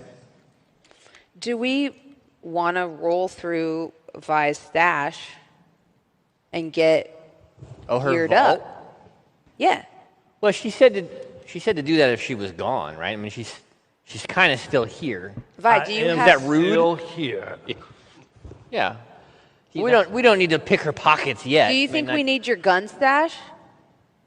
Oh, could you put that? Crispy has a handy little satchel on the side. Could you put that in there for me? I put Vi's blicky in her gun stash. Oh, good. I don't want anyone else using my pistol. No, but I think that if we go to this place and we start exploring, then my suspicion is that Chris is going to ask for a dungeon to be placed on the table right there. Okay. It's almost like this has happened before. Almost. Somewhere in that area. Mm-hmm. You know me so well. Yeah, I'm ready to go. Yeah. All right. Do you don like rain ponchos? Oh, Keep yourselves dry? Okay. Yeah. Oh, it's still storming out there? Oh, yeah. It's still trying to get you. Yeah. Yeah. All right. So with your ponchos and your umbrellas, you head out into the storm. You walk down the muddy streets, out through the gates, and head off into the wilderness. And it's just pouring rain the entire journey. You follow the path, leads you 6 miles. You see what looks like, sort of lying on its side in the mud, a big 6-foot-tall statue of a raven that toppled over long ago. It's kind of like a well-known way marker to let you know you're on the right trail. Okay, good. When you pass it by, you come to 3 small but steep hills that have flat tops. And on top of each of these hills is the ruins of an old tower. This is Castle Greyhawk. The path leads up to the central tower.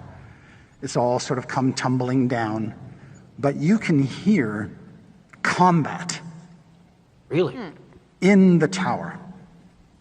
Up ahead, even over the deluge of the rain and the occasional roll of thunder, there is a fight happening in Castle Greyhawk. Well, we showed up late. Yeah. Maybe it'll be over by the time we get there. But we have somebody that excels in physical violence. Yes, that is me. It's encouraged. Destroy all. Violence encouraged. Let's do this. Yes. You stride forth. When you walk up the path that leads up this central hill, you get to the top, suddenly your concerns are allayed. For what you see is what appears to be like a combat training ground. Oh, okay. There are a number of dwarves in heavy armor with shields and axes just kind of practice bashing on one another, and they're grunting and groaning as if they're in a real combat, but it's very clear this is all a dance, this is all a performance, this is all preparing them for some battle that lies ahead. And you can see that there is another dwarf studiously watching them and occasionally calling out errors. Maneuvers. Maneuvers that aren't working, or correcting, how somebody's holding their shield. And standing next to that dwarf is a taller figure who's sort of hooded because of the rain. You can't really make out what they are, except they're slight, and they're about 2 dwarfs tall. Right. Or it could be 2 dwarves in... A dwarf and a half tall. I'd like to see how good the training is. Like, is this what level? Using my battle training knowledge to their battle training. You think that these are seasoned soldiers who have at least seen 1 or 2 real battles, so they're not total novices. You would put them probably below your level, but not a whole lot. Okay. But the tips are good that they're shouting. Yes, and the sergeant of arms who's barking the orders seems to know exactly what he's doing. All right. And as you approach, you can see that the taller figure beside him is in fact an elf. And you see locks of long blonde hair hidden underneath the hood. And he's just standing there, hands behind the back, hasn't said a word. And they don't notice us? Because of the rain and everything, it's sort of hard, and because of the clamor, they haven't paid much attention yet. It's possible the elf may have caught a glimpse of something, but has been mute. Yeah, you want this one? Does it seem like this is like? Does it seem like they're battle ready? Like they're preparing for a more immediate threat? Or is this just like a standard exercise they're doing here every Saturday in the park? This looks like a standard exercise, and the fact that it's happening out in the rain suggests that they're even, testing themselves against the elements, against the mud that's getting into their boots, et cetera, and so forth. You can also see that in the tower ruins itself, there are some banners that have been just sort of propped up. They're not on display, they're just sort of off to the side. And although they're sort of crumpled up and you can't read them clearly, you're pretty sure they're the banners from the city of Greyhawk, which suggests maybe these guys were sent here as kind of like a garrison to watch over the ruins, but they're from the city. But you're saying that it's normal for adventurers to come out here and do what we're about to do. Yes. It's not going to be super weird. So I mean, is there like, can I just walk through and I'm just going to keep going on my, If you walk in literally to the edge of the battlefield, suddenly they all sort of stop and turn to you. And the dwarves, with the rain coursing down off their helmets, You don't have to stop for me. You guys are doing great work. Keep it up. The sergeant at arms comes wending through the warriors, the elf a couple paces behind him, and the dwarf says, "Hey, what are you doing here?" Oh, we have an apocalypse dagger and we're trying to fix reality. We got to stab it into a reality thing. No, she's super funny and she's always saying funny shit. And she's also high as hell. So, you know what I mean? The elf puts a hand on the dwarf's pauldron and says, "I will take care of this Dilf." Oh, Dilf? Oh. You're out. Well. Dilf? I didn't know it was like that. Right. And he says, "Yes, all right. Men, pick up your weapons. Let's get back to it." The elf says, "My name is Declan McSylvia. I will take you to the garrison commander. If I'm not mistaken, you are adventurers." You're so perceptive. What, 2 soaking wet cigarettes hanging out of your beak? With a metal chicken. Yes, please. I don't see any reason to start. We are adventurers. Yeah. Yes. The elf sort of here to just sort of looks at you and kind of studies you for a moment and says, I am sorry, but I have never seen your kind. Yes, I am new to these parts. I'm from a different world. Oh, and then the dwarf says, "Oh, you weren't here when the others like him came by." And the elf turns and looks at Dilf and says, "Others?" "Oh, yeah, a group of metal people came by, the day before yesterday." Where did they go? Well, they saw the garrison commander, and then they went down into the Tower of War. Oh, great. Tower of War? Yeah, there are 3 ruined towers that used to be Castle Greyhawk. This is the Tower of Zagig, the builder. Okay. That one over there is the Tower of Magic, and that one over there is the Tower of War. And you can see that there are stone bridges that connect the different hilltops so that the people can get from one tower ruin to the other. Okay. And Chris, do I know which tower to lead us to? The Tower of War. Yeah, it sounds like that's where these metallic gentlemen went. I also, because I could tell before that they understood me, I will turn to this person and say, "My friend, we just have a little tour we're going to go on inside. I know it's very strange for a metal chicken to be chit-chatting with you, but we'll be going in, having a look-see. We have a fascination." Tell it to the commander. Yeah. Excuse me. You mentioned that it was rare to see a metal person, but you didn't say it was rare to see a metal chicken like this. Have you seen many metal chickens just like this? The elf looks at the metal chicken and goes, yeah. Wednesday. That's so exciting. Maybe we could meet more. Yeah, I hope so. Maybe I have a whole family out there I haven't met. The elf says, "Come, follow me." Yeah, deal. All right, he leads you to the Tower of War, and inside the shell of the tower, there's a canopy that's been strung over the open roof, and basically an office has been created. And in the office, you can see a heavily armored, fur-wearing female dwarf with a beard, looking over... Beard! Bearded women, woo! Looking over a bunch of documents and papers on a table. And the elf says, "Excuse the interruption. I'm sorry, I didn't get your names. This is Commander Garina Gormgorn." Garina? And she says, "A pleasure to meet you." Pleasure to be met.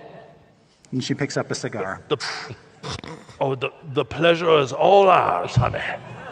Oh, also a health fanatic, I see. The elf says, "These people here wish to descend into the Tower of War to adventure." True. Yeah, I mean, there's... Yes. That's all I need to know. Yeah. I have 2 pieces of paperwork that you each need to sign. Certainty. Dude, a thrill goes up my spine. I think we have to fight over who gets to do this paperwork. She opens up 2 drawers in her desk and starts to pull out rolled sheets. And she says, "This first form is a release form. It attests that nothing that happens to you in the dungeon is the responsibility of this garrison or the city of Greyhawk or any of its appointed representatives." And she hands one to each of you. Oh, we all have to sign it. No. I'm constantly approached for autographs, so this is nothing new. I sign it and hand it back over. Oh, I gave Certainty my power of attorney, so she signs everything for me. Yeah, I got it, doll. Don't worry. Thank you. Yeah, absolutely. 100%. All right. Do you happen to have an ink pad that I could dip my talons into? Yes, she will furnish you with this. And she will place it down on the ground for you. All right. I gingerly place my chicken foot into the ink and then roll it onto the document. Okay. Full coverage. Very nice penmanship for a chicken. The second document you need to sign is a treasure release form. Is it what now? Treasure who? Treasure release form states that 50% of whatever you recover from the castle dungeon is to be surrendered to the garrison for delivery to the city of Greyhawk to fill its coffers and that the garrison commander, that is myself, will determine what 50% of the treasure the city claims. Wow, we get a whole 50%. Yeah. I don't want to laugh in your face, but I laugh in your face. You can take 50% of these nuts. So like one? Yeah, I guess just that's You just don't like know one how many nut. nuts he has? Yeah, I guess that's true. All of you must sign that form. No. Well, I mean, let's have a conversation about this. I think we can both agree 50% is hardly standard. And also, especially when we have so much of our treasure budget earmarked for charitable causes, which I'm sure you would This ruin is under the protection of the city of Greyhawk. We defend it. That is expensive. Defend it from what? Who amongst us doesn't treasure, I have guess. expenses? Yeah. From Let's enemies talk about who would hard steal costs castles. versus soft costs. I think that's her real face. You have your costs, we have our costs. Now, you've already put all of the liability of our limbs and our health on ourselves. So The you're elf not. says if we made an exception for you, we'd have to make an exception for every group of adventurers who came by the castle. Word No, would get out. no, everyone always says that. No, you don't. No, you can just make one exception right now. Just for us. That's a It's just great for us. point. You wouldn't have to. It's your prerogative. Yeah, I'm If not you do it, gonna that's tell you. anybody. Maybe there's Yeah. no adventurers union. They don't have to know Yes. anything. Yeah, we can tell people we signed this. She says, I'll tell you what. Here's my counteroffer. The terms change because updating the paperwork would be a nightmare. But I will send with you a small team of dwarves equipped with gear to defend themselves, and they will help you accomplish your goals. That's a great deal. We should take it. Okay. So you're Well, and these- sending Yeah. snitches. Yeah, exactly. Dad, fix it. I don't like that. Dave raises it in, and if they were to perish, then you revoke your 50%? Is that what you're saying? No, if they die, they die, and I get new guards. Wow, cold. Yeah, cold.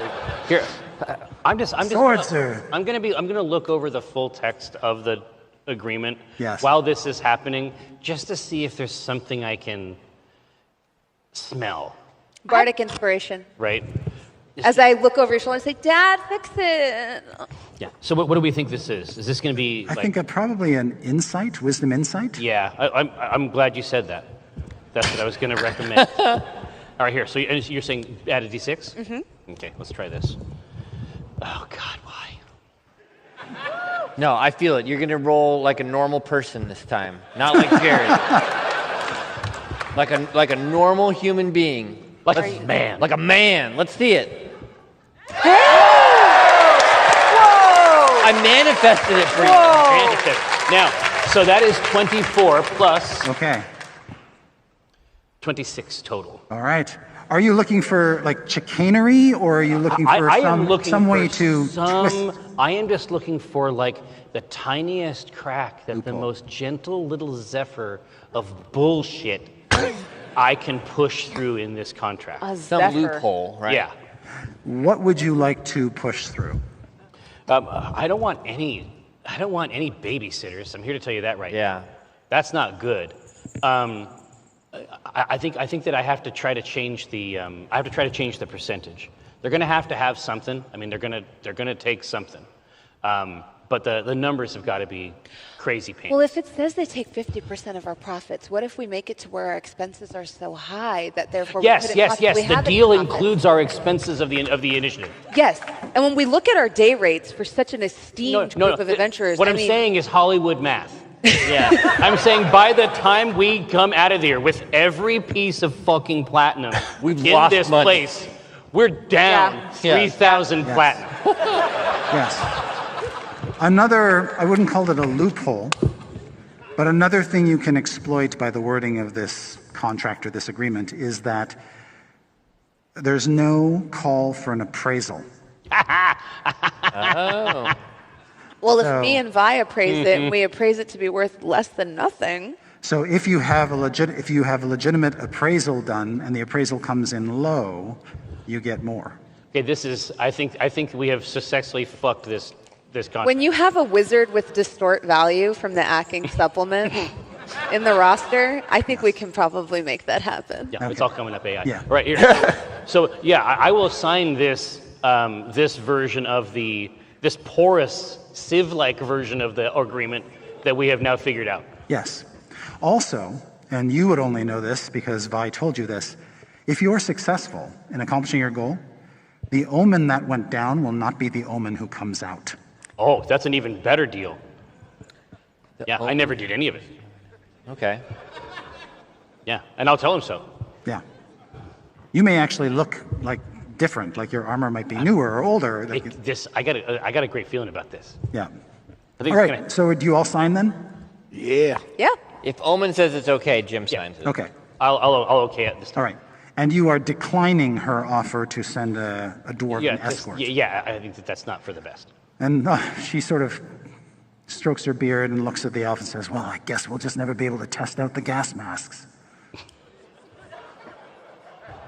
The what mask? The who? She looks at you and says, beg your pardon? You were. I heard you saying something. We got some. The tower that you're going down. The air is toxic. Oh. So we had some equipment fashioned so that our soldiers can go down there safely. Well, I mean, for a reasonable fee, we would be happy to test this equipment for you in the dungeon. But it's our equipment that you'll be using. Oh yeah, but we're really good at being test subjects. Has it been? You would be renting tested? our equipment. But you were trying to try the gas mask. We're going to test it. Well, that's what I told him. That's not what I told you.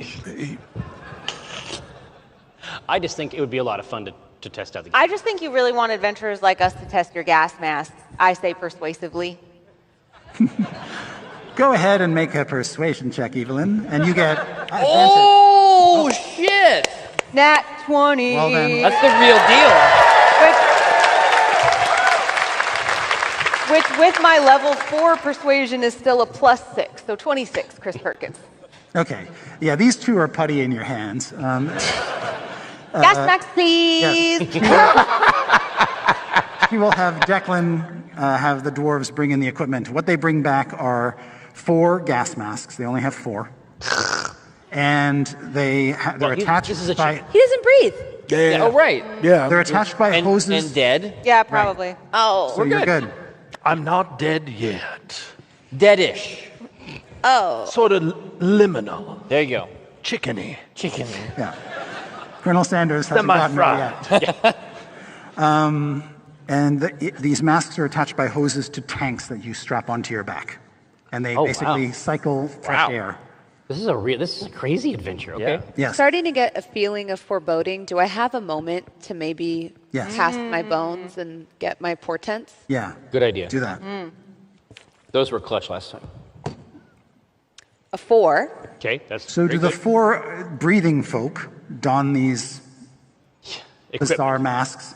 Okay. 17. They're just like gas masks from World War I. They got like eye holes stuff. and a thing, and then they got hoses. It's cumbersome, it's awkward, and not at all flattering. All right. You kind of look like bugs. There's all right. There's somebody for that.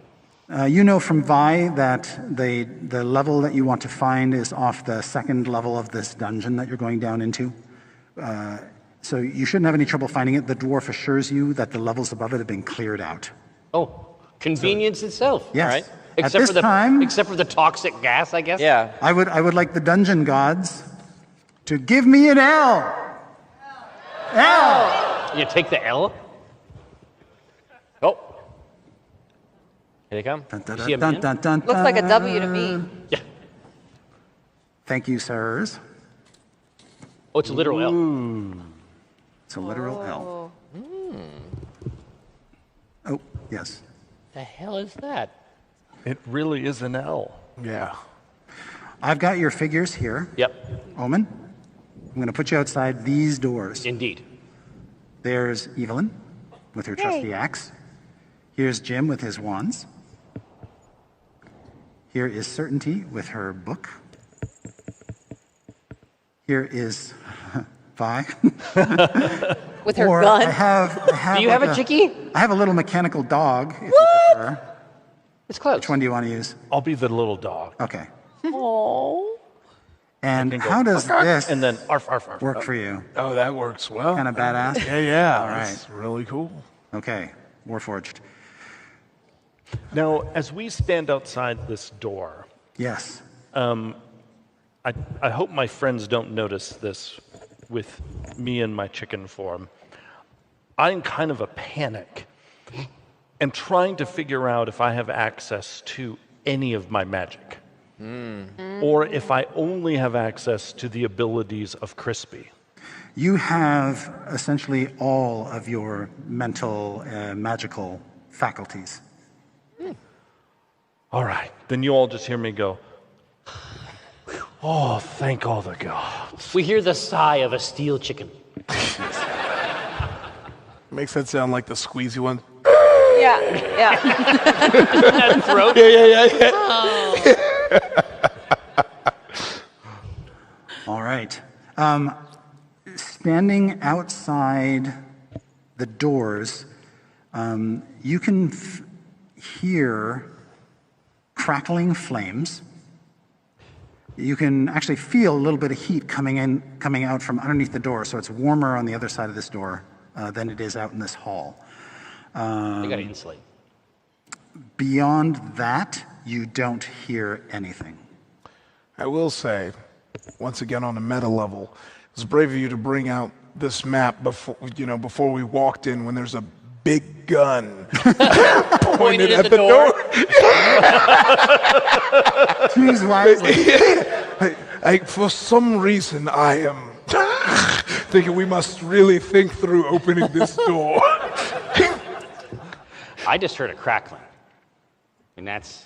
What's that? I just heard a crackling. Oh, okay. And I'm feeling a warm breeze. Can I investigate the door for traps? You sure can. Certainly, honey, before you do that.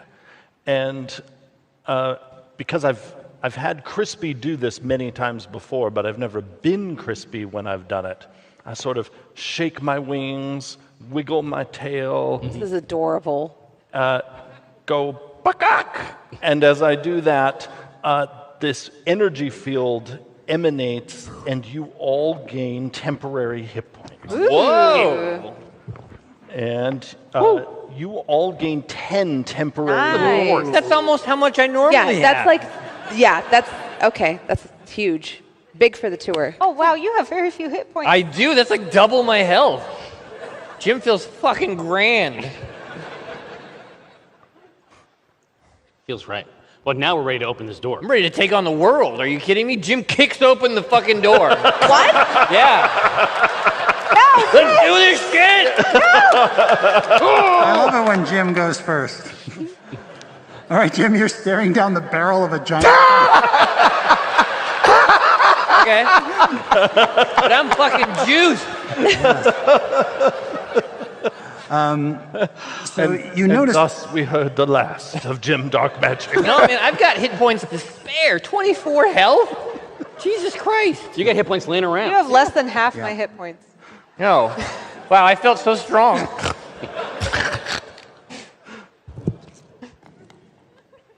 Do you mean with the 10 extra? Yeah. Oh, wow. Oops, there it is.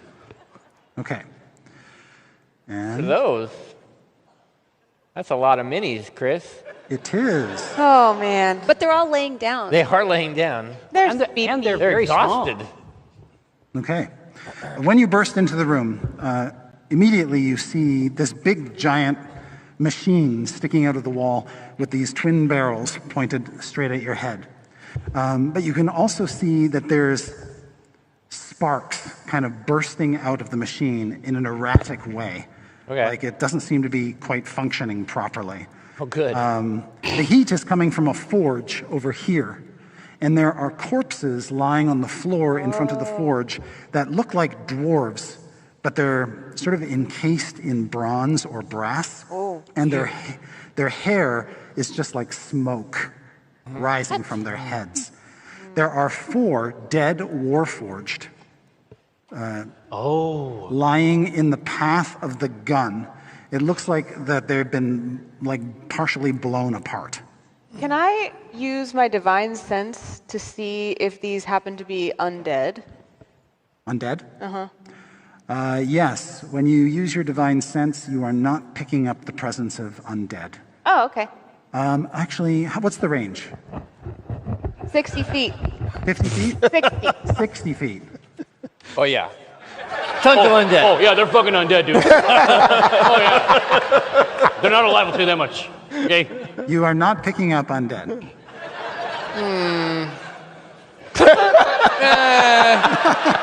So like 65 feet away, we're fucked. Basically is what I'm hearing. Is Vi not undead? Oh, that's a really good question. Thank you. You are so smart. I'm going to give you heroic inspiration. Yes! I don't know that that's ever happened before with Steve Perkins before. You are picking up undead in the chicken. Yes. Okay. Okay, I want to see if I can notice any traps or anything that might trigger this big gun that's staring down my new friend Jim. Yeah, and you're doing it from like the safety of outside the room. Yeah, like I'm peeking over. I'm like peeking over his shoulder. Yeah. Like, huh. All right, go ahead and I guess perception. Okay. Roll. Oh! That's a 1, Oh, baby. All right. Welcome. I rebuke this reality. You are so sort of troubled by what's happened to those Warforged that you can't quite peel your eyes away from them for too long. If that weapon did that to them, you shudder to think of what it will do to you. Oh no! It shot them, and then they're gonna shoot me. Oh no! Meanwhile, you're standing in the room, and he's shouting this behind you. Do you want I can't die. Pew, pew, pew. I'll live forever. Are you saying if I want to do something? Not really. I regret coming in here. All right. I love seeing Jim so empowered. Yeah. It's good for him. Well, good news is nothing has shot Jim. That's great news. Great news. That's great news. Yeah. I'm following as Jim burst in. I was like, no, Jim. So I'm coming in with. You flutter in. Oh, sorry. This seems fine. Never mind. As you advance, Evelyn, you can see around the corner of this room, there's some sort of weird contraption here that sort of reminds you of a lift or an elevator. All right, this room seems clear. Let's go to the elevator. As I walk in, I just look under the Warforged who are dead, their feet, to see if maybe the stones look different at all. A pressure plate. Ooh. Classic. Smart. Yes, you can see that they seem to have activated a pressure plate trap on the floor. Stop! Evelyn is like flapping right over one. Oh, you're fine. You go. I fly. There's pressure plates on the floor. Great. You got to watch where you step, Oh. or that giant gun is going to shoot you right in the dick. No! It's a dick gun? Yeah. These I love my Warforged dick. used to have penises. Yeah, they did. And look at them Uncle now. Jim, look at me. I I'm need learning you to so lock much in. about I'm penises. locked in. I need you to lock in like I can one never time. die, you You understand? can and you will. V, and I just can't juice lose. this up. I can't lose 2 people today. Okay. So I No, need you're not you to losing like me. just lock in and not step on any pressure plates. I'm not moving. I'm staying still. But Okay. Evelyn, can you fly over behind this? Yeah, the Evelyn's good. Yeah. You can go check out the lift. Can I go fly over to the gun and see if I can disarm it? This is what I like. Yeah, what would you like to try to disarm it? And as I said, it's giving off little kind of discharges of electricity from cracks in its structure. So it's already a little broken. You seem, you're being this close to it, Evelyn, it's clear that somebody has already done some damage to it and may have disabled it. Oh. Oh. Oh. Well, that would be great. What if I persuade it to power down? Balk? You can't take back my inspiration. I guess maybe could I insight check to see if I can tell for sure if it's like really down or not? Sure, yeah, go ahead. 4 plus 3 is 7. Yeah, it turns out this is more Vi's area. This machinery is pretty complicated and modern. Can I just... Can you give me uppies? Yeah, I can't really lift anyone while I fly. Can you try? You're so strong. Okay, I lift you, but it's only like your toes are kind of like dragging on the ground, like. This is a pitch.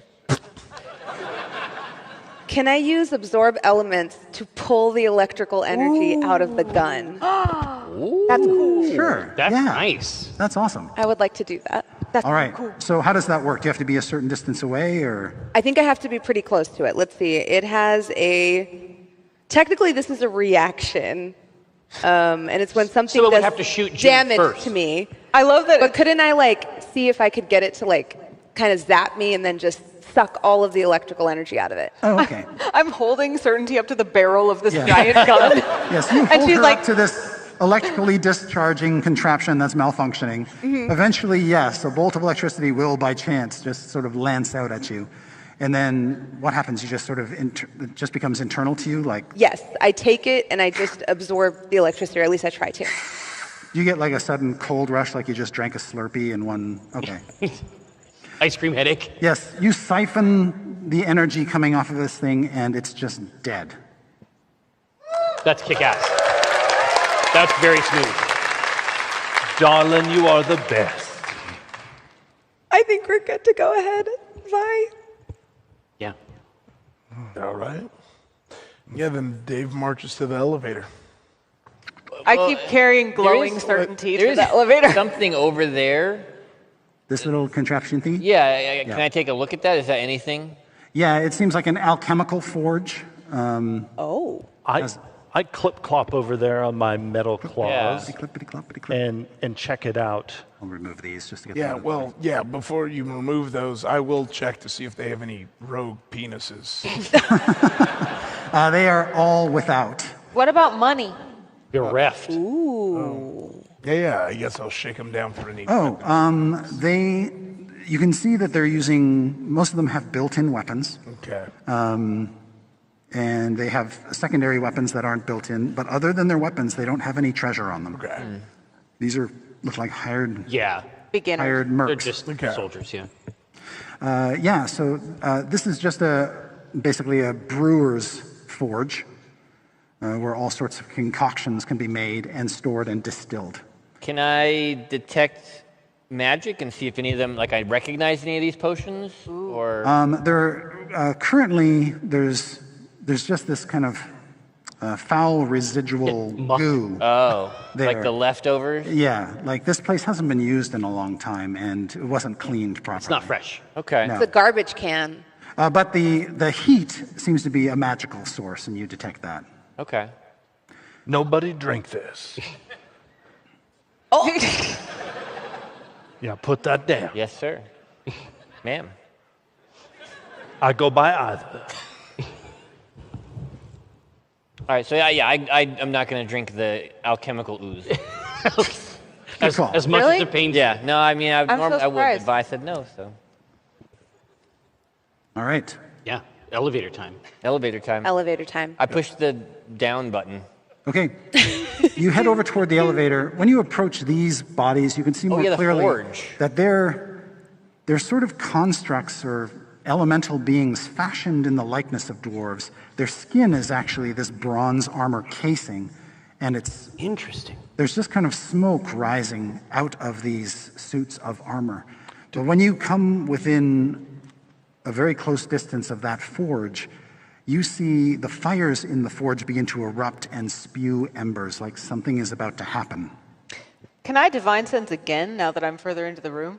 Can you what? Sorry? Divine sense once more now that I'm further into the room. And you can detect, what is it? Aberrations, undead, celestials. Celestials, fiends, and undead. Okay. You are not picking up any of those. 60 feet or no? Kills fiends or That undead. felt loaded. Okay. Yeah. It's some new stinky thing that he's made that doesn't We have should a key. Not to be meta, but I think there's some. Yeah. Yeah. Before whatever is going to crawl out of that crawls out. Yeah. I mean, Do they look like they're Azers or They're Azers. they are? What's an A's? Oh, I don't know. You probably know what they are. Oh, honeys, those are elementals, Azers, who just look like dwarves, but they're not dwarves. Are they dead? I can't tell. And I go over and I sniff one of them with my beak. Okay. Yeah, this one has clearly expired. It looks like it may have been attacked and killed. Now, I'm worried because they're elemental creatures, that furnace might jumpstart them. We should probably get out of here before that happens. yeah, I think it's Elevator City. Elevator time. Okay. It's funny you should mention that. Go ahead and make an Arcana, Intelligence Arcana for me. Son of a... I rolled a 1 and got a total of 8. Okay. Except Yeah. I've seen this moment. Oh shit! Oh. And I know that that's not real because you're my hero and it's a 17. Nice. Nice. You know we're talking. Even as a chicken, my Vi could never fail. Yeah. Oh, your magic is always so tingly. All right. You think that you're pretty dead on that. Even as you watch the embers kindling there, it's almost like they're remaking maybe another one of these. Yeah. Oh boy. They're just coming straight in. I glance quickly at that forge to see, does it look like there's a kill switch of some kind to just stop the process dead? Yes. All right, then I scamper over and I try to hit that switch with my beak. Just heck it like crazy. Yes. All right. Just go ahead, because you're a small chicken and it's a pretty big switch, just go ahead and make a strength athletics check. Wait, this is a regular sized chicken? What's that? This is a regular sized chicken?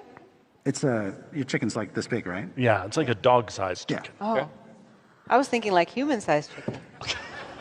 I want to play in the game you've been playing. That's a total of 9. Okay. You're able to just flip the switch. Really? Yes. Nice. Okay. Heck. Yeah, it's not a super challenging Yeah, task, yeah. but it is a little difficult for A chicken? Yeah. All right, the forge goes out. And actually you see almost like the makings of a bronze hand was coming up out of the ashes and coals. Good timing. We don't want this. Yeah. Elevator time. Yeah. All right. There is Girl nothing from between Ipanema. you and the lift. Is there a button of some kind? Or Yes. a lever? A lever? Yes. A There is lever a or a lever. lever? All right, friends, let's all get on. All right. You all pile onto the lift and make your descent. We huddle up. I will remove your figures. If you call for another letter, I'm going to scream. Give me a U! Oh, God, is he going to spell something? Watch it be lol. Loser. All right, so we're L-U. Yeah. Lunch. Thank you, my friend. Lunch, honestly, I would be fine. Yeah. Wow, look at that guy in the corner. I will take those. Whoa. All right. Okay. You guys come down What the here. fuck? Oh, no, I just figured it out. Second floor, ladies' lingerie. Black stocks, bagels, and clocks. I think I know what the next one is. That's great news. What did I do with your other minis? Oh, there they are. I bet it's the next one is M. Lump? Lum. She's in my head. The name of the spellcaster, the inventor. All right. There's the builder. Yes. Yep. Whole bunch of stuff happening here. Oh, boy. Yeah. Oh, whoa. That's a lot to manage. You don't have to put that many. Those guys are not laying down. Yeah, don't put yourselves out on our account. Those guys are Those standing up. there. Let's see. Oh, yes. Oh, haha. It's a big one. He's got a tin, y'all. I got a 10. He's got a Yorkshire All right. tea tin full of terror. Indeed. Well, that Oh, one's boy. even bigger than the other Uh-oh. one. Who's this guy? Did you bring your sliver deck? What is this? Yes. As you descend into this room, which is lit by, well, yellow flame. Yeah. Sure, all right. I know. These work. It's good. Yeah. You can see as you lower down, there's two little battles playing out. These two mechanical constructs, which have big mallets on the end of one hand and clawed pincers on the end of the other, are attacking one another, like banging up against each other, hitting each other with weapons. And the weird thing is, well, if that isn't weird enough, you can hear laughing and shouting from within the constructs like they're mechs, and there's little people they're being inside driven them. around? And they're just like play bashing each other. Jerry, And they're speaking Goblin. Oh. They're speaking what? I'm sorry. Goblin. Goblin? Yes. I cast comprehend languages. Yeah, good idea. Nice. Cool. A little bit further, just around the corner, there is a construct. It doesn't quite look as active as it does there. Its limbs are sort of sagging, almost like it's not powered up. Yeah. But there are two creatures that you can see that are trying to futz with it, like they're trying to get it activated. Okay. Well, yeah, I mean, they want to play too, is my guess. Exactly. So that's what you see as you descend. Now, when the elevator finally clanks down to the bottom, it makes kind of like a horrible grinding, clanking noise as it settles into place. And suddenly, these constructs all just sort of turn to face you. And you can see within the shell of the construct the figures inside. Little glinting eyes. Yes, little glinting eyes peering at you. And one of them says in Goblin, "What's that?" And the other one says, "I don't know, but they're pretty ugly." And you cast this spell in time to hear. Yes. That was unnecessary. It's time to see what these things can do. I look at Vi, and I'm like, Vi, could your spirit maybe get out of the chicken and go in that big one? Oh, that's a brilliant idea. And I say to the goblins, we're tech support, y'all.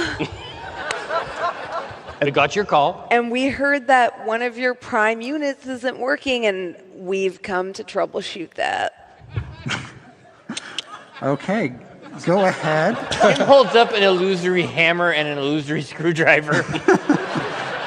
Go ahead and make a charisma deception check with advantage because of the illusory hammer and screwdriver. Thank you. Thank you, Uncle Jim. And you just point me at it.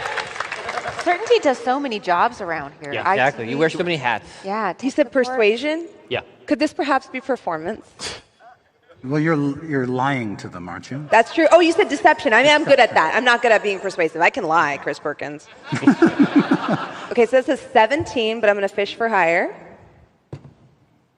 Okay, so 17. All right. One of them in the front says, "Oh, man." Well, come on then. Yeah, I actually need you to get out of that unit because that one's on the, there's a recall on that particular model. You shouldn't even be in there, dude. Yeah, it's really dangerous. So I need you guys to get out of that. And then we've got a tech that's going to work on the big one. And I just look at Vi like, get in that big one. All right. So I try to actually sound like a chicken and go, "Bakak," and scamper harmlessly over. Try not to spook them. They're not spooked by a chicken. No. And their mistake. And I attempt to phase out of Crispy into this mech. Okay. Nice. While the goblin is inside it? Or are you going to wait till they clamber out? I think I didn't know there was one in that. Yeah, I looked in this one? Yeah. The really big one. Oh, okay. The really big one. So something you notice when you get close enough is that these two goblins are really fucked up. Like imagine each of them is two goblins that got fused together like in some transporter accident. What the hell? So that Yuck. they've got We like got a Tuvix more than situation. two eyes, and their eyes are sort of misshapen, like two mouths, 4 arms each. You have, if not seen, you've definitely heard of creatures such as this on your world. These are what you call dolgrims. Dolgrim? Yes, and they're a menace, a lot of them, and not being of this world, that tells you something. The double goblin? I would love to share this with my friends, but I also don't want to give myself away. I look at the two of them and then look at this mech. Is there anything, is there a goblin or a dolgrim inside it? There isn't, and the reason there isn't is because these two clods haven't figured out how to get in yet. But you can see that there's basically a locked hatch that leads to the interior. Then I'm going to try to phase into it and You take do. control of it. You find yourself in a hollow compartment inside this creature, and its construction is pretty rudimentary. You don't think you'll have any trouble activating it, but I am going to have you make an intelligence arcana check to do so. Bardic inspiration. So this is like the best check on your sheet, probably? One of them. Yeah, I bet. And what is your die? D6. Beautiful.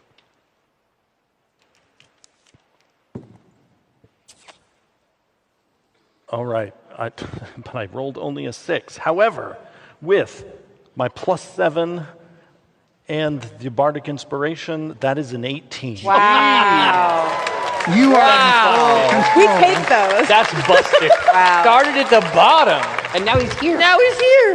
All right, suddenly the chicken kind of changes its stance slightly, like something happened to the chicken, and then suddenly that big device powers up, its arms lift up, it's got flails chained to the end of its arms, and those flails ignite. Whoa. Fed by a flaming fuel canisters on the construct's back. Wow. This is Neon Genesis Evangelion. The Dolgrims panic. I like that more. And immediately just sort of step a few paces back. The goblins all turn and go, "What the f-" Oh, look, you got it working. Good job. No, it's good. This is why you pay us. This is why you call us, you know? And this Dolgrim Speaking says, of, "I there is didn't the do matter nothing. of payment. We didn't do nothing. It's possessed." While this is happening, can I just, is that another mech in the wall? Yeah, back here. Yes. Wonder what that is. Evelyn's Here- looking at that one. You can see that there is a mechanical Hulk, basically, in an alcove, just standing there rigidly. Evelyn loves sparring, and that seems to be what's happening here. And she's kind of like, could I climb in there? Could she climb in that mech? Is it a suit? This one? Yeah. Well, first of all, you're going to fly over, right? Yeah. Okay. When you examine this, you can see that, yeah, it is a hollow mech suit. It has to be detached from its alcove first. You're like, how do I? You can try to make a intelligence arcana check. Not great at that. Oh, no. That's a 2. Certainty! Here, you know what? No, I'm here to tell you that certainty could replace that 2 with as high as a 4. Yeah, I don't have. 13 is great. 13 works. Yeah, when you press a hand on its chest, it You have steps out. inspiration. It steps out? He's letting me do it. I don't know. It steps out of its alcove. You're about to get perked. I feel it coming. And it just kind of stands there. Is there an entrance? So it kind of unfolds, Uh-oh. creating a space inside it. You hop inside, it closes around you, and then injects you with spikes. Oh, shit! Dude, you were right. You were so right. It's like an Iron Maiden? Yeah. Yes. And not like the good band. kinds. I'm sure these are the good kinds of spikes. I just walked right into that, literally. Yeah. You literally walked Literally into did, it. yeah. You Go literally ahead. walked in. Go ahead to ask for the damage die. Do it. Just do it. Okay, you take 10 points of piercing damage. That's exactly how many temporary HP I had. That's All right. fine. That's what that was for. And those spikes are still stuck in you as you control this creature. It is powered by your pain. Ow! What? You found the BDS mech. I never notice knew there's- the M in that You for also notice mech. there's another one over here. Just like Okay, it. we might just Oh, leave I was that going there. to say, I got You know? You notice that there is another construct in this area. And But do we hear Evelyn scream? What's that? It's here, and there are 2 more Dolgrims trying to figure out a way inside of that. That's some kind of bladed dog. Seeing this, you all hear from inside my mech, oh, hell no. And I rush over here to try to prevent those Dolgrims from getting inside. It's some kind of sharp dog? Enough is happening now that I would like you all Sharpay. to roll good idea. initiative. Yeah. Waiting for it. Stop. Dave. Oh man, that is going to be a 23 for me. Certainty. That's a 5. 5. Omen? Well, I rolled a 5 on dice, but I get a -1 to initiative, so 4. Yeah. Evelyn? 15. 15. Jim? Big 7. Woo. And Vi? I'm still learning how to be a mech, so I got only a 3. Ooh, okay. All right. Okay. The first to go is Dave. So Dave, you got the lay of the land. There are these goblins in these mechs. Evelyn's in that mech. Vi's in that mech.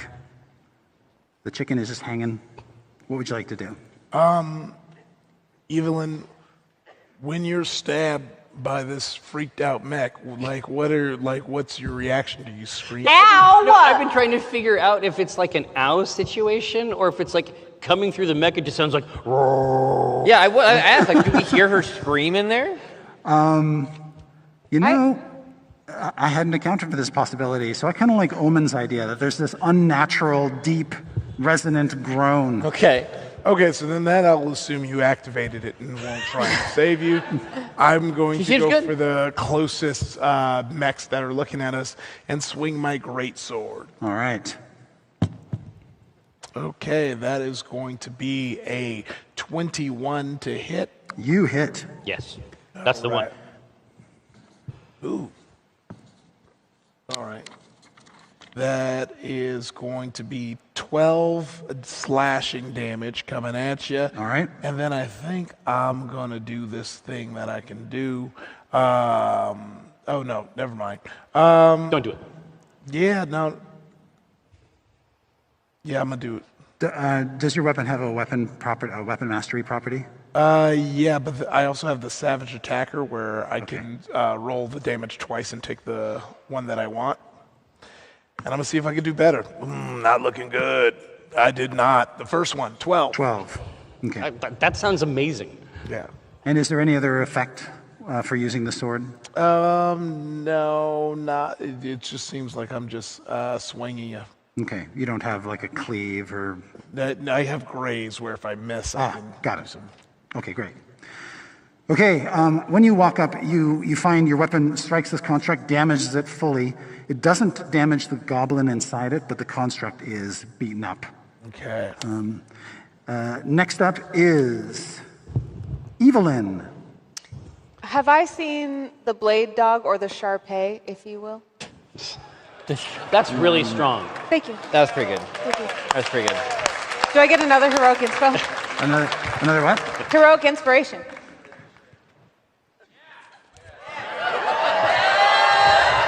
For what? For your podcast, for what? For what? For fucking what? Just because you can't hear me doesn't mean I'm not funny. All right, can I see the dog? This dog. Yeah. No. Okay. And I saw... But you do know I looked over there at something. That's I said, true. oh, hell. Yeah, I'm going to run over as far as I can toward Vi to see what we're fighting. Twung, twung, twung, twung, twung.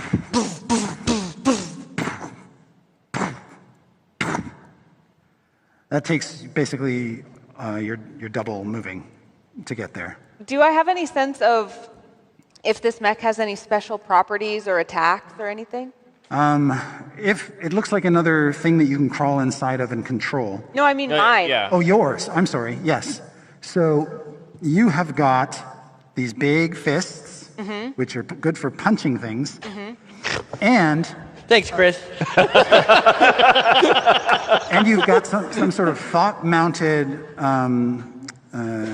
head Thing. Awesome. that looks like it might actually be able to make ranged attacks.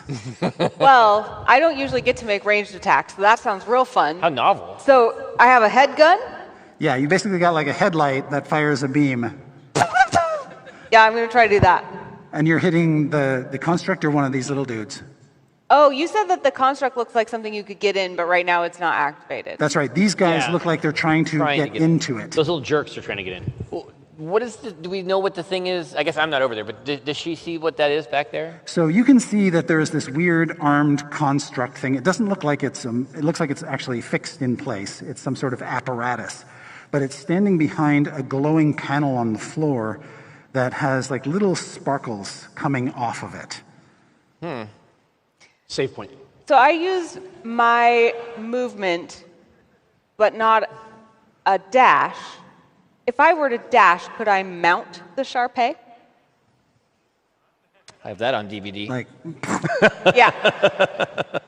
And would that block someone from getting inside it? Probably won't stop them from getting inside it. Oh, then never mind. I don't want to do it. Um, If I said, oh, hell no, I'll just shoot him with my head gun. okay.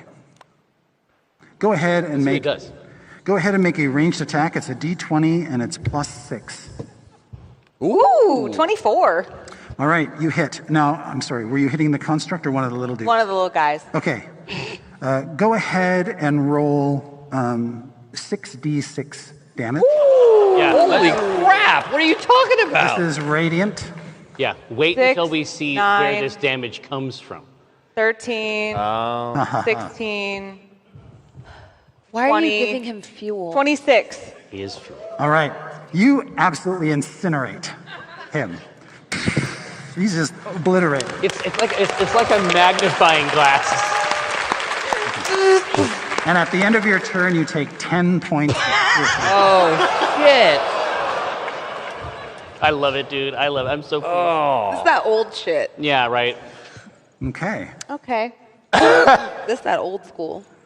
Next up is the little guys.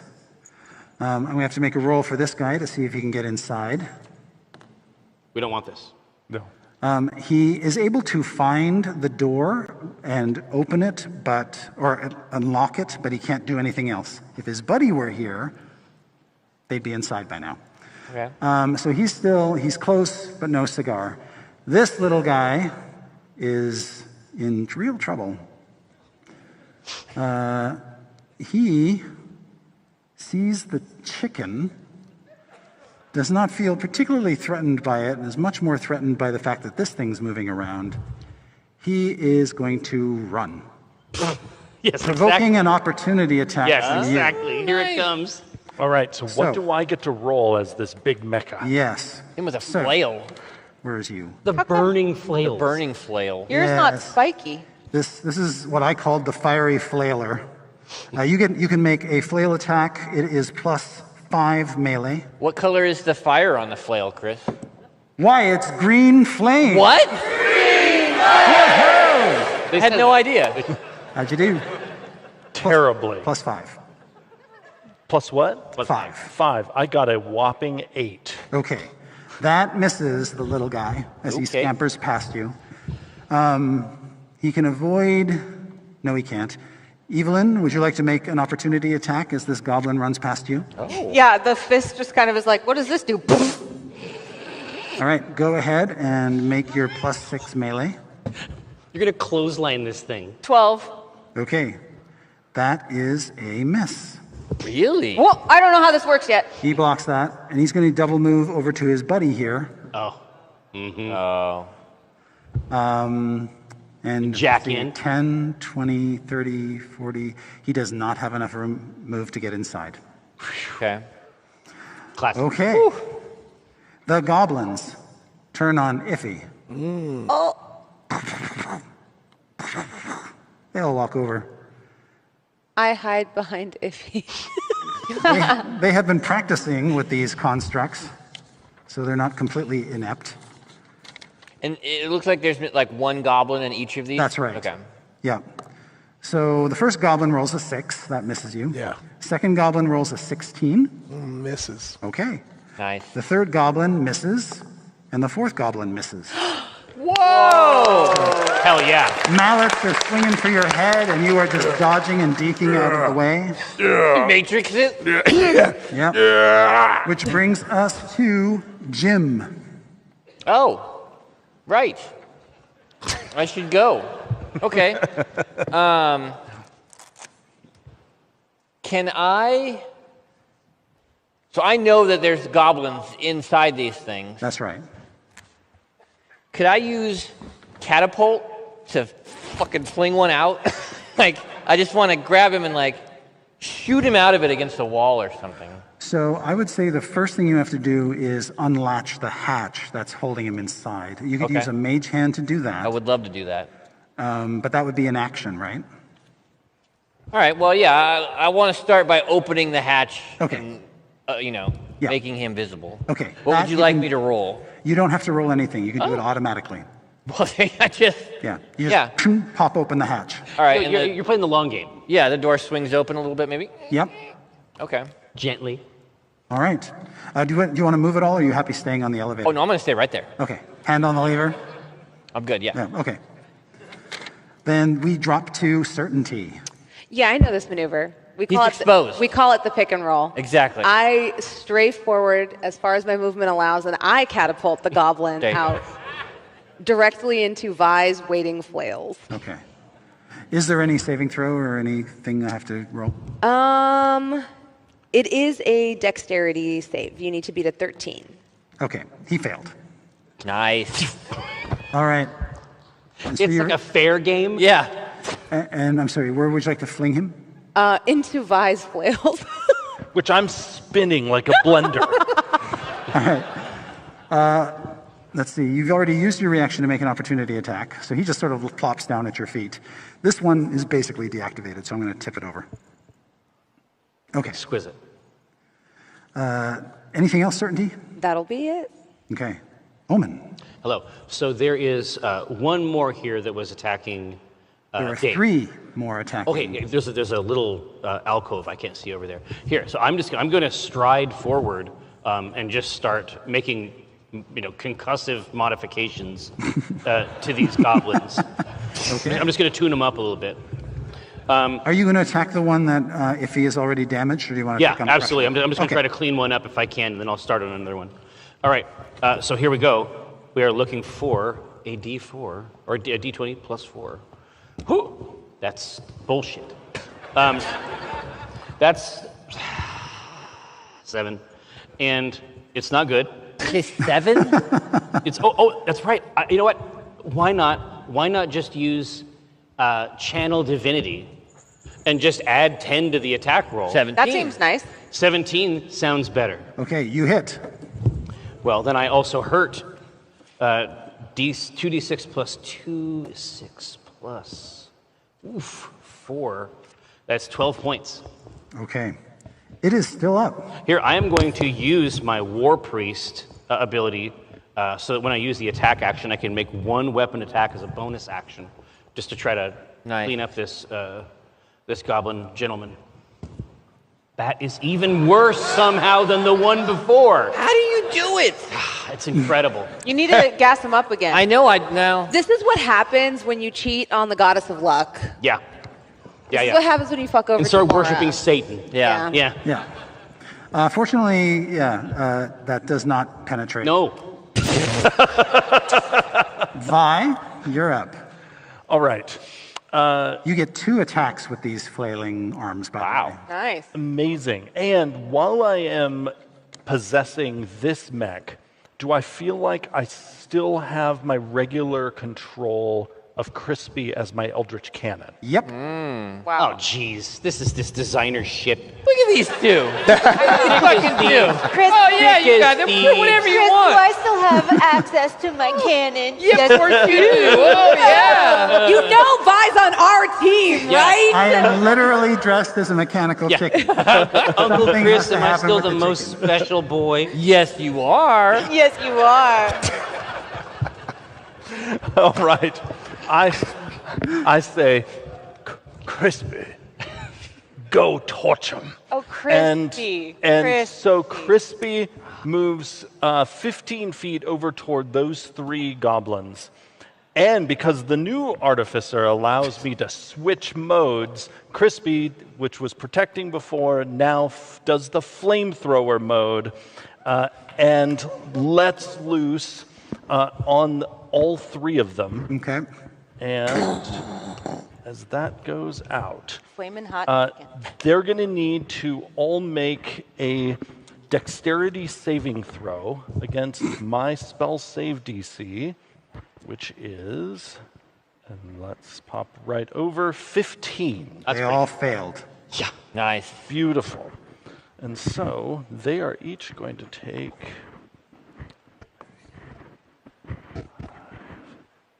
They each take 6 fire damage. Okay. And then... That causes this one to burn up and incinerate the goblin inside it. Delicious. Nice.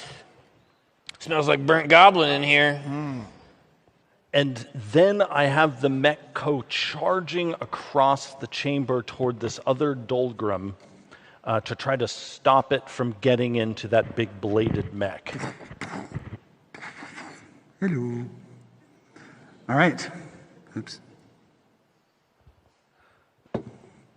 You're +5. That's a 7. Total? Total. Okay, that first swing misses. You have a second swing with the other arm. All right. This time, 13. That is a hit.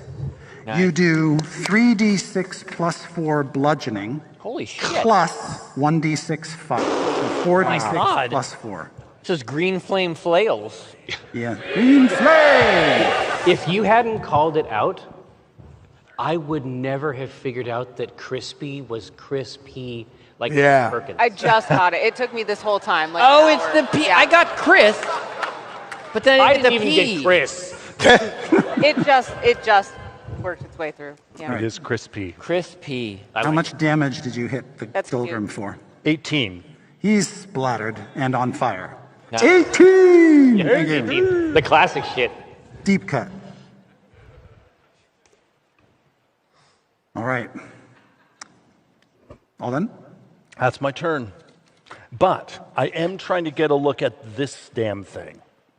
This This magical, yes, with its DDR pad in front of It's it. so scary looking. So you think it's some sort of Dimensional altering Oh, wouldn't that be nice? machine? no. Nah. I had to try. Sure looks Reality like one to me. Fixer 2000. Yeah, exactly. You think it's a liquid converter, that it turns one liquid into another kind of liquid. You pour the liquid in the top and it dispenses out the bottom as something else. Omen, Yeah. please make a note for future business ventures. Yes. There is a water into wine machine over Yes. here. Right, way ahead. More Like, fascinating to you is this. This is a transporter pad. There's also a transporter pad. Okay. So there we go. So that's how we get to the third letter. All right. What? Yes. I've played Dungeons and Dragons before. Okay, Dave? Yeah, I think I'm going to just keep swinging. I'm going to swing on this next one in right. front of me. Hey, keep a good thing going. All right, that ain't that good. Okay. Not that good, but we going to figure it out. That's a 13. That does not damage it. Okay, then I will 13 do... doesn't hit? Yeah. Not these armored mechs, no. Okay. Then it's just going to be a What if the phrase. bardic inspiration was involved? What if? And maybe it's just a disapproving look of like, kind of meh. What does he get to add? Like disapprove and look at me? Yeah. It's like, no, I could be better. I could be better. I'm good. I'm a good man. I'm a good boy. Add a D6. D6. That's a 3. Bumping that up. You hit. 16. Yeah. See? Look what I did. Look what I did. You can't even hit a mech. Oh, no, but I hit it. Look, pay attention. See? I do cool thing. All right. So that's 3, 7. Okay. And then I'm going to roll again. That's 3 again. Okay, so I'm going to take this 7 plus 4. 11 slashing damage. All right. The thing sort of staggers and clatters around a bit, but stays on its feet. Really? Would you like to move at all, or are you happy where you are? I think I'm going to just battle it out, try and take these out. Evelyn? So I've established that at the end of my turn, I take damage. Correct. I think we've all established that. Yeah. Yes. So being that I take the damage at the end of my turn, I shall take my turn. How do I exit the mech? Does that cost me anything in this action economy of 2025? Exit the mech? Yeah. What do you mean? Oh, shit!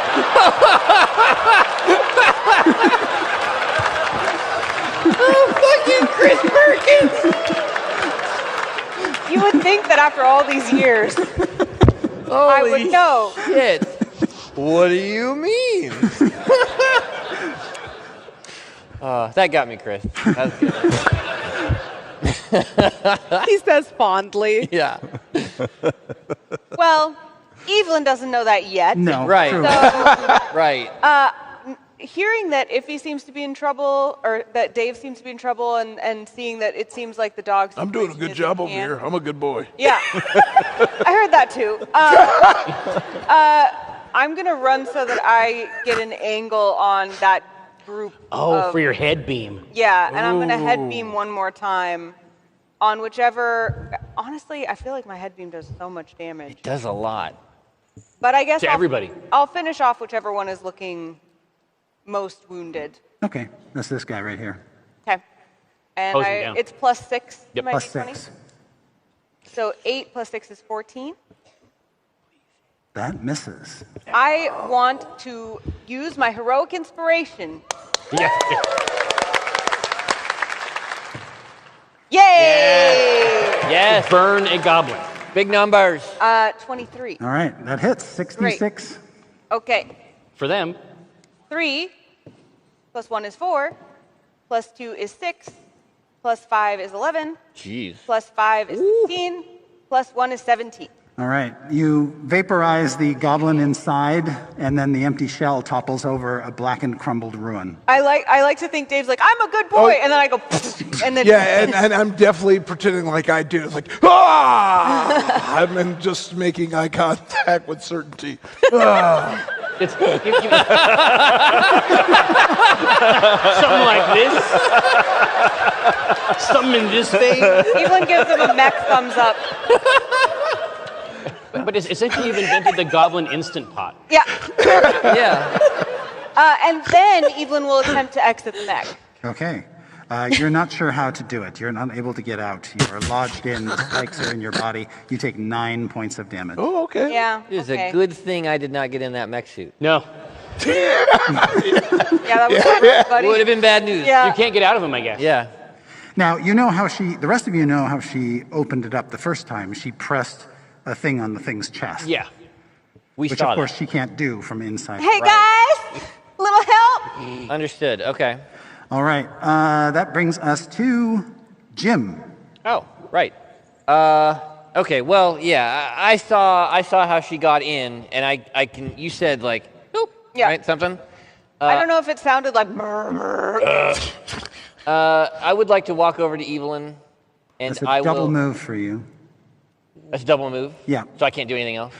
Literally putting your hand on it doesn't cost you anything. Oh, okay. I would like to put my hand on the activator. Okay. When you do, it opens up. And you get discharged. And spits out. Just all out. just with holes. Yeah, exactly. Bloody Oh, holes in honey, her. what happened to you in there? Spikes. I'll try to heal you. I'm not sure I can as a mech. Oh, I'm we'll fine. see. I'm fine. I still have as many hit points as Jim. And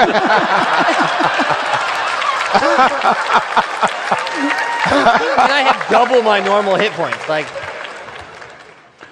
I'm dead and I have more hit points than Jim. what is this? It's a flanking bonus. Maybe you should smoke some more of these. Yeah. Listen, Jim has other skills. Okay. Here, would you like one? Please. He can make slot dicks. The two Dolgrims climb into the device. Ah! and you see it start to kind of come alive. Its serrated blades flex menacingly. Well, we don't like that. No. That's all that they can do. And that brings us to certainty. I finish swinging around the corner. Oh, I forgot this goblin. I'm so sorry. Yeah. He's just going to turn and pound on... Does he have a spell to go back in time? Where's this sentence going, Chris? Iffy. Roll natural 1. Oh. This goblin is having a bad day. Then he is going to provoke opportunity attacks from you and Omen. Okay. Hit him. As he tries to move away from you. It's a bad day. It's a bad day to be a goblin. Yep, he's fine. He's doing great. Yeah. Doing great. Yeah, he's vibing. Let's see what we can do. You know, what's the worst that could happen? Oh. 20. You hit. Wow. I do hit. 2d6 plus 2. So 3, 5, 8, 9, 10 points of damage. Okay. He falls. He should fall. And does not get up. Okay, understood. All right, all of these goblins are down. So if he... What's that? I don't know. It scared me. That was the sound of the goblin die. Yeah, true. Yes. So the only threat left is the threat here. Of the Sharpay. That's right. And it is Omen's turn. I think it's mine. Because I'm above you in Oh, sorry. I skipped initiative. you. Yes. Yes. Now, my mini's back there, but I did move up last turn. Can I continue moving up to get line of sight on that mech? You sure can. I am going to target the goblin piloting the mech with dissonant whispers to see if I can get him to get out of the mech. Okay. He gets a saving throw, right? Yeah, but he doesn't get to make it because it's a 4, and that fails. Okay. Nice. She's bad. And I just say, that rig's too powerful for you to handle, little man. Okay. Does he take damage? He does. So much. It's an evil spell. That's too much PC for you. Oh. You can't handle ray tracing yet. That is 8, 11. Holy smokes. Psychic damage. Okay. And he has to use his entire movement to move away. Okay. For So me. his dead corpse falls out. and goes to its maximum movement, rolls away. His dead corpse falls out of the machine, landing under its feet, and moves exactly 0 feet. He wasn't ready for DLSS mech. No. No. All right. Woo, Omen. Hello. So what's the threat profile There's here? like one guy next to The only threat is this horrific chopping is machine over this, here. This wicked beast. It'll double move to get around the corner. I'm going to go around the corner. I'm not going to warn them. That was for Mike. Thank you. And I'm going to drop the prayer of healing on Evelyn. Oh, very good. Oh. Yeah, obviously she needs it. Don't you want to do that on Jim, or? I'm at more than my full health. Oh, okay. This is wickedness, is what it is. I can never die. You don't understand? Like, Yeah. I'm so healthy. Yeah, you're so healthy. Here, you can enjoy the taste of 11 hit points. Woo, yummy. All right. Thank you, Omen. Vi. All right, I got you. Is the door still open so that I could just smash the Dolgrim inside the mech? Sorry, you want to smash this guy's door? I want to smash the Dolgrim inside. Oh, the Dolgrim. Oh, you just want to throw Yes, your but flail I'm going to inside say there? that he has cover. All right. Yeah, because I'm not going for the mech. I'm going for the Dolgrim inside the mech. All right. And you get 2 attacks, right? 2 attacks, plus 5 on each. Inside us, there are 2 Dolgrims. One dead on the ground. One dead on the ground. All right. First is 10. No. Yay. And the second is 17. Yes. That's You hit. Ooh. So roll your 4d6 plus 4. I love it. So you swing this heavy flaming flail thing inside the just mech's ass? What color is the flame, though? It's green. Green flame! Yeah, well, you did your best. We're out of budget for green flame. We can do that twice. I do. See? Budget's gone. That's it. We ran out of money. 17 green flame damage. Oh. Hey! All right, you mash that gold Dolgrim and plaster his innards all over the interior of this thing. We are out of combat. Yeah. For now, but there's a DDR pad right in front of this liquid fire. Yes, this device seems like something that comes from our world, you know. Yes. It's very cool. Yes. So you know how to operate it perfectly then? Well, yes, it's the just entrench sustenance until submerged, where it turns water to wine. That spells Jesus. Who? I don't know. Until submerged. You've been writing this shit down? Yeah, my brain started working. Well, I can't just like walk by some curtains and not look what's behind the curtains.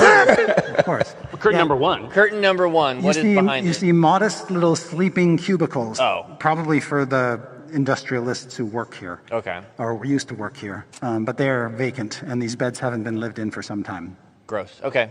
Yeah. Don't care. If this liquefier turns any liquid into any other liquid, could it like turn water into like healing potions?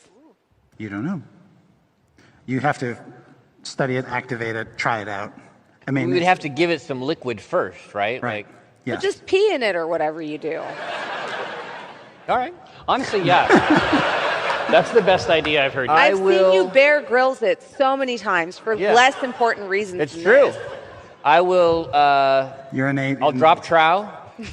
And you're gonna get up on top of this horn? I get up on This is top. the second alley-oop. We've played through these scenarios several times while Yeah, camping. but you probably have to turn around because you won't be able to go. No, I can. Oh. Jim has the opposite problem. He has to be making eye contact with We've me. trained for this scenario. So he's just staring at you and just like, All right. and then I just let loose a stream onto this device. Hopefully into. We're never going to win an Emmy, are we? He said, wearing a chicken head. Yeah, wearing the chicken And then, All right, so you urinate into this contraption in the open, power piss right down into its throat. CNC, Look at it posted up on their I forum, know, Army right? Girl. all Like, to this is a see. photo op. water, like a water jet, like flawed cutting dick steel. just hanging out. Yeah. Yeah, I'll try to get it in the machine, Jim. All right, Jim? Somebody else going to try to operate the contraption? Yes. I am strangely aroused. Vi, it's not that strange. Go ahead and make intelligence arcana check to see if you can use this device to turn Jim's piss into a healing potion. I break LOS with Jim. No, back! Come on! I need it!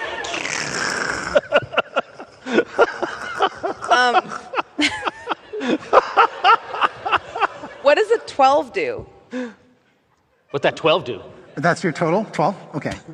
So you push some buttons, you push some dials, you think something comes out the bottom, and it is a red liquid that is dispensed into a vial that's just like a robotic little hand brings the vial out.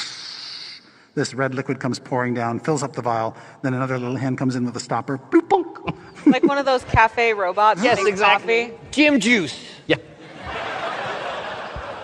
So you look at the vial of red liquid. It actually has a kind of a watery quality, but the color looks right. Ooh. You gonna enjoy. The thing is, I have full hit points. Why are you Yeah, looking I don't at me? want Why are you. you looking at I me, don't Justin? want Why are you you looking drinking at it anyway. There's nothing. It's sterile. I'm fine. I don't need hit points. That's okay. I know what psycho wants this anyway. That's right. There's nothing wrong with you giving your father a bottle of your uncle's piss to drink. It wouldn't be the first time. I will take it just so that no one else ever comes into contact with it. I feel like you were going to say no, but you saw Evelyn like... Yeah, I'm going to protect the world from this liquid. That's my new job. You guys are fucking around. This is like fucking Phoenix Potion or some shit. Like, this is magical. Actually, could this... Oh? I pour it onto Vi's ashes.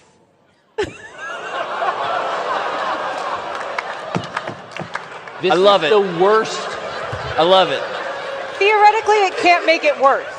Theoretically. This is science. Chris, It's please. just science. I never ask you for anything. I never asked you for anything.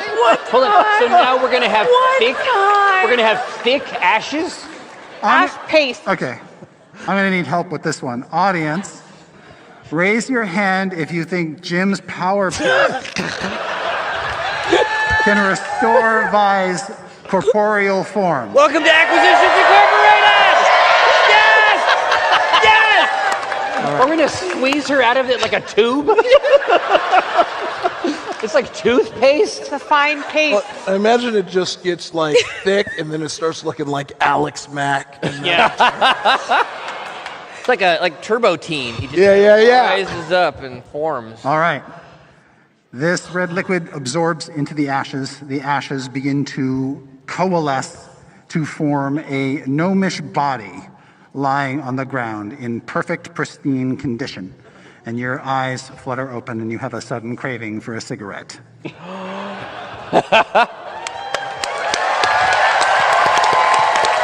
this belongs to them. Nobody else does it like us. No. Then this naked as a machine- jaybird, I assume. What's that? Like, Vi is just completely naked here in the middle of this dungeon, right? What game are you playing? The clothes were in the ashes. I wasn't going to dwell on it. That's right. Yeah. Well. Yes. You good? You see Vi's 300-year-old wrinkly carcass naked on the floor smoking a cigarette. Yeah. What, in repose? Jim is strangely aroused. Because what I love is that I came back with no clothes, but I certainly had a cigarette. Yes, exactly right. What if I quit this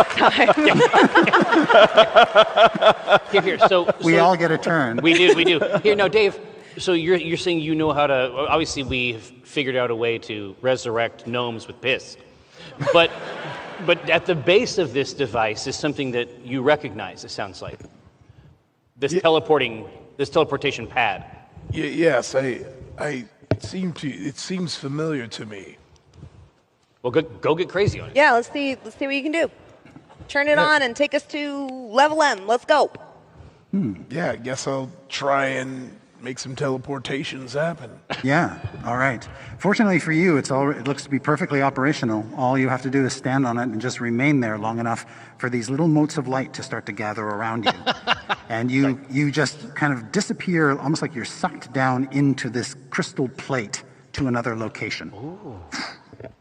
But we just see him go whoop. Yep. Yeah. And he didn't suffer any pain or anything. It's like he just went down. Whoop. Here, I'm gonna get on the pad. And Let me get on there with you. Wait, no, it's not big enough. I use a wide stance so you can't get on. And as I start to dematerialize and move down, I go, ah!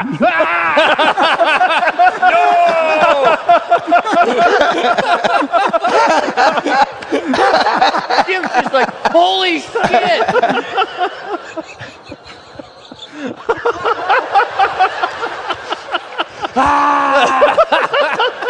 Four of you remain, and you all saw that. Evelyn bravely is like, it's okay. I'll go first. And walks on, thinking she's about to get spiked again. All right. You go on, and you sort of disintegrate into the floor. All right. Oh. Especially you just said disintegrate into the floor. I walk up after after seeing Omen's I'm dying face. Oh no, remember, I'm a gnome now. Oh, that's right. Right. You're out of body. A gnome And I with a have your cigarette. figure here. And I'm going to examine this teleportation pad to ensure it is actually moving people and not disintegrating. Sure. Or making them very flat. Yes. Arcana, please. 17. It is what Iffy told you it was. It is a transporting pad. Who's Iffy? Oh, sorry, Dave. I don't know who that Get is. his I don't even ass. know Dave. All right.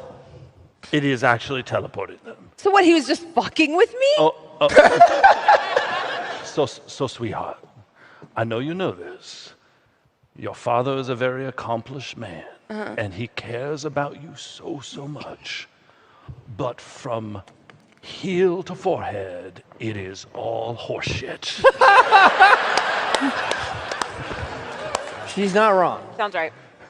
That's good to know. It feels right. I get on the pad with Vi. All right. Down you go. I hop on. Down you go. Is it just Jim left? Just Jim. Oh, did Evelyn already go through? Yeah. Oh. You're just standing on the completely top. alone? with your Oh, hands yeah. down. All right. Yeah, I zip up and jumped into the teleporter. Zip up. All right. You hit the hard surface. Oh. You sort of splat down on the hard surface, and then you sink down. Okay. There was a bit of delay. I will remove these figures, except him. He can go, oop, there I am, busting everything. Get these out of here, get these I mean, we broke it first. I think I got everything. Give me an M! Called it. Very nice. True power. Oh, boy. Oh, Chris drew us a special picture. Oh my. What in the world? What is this? Holy shit. Holy shit. What the fuck? Sorry. What's It's that? the future! What? That's not real. We're playing Dungeons and Dragons. It's the Millennium Falcon. Yeah, but This kicks ass. Greyhawk has all kinds of weird sci-fi shit down deep, actually. What? It does? Yeah. Yeah. It's OG. It's like that the old fantasy where it's like so old. It's the future. That's Yeah. right. That's cool as hell. Isn't it? Fucked. Okay. Little Dave, glowing. So good. you appear here. There are 4 pillars bracing the ceiling around the transporter pad that you have just touched down on. You know that this pad won't activate again until you step off and step back on. So you're safe. You see 3 contraptions over here, tables with these armatures looming above them. At this distance, you're not exactly sure what the heck they are. There's no business happening here. You can hear, however, a lot of activity over here, almost like metal being peeled away or broken up, and heavy stuff being moved around.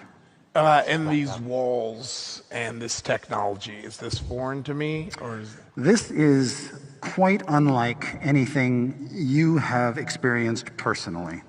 Yeah. You were told that the Cannith forges had sort of some sophisticated stuff in them. You've never seen anything like this. On some of the walls, there's lighted panels. Yeah, I and want to lights. go up to these panels and just kind of investigate them. Okay.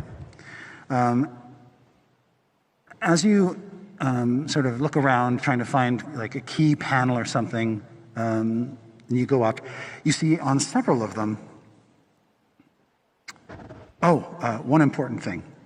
This whole level is full of toxic smog. Ah. Okay. So you can see, but if you were a breathing person, you would be very, very concerned. Yeah. And they're blinking lights and screens that you see. Some of them are warnings like environmental shutdown enabled. Oh, wait. You just turned back into a... Yeah, good timing. Yeah. Oh.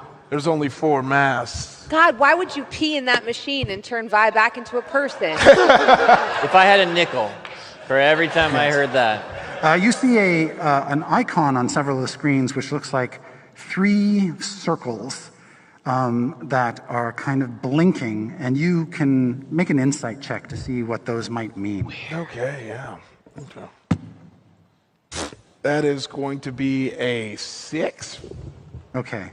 You're not sure, but you think it's some sort of warning sign that's telling you something, and the symbol, it looks like that there might be lines that appear between the circles when things are set right, when things are stabilized. But right now, nothing seems to be functioning properly.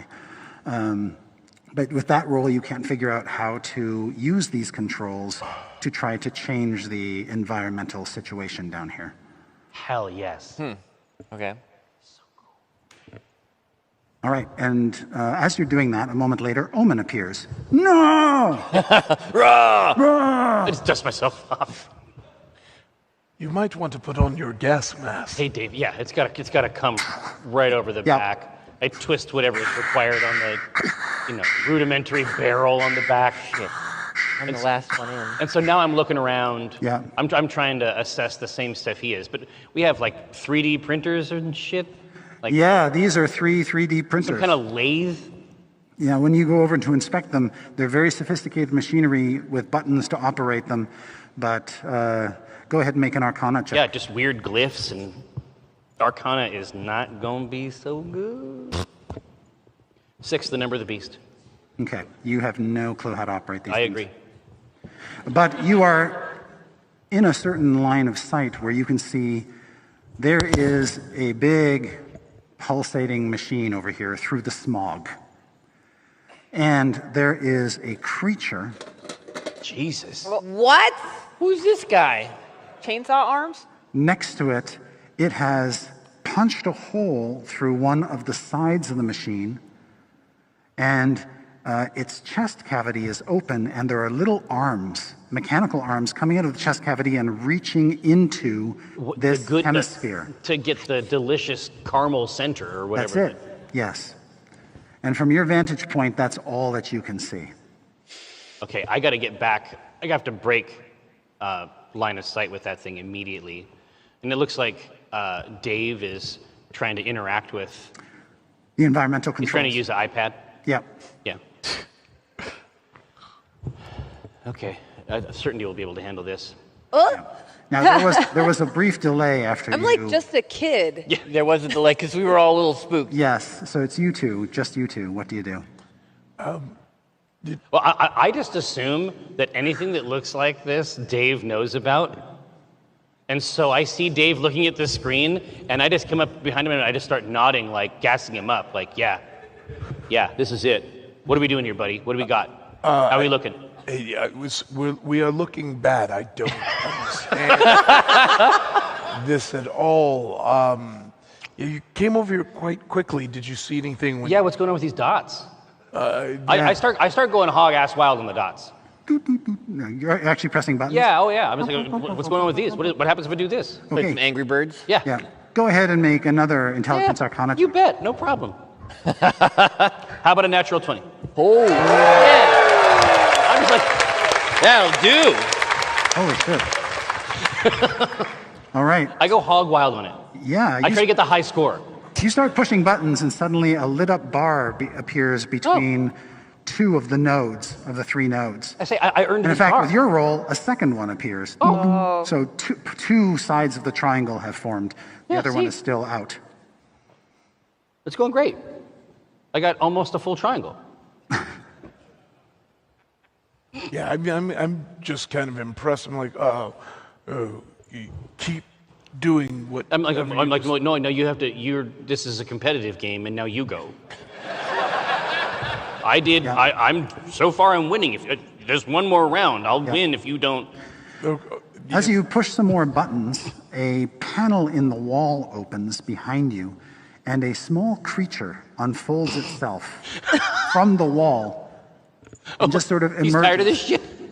It is a mechanical box-like being with little spindly arms and legs. I've never been more pleased. And you can see it's got a fleshy face. Mm-hmm. Oh. Luscious lips, like Luscious RoboCop. lips. A fleshy face, but like the rest of the body is That's mechanical? right. Yeah. All right.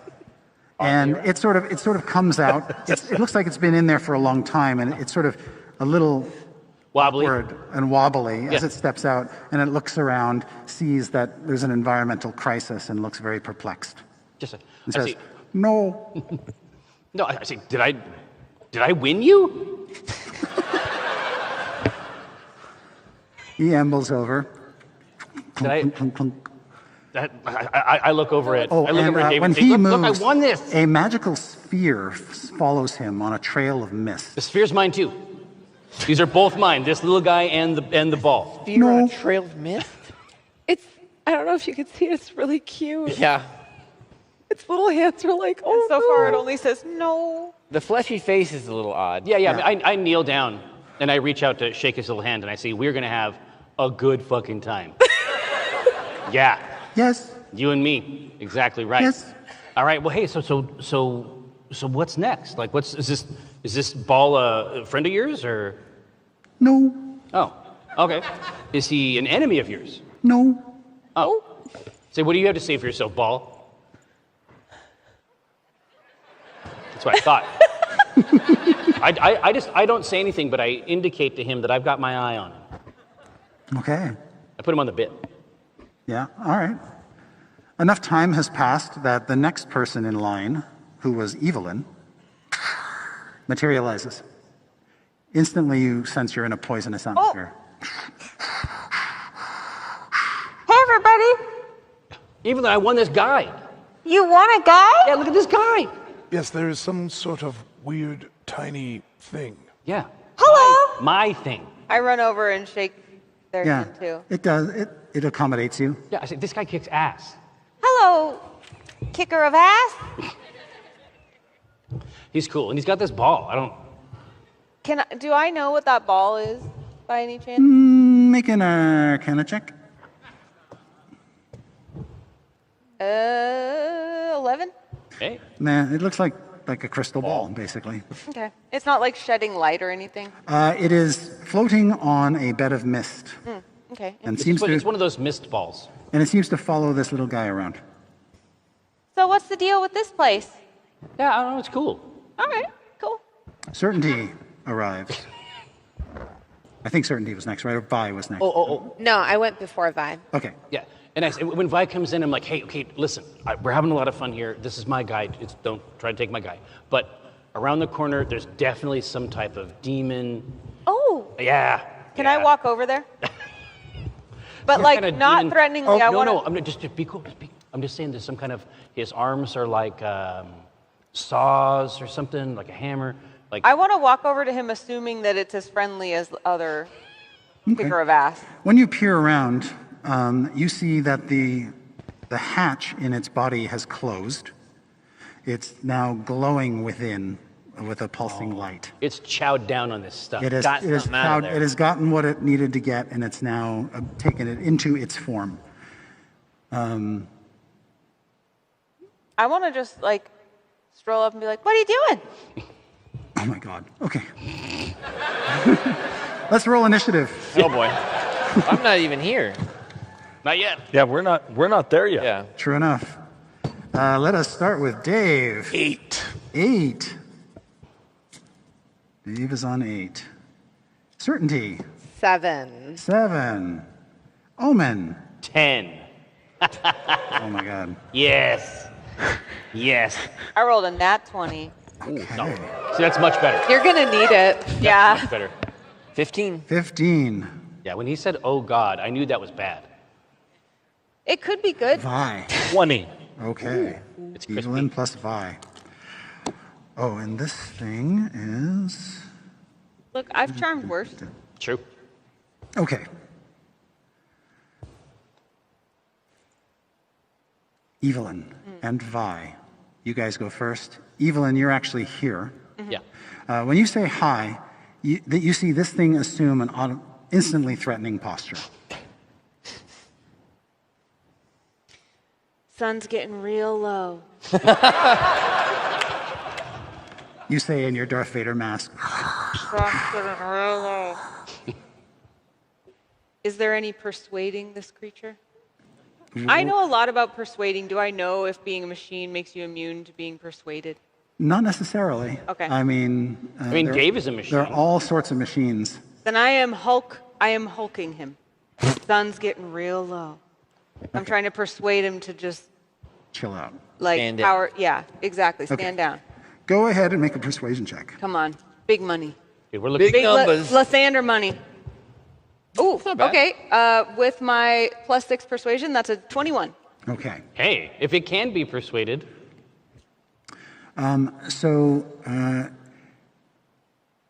It sort of fixates on you, but actually it just sort of sags a little bit, like it's a little bit more relaxed than it was before. You can see embedded in the cowl that is kind of its head are 3 gleaming orbs,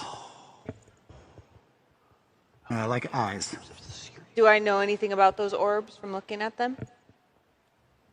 Actually, I have a funnier idea. Never mind. Erase that. Uh-oh. No orbs. Uh-oh. It has. I like the orbs. Whatever light it is absorbed into its body is shining through its eyes. Okay. The 3 orbs are in its cod piece. Thank you, Chris. It's a theme of the evening. I just, trying to reinforce. I appreciate it. It ends the way it begins. Yeah. So yes, it is wearing this iron. It's a strange kind of poetry that I have no choice but to applaud. With 3 orbs, like glowing testicles, embedded in it. This is your guy? Christopher. And each orb is they're about the size of golf balls. And each orb has different colored, spiny little gem-like spikes. Well, I don't know about that. That's weirder. One of them has sort of bluish white spikes, another one has reddish black spikes, and the third has sort of green with gold flecks spikes. The orbs have spikes? The orbs, okay. Yes. And it's clear to me that it has stolen something from inside that machine. Yeah, it has and broken ingested into this machine and taken something from it. That it wanted very badly. And with all these other machines, mechs, we've seen like a touch panel that has opened them. Do I see any obvious touch panel? No. I just see 3 glowing crotch orbs. That's right. And the glow of the pulsating glow of something that is absorbed into its Pulsating. This just keeps getting worse. I'm so glad my mom doesn't watch this show. Would you like to do anything else? Yeah, my mom is actually in the audience. Hello,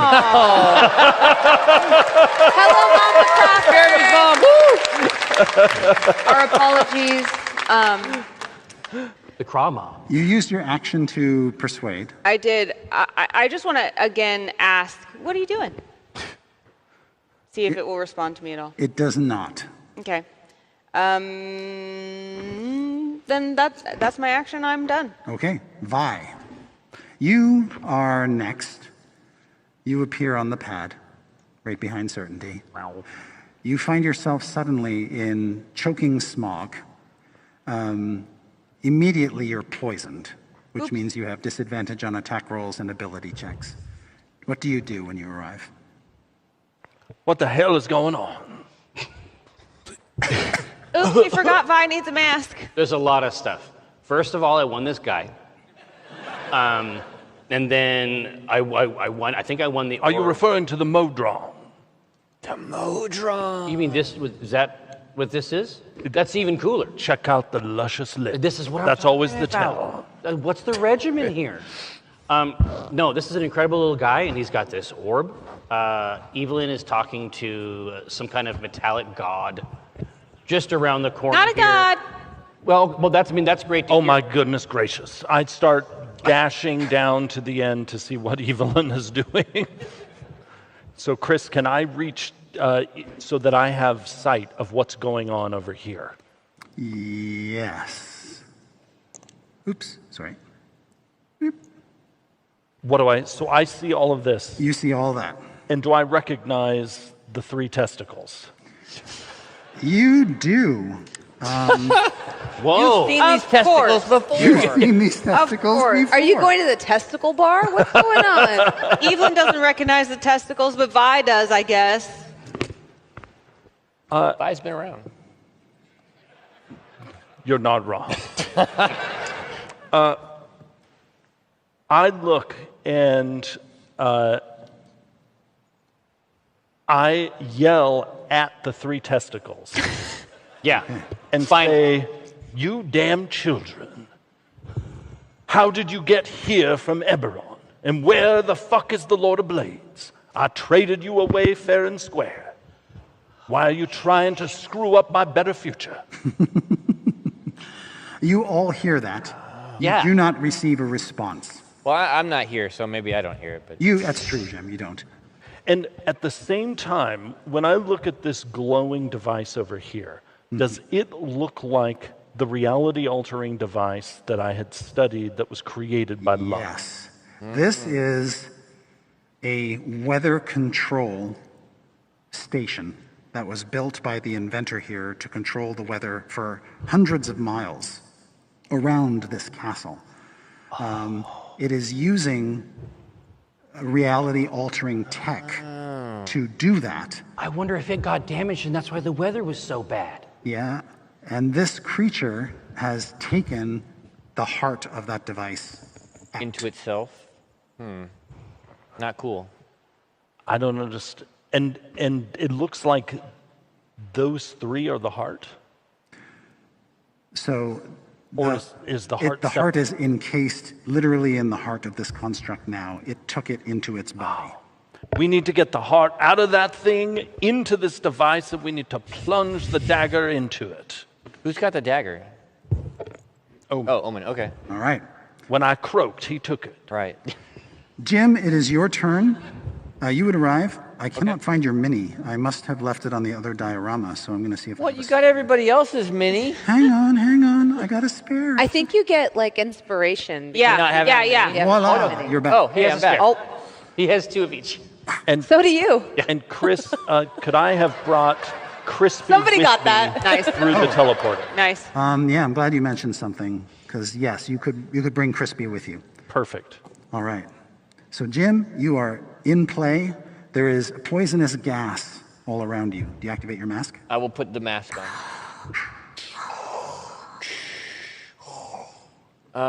Then... At the end of your turn, you take 14 poison damage. Whoa!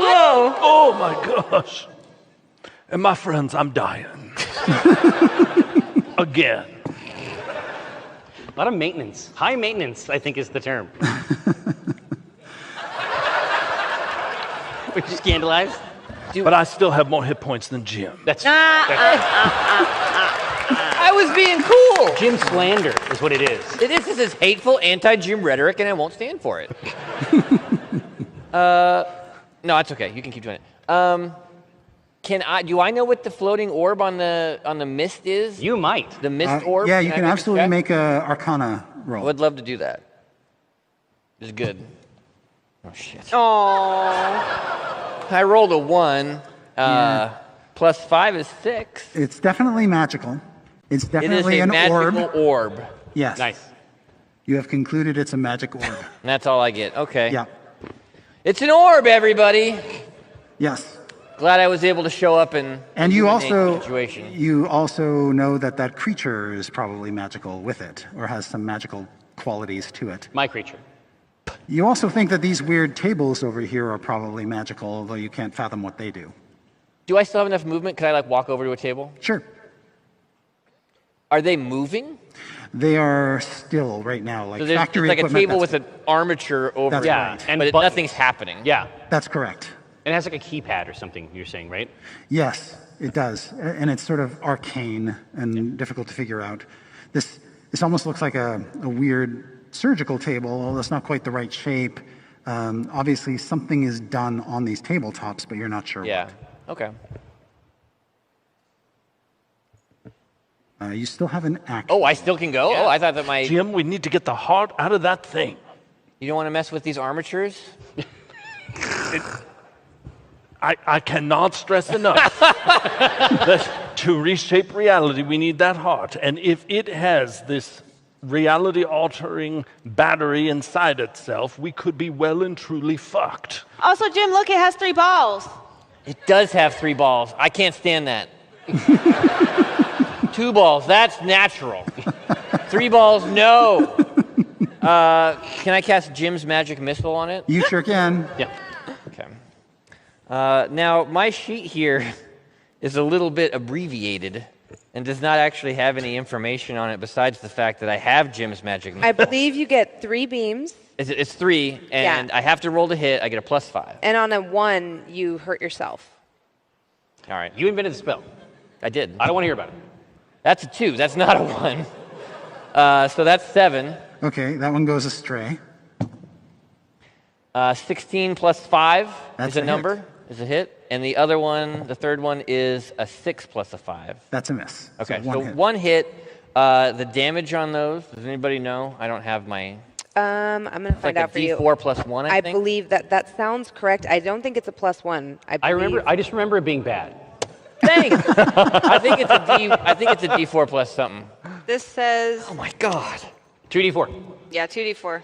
Okay, well that's 1 plus 5. All right. No, I can't get a 5 on a D3.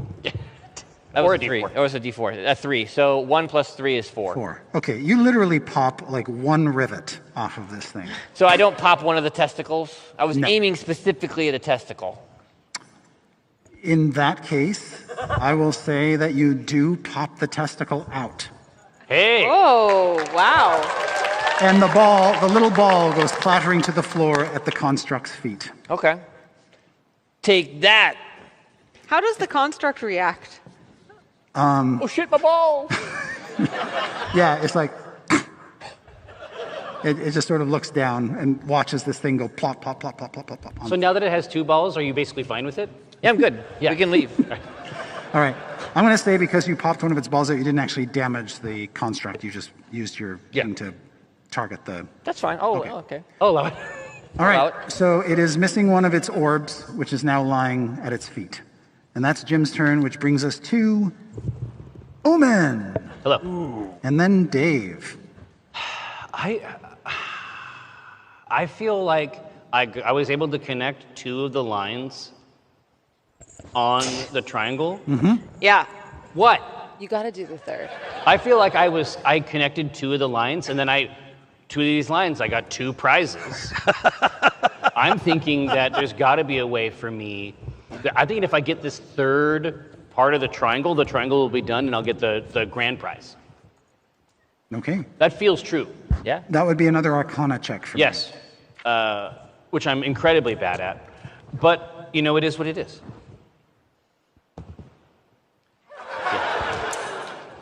I'm so close. Dude, they're going to be asking me for special credits or coins or something here in a second. What did you roll, Jerry? 2. Oh, that's not great. A 2? You said 2?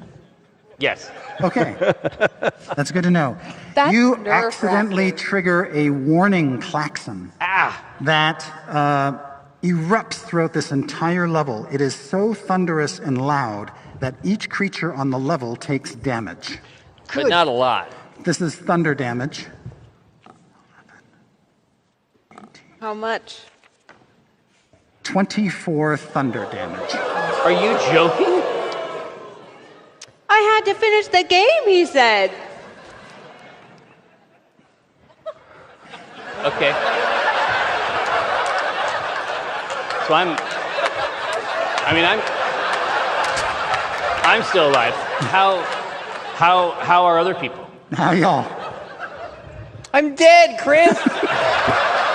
You said 24? I had 10 extra health. That put me at exactly 24.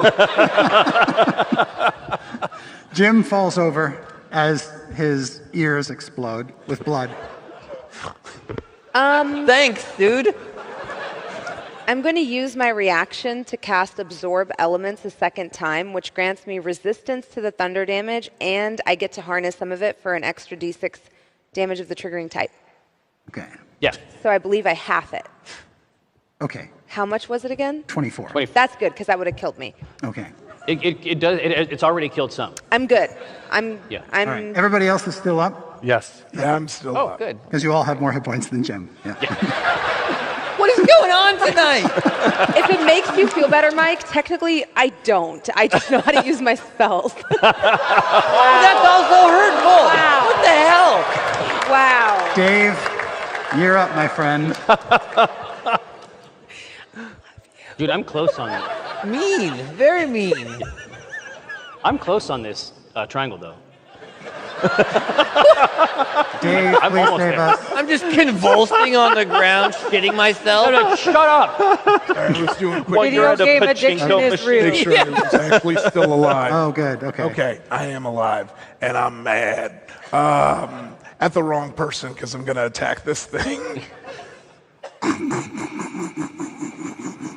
It's going to take you a double move to get there. Okay, so I'm just going to Yeah, it's look 60 at it. feet. Yeah, so I guess I have to just look at it and go, yeah.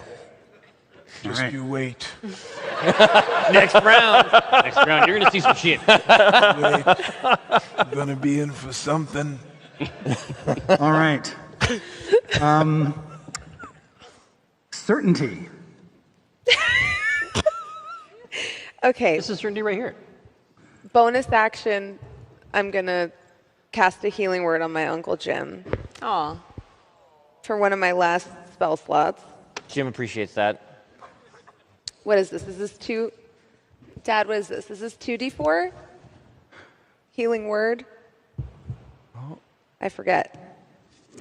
I believe it's 2d4. Is it 2d4? 2d4 plus 2d4. 2 for a healing potion. Okay.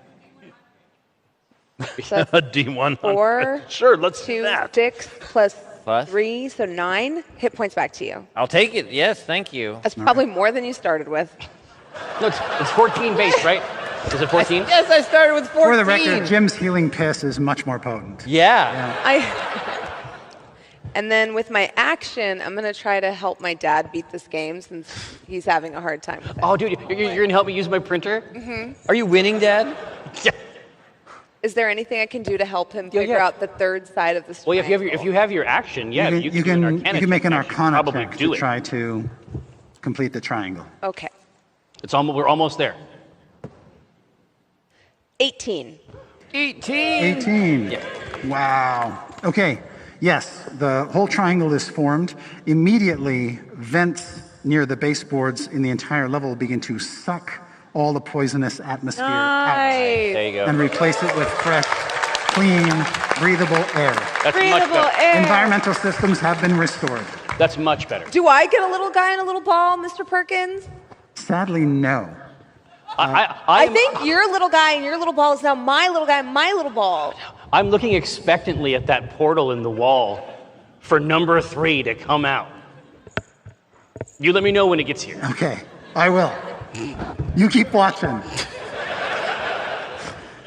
All right. Keep an eye on it. Good round for certainty. Yeah, I'll say. We are now with the big mother. All right, this guy is staring down at his ball. Yeah. He tries to pick it up with his axe blade and hammer. Oh no! Ting ting! This is so sad. Ting ting! My ball! Ting ting! While the other two balls look on. Yeah. That's part of it. Okay, not so much success. With the hammer accidentally sort of flicks it and it goes tumbling across the floor. It's like a over mini here. golf thing. Yeah, and then it sort of turns. It goes over to the windmill. Yeah. And marches out of sight of most of you. Wow, he's more concerned about his ball than the enemies there. Would you not be? What's a third ball? I feel like that's vestigial, right? What's like a spare? What do you need to... I hang out with him So too much. now, Vi, you know more about these balls than they do. Well, let's not be so hasty. Whoa, whoa, whoa. I'm saying she's been around. No, but they have always been sort of co-functional, a team, as it were. So if these orbs are in control of this construct, yes, they're going to want to make sure that their third little buddy doesn't fall into the wrong hands. Now, do I know what from studying the schematics of this device? Yes.